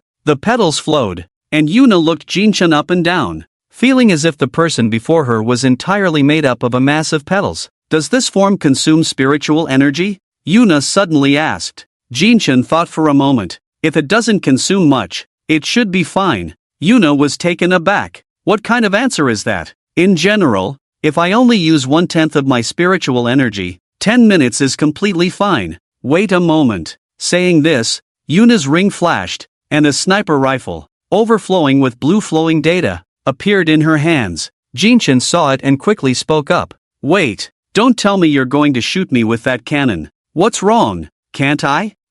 What do you think? This thing is just like a handgun, only more powerful. Do you think you can handle it? I don't think so. If we cooperate, I'll give you something good. No deception. I think that's too much. No deception. How do we cooperate? Eager to help, Jinchen readily agreed and actively asked how to cooperate. Yuna was momentarily taken aback by this sudden change and, realizing it, smiled helplessly and said, Aren't you able to fly? Just stay a bit farther away. About 500 meters should be fine, and then I'll shoot at you. She added, You're sure there's no problem, right? If she accidentally blew up a high-tier being with a single shot, it would truly be a disaster for her. No problem. Just a worthless life. Let's do it. Jinchen waved his hand nonchalantly, as if it wasn't himself who was about to be shot. As he spoke, his shoulders trembled, and the white wings spread open, stirring up a faint cloud of dust. With a push of his toes,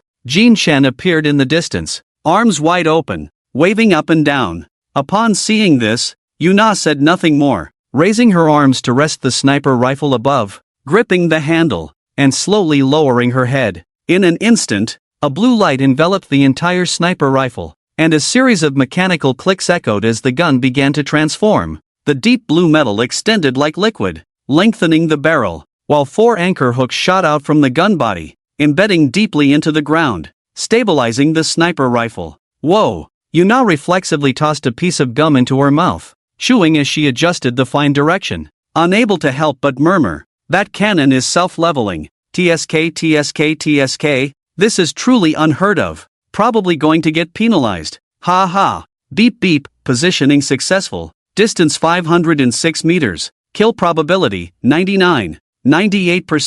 Please pull the trigger. The gun emitted an extremely subtle vibration, traveling through Yuna's jaw, resting against the gun body to her ear, delivering a mechanical report. Whoa! Her fingers gently moved to the trigger. Fire! Bang! A thunderous roar erupted, enveloping Yuna's position in swirling smoke. A slender bullet pierced through everything, instantly sweeping past the blue sky and grass, heading straight for Jinchen. In that moment, Jinchen's heart skipped a beat. He caught sight of the bullet, but it was only for an instant. His pupils narrowed like needles. Unable to react, this feeling was indescribable, and if forced to put it into words, it could only be 3, it would kill. Boom! A massive mushroom cloud rose, the terrifying airflow roaring like nature's fury, rampaging through this realm. Facing the horrifying scene, Yuna leisurely put on her sunglasses, shouldered the sniper rifle, and placed one hand on her hip, quietly chewing her gum. The hurricane whipped her hair wildly, and the entire lawn bowed under the pressure. The others quickly noticed the change and gathered around Yuna, gazing at the still rising mushroom cloud. Where's Jinchen? Where did he go? I didn't see him. Bai Jiji searched around, realizing her good brother was missing, and hurriedly inquired, while Wang Yi also looked around. Yuna waved her hand dismissively. Your brother is over there. Where? At the center of the explosion. Ha! Crackling sounds echoed as arcs of electricity crackled in the smoke, blue energy particles mingling with the black mist, creating a spectacular sight. The aftershock is about to end. Let's go take a look. Yuna retracted the sniper rifle into her ring, took off her sunglasses, and walked toward the center of the explosion. Soon after, the smoke gradually dissipated, revealing what was once a hillside, now completely flattened, leaving behind a massive pit. In that hollow, no figures were seen, only a few scattered petals swaying precariously. Damn! He can't be dead, right? Suddenly, those few petals split apart, transforming into a vast sea of flowers, like streams of water intertwining in the pit. The petals gathered into a large sphere. Then with a bang, Jinchen appeared unscathed in the tense sight of everyone. Woohoo! Super big explosion. Thought I was going to die. That was close. Jinchen wiped his forehead, which was devoid of anything, and then stretched widely. Come up. Yuna smiled as expected, tilting her head toward the bottom. The crowd nearby was completely stunned. No way. He didn't die? This guy is cheating. White Gigi murmured in extreme confusion. In his view, such an attack, even if it were from the Imperial realm, couldn't possibly leave him unscathed. How could this guy in the Dawn realm not even get his clothes dirty? Heavenly object characteristics. Yuna chuckled lightly. The sniper rifle I use is the Earth-tier Azure Cloud, created by human technology. The bullets do not contain any spiritual power, they are all new-type explosives. If I guess correctly, one of Jin Chen's celestial object characteristics is immunity to all damage that does not involve spiritual power. No matter how terrifying it is, as long as there is no spiritual power mixed in, it won't affect him at all. Even a nuclear bomb is the same. You can think of it as elementalization from One Piece, or perhaps the intangible from Kamui's tears. The essence of both is not too different. The former can be attacked if armed color is used, while the latter is fundamentally invincible. Damn, it's like something out of a two-dimensional world. Yuna waved her hand and said, "You might not understand this, but to put it simply, Jin Chen can choose to decompose himself into petals to avoid damage just before an attack arrives. However, this damage is quite vague, and only Jin Chen knows the specific limitations. In short, the attack from this firearm is less powerful than a fart to Jin Chen. At least a fart has a smell." I don't understand. Jin Chen leisurely walked out of the pit, applauding Yuna's analysis. Really impressive. No wonder you can be a teacher. Shoo, keep it low-key. Yuna raised an eyebrow. The thing I'm giving you, come with me after class, and I'll take you to get it. Sure, I'm really looking forward to it. Jin Chen took out a Qingling fruit to replenish his energy. Beside him, White Gigi blinked in a daze. You two wait a moment. I have two questions. First, if that's the case, isn't Jin Chen invincible? Even if a great emperor comes, it wouldn't work on him. Second, what's this good thing? Is there one for me? Yuna shook her finger. For the first question, evasion does not equal invincibility. Everything has its limitations, and Jin Chen will too. I just don't know the specific boundaries. For the second, there is a good thing. Do you want it? Yes. Upon hearing it was free, White Gigi nodded without a second thought. Yuna nodded and pointed to the distance. Stand back, I'll take a shot at you, and then I'll give it to you. Then forget it. After a brief, little interlude, everyone gathered at the original position and counted the number of hits. White Gigi was hit 12 times, with the bright red marks on his chest serving as bloody proof, while Wang Yi had fewer hits, only 7. The reason was that White Gigi had exerted a lot of effort to turn around and curse, leading to him being shot more often, while Wang Yi just ran without caring about anything, so he got hit less. But even so, it still made him grimace in pain. Yuna smiled at the now obedient White Gigi, looked around at everyone, and said, "Now that we've used the firearms, how does it feel?" "It's really damn powerful, even from a distance. It's so fast. If this were real bullets, I would have been dead by now." The one with the most say, White Gigi, spoke up, unable to help but take a couple of sharp breaths. The others nodded in agreement, realizing the terror of firearms for the first time. Even though they all came from prominent families, firearms had always been managed by the authorities, and even prominent families had no private stock, at most just a couple of old digital pistols from the past. Seeing that everyone had recognized the terrifying nature of firearms, Yuna nodded in satisfaction. This was the effect she wanted. Only in this way would this group of the world's few top geniuses treat firearms with a serious attitude, rather than a casual one. What you just used was merely the most basic version of a pistol. Beyond that, there are automatic rifles, light submachine guns, sniper rifles, shotguns, and many other types. Yuna walked in front of several people with her hands behind her back, saying, "The cannon that just blasted Chun was a masterpiece from the firearms. The sniper rifle series Azure as Clouds. You've seen its power. If you were to ambush, it could make the enemy cry out for mercy. This is the terror of, but it is also exceptionally difficult to operate. Due to its immense power, the recoil directly affects the trajectory, so before firing, you must calculate all the factors influenced by the recoil and choose the trajectory you believe is the most accurate. Moreover, the shooter must also meet certain standards, otherwise, a single shot could shatter a person's body. Although using firearms has many prerequisites, it cannot be denied that they are truly formidable. If you can master them, Congratulations, even in a state of depleted spiritual energy, you can still have a certain combat capability.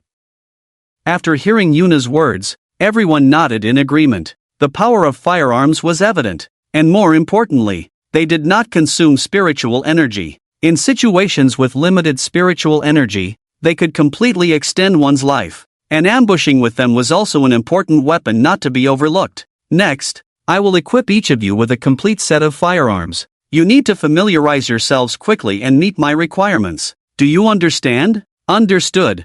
Very good.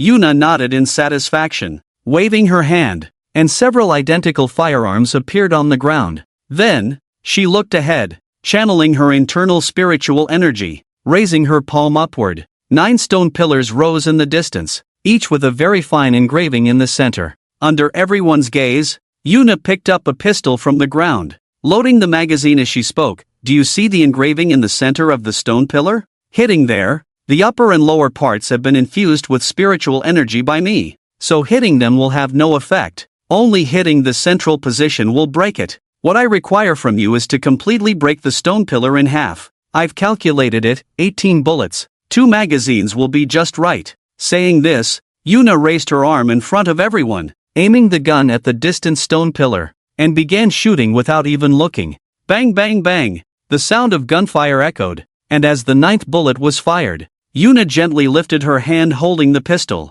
The empty magazine was ejected, and with a flash of her ring, a fully loaded magazine appeared in the air. Without looking, Yuna swung the pistol, inserting the magazine into the gun, completing the reload in less than 2 seconds. Bang bang bang! Then, another rapid series of shots followed, and the moment the last bullet was fired, Yuna tossed the pistol aside and smiled while brushing off the dust from her hands. Bang! In the distance, the center of that stone pillar was completely hollowed out, and the upper half fell down, completely broken in half. Awesome! Impressive! Amazing! Cool! So stylish! Incredible! Yuna's lips curled up. Just like this. You all try it. Whoever can do it will be able to proceed to the next step. Start now. As her words fell, Bai Zhizhi rushed out, picked up a pistol, and aimed and shot according to her memory of CF. Bang! Nothing happened. I thought you were going to show something big, but I didn't expect it to be a big mess.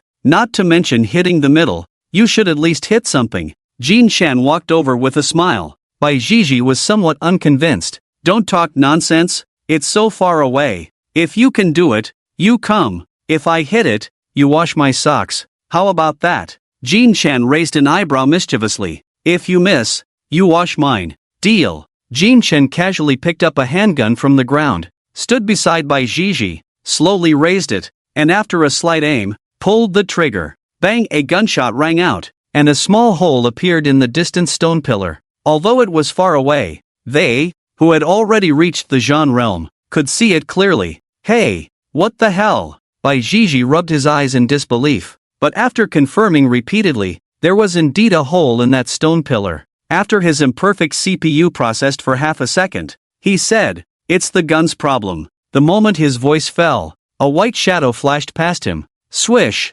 Looking again, a silver playing card was embedded in the center of the stone pillar. It's a human problem. Jin Shan retracted his hand and flashed a grin at Bai Zhizhi. Good job, Bai Xiao. Damn. Bai Zhizhi felt as if he had eaten something terrible, scratching his head in confusion. How did you do that? Have you played before? Sort of. Jin Shan smiled slightly. In his previous life, he had practiced for a long time to master the skill of flicking cards to pop balloons and using playing cards to knock down distant silver needles. Now with spiritual energy, both his vision and strength had improved, and with the change in the weight of the cards, hitting the target from this distance was completely effortless. Feeling defeated, Bai Zhizhi turned to bet with Wang Yi. Thus, he ended up with 2 pairs of socks. Although Wang Yi wasn't as accurate as Jin Shan, after serious practice, he managed to hit once after several shots. Bai Zhizhi, however, grew more anxious as he shot, and before long, he was flushed with frustration,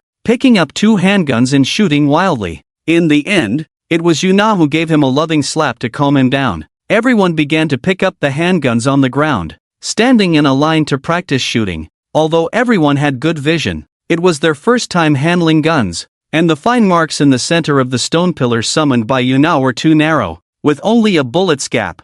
making it hard to hit. Seeing Jin Chen's accuracy, Yuna waved him over. "Come with me, I'll take you to get what I promised you." Upon hearing this, Jin Chen was no longer sleepy and quickly followed Yuna's pace. After walking for a while, they arrived at the outskirts of the base, not far from the teacher's dormitory, where there was a tightly closed warehouse. "Let's go." Yuna smiled mysteriously, walked up to the big door, and placed a hand on it. Buzz, click, the fingerprint recognition was successful, and with a sound of unlocking, the door opened a crack. Yuna pushed the door open with both hands and walked in, with Jin Chen looking around before following her. As soon as they entered, the door behind them closed, and it was pitch black, unable to see a finger in front of them. Clap, clap, Yuna clapped her hands, and immediately countless digital codes began to crawl up the surrounding walls, slithering like snakes throughout the warehouse. Then, bang! A blinding white light illuminated the space, followed by beams of light lighting up until the eighth one,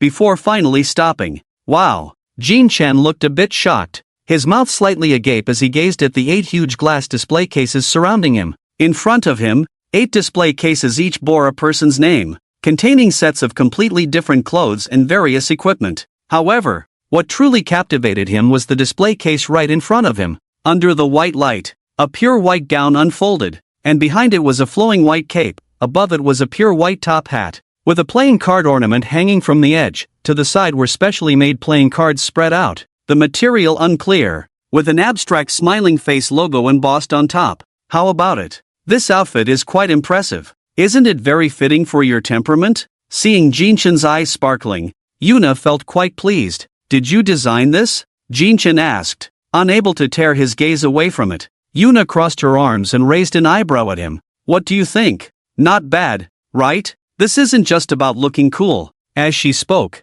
Yuna pointed to the cards and introduced, "Made from the precious materials of the battlefield of deception. It can slice through iron like mud, withstand a shot from azurous clouds without a scratch, and it has a built-in positioning device that records the entire world map. As long as you place it on someone, even if they run to the ends of the earth, you can track them down." "Next is this." Yuna pointed to the gown, smiling as she said, "Even more impressive. The material is woven from the silk of the 6th-tier peak monster, Xiang Beilu Fan Spider, capable of adapting to any environment. It can change color based on your spiritual energy fluctuations, and it has a certain deterrent effect. Spiders below the 6th tier will flee as if they've seen their father. Moreover, it contains the latest bone conduction technology. The enemies you track with your cards can transmit sounds through contact with your skin to your ear bones, allowing you to hear their location, even if you're directionally challenged. The 6th tier peak, equivalent to the strength of ancient Realm 9 transformations."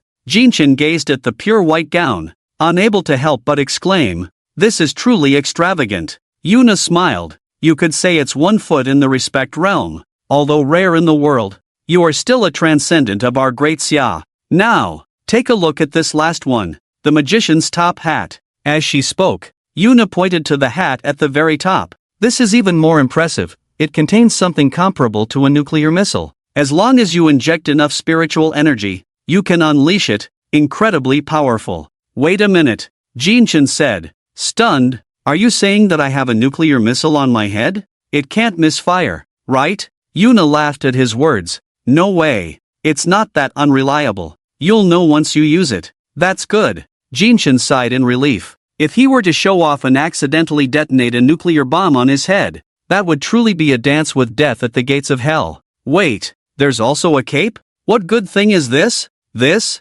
Isn't it stylish? I just bought 2 pieces of fabric from a discount supermarket and stitched them together. My skills are pretty good, right?" "Alright." After a brief moment of disappointment, a wave of late surprise surged in his heart. He looked at the gown and other items in the display case, tears of uncontainable emotion welling at the corners of his mouth. "Teacher Yu, is this what you prepared for me? I really feel embarrassed. Since you've gone to such lengths, I guess I have to." "Oh, this isn't what I prepared, it's just for you to see." "Eh?" The two stared wide-eyed at each other.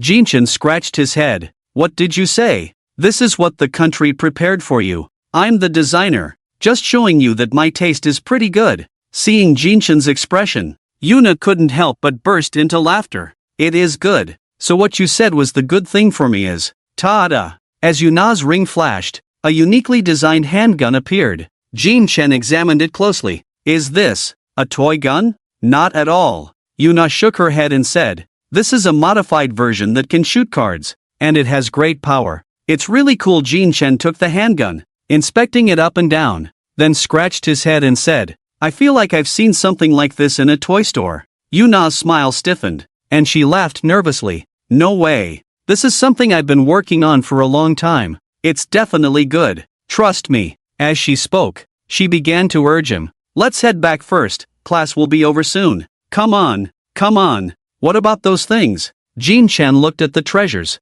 unable to hide his reluctance. Yuna pushed Jin Chen while saying, don't worry about those, they're all yours, they won't run away. Some still need to be adjusted, and I'll give them to you when you graduate. So don't worry. Can't you give them to me now? No, really can't? Really can't. I still need to make final parameter adjustments based on your performance during this time. Really can't? Really can't. Then how about you assess me now? I'm fluent in languages, Xiaomei. French, English, Japanese, Russian, I can speak any language you pick. Alright, let's go. Also, the next chapter will start the mission. So no more dilly-dallying in the base. The three musketeers are about to set off. Time flew by, and soon it was evening. Under the night sky, a cold wind blew gently, and the lights in the teacher's dormitory were extinguished. The base was silent. However, in the warehouse, which should have been the quietest place,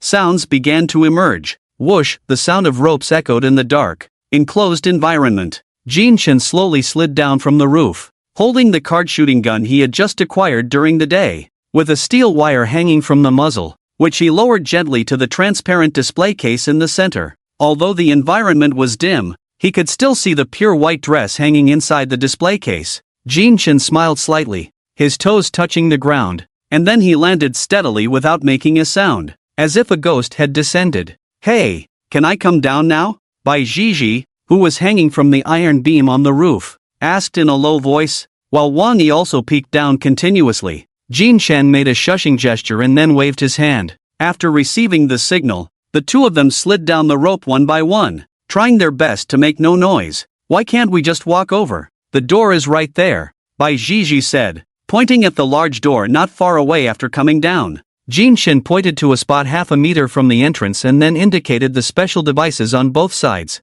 Heat-sensing scanners. If you walk in boldly, it will already be listening to a story called Sewing Machine. Alright, you're the expert. You have a point. Bai Zhizhi shrank her head. Where's my equipment? Let me see. Wang Yi leaned over and asked quietly. Hearing this, Jin Chen pointed to the side. Look at the name, it's written there. Bai Zhizhi's is too. The two nodded and then began to search cautiously. After 2 minutes, Bai Zhizhi's exclamation rang out. Oh my god, is this mine? It's so damn cool. Wang Yi squinted his eyes and couldn't help but murmur. This material. Theoretically, my Wang family has some involvement with everything on this blue planet, but I've never seen this before. Hearing their voices, Jin Chen's brow twitched, and he growled. Keep it down. Are you two here to perform a comedy? Got it. Understood. After a while, Bai Zhizhi said, how about we just take it? I'm a bit impatient. Wang Yi replied,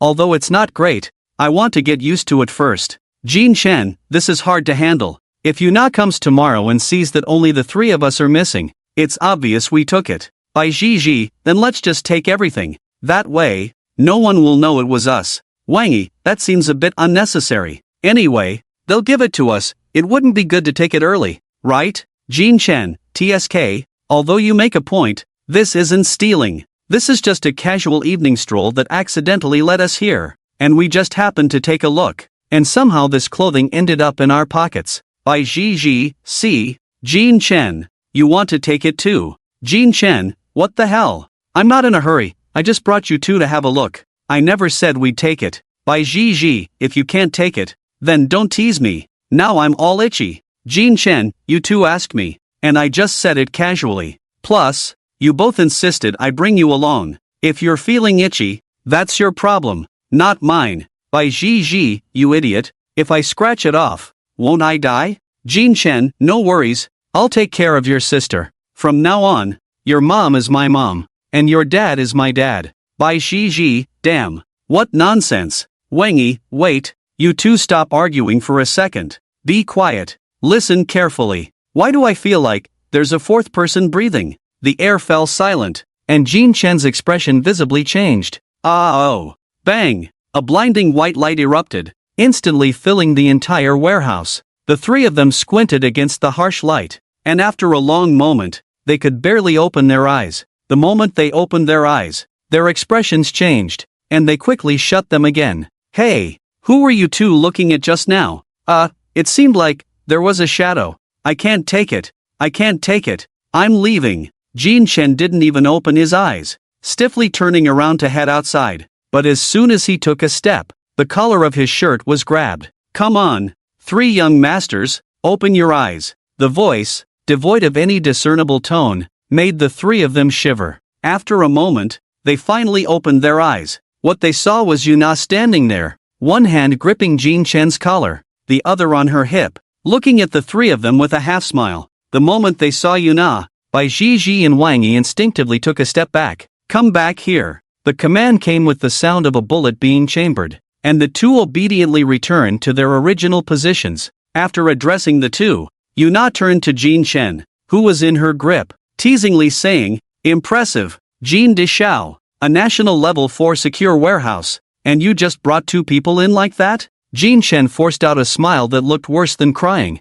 grinning foolishly. "You're out for a stroll too, teacher you." "No, I was sleeping here." Yuna grinned. "You see, I was halfway through my sleep when three cats ran in. I thought, how could I sleep with you three studying how to take away what I made right in front of me?" Saying this, she released Jin Chen. "Go on. Three young masters, stand properly." The three of them stood in a row, their faces full of embarrassment, wishing they could bury their heads in the ground. Yuna walked back and forth in front of them with her hands behind her back. One white cat, one black cat, and one big thief cat with the most ideas. Sneaking around, walking lighter than a cat. Yuna continued. "I just finished my experiment and was about to sleep when my own door was opened. Then I watched you three first climb onto the beams, then quietly come down, and finally listened to how you were planning to ransack the place. You three really put on a show, didn't you? Performing right at the foot of my bed?" The three of them shivered, speechless. Yuna was so angry that she laughed. "Come on. You three, come out with me, especially you, Jin Chang. Show me how you managed to open my door without triggering the alarm." As she spoke, Yuna opened the warehouse door and turned around, kicking each of the three out like she was herding ducks. In front of the main door, Yuna pulled Jin Chang out by himself and pointed at the securely locked door, saying, "Unlock it. If you do, I won't punish the three of you." "Really?" Jin Chang's face lit up with sunshine upon hearing this. "Fake." The sunshine turned to clouds, accompanied by a heavy downpour. Really, just unlock it for me, and I'll see how you did it." Yuna stopped joking and put on a serious expression. This main door was a national-level warehouse, using palm print technology combined with spiritual recognition. Logically, this kind of lock had never been broken since its development, so how could these three street kids just waltz in like they were entering a market?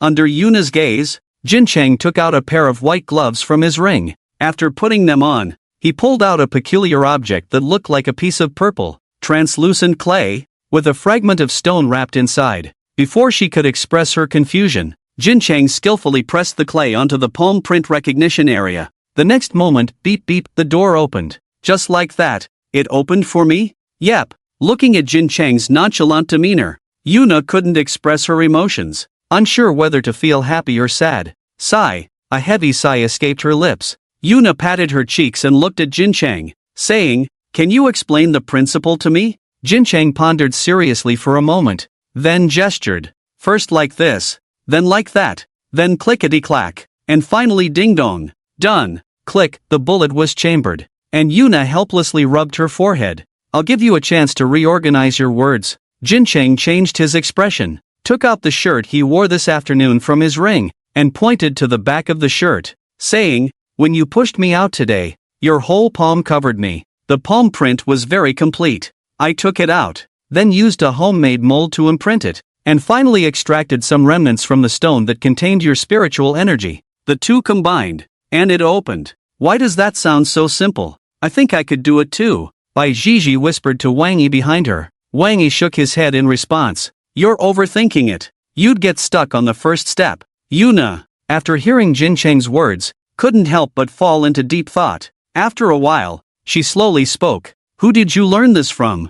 Extracting palm prints requires machines, right? And your mold, the door shouldn't accept such things. Trade secret. Jin Cheng grinned. This was his unique skill. How could he casually reveal it? Besides, even if he told someone, most people wouldn't be able to replicate it. Yuna shook her head helplessly. Although Jin Cheng didn't say it outright, it was enough at this point. This was her line of work. Once something was mentioned, she would naturally connect it to the final result. She sighed not for any other reason, but because there were quite a few of these locks across the country, and now that Jin Cheng had easily unlocked one, it meant that this type of lock had lost its original significance. It had to be upgraded or replaced. However, Yuna looked up at Jin Cheng's cheerful face and couldn't help but wonder about this guy. He was young, but what was with this inexplicable sense of stealth about him? Jin Cheng. Yuna suddenly called out his name. Suddenly being called by his full name made Jin Chen shiver, already feeling guilty. Here, promise me something, teacher. Yuna's serious expression made Jin Chen straighten up involuntarily. Go ahead. If you want something in the future, just tell the country. Let's not be sneaky about it, okay? You're a global level figure, so if you want something, just say it. Our great nation can't possibly be lacking for you. Yuna spoke earnestly, patting Jin Chen's shoulder while speaking softly. Jin Chen's face turned bright red from her words, even his thick skin couldn't withstand it. No, you misunderstood. I'm not stealing. As he spoke, Jin Chen pointed to the two people behind him who were glaring at each other and hurriedly said, It's them. They insisted on coming to see me, or else I wouldn't have come. Am I that kind of person? What the hell? I just mentioned it a couple of times. How can you pin this on me? Bai Zhizhi was unhappy upon hearing this and shouted loudly. Shut up. This rock was thrown by you. Jin Chen pointed at Bai Zhizhi and looked at Yuna, saying, Teacher you. This stone was smashed down by him with a stick. He was using all his strength, almost breaking the stick. Shut your mouth. Wang Yi was also involved. We were both attacking from different sides. So why are you blaming me? Bai Zhizhi's words dragged Wang Yi into the dispute. As the person involved, Wang Yi looked completely confused. How did I get dragged into this while you two were arguing? Come on, Wang Yi, just say whether you swung or not. You were swinging that broken knife harder than I was. Bai Zhizhi, stop spouting nonsense. You're just talking empty words. I only tried a couple of times. You were the one doing all the hitting. You're talking nonsense. The sparks were almost flying into my eyes. How could that be just a couple of tries? You really know how to try, don't you? Hearing the sudden argument between the two, Yuna felt her already chaotic mind becoming even more irritated, as if she was about to explode. Everyone shut up. Bang bang, 2 gunshots rang out in the night, startling them. Ouch. It hurts. Bai Zhizhi and Wang Yi's bodies trembled violently. A painful wail escaped Bai Zhiji's mouth as he clutched his forehead, which was now red, twisting in agony, with tears glistening in the corners of his eyes. Wang Yi, on the other hand, had a flushed face. Although he was gritting his teeth, he remained silent, covering his forehead. 2 bent soft rubber bullets lay on the ground, proof of their pain. Jin Chen touched his little heart, feeling a wave of fear. Thankfully, he hadn't said anything earlier, or he would have definitely been hit too. Yuna looked at the two grimacing in pain and Jin Chen, who was touching his heart, and irritably waved her hand. Go, go, go! All of you go back to sleep. This time I won't tell anyone, but there absolutely cannot be a next time. This matter could go to court. Do you understand? Bai Zhizhi hasn't been in school for 2 years, and Jin Chen is about the same. I won't say much about them, but Wang Yi, how can you also be messing around? Your family manages the law, how can you, the next head of the Wang family, break the law? Wang Yi wanted to argue further, but was interrupted by Yuna's wave. Enough, enough, don't make excuses. Hurry back, and don't do this again. Got it? Got it. The 3 answered in unison. Yuna glanced at the 3 of them, and after seeing the marks on Bai Zhizhi and Wang Yi's foreheads, she sighed. She walked over, placed her hands on their foreheads, and rubbed them gently. A faint glow of spiritual energy blossomed, healing their wounds. Now you know it hurts. You didn't even check if there was anyone in the warehouse before barging in like that. If you did this abroad and ran into danger, what would you do? You're all grown-ups, really. Yuna's tone was filled with concern. After a few seconds, she released her grip, and the red marks above their heads disappeared. Thank you, Teacher Yu. The two of them bowed sincerely in gratitude. Alright, get lost. With that, Yuna turned and entered the warehouse without looking back, leaving the three of them staring at each other. You know, Teacher Yu is quite gentle. Ha! Jin Chen lit a cigarette and said, as if enjoying the spectacle. Jin Chen, why didn't you get shot? What kind of talk is that? I'm not reckless. Well, now you're being reckless. As they spoke, Wang Yi and Bai Zhizhi simultaneously pulled out the guns they had trained with during the day and wrapped them in spiritual energy. Jin Chen was taken aback. You too, don't be foolish, those are live rounds. Bang bang bang bang. In the days that followed, everyone continued to live each day as before, studying languages and alien analysis in the morning, and firearms and cultivation in the afternoon. After the incident with the three cats stealing, Bai Zhizhi and Wang Yi became serious, putting in 100% effort whenever it was time for Yuna's class. Just like that, without realizing it, a month passed. It seemed as if overnight, the warm autumn days were chased away by wind and snow, and winter arrived, accompanied by falling snowflakes. The snowflakes danced, covering the lush green lawn, and the snow settled on the branches, as if draping the trees in silver finery. In front of the cafeteria, a few figures were throwing snowballs at each other, adding a touch of festivity to the quiet hillside. Damn it, Han Xian, are you stuffing rocks into the snowballs during a snowball fight? Jin Chen, stop grinning, you're wrapping your snowballs in spiritual energy. You're even worse. Damn. Ha ha ha. Watching the commotion outside the window, Yuna and Luo Shang inside sipped their tea gracefully. Phew, this weather really is like a baby face. It changes in an instant. Luo Shang took a sip of hot tea inside. Yeah, in the blink of an eye. It's almost time to part ways with these kids. Yuna held 8 sheets of white paper, which contained the recently compiled detailed information and assessment results of the 8 realms. Here, take a look at the great statistics. Luo Shang took it, and the first sheet featured Bai Zhizhi. Name, Bai Zhizhi Cultivation, Zhan Realm. 7th Transition Height, 178 cm Humanities Scores Language, 9 points Alien Analysis, 2 points Military Scores Firearms, 18 points Tactics, 6 points Cultivation/Extreme Martial, 20 points Total Score, 55 points, Full Score 100. Sub-items 20, TSK. This kid is biased, full marks in Extreme Martial, just 2 points short in Firearms. But how come only 2 points in Alien Analysis? Yuna laughed heartily. You wouldn't understand.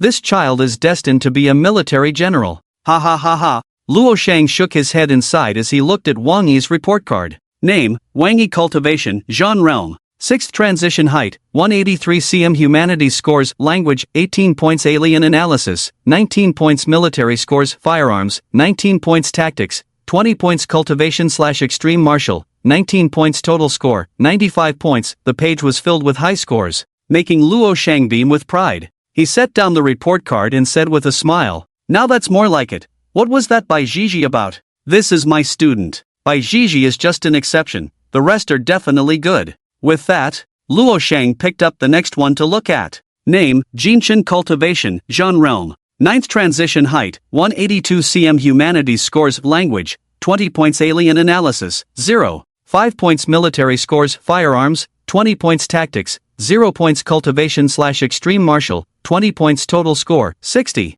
5 points. Silence. What is this? I taught both language and alien analysis. So how come the language gets a perfect score while alien analysis only gets 0? 5? Where did that 0? 5 come from? Luo Shang said, bewildered. Yuna waved her hand helplessly. The child already knew the language on his own, it has nothing to do with your teaching. As for the 0, 5, that was for the neatness of the paper. Let me tell you, he hasn't listened to a word in the past month, those who got perfect scores already knew it. What kind of kid is this? Luo Shang scratched his head. As for the others, there's nothing much to say, except for Jin Chen and Bai Zhizhi, who both scored above 90. Those two only scored in the 10s. Yuna said, I've calculated it. Jin Chen's group scored a total of 302. 5, which is failing, while Gao Yu's group scored 392, which is excellent. These two groups are like night and day. Well, there's nothing we can do.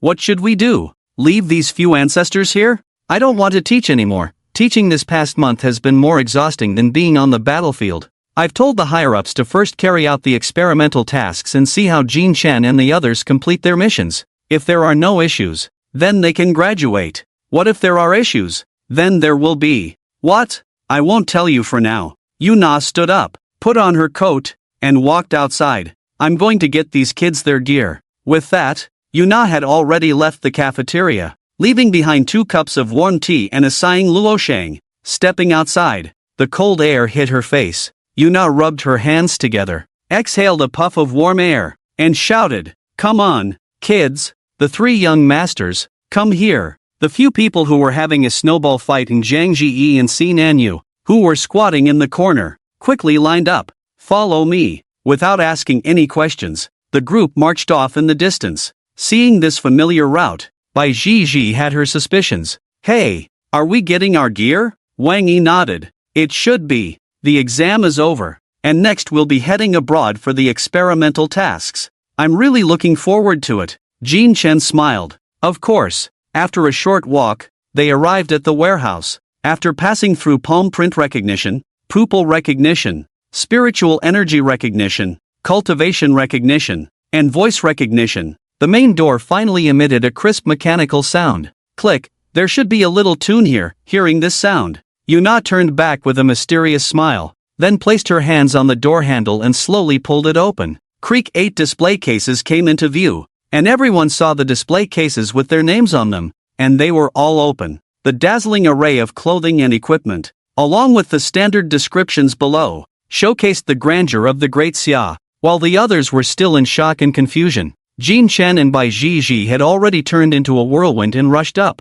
Jean Chen stepped onto the display case and then pulled the hem of his windbreaker. Whoosh! The hem instantly elongated, transforming into a giant curtain that swirled rapidly. Bang! The curtain exploded, turning into petals that scattered everywhere. And inside, Jean Chen had completed his transformation. He stood upright on the display case, one hand extended outward, the silver cloak fluttering beneath the petals, the playing card rack under the brim of his top hat gently swaying, and the pristine tuxedo perfectly fitted to his skin, with cards swirling around him. Ding ding ding! Transformation complete. Good outfit, Taisher Qingyi and the others said, twitching their lips. Si Nanyu's eyes sparkled like a little fan, secretly taking photos with her phone. Damn! Hurry up! Help me pull this off! Bai Zhizhi's voice suddenly rang out. Looking over, they saw him struggling to take off his plush jacket, but unfortunately, the collar was stuck on his head, making him look like a banana celebrating the new year,